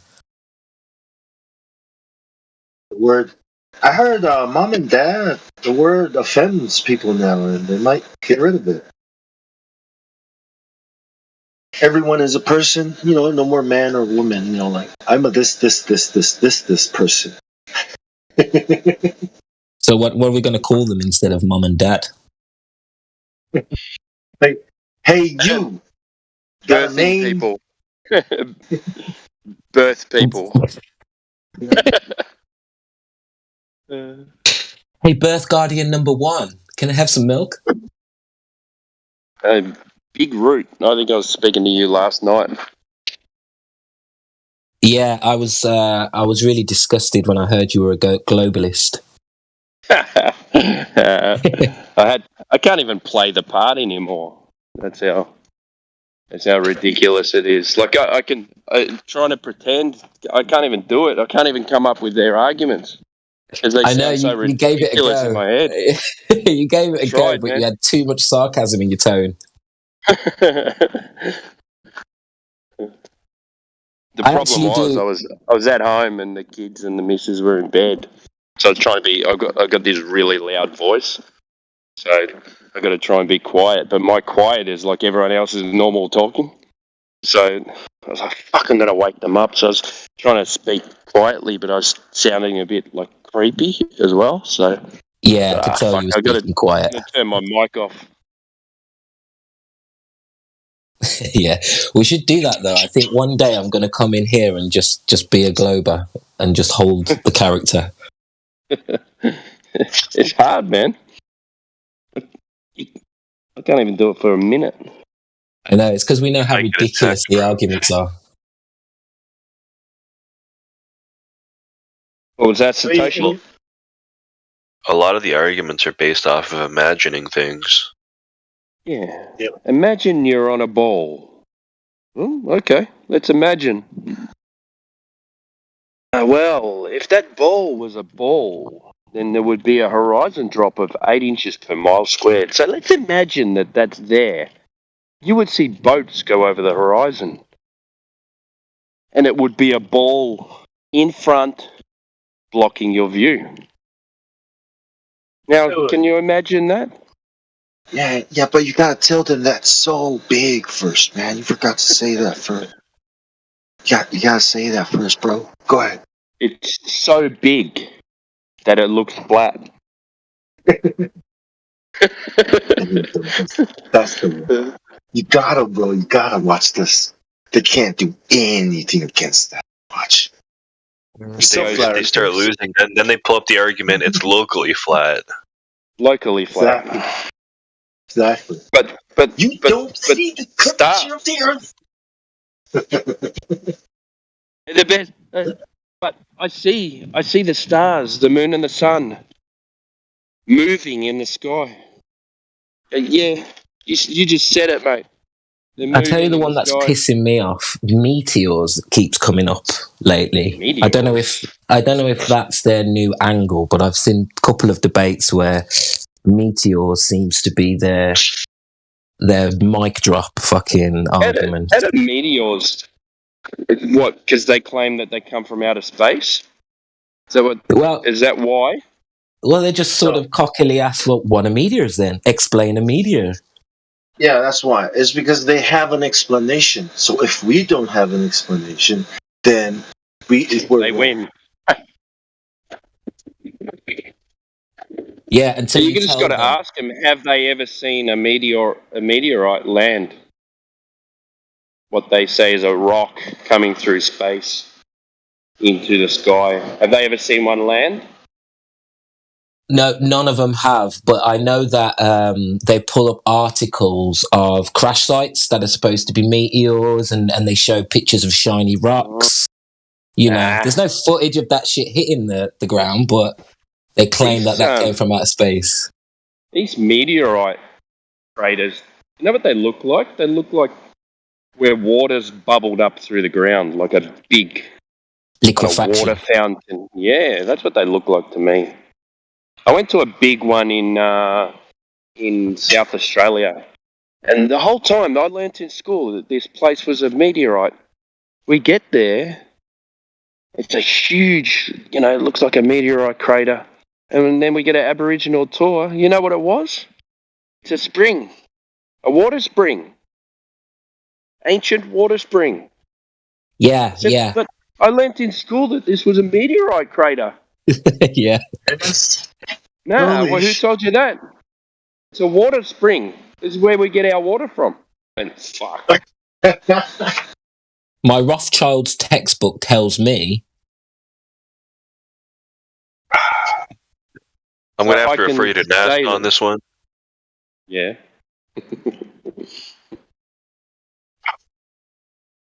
One thing that they don't bring up is that sometimes you see meteors going up in the sky against the horizon. Like how the fuck? Yeah, like you can see a shooting star that is not coming towards Earth, seems to be heading upwards in different angles. You see them in all different directions, don't you? You don't just see them coming down towards the horizon. You see them actually going up and stuff like that as well. I don't know. They have no explanation for that. I've never seen it. Yeah, shooting stars.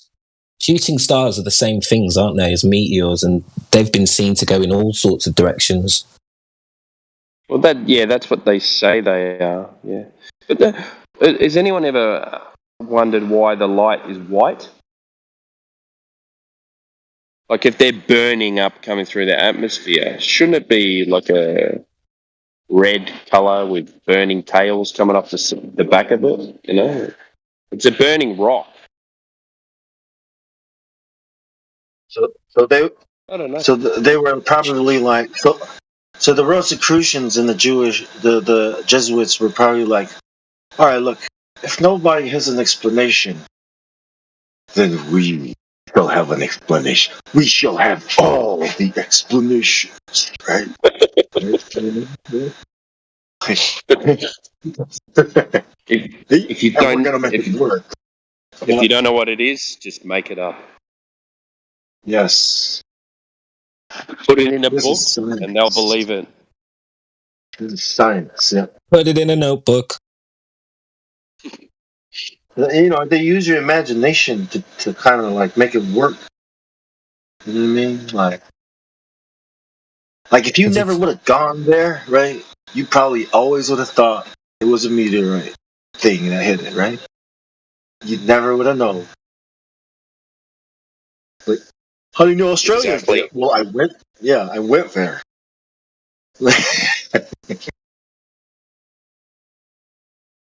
Some poor guy in Samoa, right, reading about Australia. It's like, wow, man, I'm reading about this dude in Australia. I'm never going to go there, but I'm sure glad I could visit the world through this book, these books, and this TV. Wow. It's like I'm there. You know what I mean? Like, not even knowing you're being lied to. But you ever been there, man? It's like, Nah, man. I don't need to go there, man. I've already gone there in my mind, bro. Like, my imagination, man. Not far off. Yeah. And you open a space book, you open a science book and you see Voyager 1 takes a photo of Saturn and you're like, oh shit. We're in space, bro. We're on the moon. We are on the moon, man. It's hard to respect these people because when you're debating them, you're actually teaching them about their own fucking globe because they've got ideas that are not realistic. And then you have to teach them their own globe, and they just hate you by that point because they don't know anything about their own model. Yeah, and if you do know anything about your own model, you'd be like me. Like, that was my experience. What I was explaining was like so excited to learn about other places, because I couldn't go there, because I'm little, and I could visit there through these books, through school, through TV. You know what I mean? You can learn and know things about, oh wow, space, wow, the sun is 93 million. Wow, you know what I mean? You're like, and then you learn about galaxies, and all that stuff, and the actual distances between them, and that. Then you learn about the size of these stars, right? Some of these stars are like, you can't even fathom the scale. You know what I mean? Your brain is like, wow. Your brain melts, and you just revert to watching Star Trek or something to learn your shit. to get some more details, right? To help. Yeah. To get some more imagination power. Don't tease Star Trek, man. I had the operation manuals of the Enterprise. Actually, I had a book, man. What? It was the engineering and operations of the USS Enterprise. Well, just in case you got your hands on the Enterprise. No shit, man. It had diagrams of the flux capacitor and everything. Look. No, not that. But the warp drive and they had to repair the holodeck. I was a massive space nerd. Yeah. My best friend. If you saw me, you wouldn't think it. Like you'd go, oh, he's not into space and stuff. I was, man. Everyone's into space. One of my best mates rejected Flat Earth because they loved Star Trek so much. Oh, you can still love Star Trek. It's just it's always been bullshit. But everybody about space, they just don't want to look like nerds and stuff. They want to sound like nerds, like a bunch of dorks and stuff. Like, shut up, man! You sound like a dork, asshole. Your big ass words. That's the least of our worries as flat earthers. Fuck them, man. Fuck that nerd shit, bro. I'm hardcore. Fuck that normie shit. I'd rather be a fucking nerd. I don't want to be a normie. Machoism, man. Like, what about the guys that come on and argue for the globe and then they go, oh, I'm not very good at math? You go, yeah, okay, well, you don't need to be good at maths to fucking look at the horizon, do you? Yeah, but I can't work out what it's supposed to be. Yeah, what do you mean what it's supposed to be? What are you looking at? Just look straight out. Is it curved? Mate, just ask them one question. How fast is the Earth rotating? And they won't be able to answer. I think that's game over. Yeah. But they're the normal ones, They're the normal. I don't know, dude. But when they talk to their good old boy Google, I think they might know the answer real quick. Yeah, Google Earther. Or ChatGPT. Yeah, Google is still better than ChatGPT. Good old index searching. And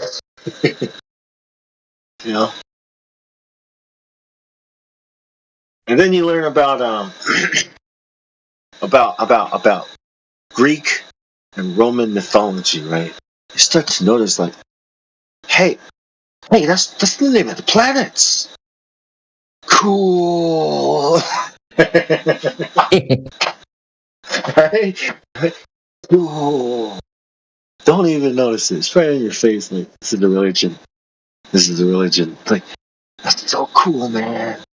We gotta pay respect to the people, the giants that came before us. You know what I mean? We gotta name them. It's like, those are the name of the gods, dude.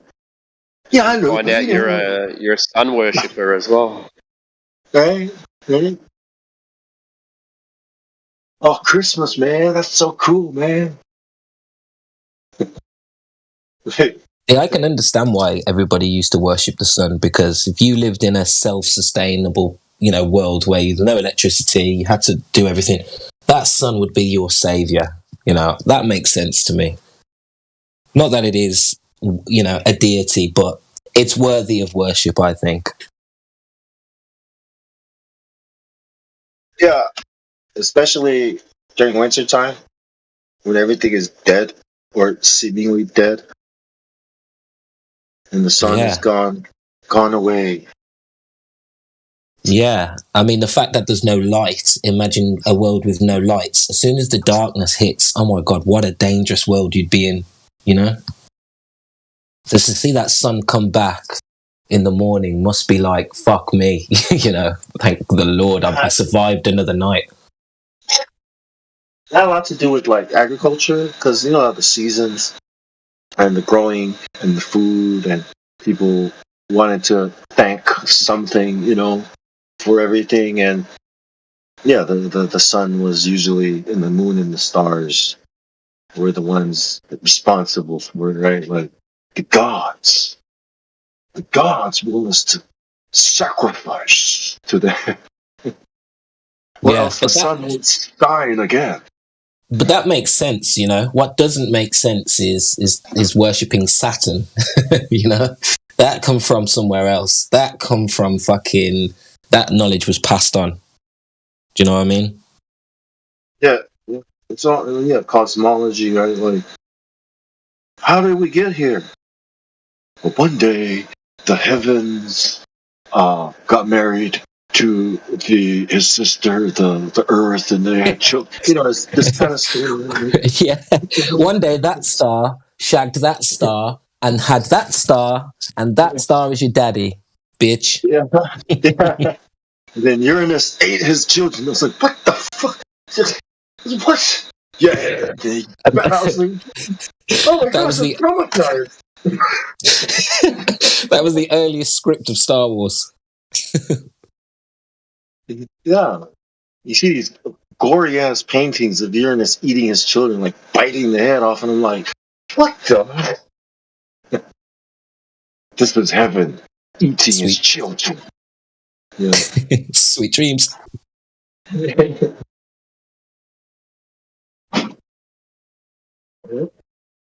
But I think that the story of Santa Claus is a creepy fucking story when you detach your emotional connection to it. Santa Claus and Krampus, they work together. Santa Claus gets the good kids and Krampus gets the bad kids. They're like yin and yang, or white and black, good and bad, Democratic or Republican.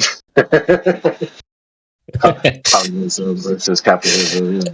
Well, don't tell me you think that one of the parties are good. It's a false dichotomy, in my opinion. It's all bad. It's all false dichotomies, yeah. Left or right? Hint, right? But really, you got to go down the middle.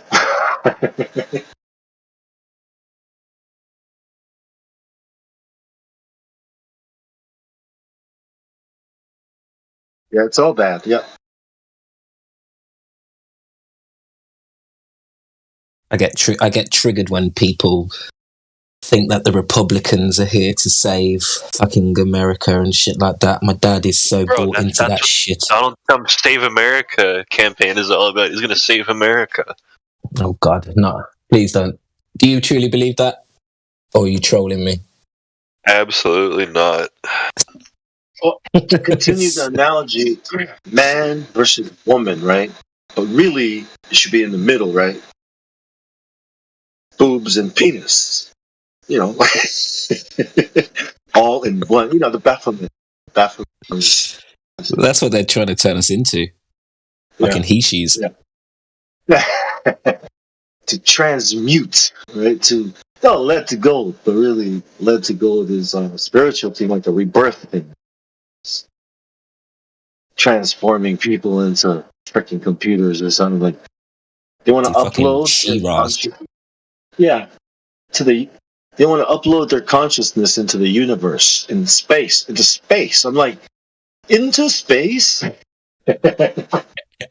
Just throw you off a boat, man. Fuck it. Just throw your body into the lake. You're gone. Like in a vacuum? We're so dumb. Like up there, like with the gods in heaven. It's like, no, man, in space. No, it's expanding and it's going to stop. Well, when it stops expanding, that's when we're all going to, they're in space now, right? Like the consciousness of these nano whatever. I don't even know. A cloud. You're some freaking cloud now. All of us, collective minds. We're this cloud in space now.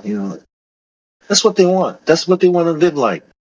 In reality, you're going to jump on a fake spaceship. They're going to simulate a fucking launch. Your windows will be CGI. People will think they're going through space for 100 years and they're just in a fucking bunker. That's what's going to happen, Yeah. Like, where are you going, mate? We're still traversing the universe. And they're just underground. We're looking for a new home. Like, okay, that's cool.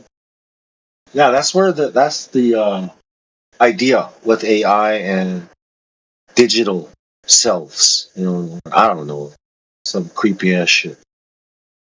I know, we laugh about it, but it's coming so rapidly. And I'm actually convinced that it's going to be tempting even for people like us. Because I don't know about you guys, but, I play computer games and I'm into technology, and I can see how once they create a game where it's fully immersive, even though I know it's going to be flipping wrong, it's going to be tempting for everybody, I think. Yeah, more convenience, right? More faster. Like, I want it now, like right now.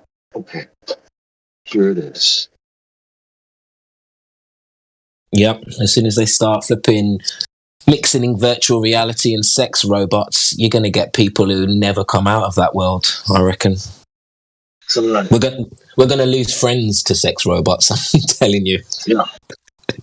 Like, why do I have to read a book, right, to get information? That takes so long. And I'm not a fast reader. Like, what if I could just download a book?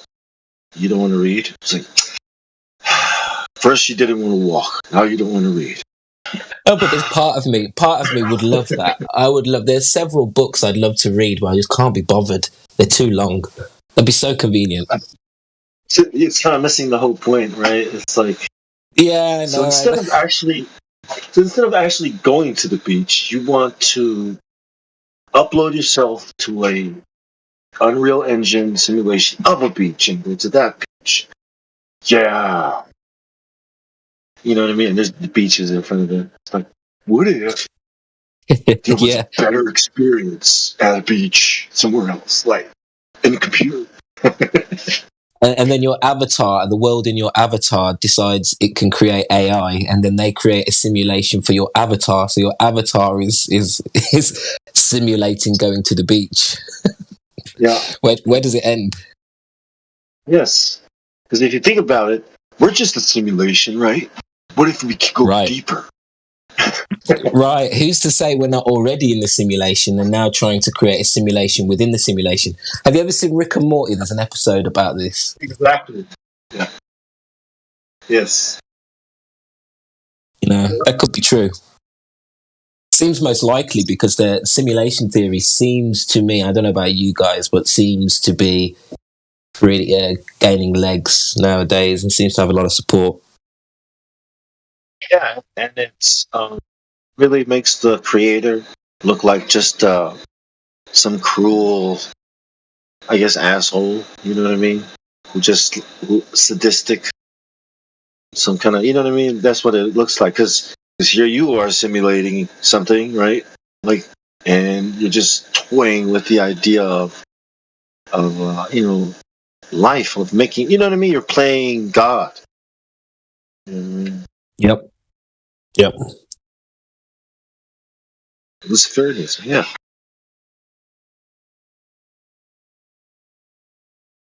It's like Inception and The Matrix had a child together. This would be the movie.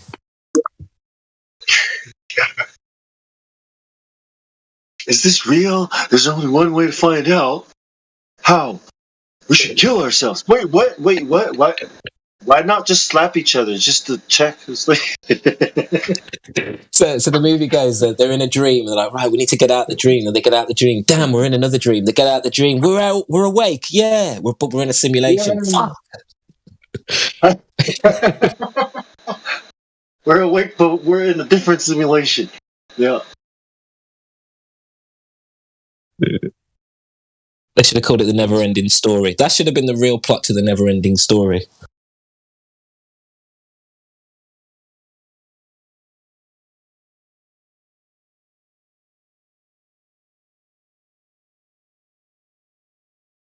Now they're saying it's more like the Kabbalah, quantum mechanics and manipulation of light. Something about manipulating light to cause some kind of change in reality. It's like, what? Like, what? Man, they don't even know nobody knows what light is. Not even a thing. It's a fucking vibration in the fucking medium. It's like a wave, It's not even, a wave isn't a thing. It's a movement.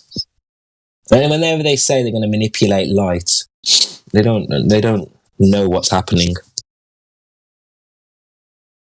Wave looks like this, and then you start scribbling on the chalkboard, and you got a line that goes through the middle. It's like, that's what it looks like. Just pay attention, ball. Yeah, and they start talking about particles and shit like that. Yeah.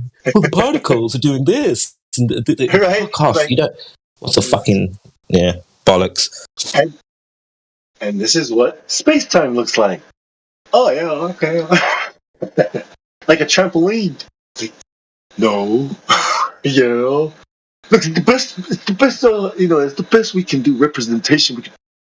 A plane is the best representation you can do of space-time. A plane. It's basically these people. Their god is basically mathematics, because if their god was anything natural, they would reject these ideas. But they must have their highest power in their mind is clearly mathematics. It has to be. Otherwise, why else would they go that route? Well, yeah, that's what I was like. Is that what a sound wave looks like? Yeah, it looks like this. Because it takes longer, and then it has to go up. It has to go up. It doesn't go down. Well, stop making this difficult, Paul. My equation's balanced. Fuck off. It's like it just sounds like you're just trying to draw what you think your measurements look like. That's all I'm saying. Confusing. First you say this is less than, greater than signs, and I got confused. I always thought, see the arrows, less than, greater than, right? It's pointing somewhere, right? And what it's pointing to, I always thought, this is the greater. The number, I was like 7 or something. I kept getting everything wrong. And then one day, I figured it out. It's on the other side, dickhead. So these guys, when they have a eureka moment, it's going to be with a bunch of calculations in front of them, and then they're like, oh my God, God is 7. God is 7. That's it. That's their awakening. I had the right, answers. It's just the arrows were pointing the other way. That's why it's like so confusing, these shapes they draw. I'm like, that's not even what I visualized. But I have to look at that. Okay, this is a parabola. God spoke to me. How?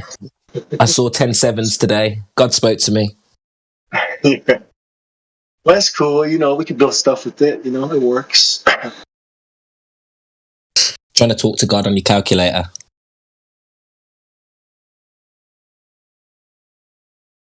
Yeah. Gravity is an acceleration. That was a difficult time for me in high school. It's like, what does that mean? In a vacuum. I was like, what's that? In space. What's that? I think we all went through the same. I think everybody at some point thought, oh, maybe it's me. Maybe my brain is broken. That's why it doesn't make sense. That's what I went through. I thought I was just dumb. But then as I got older and I started realizing, okay, the shit's not settled. My brain woke up again. It was like, oh shit, we can figure this out. You just got to look into it. Just started college, I just joined the military after a year.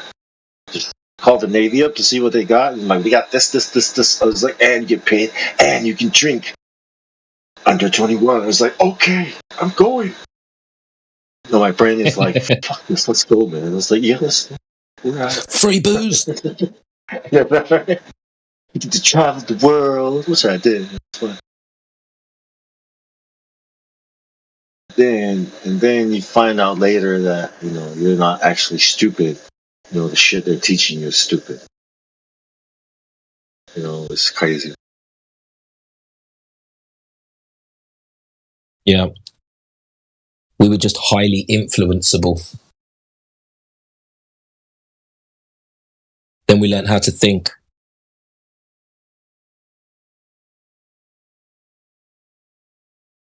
And we fall in love with characters from space movies.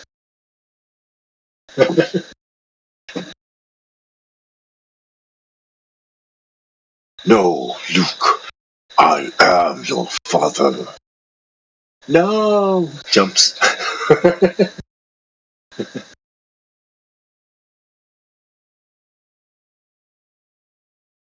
Find your lack of faith, right? Disturbing.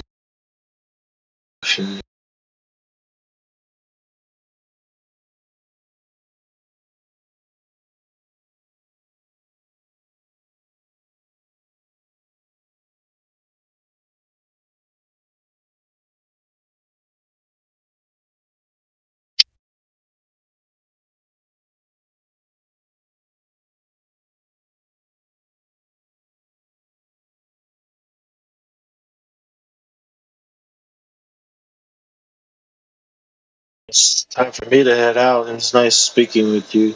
With all of you, man. See you guys next time and have a good night.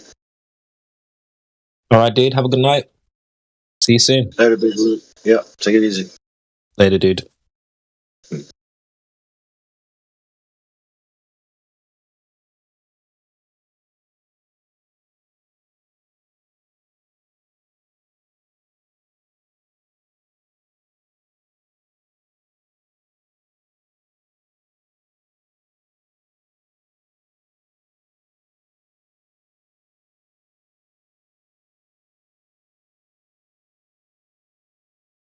Going on? Hey, who's that? So there, big root. Ah, Systems. Hey, mate. How you doing? Good, mate. How are you? Yeah, not bad. I'm just pretending to do some work. Yeah, same. I don't know what you do, but my job is affected by the economy. So whenever the economy goes shit, I just go quiet.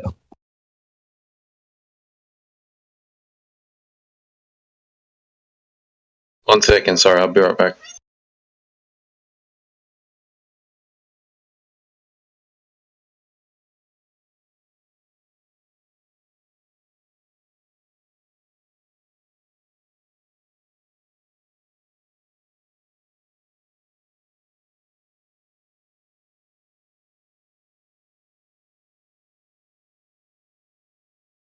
What's up, Aethergrass?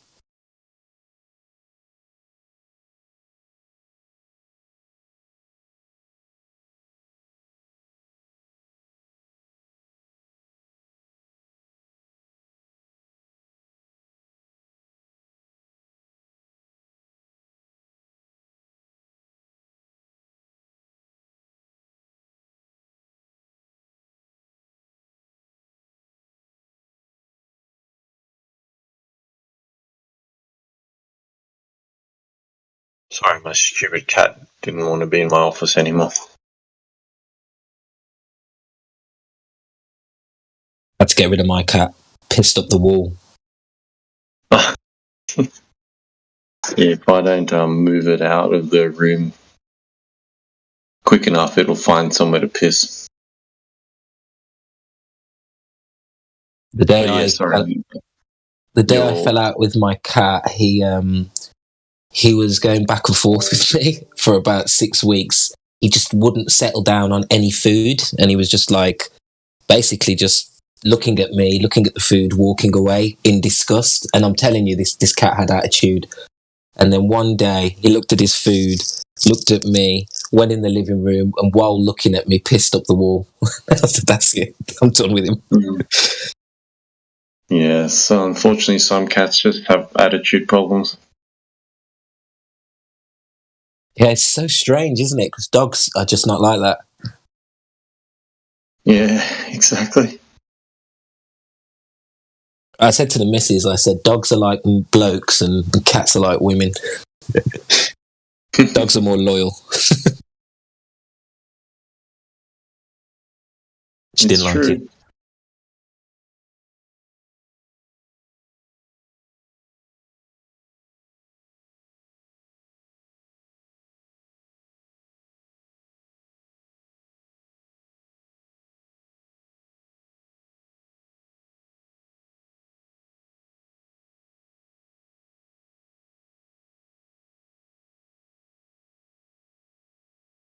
You work from home then, mate?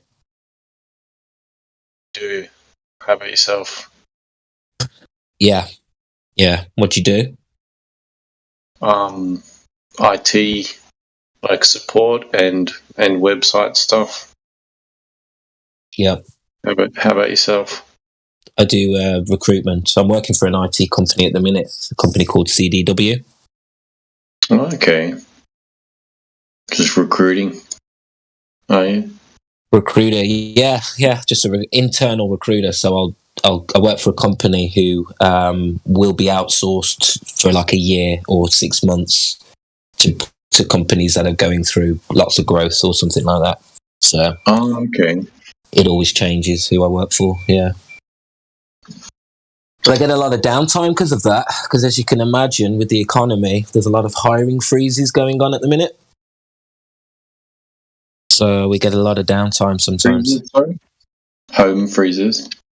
Hiring freeze, yeah. So there's a lot of Sorry, there's a lot of companies that are basically because of the state of the economy at the minute. Most companies projected last year they would make X amount of profit, but in reality, because of the cost of living and logistics, nobody's made that profit that they predicted this year. So everybody, because it's year end in April, everybody's going on hiring freezes and reviewing and seeing how they can maybe hit their budgets and stuff. So if you're in the recruitment industry, it's just chaos at the minute. I can imagine. Yeah. It gives me a lot of free time though, so can't complain.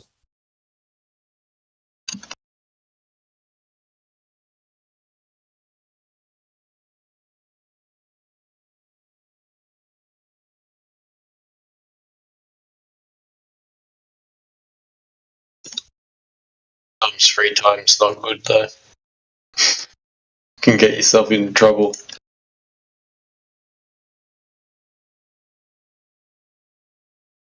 Yeah, it's not great. I prefer being busy, to be honest. Yeah.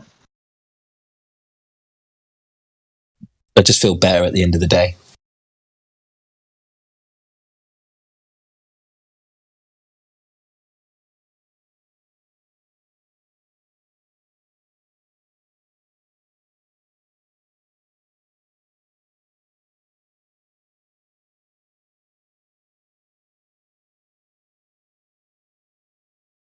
Man, I wish a Global would come in here occasionally. Yeah, the other last night we had someone, but one of the other guys that's on at this time called Sasha, he just was just going nuts at him. And what Sasha was saying, well, while it wasn't really incorrect, it just wasn't He just couldn't understand what was going on, and he was just getting aggro. Yeah, no offense to any of the guys who do great work in here. I think sometimes they forget that most people, they don't, like, you can tell them all the facts, but it doesn't comprehend, like, it doesn't hit. You know, you'll say 3 or 4 great points, but they haven't computed with that person. I think they forget, they think that this person has heard it, so that they should know it, but they haven't realised that the person they're telling isn't getting it. I think I've seen that happen a few times. No, I agree.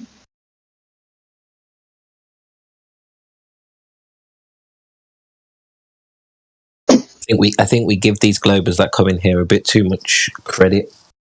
What they can understand. Yeah, exactly.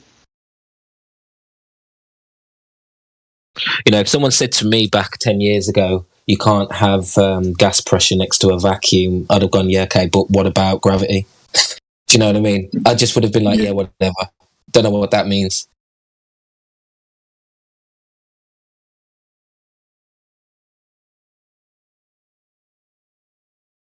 And I wouldn't have even been able to just comprehend that question at all. It would have just been stupid. Like, I would have thought it was a stupid question. Yeah, like a debater's tactic, where they're just trying to get you on your knowledge and they're trying to just make you look silly. That's how you probably, you know, these Globers probably feel. They feel we're trying to embarrass them.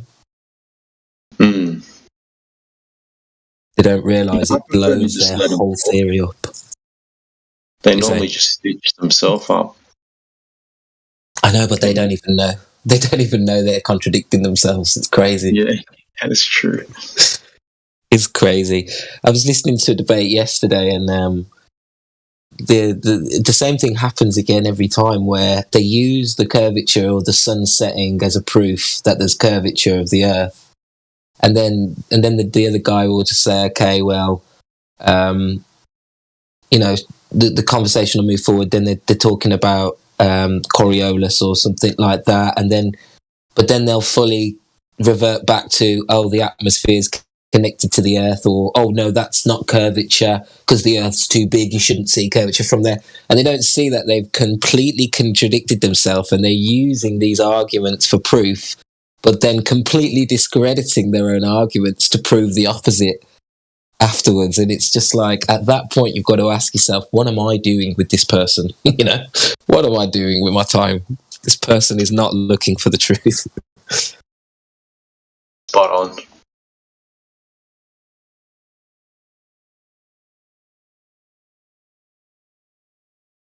It is frustrating, though, not to get an answer and just have someone say, I don't know.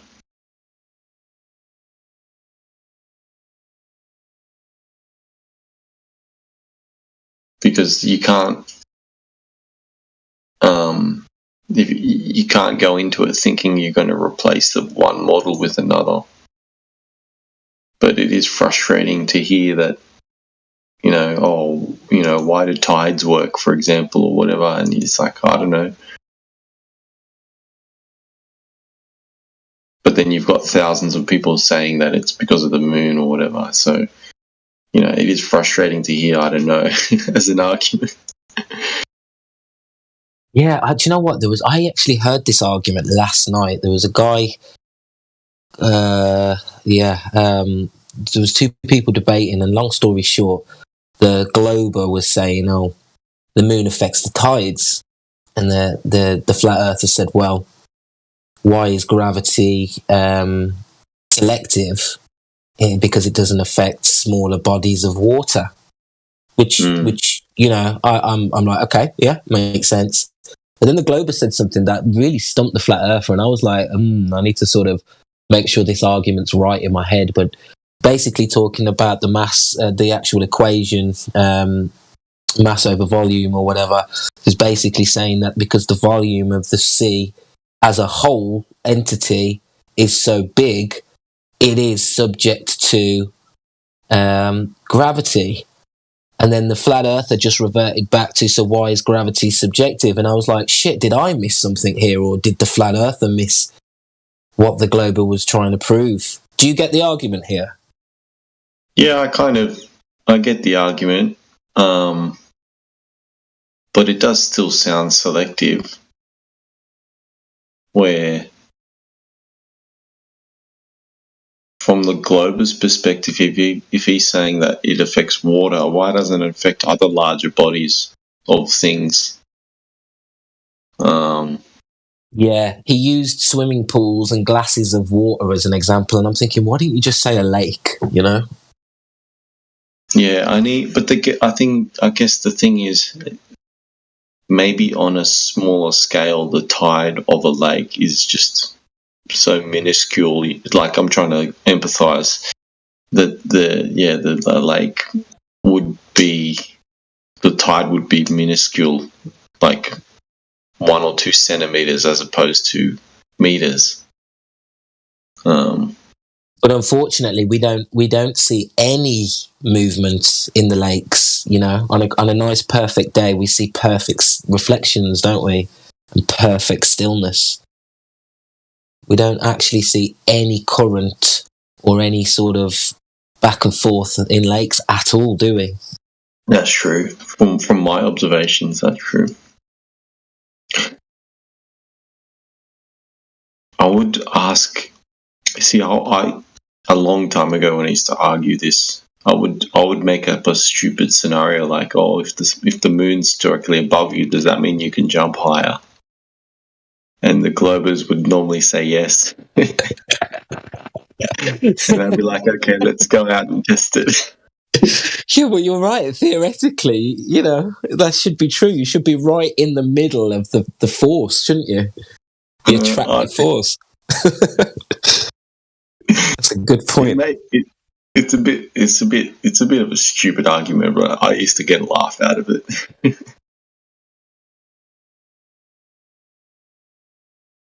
I honestly think that's the best sort of angle if you want to sort of wake somebody up, because I feel like every time I've gone in hard with facts and points and strong, like it's actually like ruined my chances of convincing this guy. This guy's dug his heels in so badly that it's now becoming an ad hom fucking situation. Mm. I feel like if I'm serious, it doesn't work at all.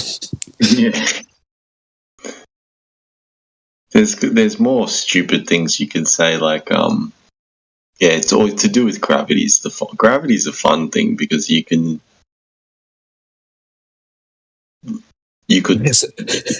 also, like, why when I've got one. Go for it. So if mass attracts mass and gas has mass, why does my farts go up? That kind of stupidness, right? Exactly. Well, that's one of the questions. My wife was talking to her cousin about this, and he's a globo, and he knows we're flat earthers, so he comes up with all these things, and he goes, why are there tides? And she interrupts my shower, and she's like, hey, I need an answer.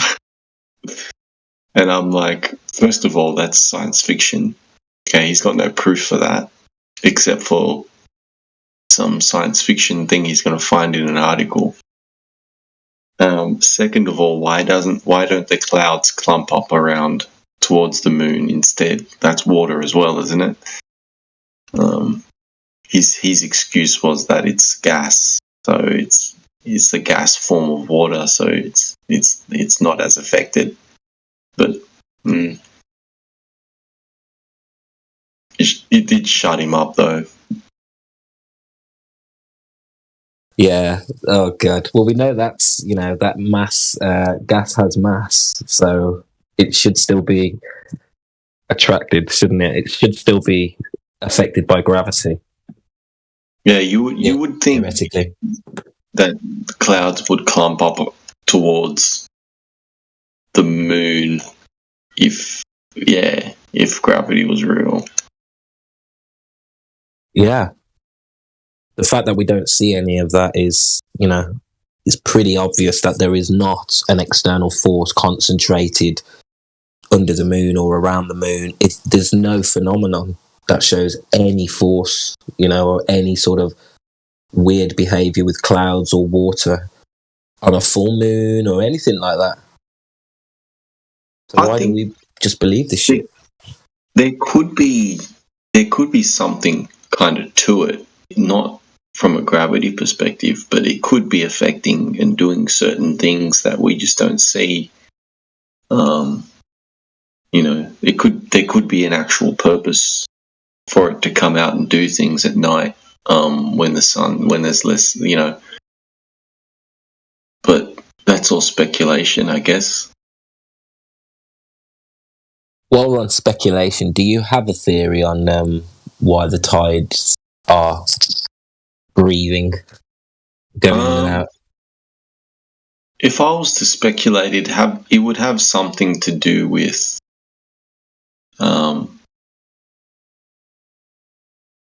both what's underneath us and the sun, I'm guessing. So the sun heats things up, obviously. Yeah. And for all we know, there could be water that's really far below us, and it could cycle all the way through, and there could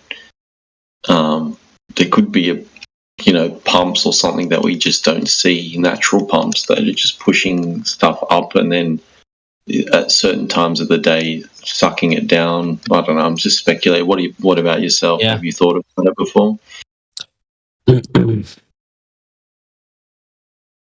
Yeah. I actually, I was listening to a debate with a flat earther called Bro Sanchez. I don't know if you ever heard of him. Last night, his name's Brother Sanchez, Bro Sanchez. I don't think so, but potentially, yeah. Yeah, he had he. I was listening to it last night. He's got a theory. So this isn't my theory, but it makes sense. So his theory is that in the center of have you've heard of the theory that we're the inertial plane, where we are the inertial plane of a toroidal field and the black hole's in the middle? Have you heard of that theory? I've heard of it, but I don't understand it, and I don't give it any weight because I don't understand it. But yeah, go on. Yeah, it's connected to a lot of ancient cosmology and shit like that. But anyway, long story short, that there is basically the magnetic center has a whirlpool in the middle, and that the whirlpool is recycling. The water is basically like a recycler. The water is going into a whirlpool in the middle. Yeah, I've heard of a lot of theories about that, and yep. You know, that there's four bodies of islands essentially as well, and I don't know if you've heard that. And then Mount Meru in the middle. Yeah. To be honest, there's maps of those four islands, and apparently this is where I don't know if you've heard of the Pygmies, but there used to be a very strong presence of Pygmies in the past. Yes. Yes. And they had their own mythology. And the Pygmies believed we all come from the center. I think some people call it Pangaea or something, but it's like this center island that split into four, which some people say could have been the Garden of Eden. But anyway, the Pygmies spoke about it, and they have a theory that in the middle, that there was a big whirlpool as well in their mythology, but. Yeah, that island, I think some people call it Pangaea, some people call it Eden. There's loads of names for it, to be honest. Yeah.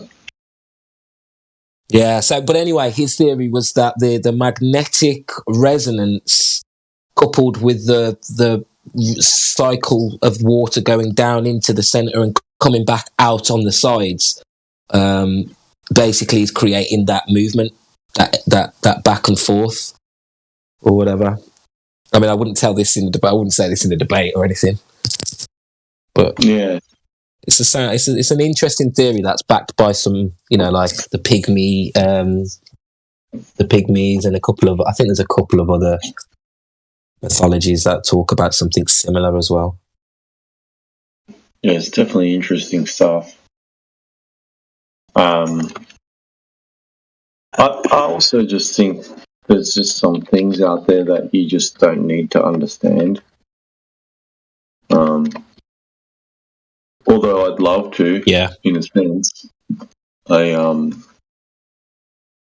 try not to put too much weight on that kind of thing, because, like, where do I apply that in my life and make my life or others' lives better? Sort of seems like a pointless task in a sense, for lack of better words.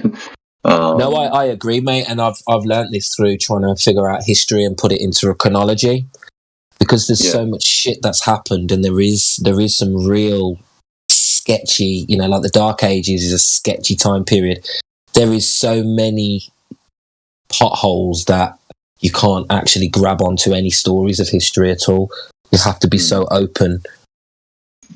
So I've learnt that lesson through history. History is a little bit different to an understanding of why things happen, or that history is more like, even if you get the message, even if your history is wrong, even if what you were told was wrong, it's a story, and the story has a lesson, and you can use that lesson. Like, whereas an understanding of how the moon works is like, kind of a different thing, I guess, from that perspective. It's Yeah, it is. I mean, there may be someone who knows the truth about, let's say, Greeks' invasion of Egypt. Very, very, speculative conversation, how things happened, what actually happened as a result, how the religions changed. It's very speculative. There's lots of different stories, but there is a truth. Someone somewhere has primary sources that can validate enough. Whether these have been lost in time, whether these are gone. Yeah, someone at some time knew, but I suppose what you're discussing there, no one in our world has ever known this and possibly never will. So, yeah, I think I agree with you there. That was probably a bad example using history. No, but I love history. I love hearing about it. Even if I'm getting the wrong information, it's like science fiction in a sense as well. Like, it's still a cool story. I wish I had spent more time learning about history, but I think my attention span's been ruined enough that I've kind of written it off. Oh yeah, really? Wow, I think it's so much fun now that I'm a flat earther. Now that I know there has been such a high level of deception, I'm now excited by uncovering more of it. It's all part of the same uncovering, I suppose.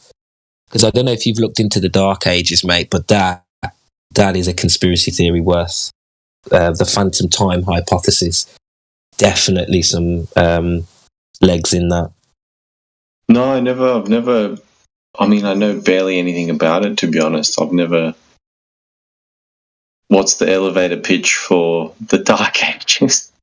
The phantom time hypothesis is what the conspiracy is called, I suppose. And it's basically, have you heard of history revisionists before? A history revisionist? No, I mean, I could kind of piece it together based on the words you're saying, but I've never heard of it before. Yeah, they get a lot of stick. So someone who comes up with an alternative theory based on, evidence or whatever, they write a book. I'd say Graham Hancock is considered a history revisionist because it doesn't fit with the official narrative. But yeah, there's a whole bunch of history revisionists who are top level historians, geologists, archaeologists, who over the last, I'd say, 15 to 20 years have been producing books and documents that are all sort of painting the same picture, which is that the Dark Ages and the Renaissance period, all of the characters, the main characters attributed to I don't know, some of the ideas, like Shakespeare or Charlemagne or some of these massive people. There's no records, and they say that's because we went into a dark age and we don't have, primary sources for these people, but we have their legends. What you'll find is that there is no records of a lot of what happened during that time. But if you start looking at other countries and what was going on there, and you look at different versions and these history revisions from other places in the world, you find that actually there was a hell of a lot going on, and there was a lot of cultures who were actually recording stuff. And what happened was they changed the calendar, and yeah, I've heard that. They changed the calendar, and they basically added in about 400 years. And you'll find there's an interesting book by a Russian guy called Anatoly Fomenko. It's a 9-book series, and the book's called History ? History, Science or Fiction ? And he uses math. He uses math. There's a guy called Morozov who I would say is the work that is carried on. Morozov is the main source of these ideas, I think, in Russia. But anyway, he uses math, he uses observation, he uses historical accounts, and he tries to basically confirm whether the things that are said to have happened at this time were actually confirmed by, for example, observations in the sky. Big events that happened, were they recorded in other cultures? And he's basically cross-referencing the whole Dark Ages. And the conclusion to his 9-part book is that pretty much just as the start of Islam was birthed, they basically changed everything. They changed the calendar and added in some time, and they had a bit of a reset. The Crusades, basically a lot of people died, and they changed everything after that. Wow. So it's yeah. I mean, I didn't probably need to take that long, but as you can tell, I find it very interesting. I wouldn't completely throw it in the bin as a thing, because I wouldn't put it past them. Or yeah, they had reasons. Yeah, they had reasons, because they stole a lot of land. They stole religions. They changed the source of a lot of technology and inventions and basically made out that they basically reinvented everything from scratch and put their stamp on everything to hide the fact that all this technology and all this knowledge is ancient. Yeah, amongst other things, amongst many, many other reasons. But yeah, it's definitely worth diving into if you get time. Yeah, definitely. I think there's a lot of oddities. See, I live in Australia, and there's not that much history here at all. But we look at a lot of buildings and we're like, they were already here. You know what I mean? Yeah. Like, we're looking at things thinking, far out, this is weird. What do you think, how much of history is written? Sorry, what was that? How much history is written, let's say percentually? History is written by the victor. Yeah, that means, but how much of history is written? That's hard. Yeah, you know why? Because not only if you look in the history, what is described more than anything? Wars. Yeah, wars. Who only owns wars? Yeah, you don't have, for example, if you want to speak in America's 60s, you will speak about Vietnam, history. Only maybe you will find in some books that there was people who was against that war, demonstrations, that's history. But nobody will write about that. The people around the world was protesting for against the war in Vietnam, for example. I'm giving some bullshit example. But that's also history. Nobody will write that. Or history, what is, you will never know what's happened. Like, for example, in my In my country was war in 90s. In my town, I was living there. I could not describe what's happened in my town in 4 years, and even if I was living there. Yeah, this is what I was touching on earlier. The history is almost impossible, like the moon conversation. You can't prove anything. Yeah, and I mean, we that have battles, for example, that wars battles. You can choose whatever. Let's say one battle 500 years ago, wherever, you know. Let's say in, I don't know, cross. That's the, how you say. Let's say that year it's 1573, and there is a battle in England somewhere, you know, and that's all. They are saying that was a battle. And that you don't have any more information about that. What's happened? Why that battle happened? Who was the people? You know, nothing. You don't know nothing about that. Only maybe something about that. That was a war, and that's it. Yeah, and a lot of the primary sources are just journals of commanders and lieutenants who, you know, when you write your diary, I mean, is it truthful? Is it 100% what happened? You know, you're just getting someone's opinion and the victor's opinion usually. Or for example, if you watch documentaries and you watch something from Egyptian times, and they will say it was this pharaoh and he has a brother and brother did that and blah blah blah. How they know that?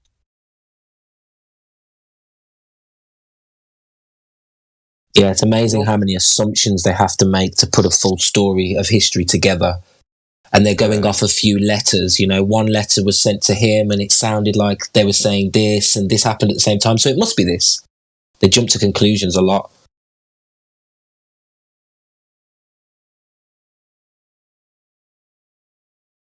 And plus, we don't know who built the stuff in the earth, on the earth.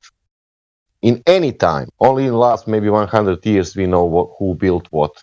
Before that, we don't know anything.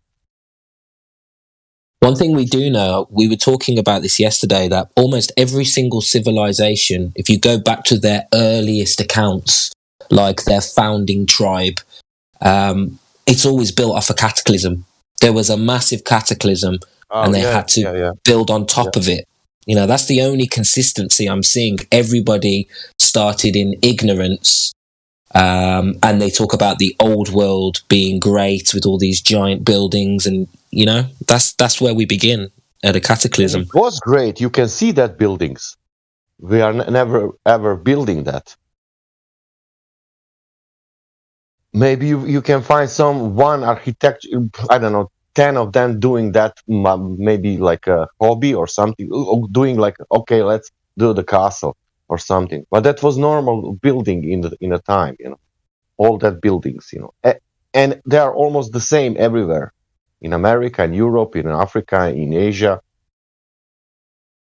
Yeah, and almost Gothic, and it's so sophisticated. The art style. You know, very fucking beautiful. Yeah.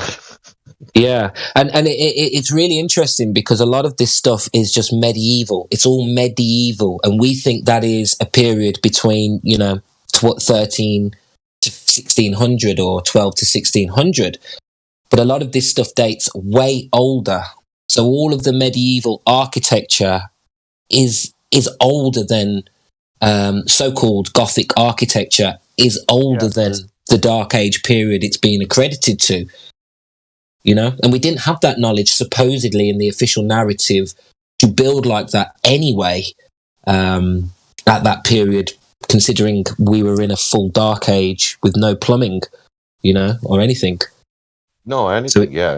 Any tool, without cranes and buildings. So they didn't have cranes, and they built up like.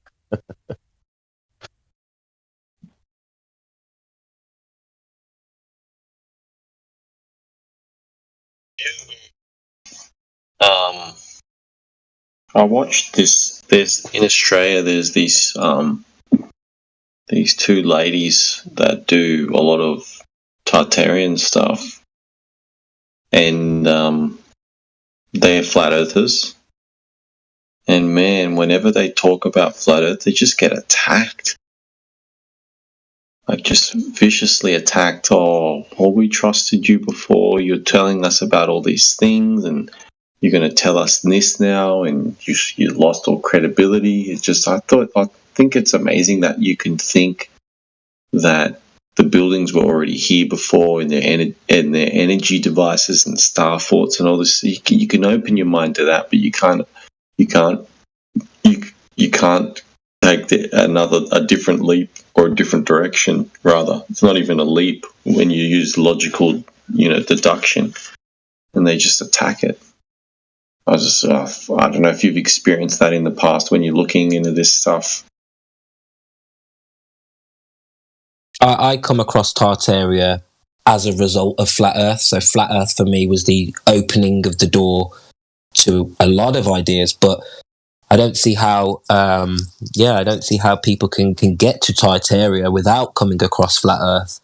But how are you going to believe, if you've come across Flat Earth and Tartaria, how are you going to believe the Tartarian stuff, which hasn't got any actual hard evidence for, but then not believe Flat Earth, where you do have hard evidence, Yeah, well, I think a lot of the that like a Tartaria.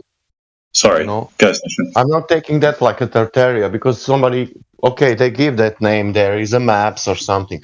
For me, it's more that buildings, they're there, they're existing. That means that we can call that whatever we want. Now, in this case, we are calling now that Tartaria, but doesn't matter, It's just a code word for pre-Diluvian civilization. Yeah, it's a label. It's like Flat Earth is a label as well, in a sense. We don't literally think the whole. We can see mountains. It's not. It's a rough. It's not completely. It's not bloody Minecraft. Not flatland. Yeah. We're not. It's a label. I think I saw. I now maybe I will tell a lie that some maps that it was written also a part of US. It was written somewhere something Tartaria or something. Not only Russian. No. There was a real. There was a real people called the Tartarians, and they're connected to the Mongols. Yeah, I know that story. Yeah, I learned that in school. Yeah. And the Tartars are referenced in a lot of letters. I think the Chinese visited them. A lot of Eastern civilizations had dealings with them.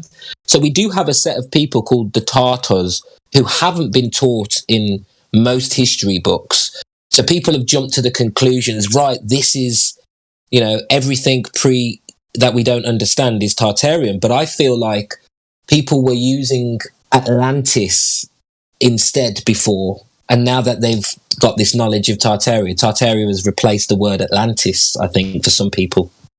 Yeah, I think you're right. It's just a marker, isn't it? It's just a marker, like Sasha said. It has replaced Atlantis. You're right. I like what you're saying there. It makes Because now people catching you for that title only, Tartaria. You are Tartarian or something, But that's not the point. It's the point there are buildings there. Who built that? Now you can call whatever you want. Let's leave that Tartaria title. Like a Flat Earth, it's the same thing. Yeah, but I don't use... my dad loves the word Tartaria, talks about Tartaria all the time, and I keep telling him, like, Dad, just use pre-Diluvian or use Atlantis, because nobody knows what you mean when you say Tartaria. They think they literally mean the one society called Tartarian ran the world, and we don't know that. In fact, it's highly unlikely. This is something like a new thing that, like what we discovered, like Tartaria. And now we want to call that, and we want to, I don't know, somebody want to be on that this was the world, and it called Tartaria, or like you said, it could be Atlantis. Yeah, I think the reason why we've stuck with Tartaria is the actual society of the Tartarians were in Russia, and in that area before the current the Tsars or whatever, and I feel like there's enough mystery just around that, and that's why people have grabbed onto it, because Tartaria is its own conspiracy, connected to the Russian, Mongol, and Chinese reset, and they had some of this knowledge. I think still the Tartars. Again, now I remember who was Attila. Attila the Hun is the most famous after Genghis Khan. He was the Huns are a part of the Mongols, which is connected to Tartaria. Yeah. Yeah. Because I remember that also has a lot of weird stuff going on. From what I understand, it has a lot of oddities that don't always line up. Like when you look at how they're depicted, and that they were. Where were they getting all their resources from and whatnot? It seemed I remember watching something about it, saying it does seem a bit far fetched, but there's an element of truth in all stories anyway. But it's another odd one. And Tartarians, I think that was described not like a developed civilization. That was like tribe, big, something like that. Yeah, a really big tribe. Yeah. I don't know that much about it, but I just remember someone picking it apart, and it kind of did make sense that they were. The history books are not always telling the truth. They tell us that the Huns, the Mongols, had the biggest empire the world has ever seen. Now they say that, and we know how fucking big Rome was. And the power it had, so they're trying to tell us that the Mongols had a bigger, wider reaching empire than Rome, yet they depict them as a bunch of savages on a traveling caravan. Yeah. It just doesn't make sense. And they haven't really influenced anything. Yeah. Exactly. What was the biggest empire? The Mongol. No. No, the British Empire was the biggest one. I thought I read somewhere that the Mongol Empire was actually bigger. It might be wrong. All lands what British has, because Australia, Africa, and America, and together, that was the biggest than Mongolian. I think that. Yeah. It still is didn't have much of Africa under different names. France had Africa. Yes, parts, but also England. Yeah, a little bit. I think England focused more on India and that area. Yeah. That area, New Zealand, Australia, and almost all US. They still do. They still do, yeah. They still do. They still do in modern way. I have a sneaky suspicion they still rule America as well through the post office. I think that they are the part of that ruling the world all the time. Yeah, I watched a gangster. I can't remember if it's Lucky Luciano, but there was a gangster documentary, and the most notorious gangster was this cute-looking old man. He was so warm and happy and smiley. He looked harmless. And I just equate that with the Brits now. The Brits play such a innocent role, but they're so sophisticated. And they knew everything before others. I don't know how. They knew everything before others. Information. They knew it about Pearl Harbor before everyone. They didn't want to tell Americans that Japanese will attack Pearl Harbor. They knew it. They wanted America in the war. It was probably a false fucking setup, Yeah. And these things, I don't know. When happened the Brexit, I told my wife, I'm in UK now, in the last 10 years. I said to her, that was 2016, 17. I said, something big will happen, you will see now in next years. Something big, I don't know what will happen. I told her that, and then you know what happened. Yeah. I think they are trying to destabilize Britain, though, and they we are the trying to knock them. only country who was the most, I can tell, because I was watching news from my country, from Italy, where I was living. Italy was disaster. Australia was disaster. But UK, we were relaxed. Everything is okay. Slowly. Everything What, during the was all right. pandemic? Yeah. Well, I I live can in. tell you, I was most. I felt more freedom in UK during the pandemic than in any country. I was not in any country, but I was in 2 countries, and I saw how it's there, and that was like Italy was incredible. In Italy was like you could not do anything. Well, one thing about this is obviously I live in Britain, and we talked about this a lot. And this is from the Brits' perspective. We are very rebellious, like as a people. Like we have the Magna Carta. We challenge the judges. The Lords have overthrown the king before. So there's an element of the people run this shit, not the ruling class. Even though we have a lot of love for the royals and etc., Brits are very quick. Not to protest. I'll leave that to the French. But the Brits are very quick to take action against their own politicians and against their own people. So I find in Britain that when the pandemic hit, there was a lot of people who still believed that it was a real pandemic, but they said, well, I'm not being told what to do. So a lot of Brits just sort of they've got this saying, keep calm and carry on, and they don't really buy into much speculation like some other countries. But in Italy, the news reports that were coming from Italy, some of the people that we were seeing, like nobody was leaving their houses. Everybody was like in full on panic mode. Yeah. Whereas the Brits didn't really buy it as much, honestly. Bit like Brexit as well. All the horror stories about what will happen if they leave. They still left. They didn't buy it. Yeah. So they're quite rebellious.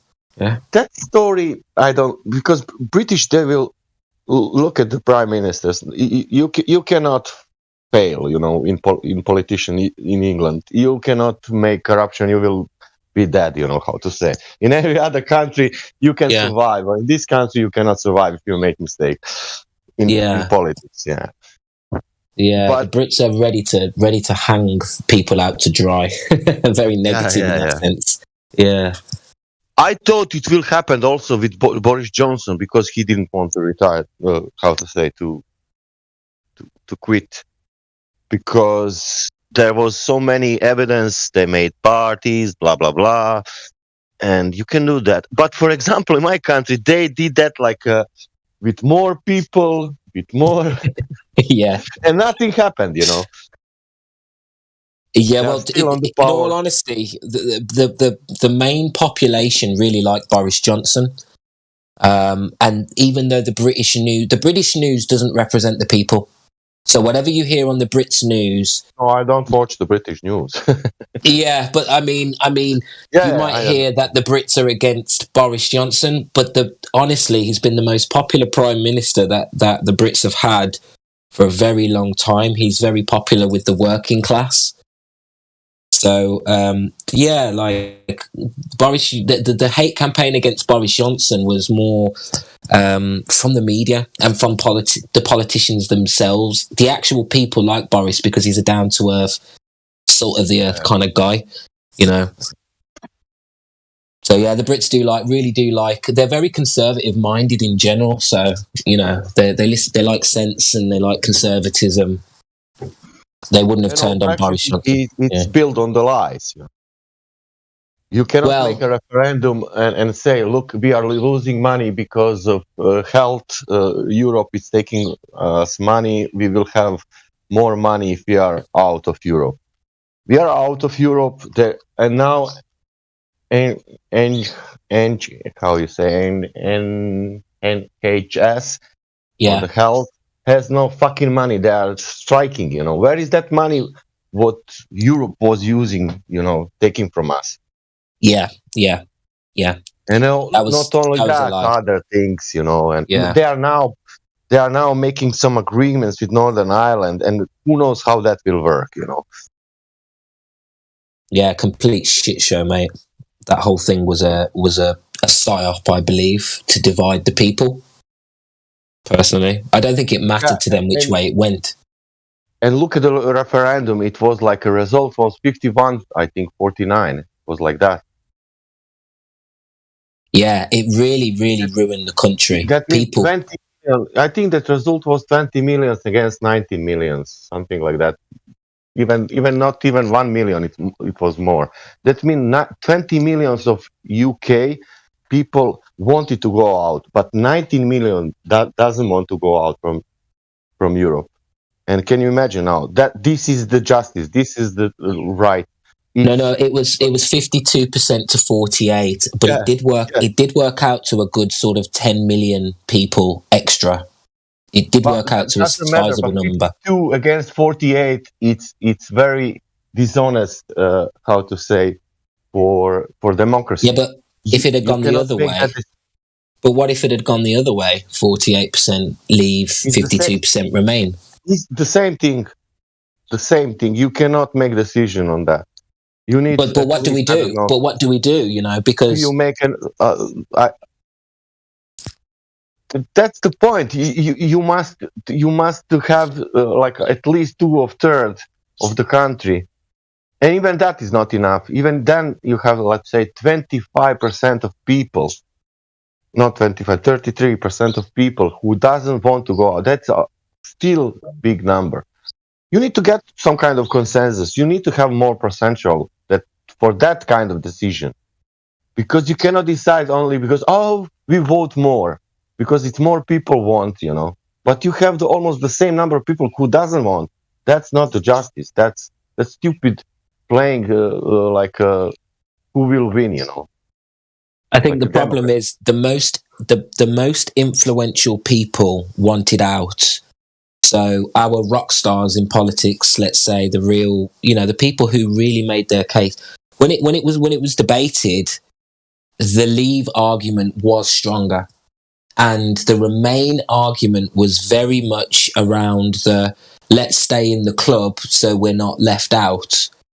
But there's a lot of patriotic Brits who believe that the empire is still a thing and that Britain doesn't need Europe. And there was a lot of arguments that the majority of the economy was British in the European Union at the time. Yeah. So there was very good, strong arguments that Britain didn't need Europe, they needed us, So if you were here and in the country when it was all going on, honestly, that Leave campaign was strong. I'm not saying I have an opinion on it, but it was a strong argument. And if you're against the New World Order, if you're against the New World Order, it might be appealing to you. Do you know what I mean? Yeah.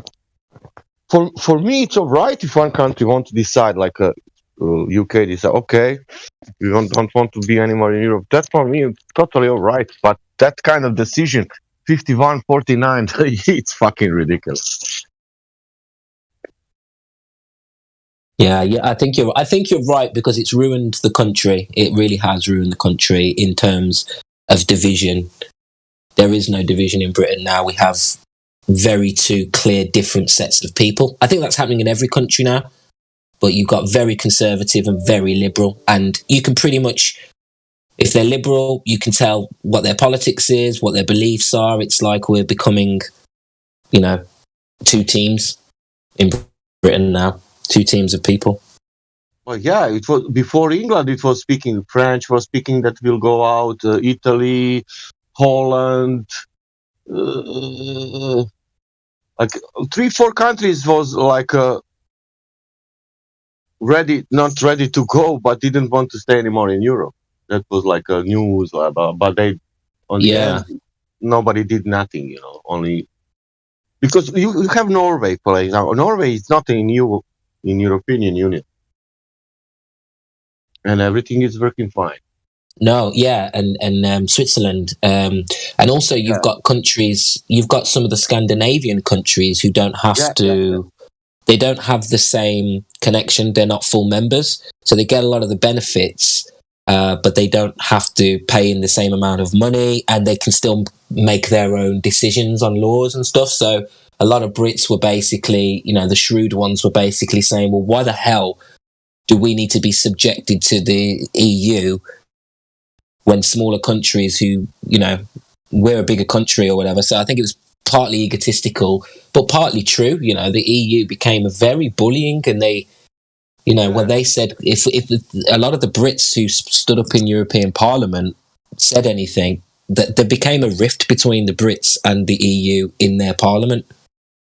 So there was always, every week, there was like highlights from the European Parliament of, there was a guy called, I've forgotten his name now, but he was a big campaigner for Leave. He would destroy the European Union to such an embarrassing level that if you sat and watched him every week, you'd realise, fuck this, we need to get out. We're better than these.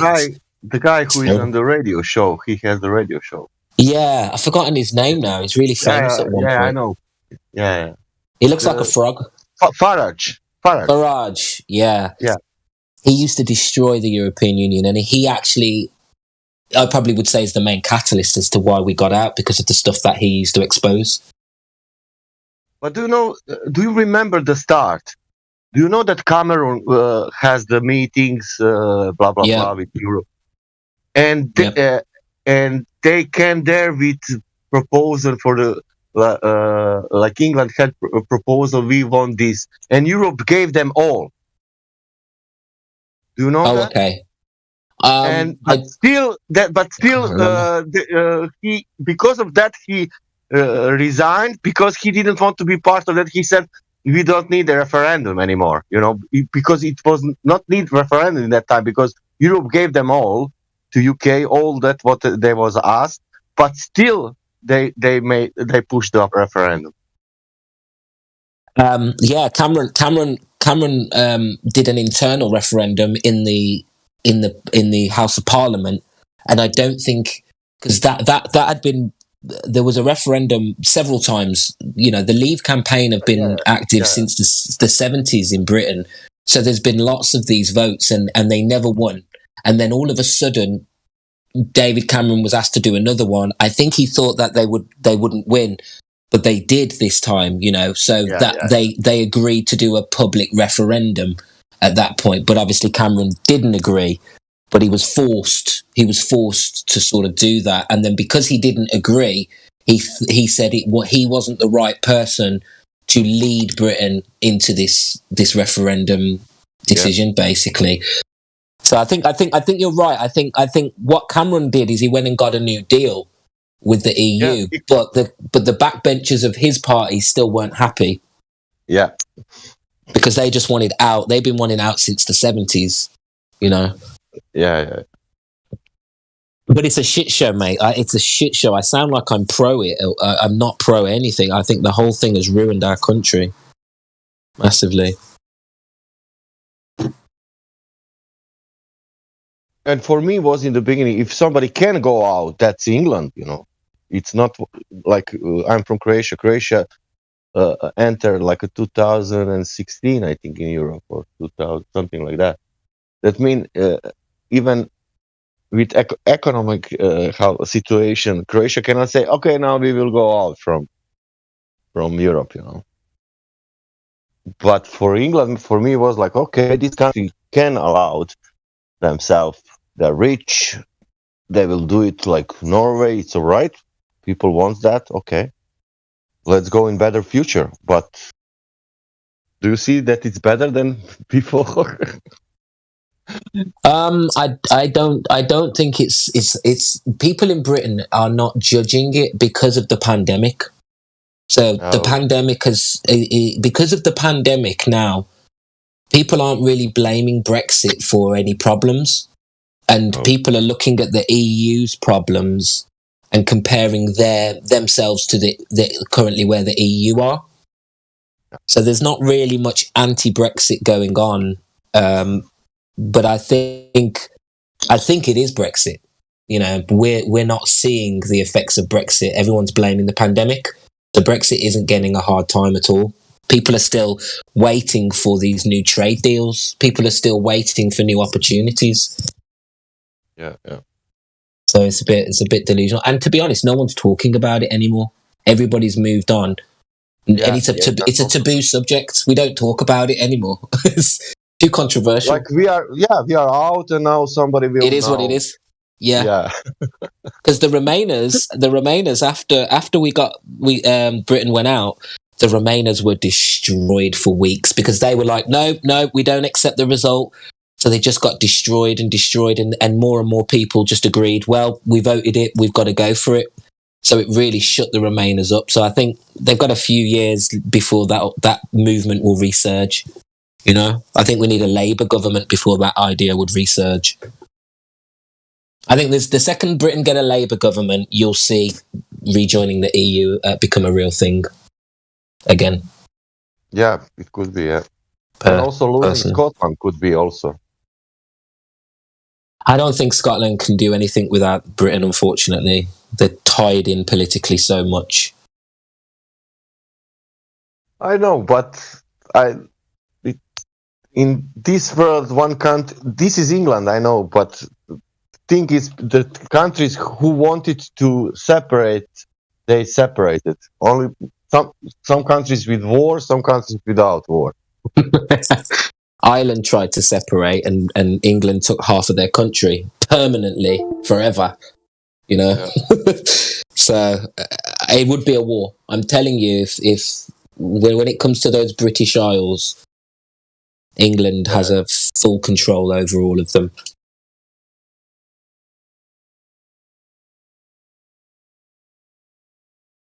Like, I mean, this is. Do you know Kosovo? What it is?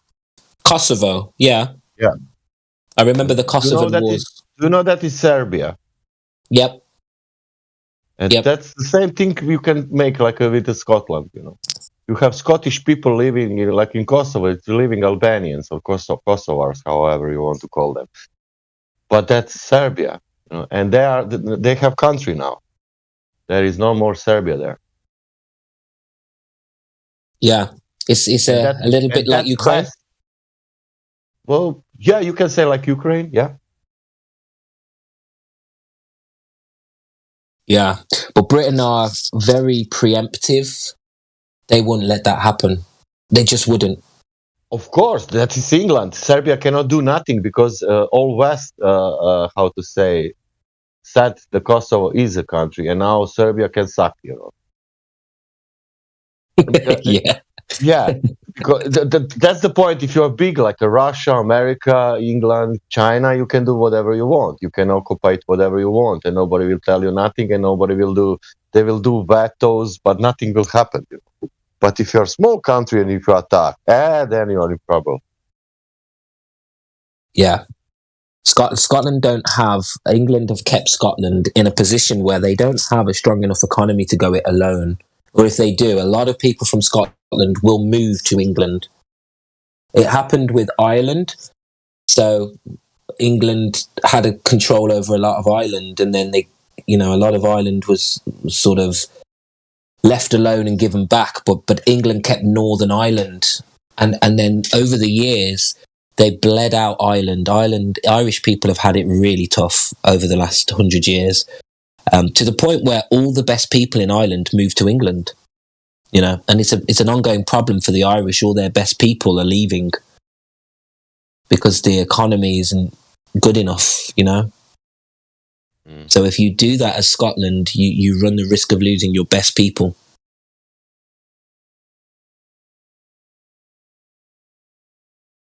Obviously, this is a biased opinion. Yeah, this is a biased opinion if I'm an Englishman.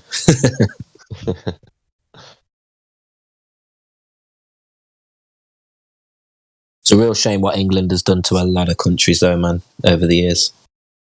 But that's the point. It's enough. If they allow them a referendum, you know, they will not allow them referendum, new one in Scotland. But if you allow them, you can get the same people voting without reasons, you know. But like, okay, let's separate it because it's a good idea. And then then you win, and then you go like here. You go to in future like that. Without then government will think how will, you know, support country and how country will live and blah blah blah. Yeah, that throne in Scotland is very, very ancient and is mixed up in a lot of the actual crown in England. Yeah, it's too much of an important position to lose Scotland, I think, because it's so connected to the history of Britain in general. I know. The same thing is for Serbia and Kosovo. Why they don't want to lose Kosovo? Did you know that all Serbian monasteries, that church, the ancient church, are there? In all of the Asian monasteries? The ancient, their, how to say, their religious,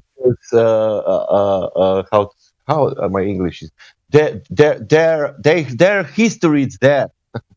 I get you, yeah. Well, that makes like sense. Like Indians has, I don't know, the land, and you Americans take that land from Indians.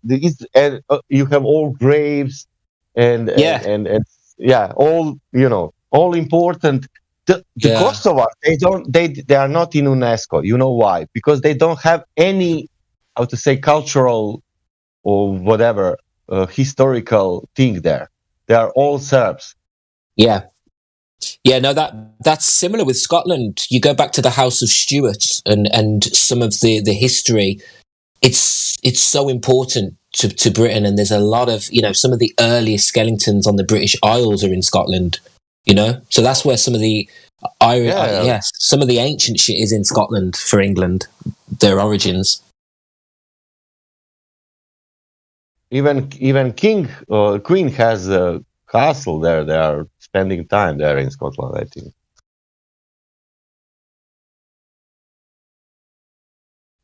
Yeah, Scotland is a massive piece of history that, you know, I don't know, if they don't keep control of Scotland has access to a lot of history that could change the history books, you know, because the royalty of Scotland was dethroned by King George, you know, and the House of Stuart, the official king on the thrones now, is not the legitimate king.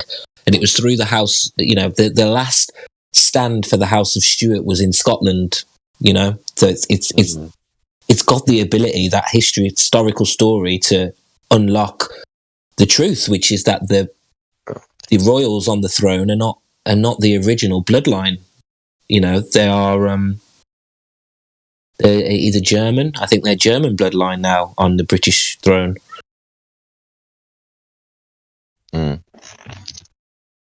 So King James was dethroned. That's the last House of Stuart monarch we had, King James. He wrote the Bible, the King James Version, in can't remember when it was, but he wrote that Bible, and then he was removed and replaced with King George, and that was a big change in British history. Where are you in UK? I'm in the Midlands in Birmingham. Oh, neighborhood. Where are you living? I'm in Coventry. Oh yeah, very close. Yeah. But we can go to drink something together or to meet. Yeah, maybe one day. Definitely. Yeah. I'm not so going often in Birmingham, but yeah, it's fucking near. I know Coventry well. I know Coventry very well. Yeah, it's all right. It's getting rough over there now. You think? In which sense? They have some gangsters in Coventry now. They never used to. I don't know.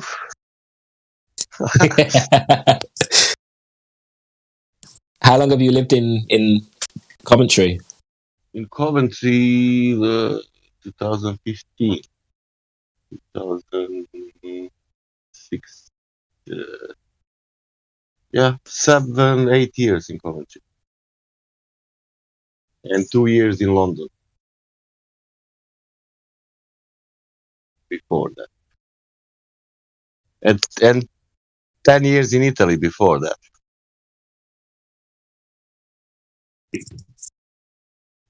Good man, well travelled. Yeah, because of woman.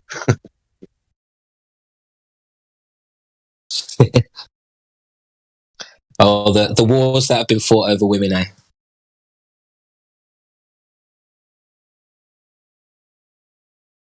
If you find the right one, you don't need to work.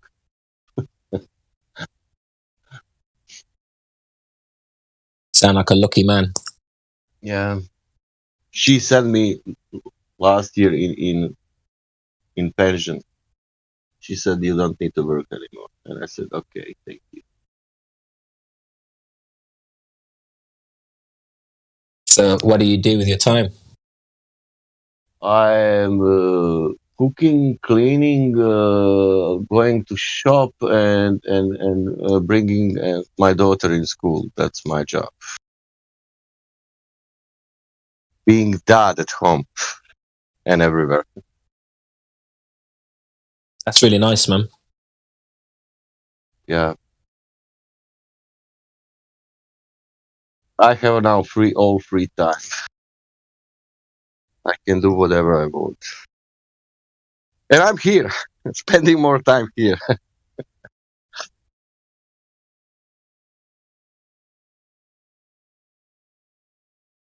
Yeah, we appreciate it. You could be doing anything in the world, but you're here with us. Yeah.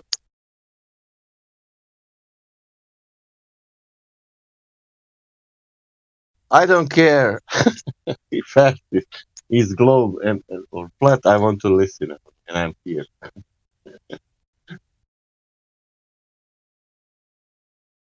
I'm guessing you are a flat earther, right? Yeah. Yeah. No, I'm not. I'm saying people ask me, "Are you flat earther?" No, but Earth is not a globe. Oh, globe skeptic. Yeah. No, I'm flat earther. Well, I can say that without problems, But if people ask me, I say no in this sense because I don't want. Doesn't matter what I am. Let's see what Earth is. Yeah, you've had enough debates to get the wording right. There are no more debates. If people want to debate, go outside and debate with nature. Don't debate with people. People will lie to you, but nature will not lie to you. True. You have information. It's okay. You can debate, but I don't like to debate because I have nothing to debate. I have only to tell them, look, there is a nature. They are saying that it's spherical, and there should be drop over this, and it is not, and that's it.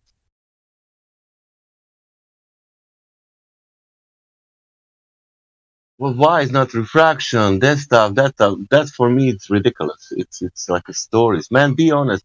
Say what are you seeing? Do you see that horizon behind the oil rigs? Yes. Tell that because you see the same thing what I see. You don't see something different.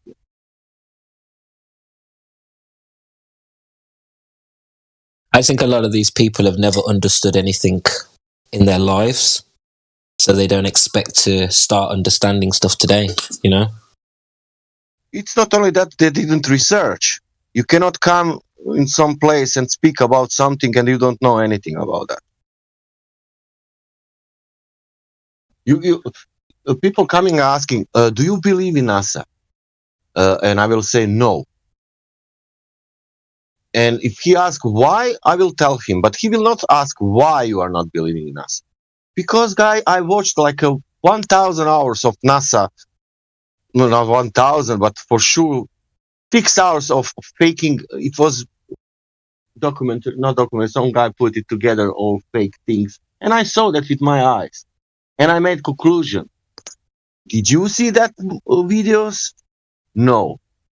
Did you see any videos about NASA? Anything suspicious that you have doubt? No. Then how you can not believe NASA if you didn't see anything? If I didn't see the guy fading, if I didn't see the bubbles, if I didn't see many other things, what we saw, how? Of course that I will say, I believe NASA. I didn't see anything that will, how to say, I will not have a point to point it out. Like, look, what is this? Why that?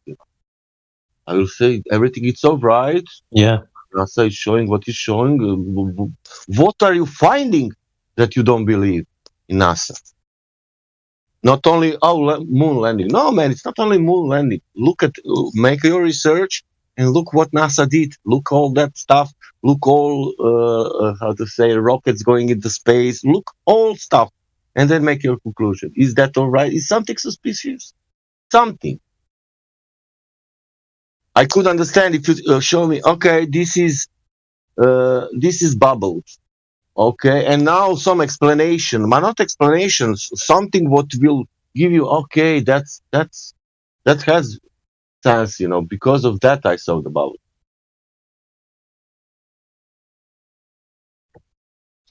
Yeah, I think I was saying this earlier. I think we give people too much credit.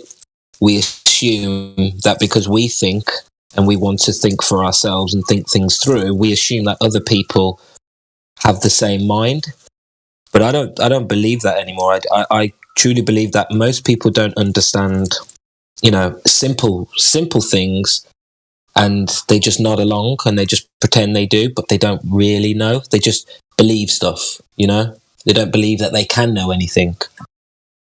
So I think when new people come in this room, I was saying to, I think it was Systems I was talking to earlier, I was saying sometimes our guys are assuming that the people are comprehending, if like for example, you can't have gas pressure next to a vacuum. If I'd have heard that statement 10, 15 years ago, I'd have gone, yeah, but what about this? What about that? What about this? It's not actually picked up. They don't comprehend these things. Yeah. You can show them the videos, but in their mind, they'll be like, oh, but there's something that this guy isn't getting that I don't get. But clearly, because I don't get it, he must not get it either. Does that make sense? Yeah. People speaking about, for example, gradient. And if you want a gradient in the atmosphere, that gradient must be moving, But they're speaking like that gradient is static. We have gradient. Yeah, or gravity or refraction. They just say refraction, not knowing how refraction works and that the phenomenon they're seeing, refraction can't produce them results. But they don't know it, and they don't make an effort to know it because they don't have confidence in themselves to think for themselves, But I think sometimes you need to go back to scratch with people and say, well, how do you think before you even discuss the shape of the earth, Yeah, because they heard that word refraction, and now when they heard they putting in the mind like, okay, this has a sense because this refraction is doing something, but I'm not so clever to understand what that refraction is doing,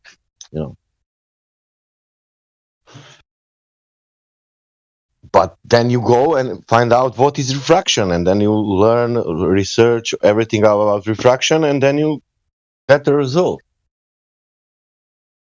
Yeah, well, they just hear light bending, don't they? Light bending. Yeah, so, it can bend anyway, anyhow, and produce any optical illusion. That's just what they think.